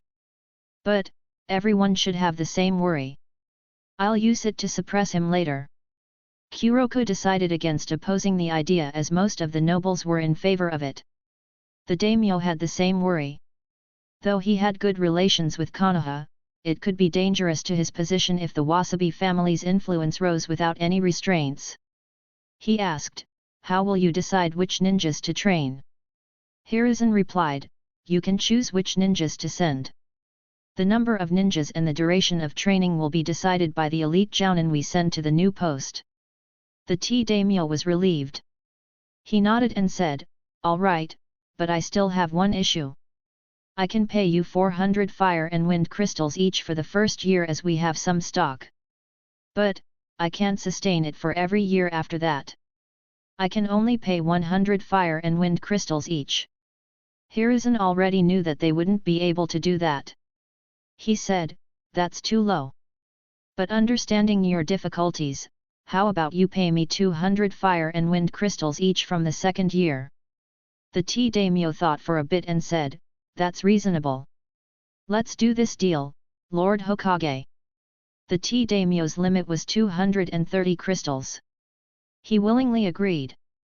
Choza said, In addition, we would also like to discuss additional imports of herbs from your country and some discounts on the tea you sell. Jirakai smiled and said, "All right, but our population needs additional meat and some other food items."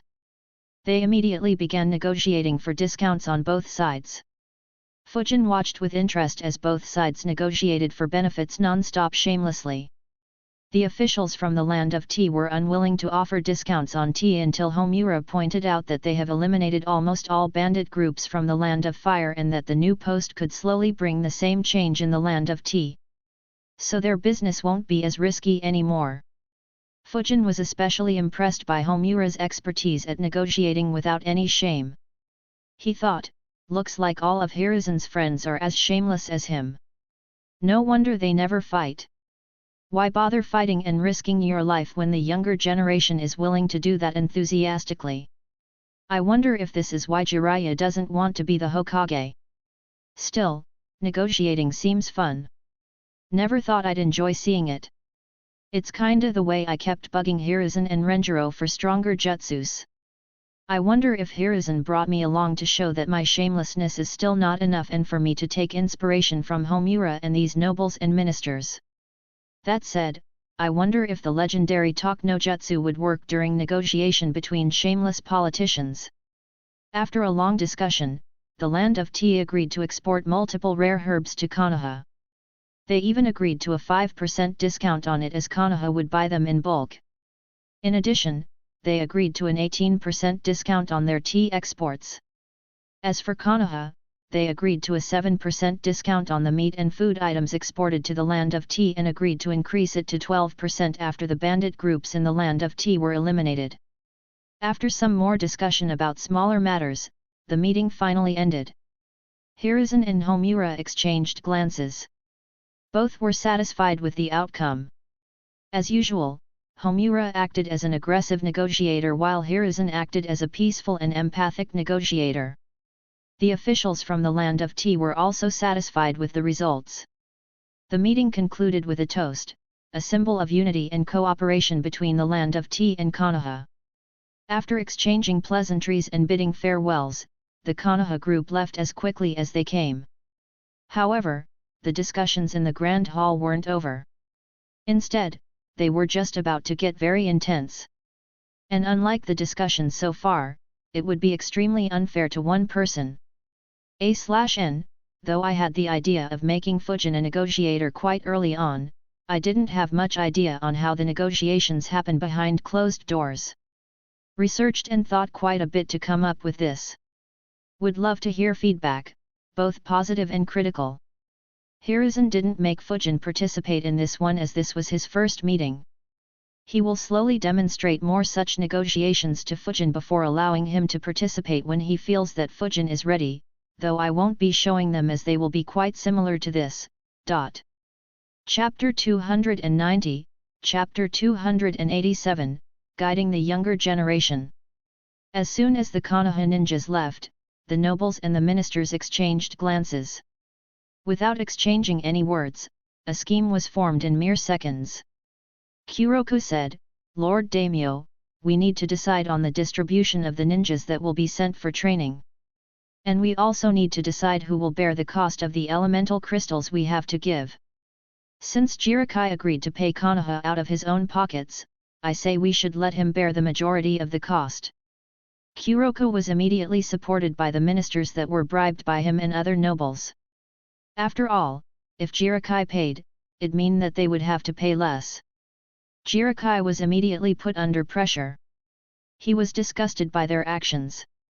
However, he stood by his morals and said, "Lord Daimyo, I'm willing to contribute to the safety of our citizens." The tea daimyo nodded. He was worried about Jirakai using Konoha to increase his own influence.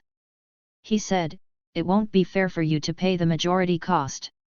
However, since you were the one to put forth the proposal and offered to pay, I won't reject it. But making you pay the majority share won't be fair. I'll contribute 25% of the funds needed for this and you do the same.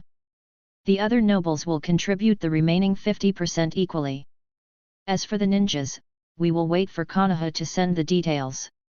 I will allow everyone to send an equal number of ninjas. But since the Wasabi family is paying more, they will get the first choice. Does anyone have an objection to it? Kuroko was surprised.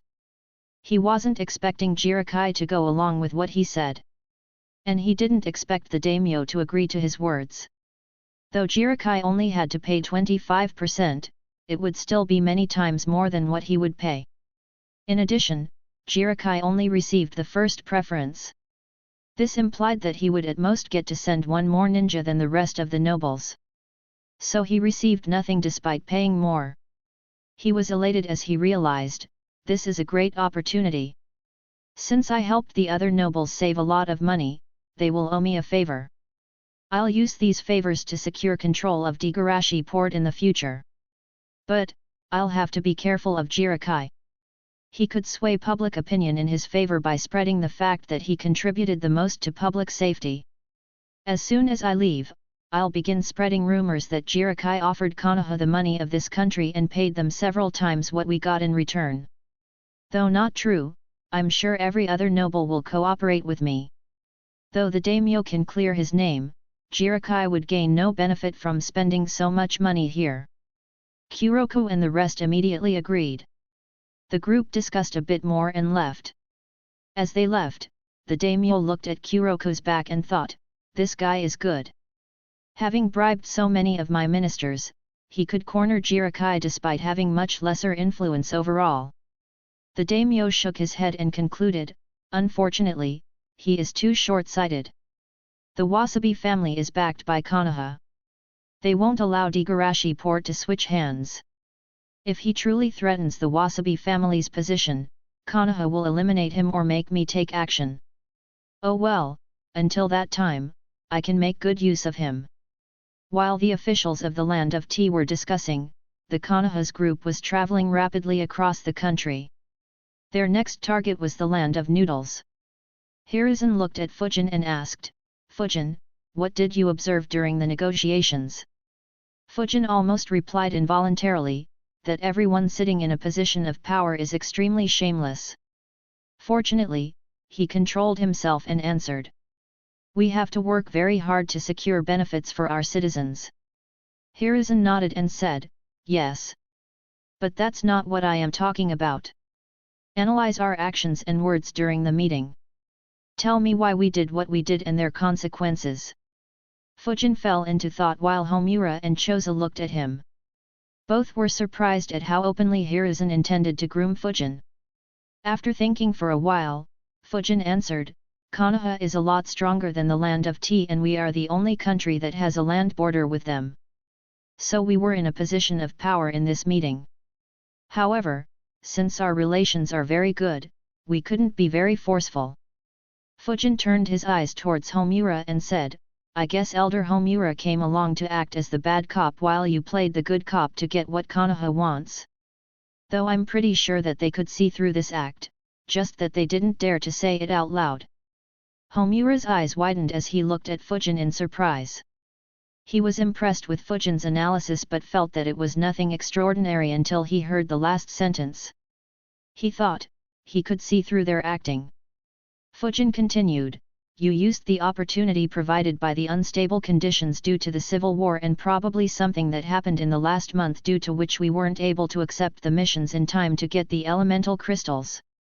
Since the daimyo agreed so easily, you should have calculated how much stock he had. As for the yearly payments, what you expected should have been under 200 each. I guess that the situation in the country is quite bad due to which the daimyo didn't negotiate a lot. As for the tea and herbs discount, I guess you want to take advantage of safer traveling conditions to save some money. Hiruzen nodded and replied, good analysis. Especially the deterrence part. It's the advantage that we get due to being strong. Other countries will act carefully in order to not provoke us. As for the elemental crystals, my lower limit was 150 of each. If I didn't offer the daimyo to train their ninjas, he would have probably bargained down to this number. However, you aren't completely right about the tea and the herbs negotiations. Though safer traveling conditions allowed us the ability to propose that, the main reason for doing it was to mask the elemental crystal deal that we did. That is why Choza accompanied me on this journey. Fujin thought for a bit and asked, the other major villages might take action if we openly gain the elemental crystals. Hiruzen nodded and answered, yes. While elemental crystals aren't very useful for someone at my level, it is quite useful for young ninjas at the Chunin level. Though they won't start a war over this, they would do something similar and get the elemental crystals assigned to their neighboring villages forcefully. In addition, it would also expose that we are spending a lot on our military. So other villages will also openly build their armies and we will progress towards the Fourth Great Ninja War. Fujin nodded and replied, that makes sense. He thought, in the last month I noticed that the effect of the wind crystals on me is reducing slowly. If I keep consuming them at this rate, their effect would be negligible after around half a year. Or rather, it'd be more appropriate to say that I'd need a lot more wind crystals in order to have some improvements. But, if my speed of absorbing the energy doesn't increase, then it'll take months of meditation to make small gains. Definitely not worth the time or cost it'd take. However, Fujin had one confusion. He looked at Hiruzen and wondered, why is he teaching me how negotiations happen? Hiruzen noticed Fujin's look and asked, are you wondering why I am explaining to you how negotiations happen? Fujin nodded. Hiruzen chuckled and said, I want you to be responsible for Konoha's negotiation in the future. Fujin was surprised. He asked, isn't it the Hokage's job to negotiate? Also, I have no experience in this. Hiruzen replied, not really. Any of the elders can negotiate in my absence. So can Shikaku as the Jounin commander. As for the experience, don't worry about it. I'll be taking you along to all the negotiation meetings from now on. We will be heading to the land of noodles next. Just like the land of tea, we have good relations with them as well. So the discussion will probably go similarly. However, since they are a newer and smaller country, the amount of elemental crystals with them will be lesser. Just observe once again and understand how the negotiations go better. A month later, we will go to negotiate with the land of river and the land of grass. Our relationship with them, though good, isn't as good as these two countries. So the negotiations will be tougher. During those negotiations, you are allowed to speak if you feel that it'll benefit the village. Homura was surprised once again. He looked at Hiruzen and thought, he has permission to speak after just 2 meetings. Sensei took us to several meetings for over 2 years before allowing us to speak. Why is Hiruzen being so impatient? Chapter 291, Chapter 288, Forgotten Job Offer. Before Fujin could nod, Homura objected, that won't be appropriate, Hiruzen. Wouldn't we suffer a loss if he speaks something that is incorrect? Though I am impressed by his analytical ability, he needs to be a part of a lot more such meetings before allowing him that right. Fujin looked at Homura. He wasn't offended as he completely agreed with his analysis. Choza silently agreed with him as well. Homura looked back at Fujin and thought, I was even going to mention that he isn't strong enough to be given such a responsibility. But that might be demotivating for the young kid. Besides, Hiruzen should have enough confidence in his talent if he is giving him such a responsibility. However, Hiruzen dismissed his worries and said, it's fine. After all, we old fellows can handle it if he messes up. You don't need to worry about failure, Fujin. Just do what you think is the best. Fujin nodded and replied, all right. I'll try my best to not disappoint you and get more benefits for our village. However, he couldn't help but feel that something was off. He wondered, why is he in such a rush? I know that he isn't dying. Is Konoha short on capable diplomats? That shouldn't be the case as Konoha is the best at diplomacy as long as it doesn't involve Kumo. Don't tell me that he just doesn't want to leave me alone in the village when he is touring outside. No, that shouldn't be the case. After all, if I mess up, the potential costs will likely be much higher than the few wind crystals I use up. I guess he really wants me to become a good negotiator. Though it'll take away some of my training time, it's fine.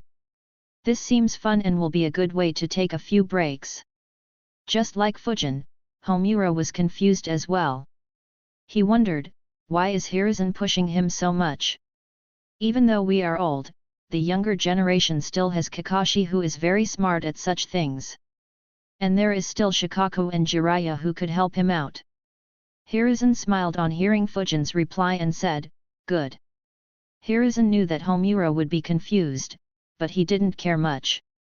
After all, Homura had rarely interacted with Fujin. He thought, my student's generation was almost wiped out by the two great wars. The ones who survived died during Kyuubi's rampage. Though Minato's generation produced a few decent elite jounins, no one other than Minato and the clan leaders showed any interest in politics and diplomacy. While Kakashi is smart and takes responsibility when necessary, he had a very upright upbringing. First under Sakumo's care and then under Minato's tutelage. He doesn't have the same selfishness and greediness that Fujin possesses. In the future, even if Kakashi becomes the Hokage, Fujin should be the one responsible for leading Konoha's negotiations. Of course, it'd be great if Shikaku or Jiraiya aided Kakashi. Unfortunately, I don't see either of them willing to travel to foreign countries unless there is no other option.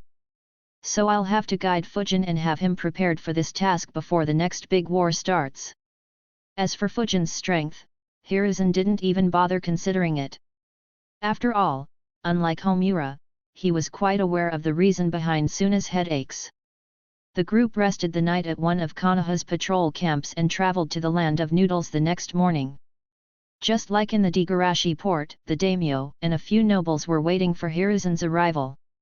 However, the old daimyo had retired and passed the seat to his son.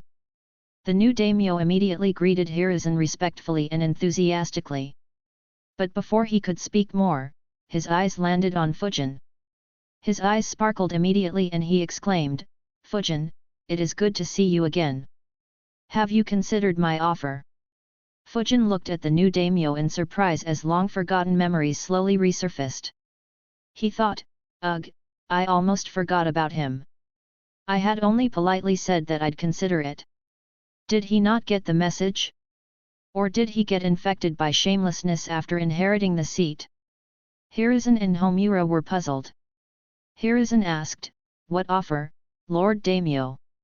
Shikara looked back at Hiruzen and said, a few years ago, Fujin and his squad had helped our country to come out unscathed from a disastrous situation. I was so impressed by his performance that I invited him to join my guardian team. Hiruzen replied, oh. He looked at Fujin and recalled, I recall Tomatsu leading a mission here. But I don't recall him saying this. Did Fujin decide to create external relations for some reason? He looked back at Shikara and said with a smile on his face, unfortunately I can't let Fujin go as of now.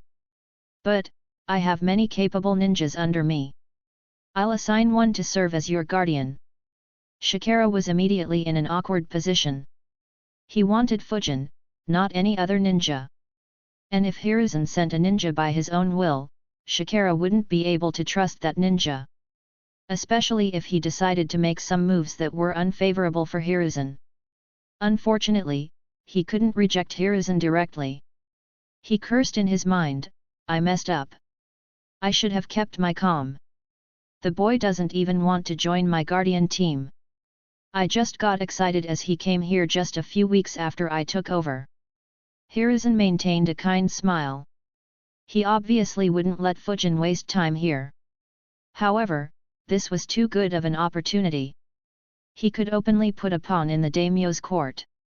And even if he was rejected, Shikara would be very passive during the negotiations and he will try to compensate him for declining him earlier. Fujin noticed Hiruzen's purpose as well. He sighed in relief as he thought, for once I'm thankful for how crafty this old fox is. I was afraid that I'd be put in an awkward position. Though I could refuse, it would have put us in a passive position. Now the situation is completely reversed. Shikara smiled and replied, thanks for the generous offer, Lord Hokage. I will be grateful to receive your help. However, let's discuss this later. Come, let's enjoy the feast that my chefs have created for us. He quickly guided the Konoha ninjas in his mansion as he thought, I'll have to consult father on this issue. I can't afford to offend him just after becoming the daimyo. Once again, they had similar discussions along with a lavish lunch that had a large variety of noodle dishes. After a couple of hours of discussion, Konoha agreed to create a similar outpost on the border with the land of noodles. However, instead of an elite jounin, the outpost would be overlooked by a veteran jounin. In exchange, the land of noodles agreed to supply 125 fire and wind crystals each and 50 of them every year after it until the situation calmed down. In addition, they also agreed to sell noodles at a discount in exchange for discounted meat imports from Konoha. But, the biggest gain for Konoha was something else. Chikara informed the details of Hiruzen's offer to his father. The old daimyo sighed knowing the error his son made. He instructed, it's fine. You don't have any threat from Hiruzen. But ask for someone who is young, preferably under 20. And say that he shouldn't have been a part of any black ops. In addition, stay on guard when with him. Especially if you plan on doing anything against Konoha's interest. Chikara's father was well aware of Danzo's reputation. He trusted Hiruzen but had no intention of letting his son's life be in Danzo's hands. Though he wouldn't be able to verify whether the ninja was in the Anbu or not, he knew that Hiruzen would receive the message. Chikara nodded. He put the same conditions to Hiruzen who agreed immediately. With all the matters settled, the Konoha ninjas bid farewell and left. While they were back on their way to Konoha, Hiruzen looked at Fujin and asked in a teasing tone, I wasn't aware that you had a job offer from a daimyo. Why didn't you tell me, Fujin? Fujin shrugged and replied, it was years ago. I completely forgot about it until I saw him again. Besides, I thought that Tomatsu reported it to you. Hiruzen replied, so Tomatsu knew as well? Weird that he forgot to report to me. Else I'd have remembered. Fujin looked back at him and said, well, probably for the best. We did gain a huge advantage today. Hiruzen nodded. However, Homura thought, yeah, because we were lucky. It'd have gone a lot smoother if it was reported. Hiruzen began discussing the negotiations with Fujin and gave him more tips. This continued until late at night when they finally stopped in one of the newly created patrol camps in the Land of Fire. Post the Uchiha massacre, Shikaku had ordered the construction of several patrol camps deep within the Land of Fire. These camps weren't meant to patrol the borders. Instead, they patrolled important routes and at times went on random paths to patrol more thoroughly. The group from Konoha stayed here to have a peaceful sleep. However, the night wouldn't be a peaceful one. Chapter 292, Chapter 289, The Unluckiest Squad. The ninjas in the patrol camp were very respectful towards Hiruzen, Homura, and Choza. Since Fujin was with them, he received the same treatment. They immediately made the best arrangements for everyone. While eating dinner, Fujin thought, the normal food tastes kinda bland after enjoying two exquisite feasts. Oh well, at least it's much better than my cooking. Like Fujin, everyone ate dinner. Hiruzen even praised the cook and told some stories over the dinner to reignite the will of fire in everyone. Finally, the group went to sleep in the small camp. The ninjas in the patrol camp guarded the camp with a lot of enthusiasm. After all, their beloved Hokage was resting in it. At the same time, a dozen kilometers away, 6 ninjas were hiding in the forest. They were surrounded by thick forest cover as they sat around a map that was laid on the floor. One of the ninjas asked authoritatively, "Are you sure that the intel is accurate, Naomasa?" Naomasa replied, "Yes, Hideyoshi-sama. According to our intel, Konoha has established a new patrol camp here." Hideyoshi took another long look at the map. After a couple of minutes, he said, "Good. Let's move closer. We will destroy the camp before continuing our journey." His words shocked the group. One ninja immediately said, but Hideyoshi-sama, our target isn't this camp.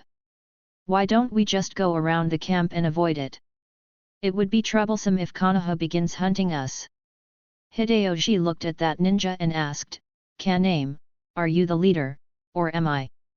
Kaname immediately became nervous and said, it's you.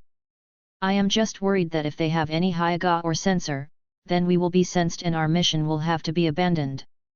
Hideyoshi scoffed and replied, you don't need to be worried about it. With me here, they won't have any opportunity to report us. Besides, I doubt a random patrol outpost will have a better sensor than Naomasa. Kaname sighed secretly as he thought, getting promoted to elite jounin has inflated his ego even more. Though Konoha is not as strong as it used to be, they still have many existences that can decimate us with ease. Especially since their Sunnins randomly roam throughout the country. But he is right, we should be alright. Naomasa is a very capable sensor. Hideyoshi instructed, Naomasa, lead the way. Lead the way and sense them when you are in range. Naomasa nodded.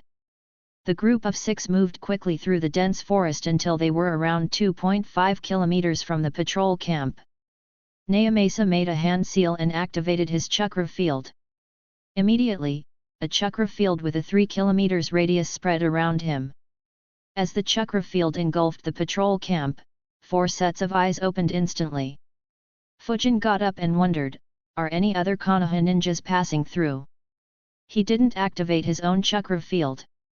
Hiruzen, Homura, and Choza also got up.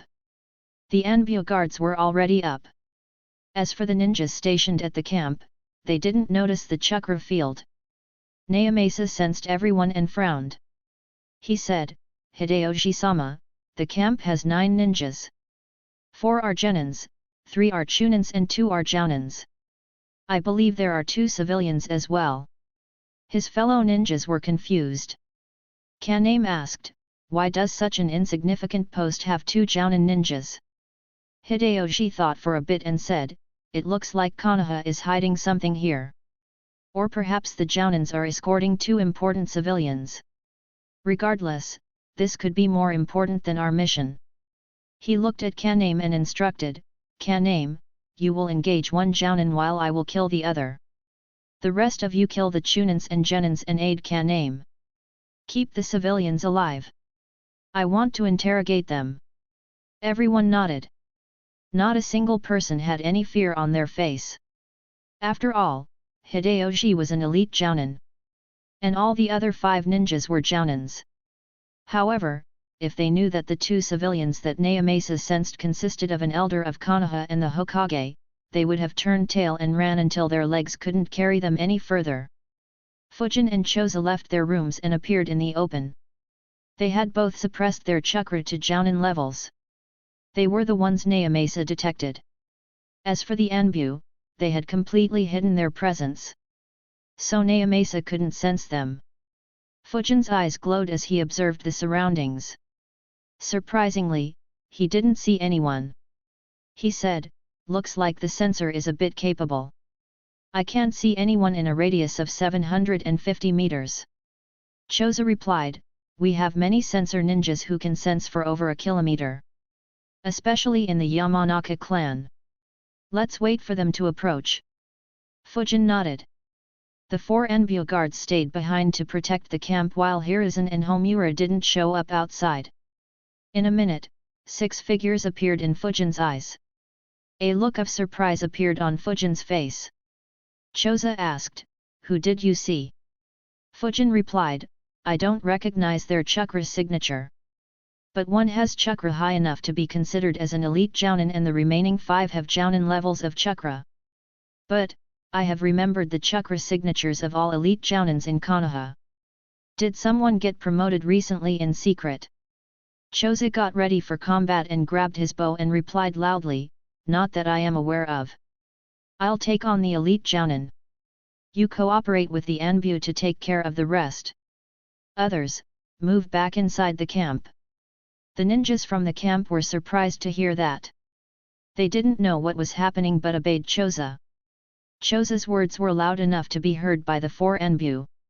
They immediately disappeared and hid themselves. Naomasa sensed the movements and said, "The Chunins and the Genins have moved inside the camp. Only the 2 Jounins are waiting outside. I guess they noticed my chakra field. But they shouldn't be aware of who we are." Hideyoshi said, "It's fine. It doesn't matter if they know or not. They will die very soon." In a flash, they appeared in front of the camp. Fujin and Choza frowned. The ninjas were wearing Konoha headbands, but they didn't recognize any of them. At the same time, the expressions of the 6 ninjas also became grim as they realized, it isn't just a Jounin. It's Akimichi Choza. An elite Jounin and a rather famous one. Choza said loudly, "Identify yourselves." Hideyoshi knew that he wouldn't be a match for Choza one-on-one. He instructed softly, "Change in plans. I'll keep Akimichi Choza occupied. You 5 kill that kid and then help me."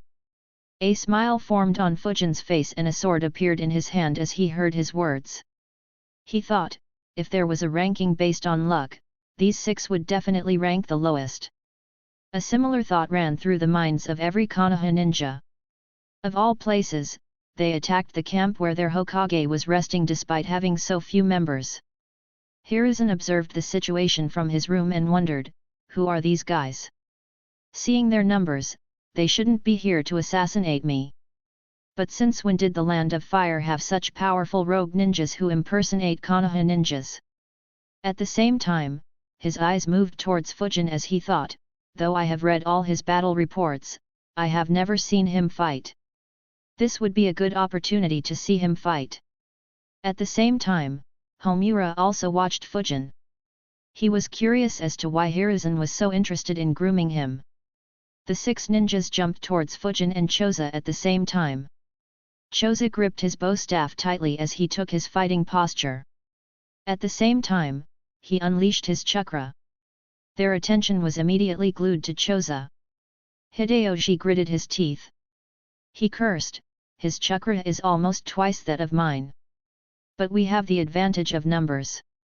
Unfortunately, Fujin took advantage of the momentary lapse in concentration. He immediately disappeared. Naomasa's eyes widened. He immediately grabbed his kunao and swung it in front of him and shouted, "Be careful!" His shout attracted everyone's attention. They noticed a sword appearing in front of Naomasa. The kunao and the sword clashed. However, instead of hearing the clash, they saw the sword cut through the kunao as if it was hot butter. Naomasa's eyes widened. He didn't have any time to move. He could only see as the sword cut his head off. Except for Hideyoshi, the remaining ninjas immediately attacked Fujin. However, he continued with the momentum and moved a long distance away in the same direction. None of them could hit him. Soon, a thud was heard. Naomasa's body fell on the ground and subsequently dragged along the ground due to his momentum. His head fell some distance away. At the same time, the transformation jutsu was dispelled and his real appearance could be seen.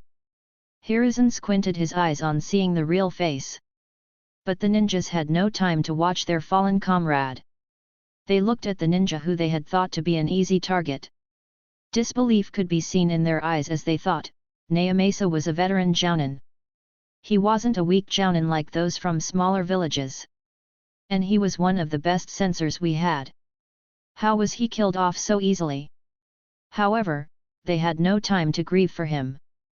After landing on a tree, Fujin flickered back towards them. Choza engaged Hideyoshi and ensured that he couldn't move towards Fujin. Seeing Fujin, one of the ninjas opened his mouth and shot out 6 air bullets at Fujin. Fujin's eyes widened and he immediately jumped up in the air as he thought, "Sealless jutsu. These guys are no pushovers. Luckily I caught the censor off guard. It would have been troublesome if he ran away and hid his chakra signature." The remaining ninjas immediately began weaving hand signs while one threw shurikens at Fujin. However, they suddenly felt danger. 2 ninjas quickly moved away.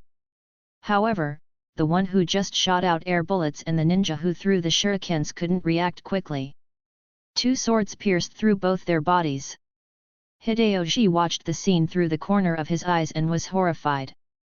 He attacked Choza fiercely while screaming in anger, "Why does this small post have a clan leader and 4 Enbu ninjas?" Chapter 293, Chapter 290, Losses keep piling up. The 2 Jounins were killed by the 4 Enbu ninjas who were hiding. Their transformation jutsu was also dispelled. Half of the intruders were dead within a minute of beginning the clash. Kaname gritted his teeth as he looked at Hideyoshi with pure hatred. He had led them all to their deaths. However, he had no time to curse him. A dozen air bullets were heading at him. He immediately dodged while looking at Fujin, who appeared in front of him and swung his sword at him. He thought, he must be using wind nature chakra flow. Otherwise, Naomasa wouldn't have lost so easily. He grabbed a kunao and ducked down to avoid the sword. The sword passed harmlessly from over his head. At the same time, he jabbed the kunao towards Fujin's chest. However, Fujin's cheeks suddenly puffed out. Kaname's eyes widened and he stopped attacking and instead rolled to the side. At the very moment he moved to the left, Fujin shot a vacuum bullet at point-blank range. The bullet passed by Kaname's left ear and ripped it out completely. But, he still managed to survive and rolled away. However, such damage caused his transformation jutsu to be dispelled. Fujin watched his real face with some respect in his eyes. He thought, he is good. If instead of ducking, he had moved away, he would have been dead. And if he continued that attack, he'd be dead again. But he survived on both occasions. At the same time, Kaname was in shock as he observed Fujin. He thought, who is this kid? His attacks are relentless and uses wind vacuum jutsus without any hand seal. I don't even have any time to create a jutsu. Fujin was about to attack when he noticed someone moving extremely quickly. Kaname sensed that someone had appeared behind him and immediately swung his kunao backwards. However, his arm was blocked by a palm. At the same time, 2 fingers jabbed into his back and hit just behind where his heart was. Chakra poured from the fingers into Kaname's chakra point and blocked it. At the same time, several other chakra points in his body were blocked. Kaname suddenly felt a wave of weakness. He fell to the ground. Knowing that his life was no longer in his hands, he turned his head to see who the attacker was. His eyes widened in terror as he muttered, "Lo! Lord H. Hawk! Hokage!" Hiruzen didn't reply and jabbed 2 fingers into his neck. Kaname instantly lost consciousness and collapsed on the ground. Fujin was surprised. He thought, the gentle fist of the Hyuga. He can replicate the effects of that as well? Did he memorize the locations of some important chakra points? While Fujin was dealing with Kaname, the other Jounin was also killed by the 4 Enbu ninjas. Only Hideyoshi was still alive. However, he looked at Hiruzen with horror in his eyes. No matter how arrogant he was, he knew that he wouldn't last even a minute against a cage. He stopped fighting with Choza and asked fearfully, "Why is the Hokage here? Don't tell me he was the civilian that Naomasa detected." He immediately regretted his decision to attack this camp and thought bitterly, "Why did I decide to attack this camp?" Hiruzen looked at him and said, "I am more curious as to what Tsunagaku ninjas are doing in the Land of Fire and why you are attacking Konoha's patrol camp." Hiruzen was aware of the strength of the ninjas in the camp. If he had not stopped there, those ninjas would have died tonight. And considering the strength of the attackers, Konoha would have a very difficult time finding them. Hideyoshi's eyes widened. He didn't expect Hiruzen to recognize them. He had no intention of facing Hiruzen or leaving his life and death to the Konoha ninjas. He immediately began running away. However, Choza immediately moved in his path and swung his bow staff at him. Hideyoshi was surprised. He exclaimed, "So fast!" Hideyoshi didn't expect Choza to be as quick as him. He raised his arms in a defensive position to block the attack. He managed to block it, but Choza's physical strength was much higher. He was hurled backwards. Hideyoshi's expression became grim as he realized, "He sent me flying towards the Hokage. Hideyoshi flipped in the air and landed on his 2 feet as he slid backwards while weaving hand signs. He turned around and continued his way towards Hiruzen as he screamed, "Don't underestimate me! Wind release, blade of wind jutsu!" He extended his index and middle fingers on both his hands as wind flew rapidly around them. Fujin grabbed his sword and was about to intervene when he noticed Hiruzen's actions. Hiruzen had extended the same 2 fingers on his right hand. Wind began moving around them as well.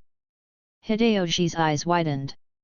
He immediately launched dozens of wind blades at Hiruzen. Hiruzen merely responded by launching an equal number of wind blades. Fujin watched with widened eyes as Hiruzen's wind blades neutralized each and every wind blade launched by Hideyoshi perfectly. He muttered, "What the hell?" However, the one who was most shocked was Hideyoshi. He thought, "How can this be? This is my most skilled jutsu. I have trained it for over 2 decades.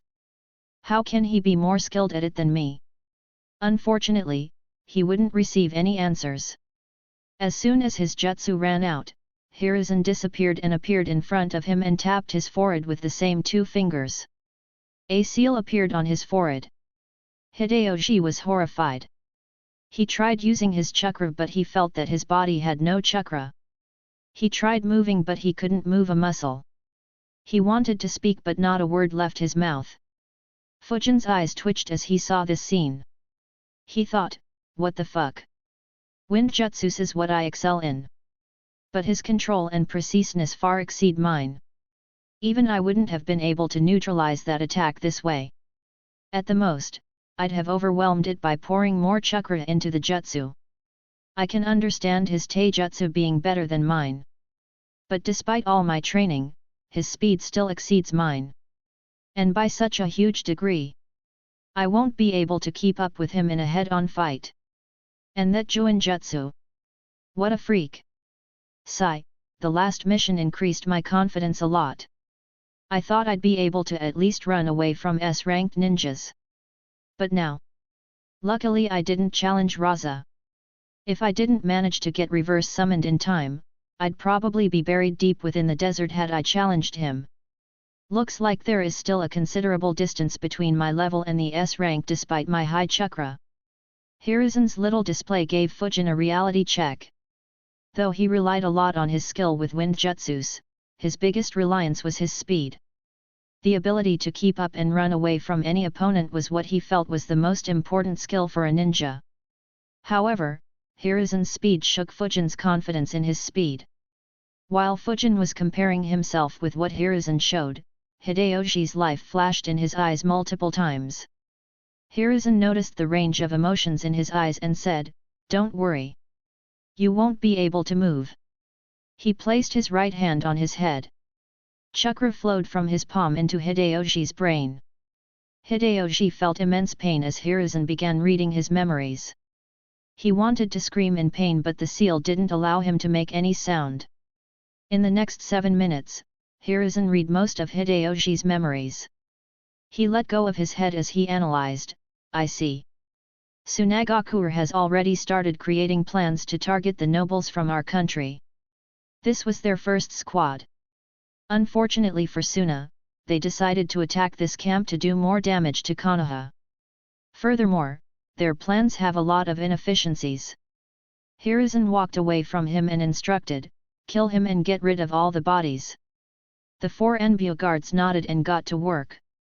They knew that Hiruzen meant that there should be no proof of these bodies ever being here. Fujin, Homura, and Choza immediately realized the reason for this. If Hideyoshi was left alive, then Suna would demand him back. And it would be difficult for Konoha to refuse that request. Though Konoha could inform about these matters to the Wind Daimyo, it would deteriorate the relationship between the 2 countries. Konoha wanted to maintain the alliance with Suna, even if it was just on paper. So keeping Hideyoshi, whether dead or alive, was disadvantageous for Konoha.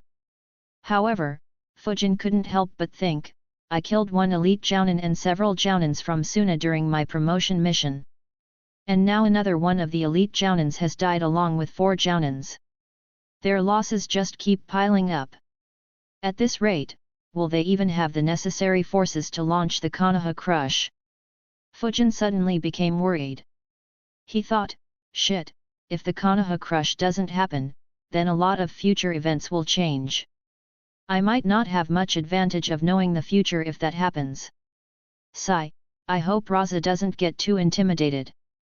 Hiruzen read Kaname's memories as well to gain any information that he could.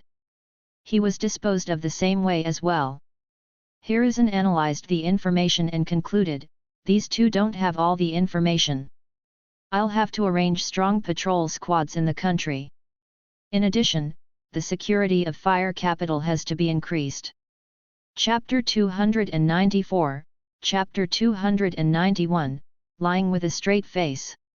He quickly made some plans and let out a sigh, this is getting very complicated. I'll leave the planning and operations to Shikaku. He said, we are leaving now. We need to get to Konoha quickly. He looked at the ninjas who were deployed in that patrol camp and instructed, keep up your good work. Clear all traces of the battles here. And don't tell anyone about what happened today. The ninjas immediately nodded and said, yes Lord Hokage.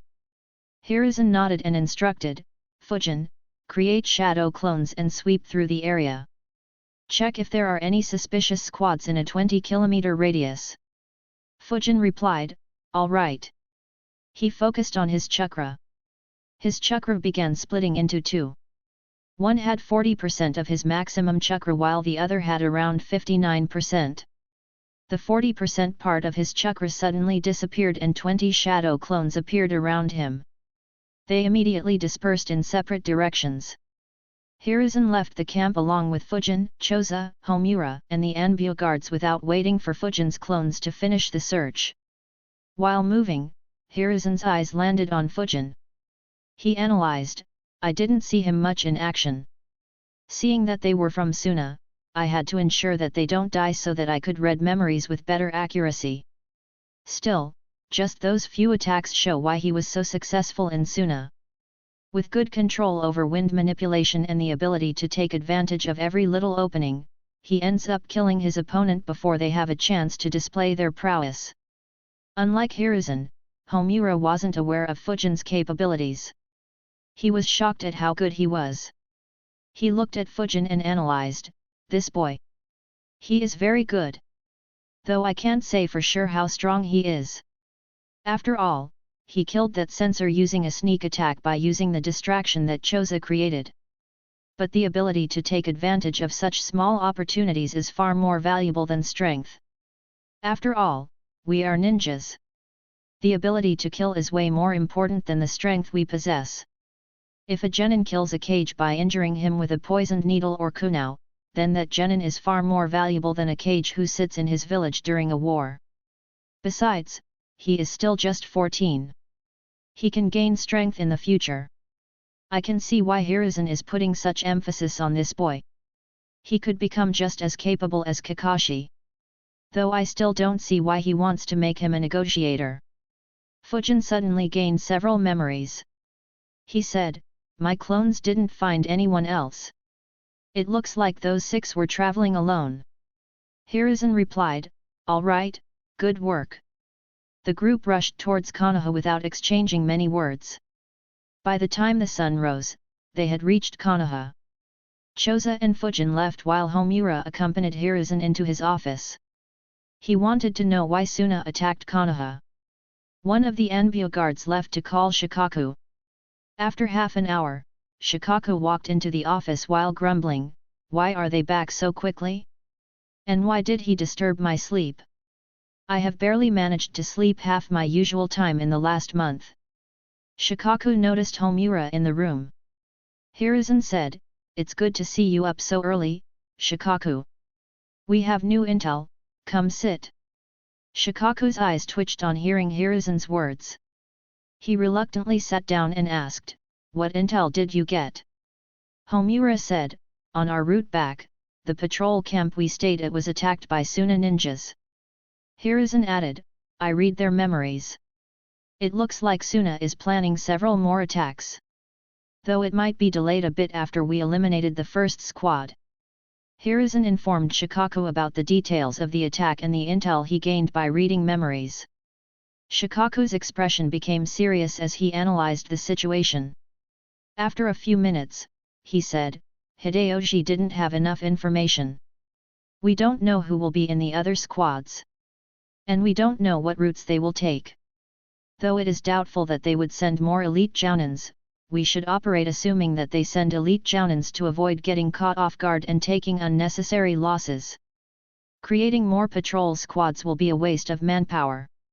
Instead, we should plant some Anbu and a couple of elite jounins in the Land of Fire.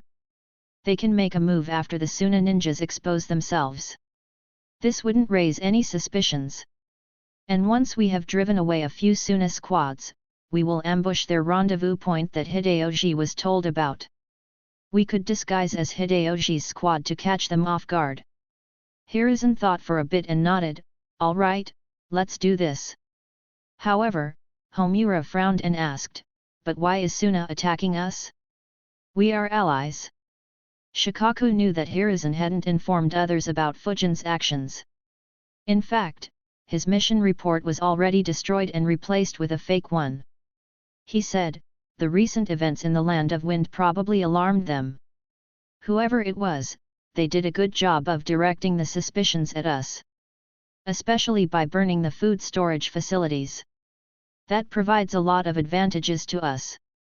So some response is to be expected." Homura frowned. He was very suspicious and thought, "These two are definitely hiding something from me. At least Hiruzen is. The incidents in the Land of Wind are just too favorable for us for it to be done by IWA or Kumo." He said, "That isn't acceptable. If it has nothing to do, then we should engage in a dialogue and make them stop their actions. Otherwise, we would suffer as well, just like how Suna did." Hiruzen rejected his idea by replying, "I just killed one of their elite jounins. If you want to talk now, we would have to pay a big price. Besides, considering how much they suffered, it seems impossible that they didn't catch anyone. Though Suna is incompetent, they shouldn't be that useless. I'm sure they already know who the culprit is and are just using the opportunity to create trouble for us. Regardless, the situation is very beneficial for us. We just need to kill some of their ninjas. Once they realize how high the risks they have to take for these attacks are, they will stop immediately." Homura became quiet. He thought, his words make perfect sense. "But I know that something isn't right. Sigh, I don't think he will tell us the truth." He looked at Shikaku, but Shikaku looked like he would close his eyes and fall asleep at any second. Having seen Hiruzen's ability to bullshit for so many years, Shikaku didn't feel anything at the lies he made up. Homura couldn't find anything from Shikaku's expression. He nodded and said, "All right. I'll take my leave." Since he wasn't getting any information, Homura left.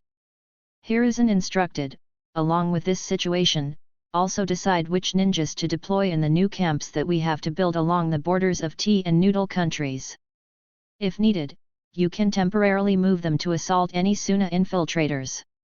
Shikaku nodded and left. After closing the door, he sighed and muttered, "Why does my workload keep increasing? And we aren't even at war." Shikaku immediately got to work. Unlike Shikaku, Fujin had no responsibilities. He rested for a day and got back to his training. His clones worked hard to master more seals. They had already learned all the new symbols that the scrolls had. And they had mastered all seals in 18 of the 58 scrolls. As for Fujin, he recalled how magnanimous Hiruzen was and absorbed the energy in the wind crystals faster than ever. After a week, he was finally called to the Anbu headquarters. Fujin walked to the headquarters while thinking, "Looks like they finally arranged subordinates for me. Still, I haven't led a squad since the Uchiha massacre. I hope I haven't gotten too rusty. Granted, the first missions will be easier ones.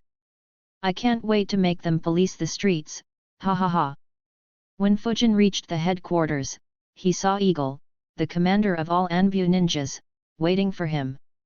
Eagle said, "Follow me." Fujin nodded and followed him to a room. On entering, he noticed 3 masked Anbu in the room. One wore a cat mask with 3 red stripes. She had long straight purple hair. Another wore a dog mask. He had golden hair. The last one had short black hair. Unlike the other 2, he was much younger and wore a sparrow mask. Eagle said, "He will be your team captain. Hawk, I'll leave them in your care." He disappeared from the room, leaving Fujin alone with his new subordinates. Chapter 295, Chapter 292, Subordinates. Fujin looked at his new teammates and thought, "I didn't think Yujao would be assigned under me. Shouldn't she be a part of Yamato's unit?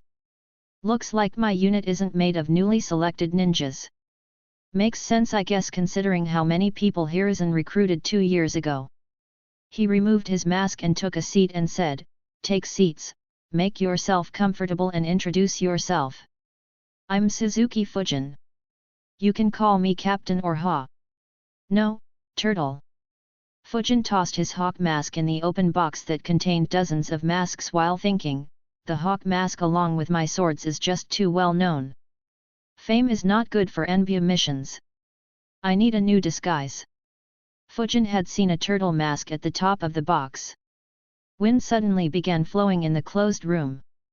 The turtle mask soon began floating in the air and moved towards Fujin. Fujin grabbed it and said, "I specialize in wind release and swordsmanship.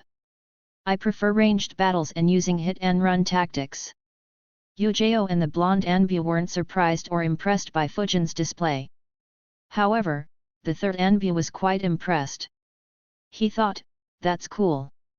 Yujao removed her mask and said, "I'm Uzuki Yujao. My codename is Nico. I am currently training in various sword styles. I specialize in wind release as well. In addition, I can also use a few fire and water jutsus. And I can sense up to a distance of 800 meters. As for the battle, I don't have any preference for tactics. I can adjust to any battle style." Fujin raised his eyebrow and thought, "Apart from water jutsus, her skill set is almost identical to mine." At the same time, Yujao wondered, when Lord Hokage said that I could learn from my new captain, did he mean that I could improve my sword styles and wind jutsus by observing him? The blonde ninja removed his dog mask and said, "I am Yamanaka Fumito. My codename is INU. I specialize in Yamanaka clan secret techniques. I can sense up to 1,700 meters. My affinity is wind as well. My secondary nature is lightning. I prefer hiding and sneak attacking the enemies." Fujin nodded. Fumito looked to be as old as Yujao. Considering that they would have been ninjas for close to a decade, it wasn't surprising that they decided to learn more than one element. Finally, the last ninja removed his mask. A smile was plastered on his face. Fujin felt that his face looked familiar, but he didn't recognize him at first glance. However, soon, Fujin was surprised. He thought, this guy became an Anbu. Though Fujin didn't show it, he was genuinely surprised. The ninja introduced himself, "I am Handa Bunjiro. My codename is Sparrow. My affinity is water and I am learning wind jutsus as my second nature. I have also learnt the basics of being a sensor. But currently, I can only sense up to 80 meters. As for combat style, I don't have any fixed style but I prefer to drown my enemies from a distance." Fujin nodded and analyzed, Yujao and Fumito have wind as their primary element whereas Bunjiro has it as his secondary element. In addition, all three are sensors. And Yujao also uses a sword. Looks like my team will specialize in hitting from a distance or assassinations instead of engaging in combat directly. But, considering all the elements, the team does cover all elements. These three just miss the earth element, but Hiruzen and Eagle should know that I can use earth jutsu. The only major issue is Bunjiro. How did he go from academy to Anbu in just 2 years? Though Fujin also managed to do the same, his circumstances were completely different. Fujin had learnt the basic exercises of chakra control during his first year in the academy. He had graduated at the top of his year and could already use 2 elements. After graduating, he was guided seriously by an elite jounin and even received training from Hiruzen. As for Bunjiro, he hadn't even tried the tree climbing exercise until a few months before the graduation exam. Fujin wondered, was he trained seriously by someone as well? Regardless, though this feat is impressive, his chakra is far lower than Yujao and Fumito. His strength should be weaker as well. It makes the squad unbalanced. Did Hiruzen force him into my squad just because I taught him in the past? Fujin thought for a bit, but couldn't think of any other reason. He asked, "Good. Do all 3 of you know the rules and protocols of Anbu?" All 3 nodded. Yujao and Fumito were already a part of Anbu, whereas Bunjiro was informed by Eagle. Fujin looked at Yujao and asked, "You know where the Anbu training ground 9 is, right?" Yujao nodded. Fujin said, "Good. Take Inu and Sparrow there. I'll come in half an hour. Use that time to discuss how to coordinate properly with each other and form decent teamwork. When I come, you 3 will fight me." Yujao, Fumito, and Bunjiro were surprised. Fumito thought, he will take all of us on at the same time. Sigh, why did I get such a young captain who is so arrogant? If it wasn't for my horrible luck, I'd have been an Anbu captain myself. Bunjiro wondered, does he think that I'm as weak as I was 2 years ago? Only Yujao looked at him meaningfully. She and Fumito walked out while Bunjiro followed them. Fujin saw them leave. As soon as they were out of sight, he flickered and appeared in front of Eagle. Eagle wasn't surprised to see Fujin and asked, "Do you need something?" Fujin nodded and replied, "Yeah. Give me their files. I wanna know everything I can about my team." Eagle nodded and handed Fujin 3 files and said, "Feel free to read but leave them here. The information regarding the Anbu can't be allowed to exist anywhere else." Fujin nodded. He opened Yujao's file and began reading. After he was done, he concluded, "She is good. She was first part of Kakashi's squad and then Yamato's squad. And she has already begun her training under Hayate. But, if all the information here is true, then her power is already equivalent to an Anbu captain. Why wasn't she allowed to take the promotion mission?" Fujin began reading Fumito's file. He was surprised as he discovered, "I see. He has already tried a promotion mission but failed to pass. His power should be at the Jounin level as well. No wonder I saw disdain in his eyes when I said that I will take on all 3 of them myself." Fujin placed his file down and began reading Bunjiro's file. This was the one he was most interested in reading. As he read, Fujin thought, though I guided the 5 of them, I didn't have much expectations from any of them. At most I expected them to reach low Chunin levels. After all, none of them had the talent or determination to get stronger. Guess I was wrong. I wonder what happened to the remaining 4. He read all his information and analyzed, "I see. He and Tatsuya were placed in the same squad under a Jounin who took an interest in guiding them properly. And he is quite hard-working as well. He managed to become a Chunin around 6 months ago. But he was the only one from his squad who got promoted. Not bad. No wonder he managed to join the Anbu. But his strength doesn't compare to the other 2 and is probably average among Chunins. Though he is 6 to 7 years younger than the other 2. Still." Fujin looked up at Eagle. Though he couldn't see his face due to the mask, he could see that Eagle's eyes were glued on him. He thought, "I don't understand my team. One is ready to be promoted to Anbu captain, one has failed the promotion mission and the third is a newbie. What does he aim to achieve by giving me such an imbalanced team?" Eagle asked, "Is there any issue?" Fujin handed over the files and said, "No. I do have a question though. Since my team is newly formed and has a new member, we will have to police the village for a few months, right?" Eagle was confused by the question. He replied, "No, who told you that? You will be assigned field missions right away." Fujin asked, won't that be risky with an inexperienced ninja? Eagle replied, the other two of your subordinates are quite strong. And Lord Hokage believed in your strength as well. So I believe that his safety wouldn't be an issue. Fujin replied, all right. He left while thinking, as I expected, Hiruzen was behind such a weird team. Though Eagle's logic makes sense, it is very flawed. Knowing Hiruzen, he should have other motives. Unfortunately, I can't guess them. While Fujin was thinking, his new subordinates had discussed and planned for a few minutes before stopping and waiting for Fujin. Yujao and Fumito were sitting in a meditative position while Bunjiro had a frown on his face. Chapter 296, Chapter 293, Establishing Clout. Bunjiro looked at Yujao and Fumito who were just sitting in the training ground. He asked with a frown on his face, shouldn't we discuss more strategies and work on our teamwork? Yujao and Fumito just talked about their abilities and asked Bunjiro to do the same. After knowing everyone's abilities, Fumito formed a very basic plan and Yujao agreed without any arguments. Bunjiro wondered, what the hell? This is even worse than when we were put in a genin squad.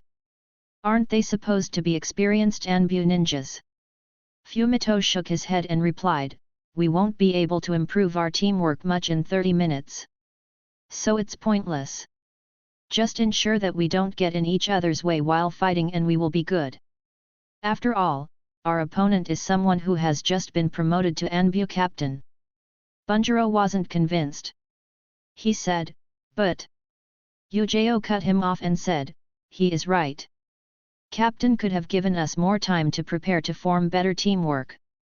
But we aren't genins. As an Anbu, we may spontaneously be asked to team up with other Anbu ninjas, or other Anbu teams or even operate solo. So we have to be prepared to form good coordination with any other ninja. Consider this as a part of your training. Bunjiro thought for a bit and replied, all right. He sat down as well and joined his new teammates. Yujao's mind wandered as she recalled the meeting she had the previous day. One day ago, Yujao appeared in the Hokage's office. Only Hiruzen and Shikaku were present in the room. She respectfully asked, Lord Hokage, what are your orders? Hiruzen waited for a few seconds and said, Yujao, your Anbu team will be changed. I'm placing you in a different Anbu unit. Yujao was surprised. Her eyes lit up. She asked, am I getting promoted to Anbu captain, Lord Hokage? Hiruzen smiled and said, no, not yet. We have observed your improvements and you have been performing very well. But it's not yet the time for your promotion. Yujao became silent. She was confused. She thought, Captain Yamato said that I'm ready for the promotion mission. Why did Lord Hokage say the opposite? And why am I being shifted? Hiruzen continued, this change will be beneficial for you. Your new captain will be Suzuki Fujin. I believe you will learn a lot from him. Shikaku handed her a file that contained some basic information regarding Fujin but didn't mention anything about his abilities or mission record.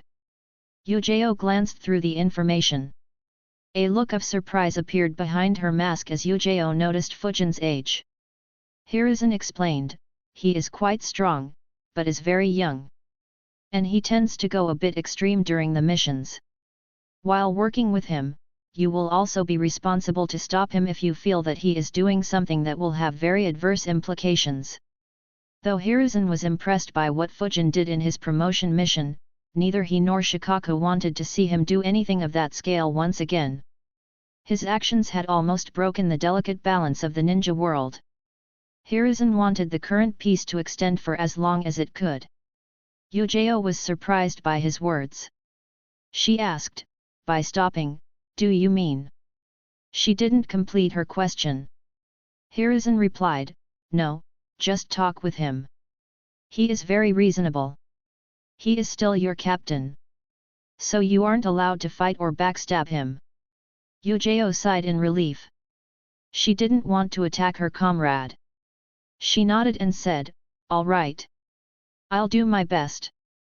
Hiruzen smiled again and said, if you keep up your good work, I'll allow you to take the promotion mission after a year. Yujao replied with determination in her voice, thank you. I won't disappoint you. She left the office. Shikaku watched her leave with a serious face. Hiruzen hadn't informed him of his plans. He analyzed, that's strange. She is strong and experienced enough to be promoted. Yet, she wasn't. He recalled the names of the Anbu that would be assigned to Fujin and began analyzing all information. Suddenly, it clicked. He looked at Hiruzen with surprise as he realized, I see. Yujao is confirmed to be an Anbu captain. So is Fumito. As for Bunjiro, Hiruzen said that Fujin had guided him in the academy. With his talent, he should reach the Jounin level as well. He asked, you are planning to increase Fujin's clout? Hiruzen wasn't surprised that Shikaku figured it out. It was the main reason why he had called him there. He nodded and replied, yes. Though his strength is impressive, his reputation is almost non-existent. He might be more famous in Kumo than in our village. His relationships aren't much either. The only one with significant influence that is close to him is Renjiro. Even in the younger generation, the only ones close to him are Hyagahoka and Senju Teru. Though they are talented, they won't be anywhere near enough to support him in the future. Compared with Kakashi, he is highly lacking in both aspects. Shikaku nodded. By giving Fujin 3 talented subordinates, Hiruzen had set up an easy path for him to gain influence. Yujao and Fumito will remember that Fujin was their captain for some time. As for Bunjiro, he was guided by Fujin from the time he was in the academy. So he would become another one to support him. And since Yujao and Fumito would be promoted very soon, Fujin would be given newer subordinates to increase his influence in the Anbu. Shikaku asked, are you confident that he can become a Hokage? Hiruzen shrugged and said, it's tough to say. But there isn't any harm in helping him. If he lives up to our expectations, then he could compete with Kakashi for my seat in the future. And since neither of them is hungry for political power, it shouldn't create any internal conflict in the village. Shikaku nodded and said, I agree. But, increasing his reputation will be a bit problematic. Both the Kumo incident and this mission can't be revealed to the public. We will have to create more opportunities in the future like we did for Kakashi. Hiruzen replied, it's fine. He is only 14. Let him stay in the dark and keep accumulating his strength. When the time is right, we can create multiple opportunities for him to gain fame. Even the Anbu commander post can be handed over to him if need be. Shikaku nodded. Raising someone's reputation wasn't very difficult for them. Especially if that someone was worthy of that reputation. He discussed the Tsunagaku matter with Hiruzen and left the office. Alone in his office, Hiruzen looked at a scroll lying on his desk. There were many scrolls on his desk at all times, so Shikaku didn't pay any attention to that scroll. Hiruzen thought, I was initially planning to give Fujin a couple more months off. Learning advanced Fuinjutsu is difficult and very time-consuming. But with shadow clones, he should be able to do the symbols and the easier seals in 3 months. But, recalling the contents of the scroll, Hiruzen shivered involuntarily. He thought, I thought I had hinted it to him quite clearly. But, why did he increase his consumption of wind crystals? Did he get the wrong message somehow?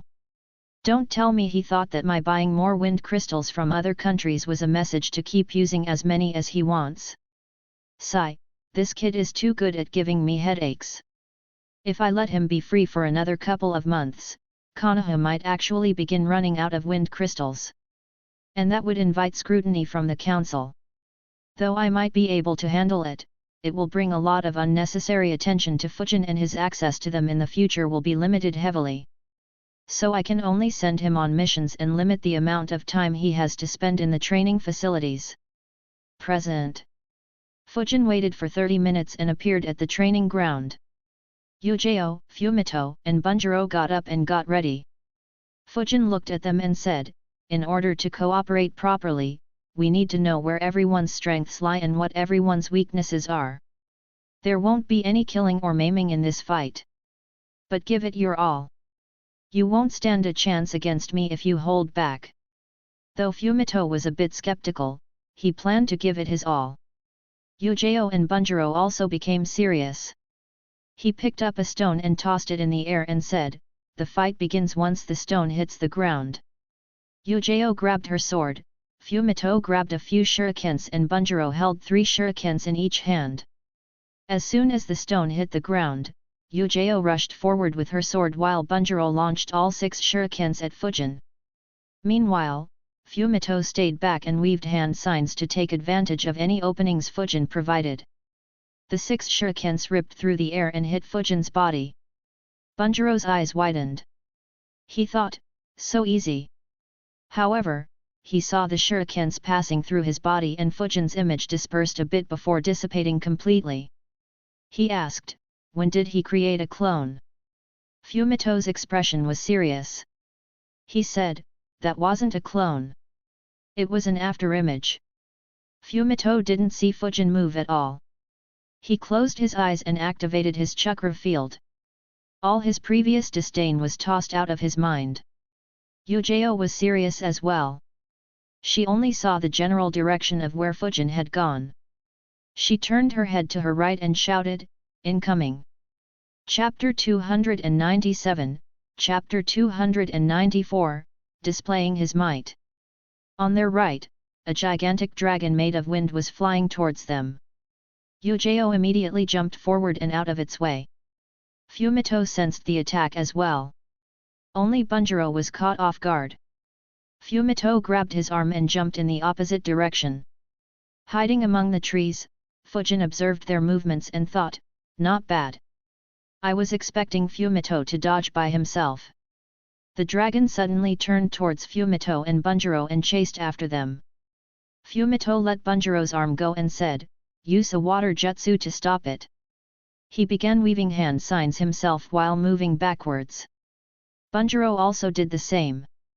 Just when the wind dragon was about to crash into them, Bunjiro released his jutsu. Water release, water wall jutsu. A wall of water appeared in front of the dragon. Fumito immediately launched his jutsu as well. Lightning release, lightning net jutsu.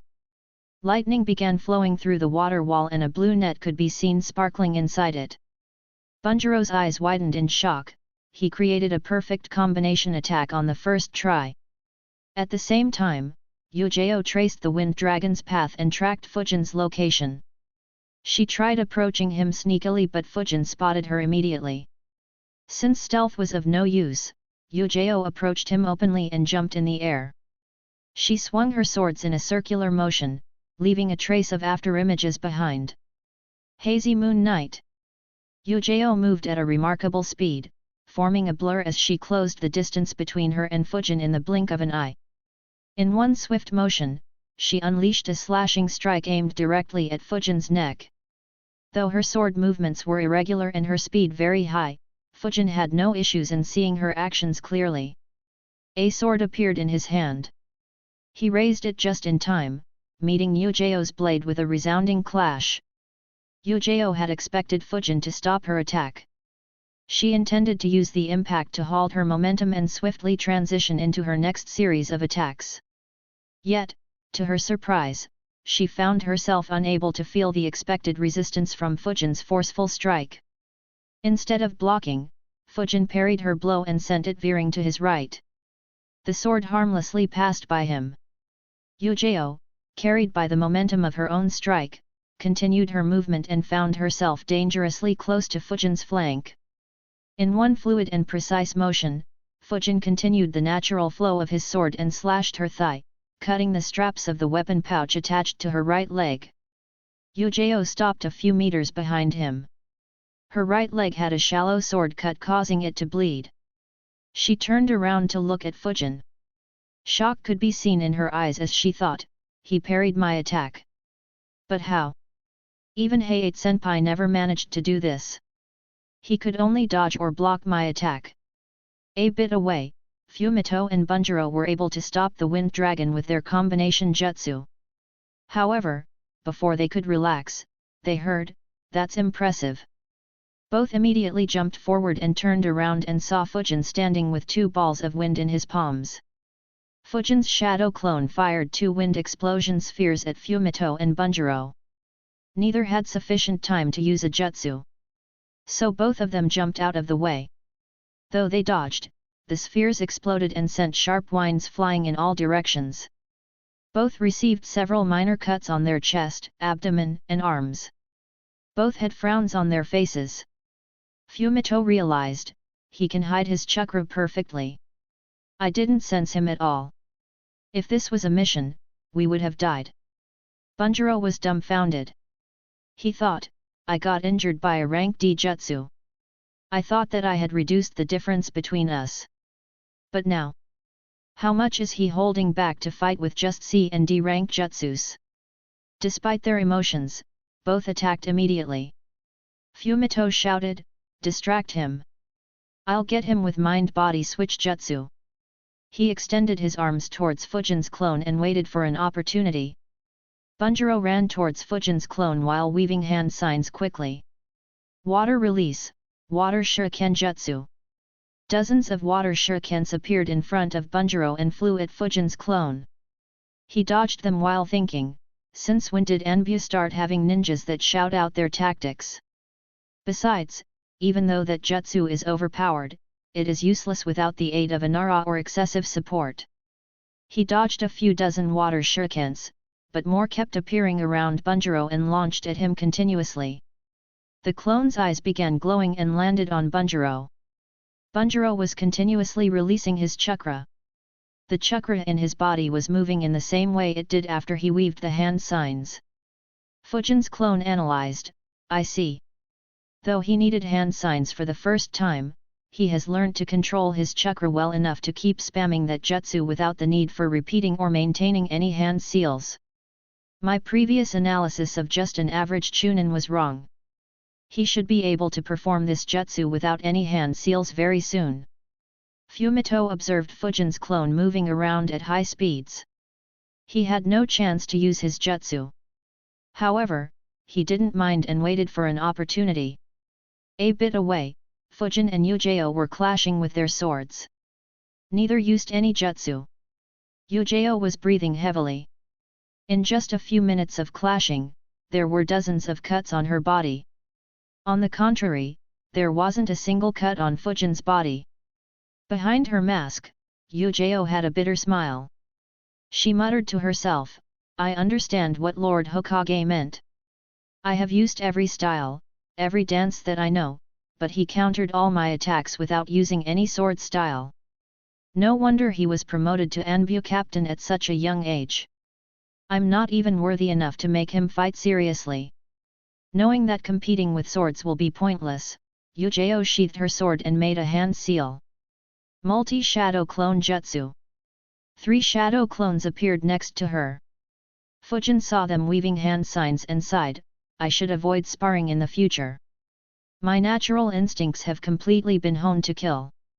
All 3 of them have provided me with so many openings that it has been a challenge to restrain myself. Anyways, I have seen enough. Time to end this.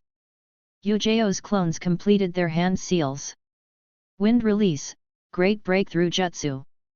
Fire release, Fireball Jutsu. Fujin saw a giant fireball that was being deconstructed into flames and spreading along the wind, heading towards him. He immediately moved out of the range of the attack. However, the last clone and Yujao followed him. Wind release, Air Bullet Jutsu. Water release, Water Bullet Jutsu. Both shot a dozen bullets each at Fujin. However, Fujin rapidly moved towards them while dodging the bullets with ease and leaving multiple afterimages behind. Yujao tried targeting Fujin's path but was unsuccessful. Fujin appeared behind her as chakra gathered on his palms. Yujao and her clone tried moving away while grabbing their swords. However, Fujin hit their abdomens with his palms. Yujao's shadow clone dispersed due to the damage. Yujao herself was sent flying and slammed into a tree. The damage caused her remaining clones to dispel as well. On the other side, Bunjiro realized that water shurikens won't help him resolve the situation. He weaved a few hand seals quickly. Water release, raging waves jutsu. Bunjiro supercharged the jutsu by pouring most of his chakra into it. He spewed a large amount of water that rushed towards Fujin's clone like a giant waterfall. Fumito was waiting for such a move. Lightning appeared on his palms and a beam was launched into the water that Bunjiro released, electrifying it. Fujin's clone noticed the combination attack and smiled, not bad. He bluffed when he said he wanted to use the mind-body switch jutsu. He was waiting for Bunjiro to try and drown me. Looks like I won't have to worry about them dying easily. Oh well, time to establish my prestige in this team. The electrified water wave appeared in front of him. Fujin's clone refined his chakra instantly and attacked. Wind release, infinite breakthrough jutsu. Fujin's clone exhaled very strong whines. It clashed with the combination jutsu and overpowered it instantly. The electrified water was sent flying towards where Yujeo's clones had lit a fire. The whines created deep scars in the ground. Many trees were cut while a few were uprooted. Bunjiro created a water wall to protect himself. However, it kept crumbling at every second. He desperately put all his chakra into the wall to ensure that it protected it. He gritted his teeth and thought, Fujin is this strong? This is crazy. Luckily this attack isn't targeted at me. Otherwise, even if there were 100 of me, we would have died. Fumito escaped into the ground without any hesitation. He was horrified by the attack. He cursed, what the fuck? How the hell can a 14-year-old use such an insanely strong attack? That too with just half his chakra. Anbu captain my ass. His level should be far beyond it. Chapter 298, Kaitor 295, Doing Paperwork with Enthusiasm. Yujeo got back on her feet and grabbed her sword. However, Fujin raised his palm and said, enough. That's sufficient combat for today. Yujeo nodded and sheathed her sword again. Suddenly, she looked behind her. At that instant, a strong wind blew through the area. Numerous branches were broken. Yujeo struggled to keep standing. A massive amount of water suddenly landed on the fire that was spreading, dousing it and covering the area with steam. After the whines passed, Yujeo asked, what is that? Fujin replied, looks like my clone decided to end the battle. Let's go and check on them. Just like Fumito, Yujeo also sensed the fight happening at the other place. But she was still surprised that Fujin could unleash such destruction with just a clone. Both flickered towards where Fumito and Bunjiro were. The whines had finally calmed down. Fujin and Yujeo saw Bunjiro sitting on the ground while breathing heavily. Despite wearing a mask, they could see that he was scared.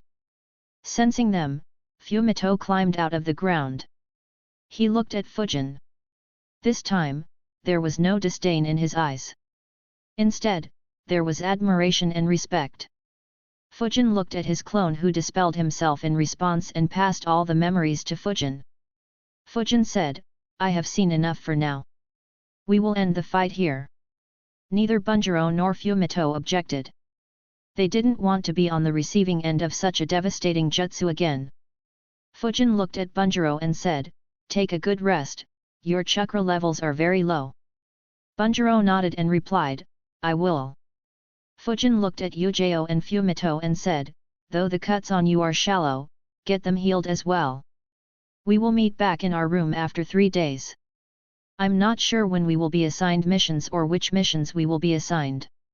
He looked at Bunjiro and explained, generally speaking, easier missions are assigned when a new Anbu joins the unit.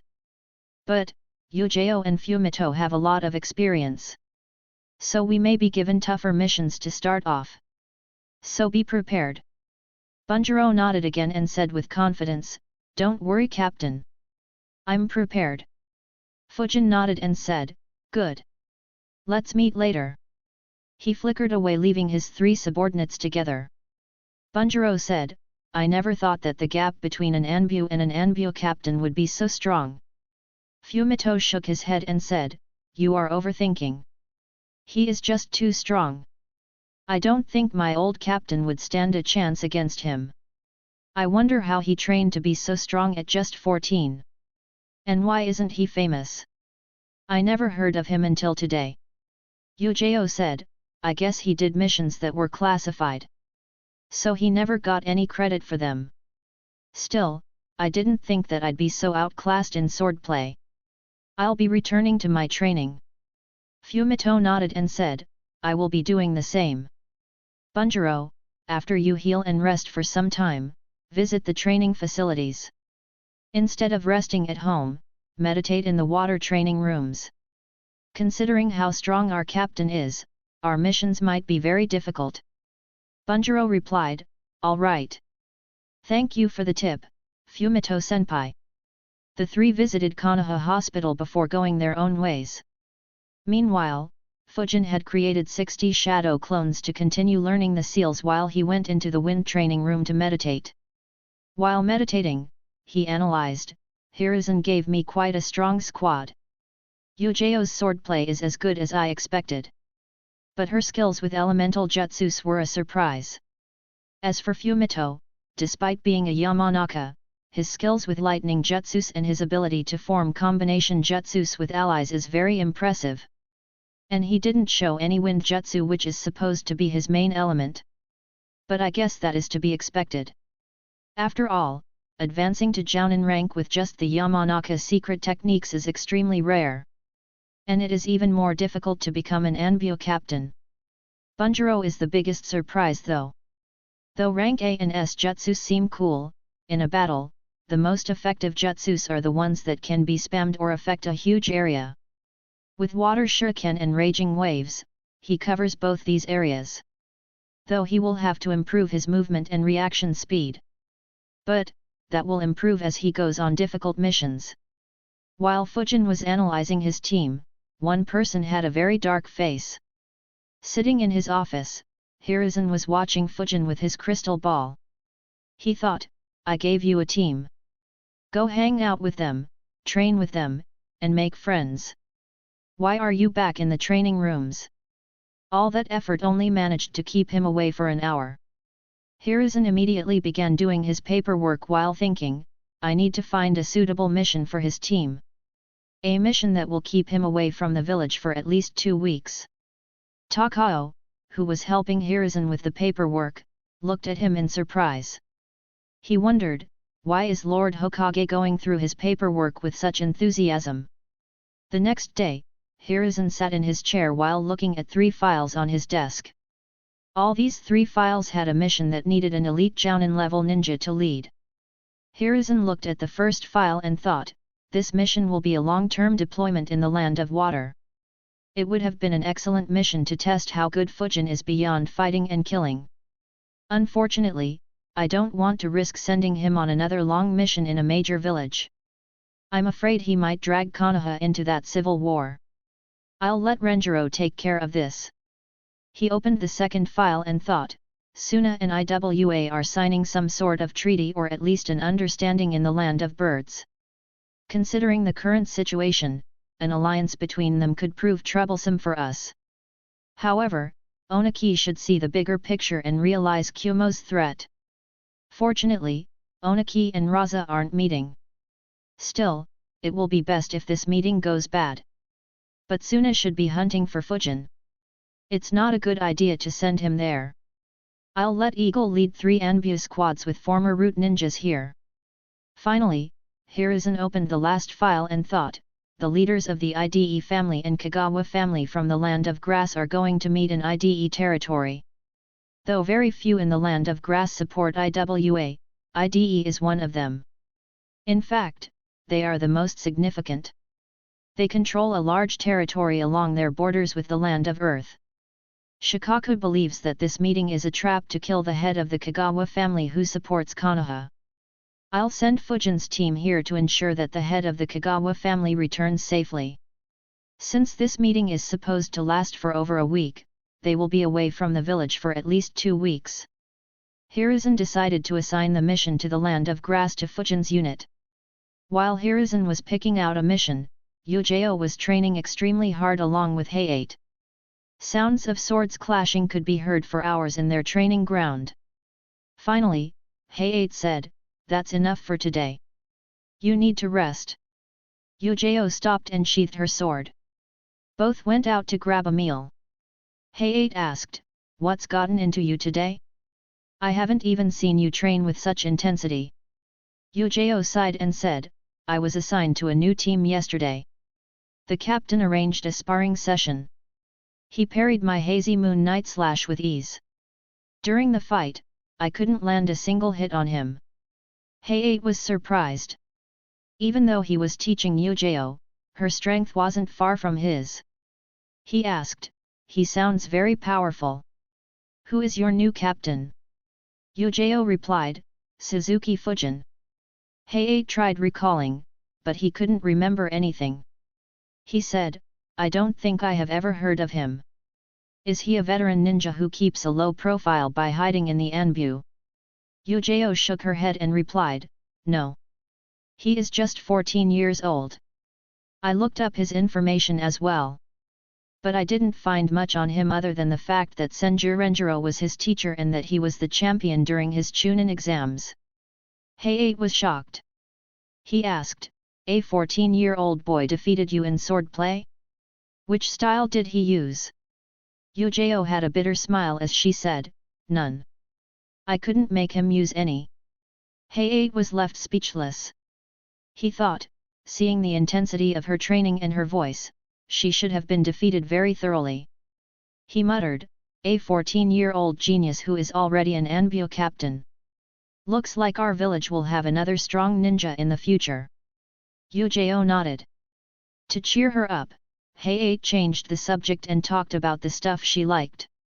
Just as Hiruzen expected, Fujin's name would slowly be known among the generation that was around 6 to 8 years older than him. These were the batches that had graduated from academy right after the Third Great Ninja War and hence had very high numbers. Due to this, Fujin's reputation would slowly build up in the village. Chapter 299, Chapter 296, A Boring Mission? On the day Fujin was supposed to meet with his team, an Anbu ninja showed up at Fujin's house and passed him a message.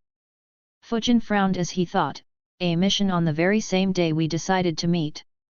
That old fox must be spying with that perverted ball again." Fujin and his team met in their assigned room at the decided time.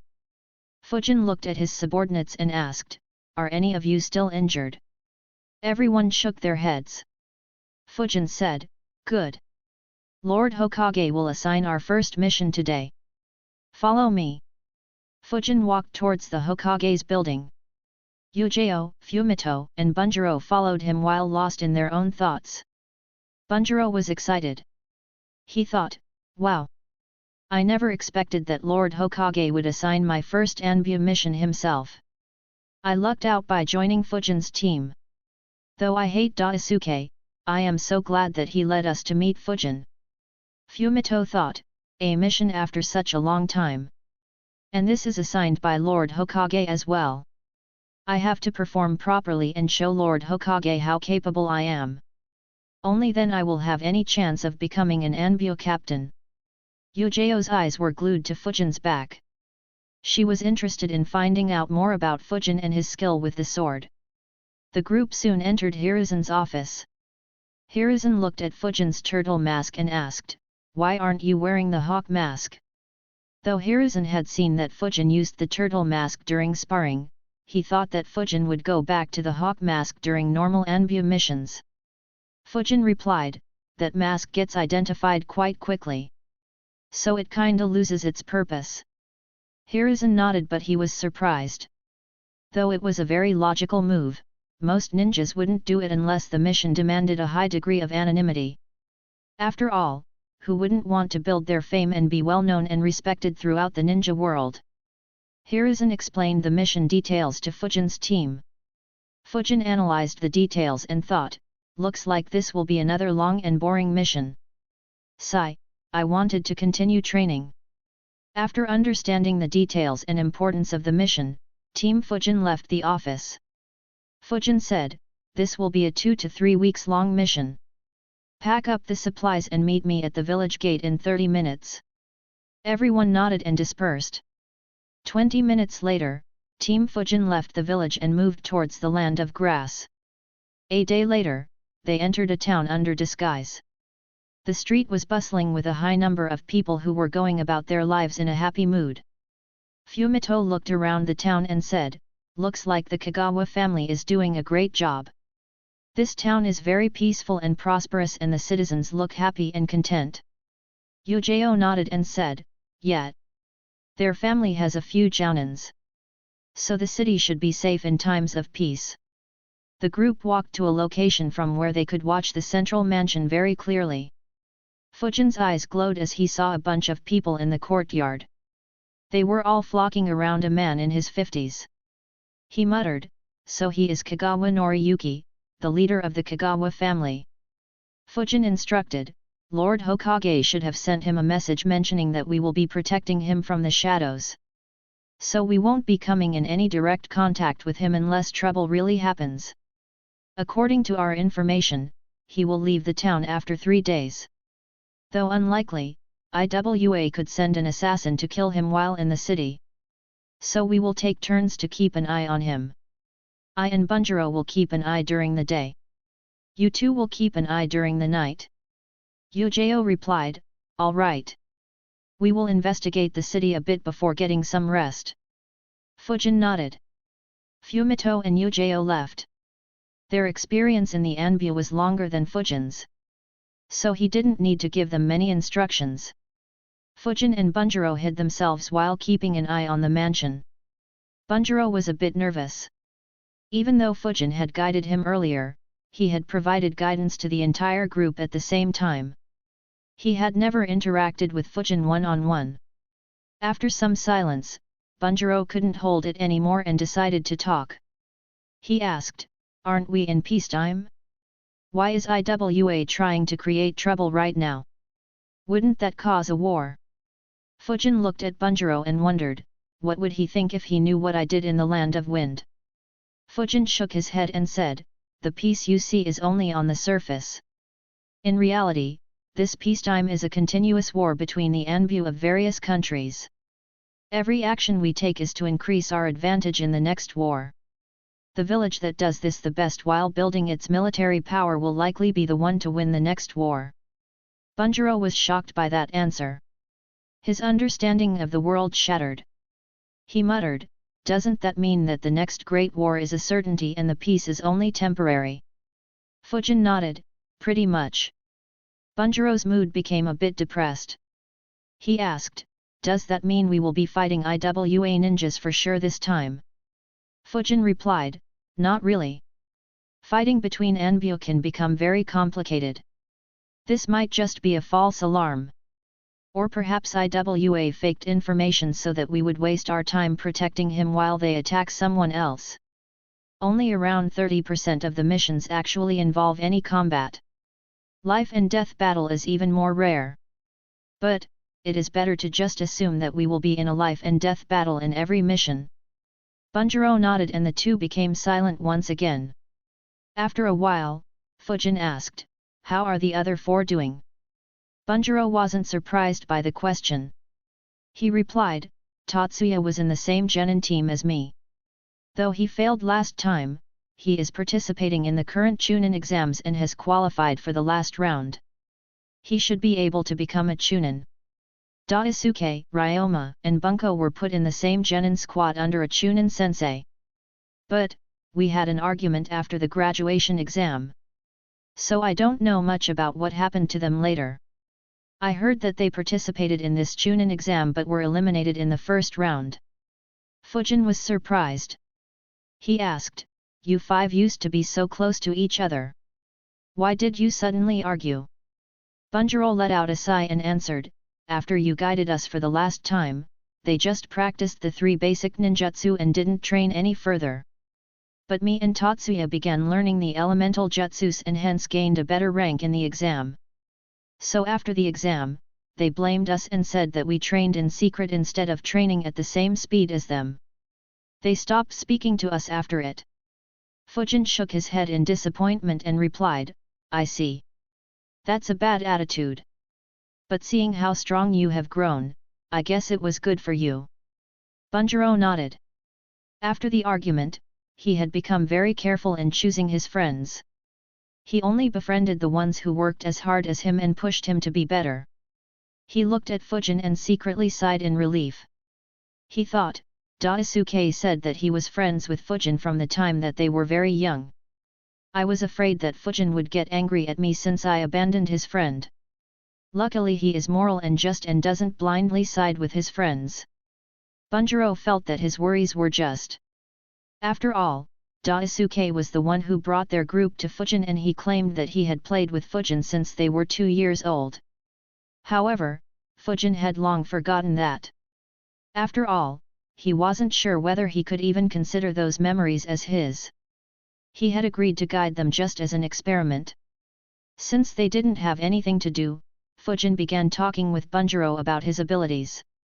Sensing the chance to gain additional guidance, Bunjiro told him everything about himself. Fujin made a few comments on how he could improve further. After learning everything about him, Fujin thought, looks like Renjiro isn't the only one who trains his students very seriously. He lucked out by getting a Jounin sensei who was dedicated to raising the next generation. Fujin said, your progress is very good. Your control over water jutsus is good. But, you should focus on improving your speed. Work on your body flicker jutsu. Learn how to do it without making any hand seals and sustain it for longer distances.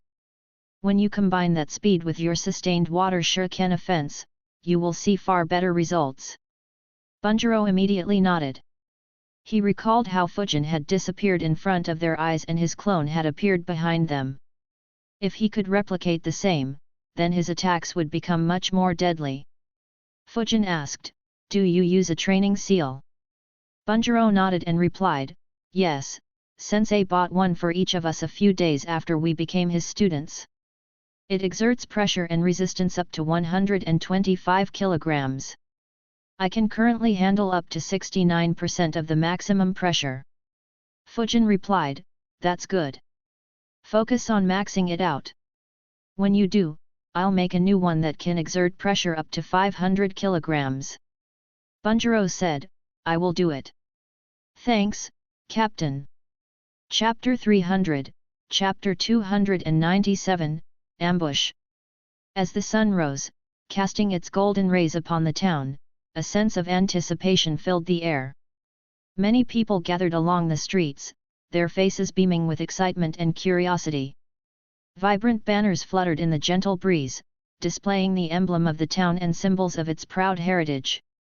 The atmosphere was charged with a mixture of admiration and reverence. At the center of the commotion stood Kagawa Noriyuki, adorned in regal attire, radiating an aura of authority.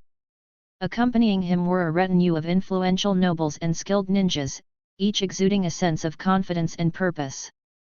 Their presence commanded attention and respect. The townsfolk lined the streets, their eager eyes fixed upon the procession as it made its way through the heart of the town.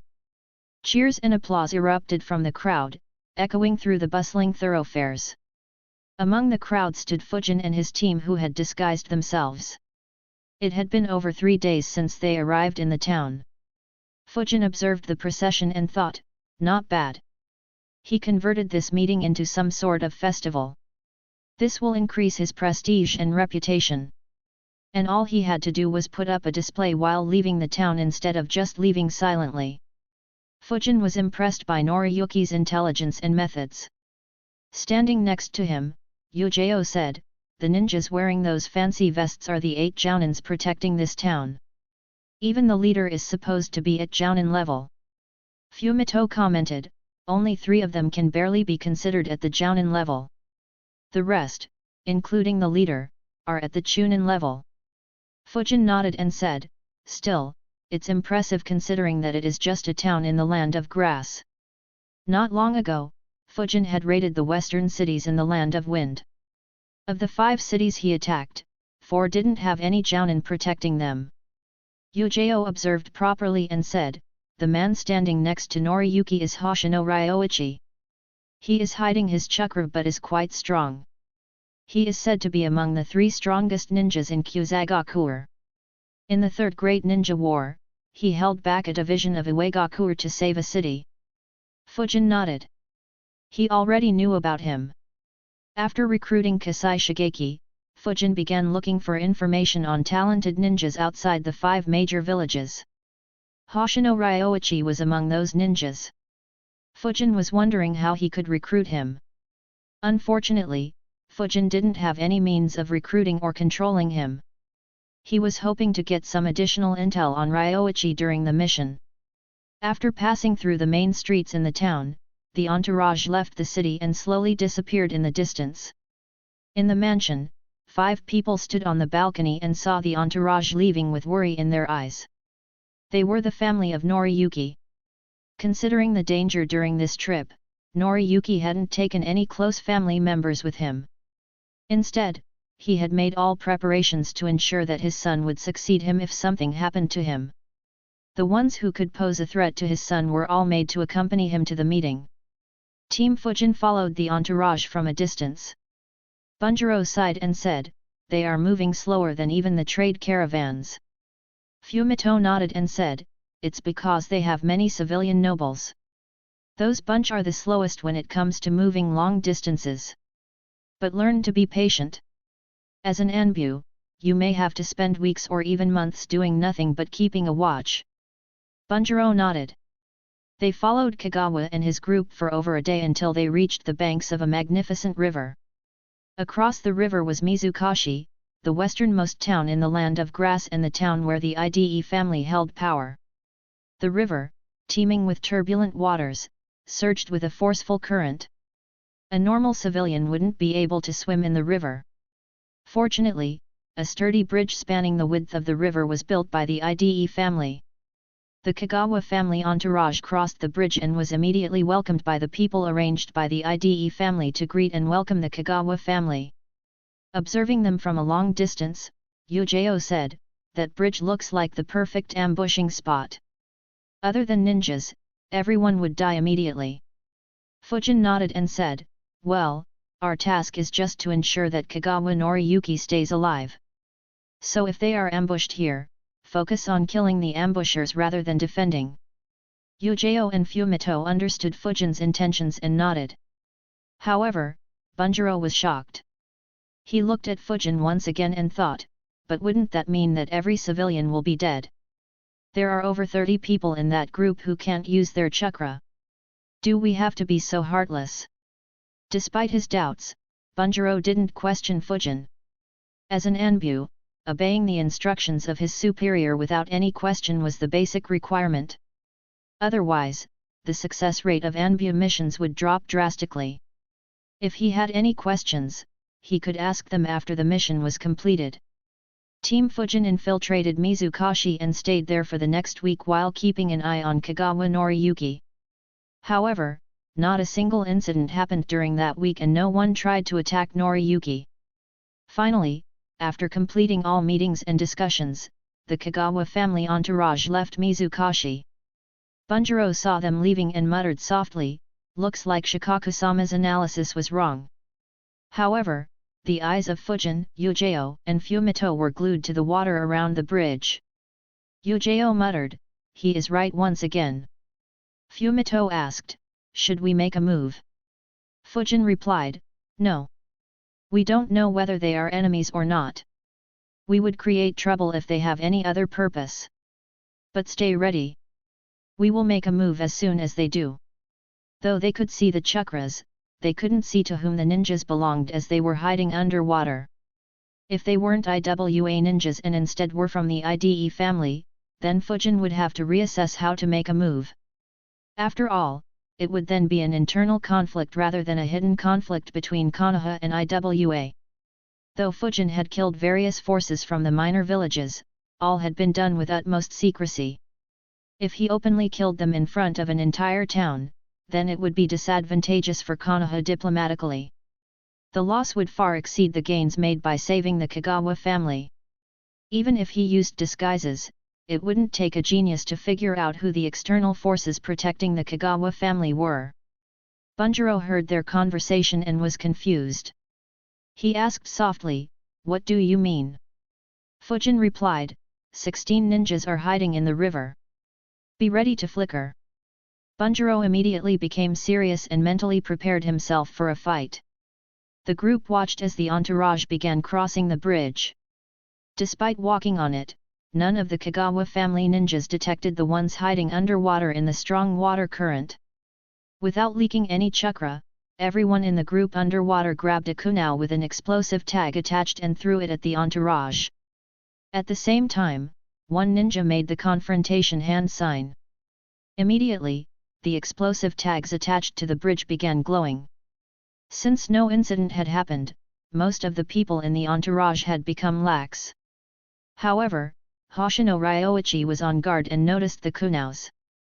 He threw a couple of shurikens to intercept them and shouted, "Watch out!" Immediately all ninjas became alert. However, it was too late. Other than the kunai Ryoichi deflected, the remaining explosive tags all went off at the same time. The people from Mizukashi, who were watching the entourage leave, watched in horror as the bridge that connected them with the rest of the land of grass blew up. Many immediately began screaming in horror. A few ran away as chaos spread in the town. At the same time, a smile crept on the face of Ide Tomoki, the leader of the Ide family. However, he soon hid it and shouted, "We are under attack. Everyone prepare immediately. We will save our fellow countrymen." Ide Tomoki looked at the explosion with ecstasy in his eyes. He thought, "Great! I was getting worried by how rapidly the Kagawa family was spreading their influence in recent years. Even my interests were being compromised. But with them out of the way, we will no longer have any threat. And by showing how quickly I decided to help them, my prestige will increase uncontrollably." Team Fujin didn't move and just observed the smoke. Soon, 15 figures jumped out of the smoke and stood on top of the river. They were Kagawa Noriyuki, Hoshino Ryoichi, 8 jounins, and 5 chunins. Fear and horror could be seen on their faces. Apart from them, everyone was dead. Even Ryoichi had a grim expression. Bunjiro thought, 6 chunins died to such a lame attack. These guys aren't worthy of being called chunins. Immediately, the ninjas hidden in the water came out and assaulted them. Fujin saw their headbands and said, "Rogue ninjas. Kill them all." Since they weren't wearing the headband belonging to Kusagakuer, Fujin could just kill them and claim that the Kagawa family had issued a mission to Konoha to ensure their protection. Since the attackers had disguised themselves as rogue ninjas, no one could question them. All 4 flickered at the same time.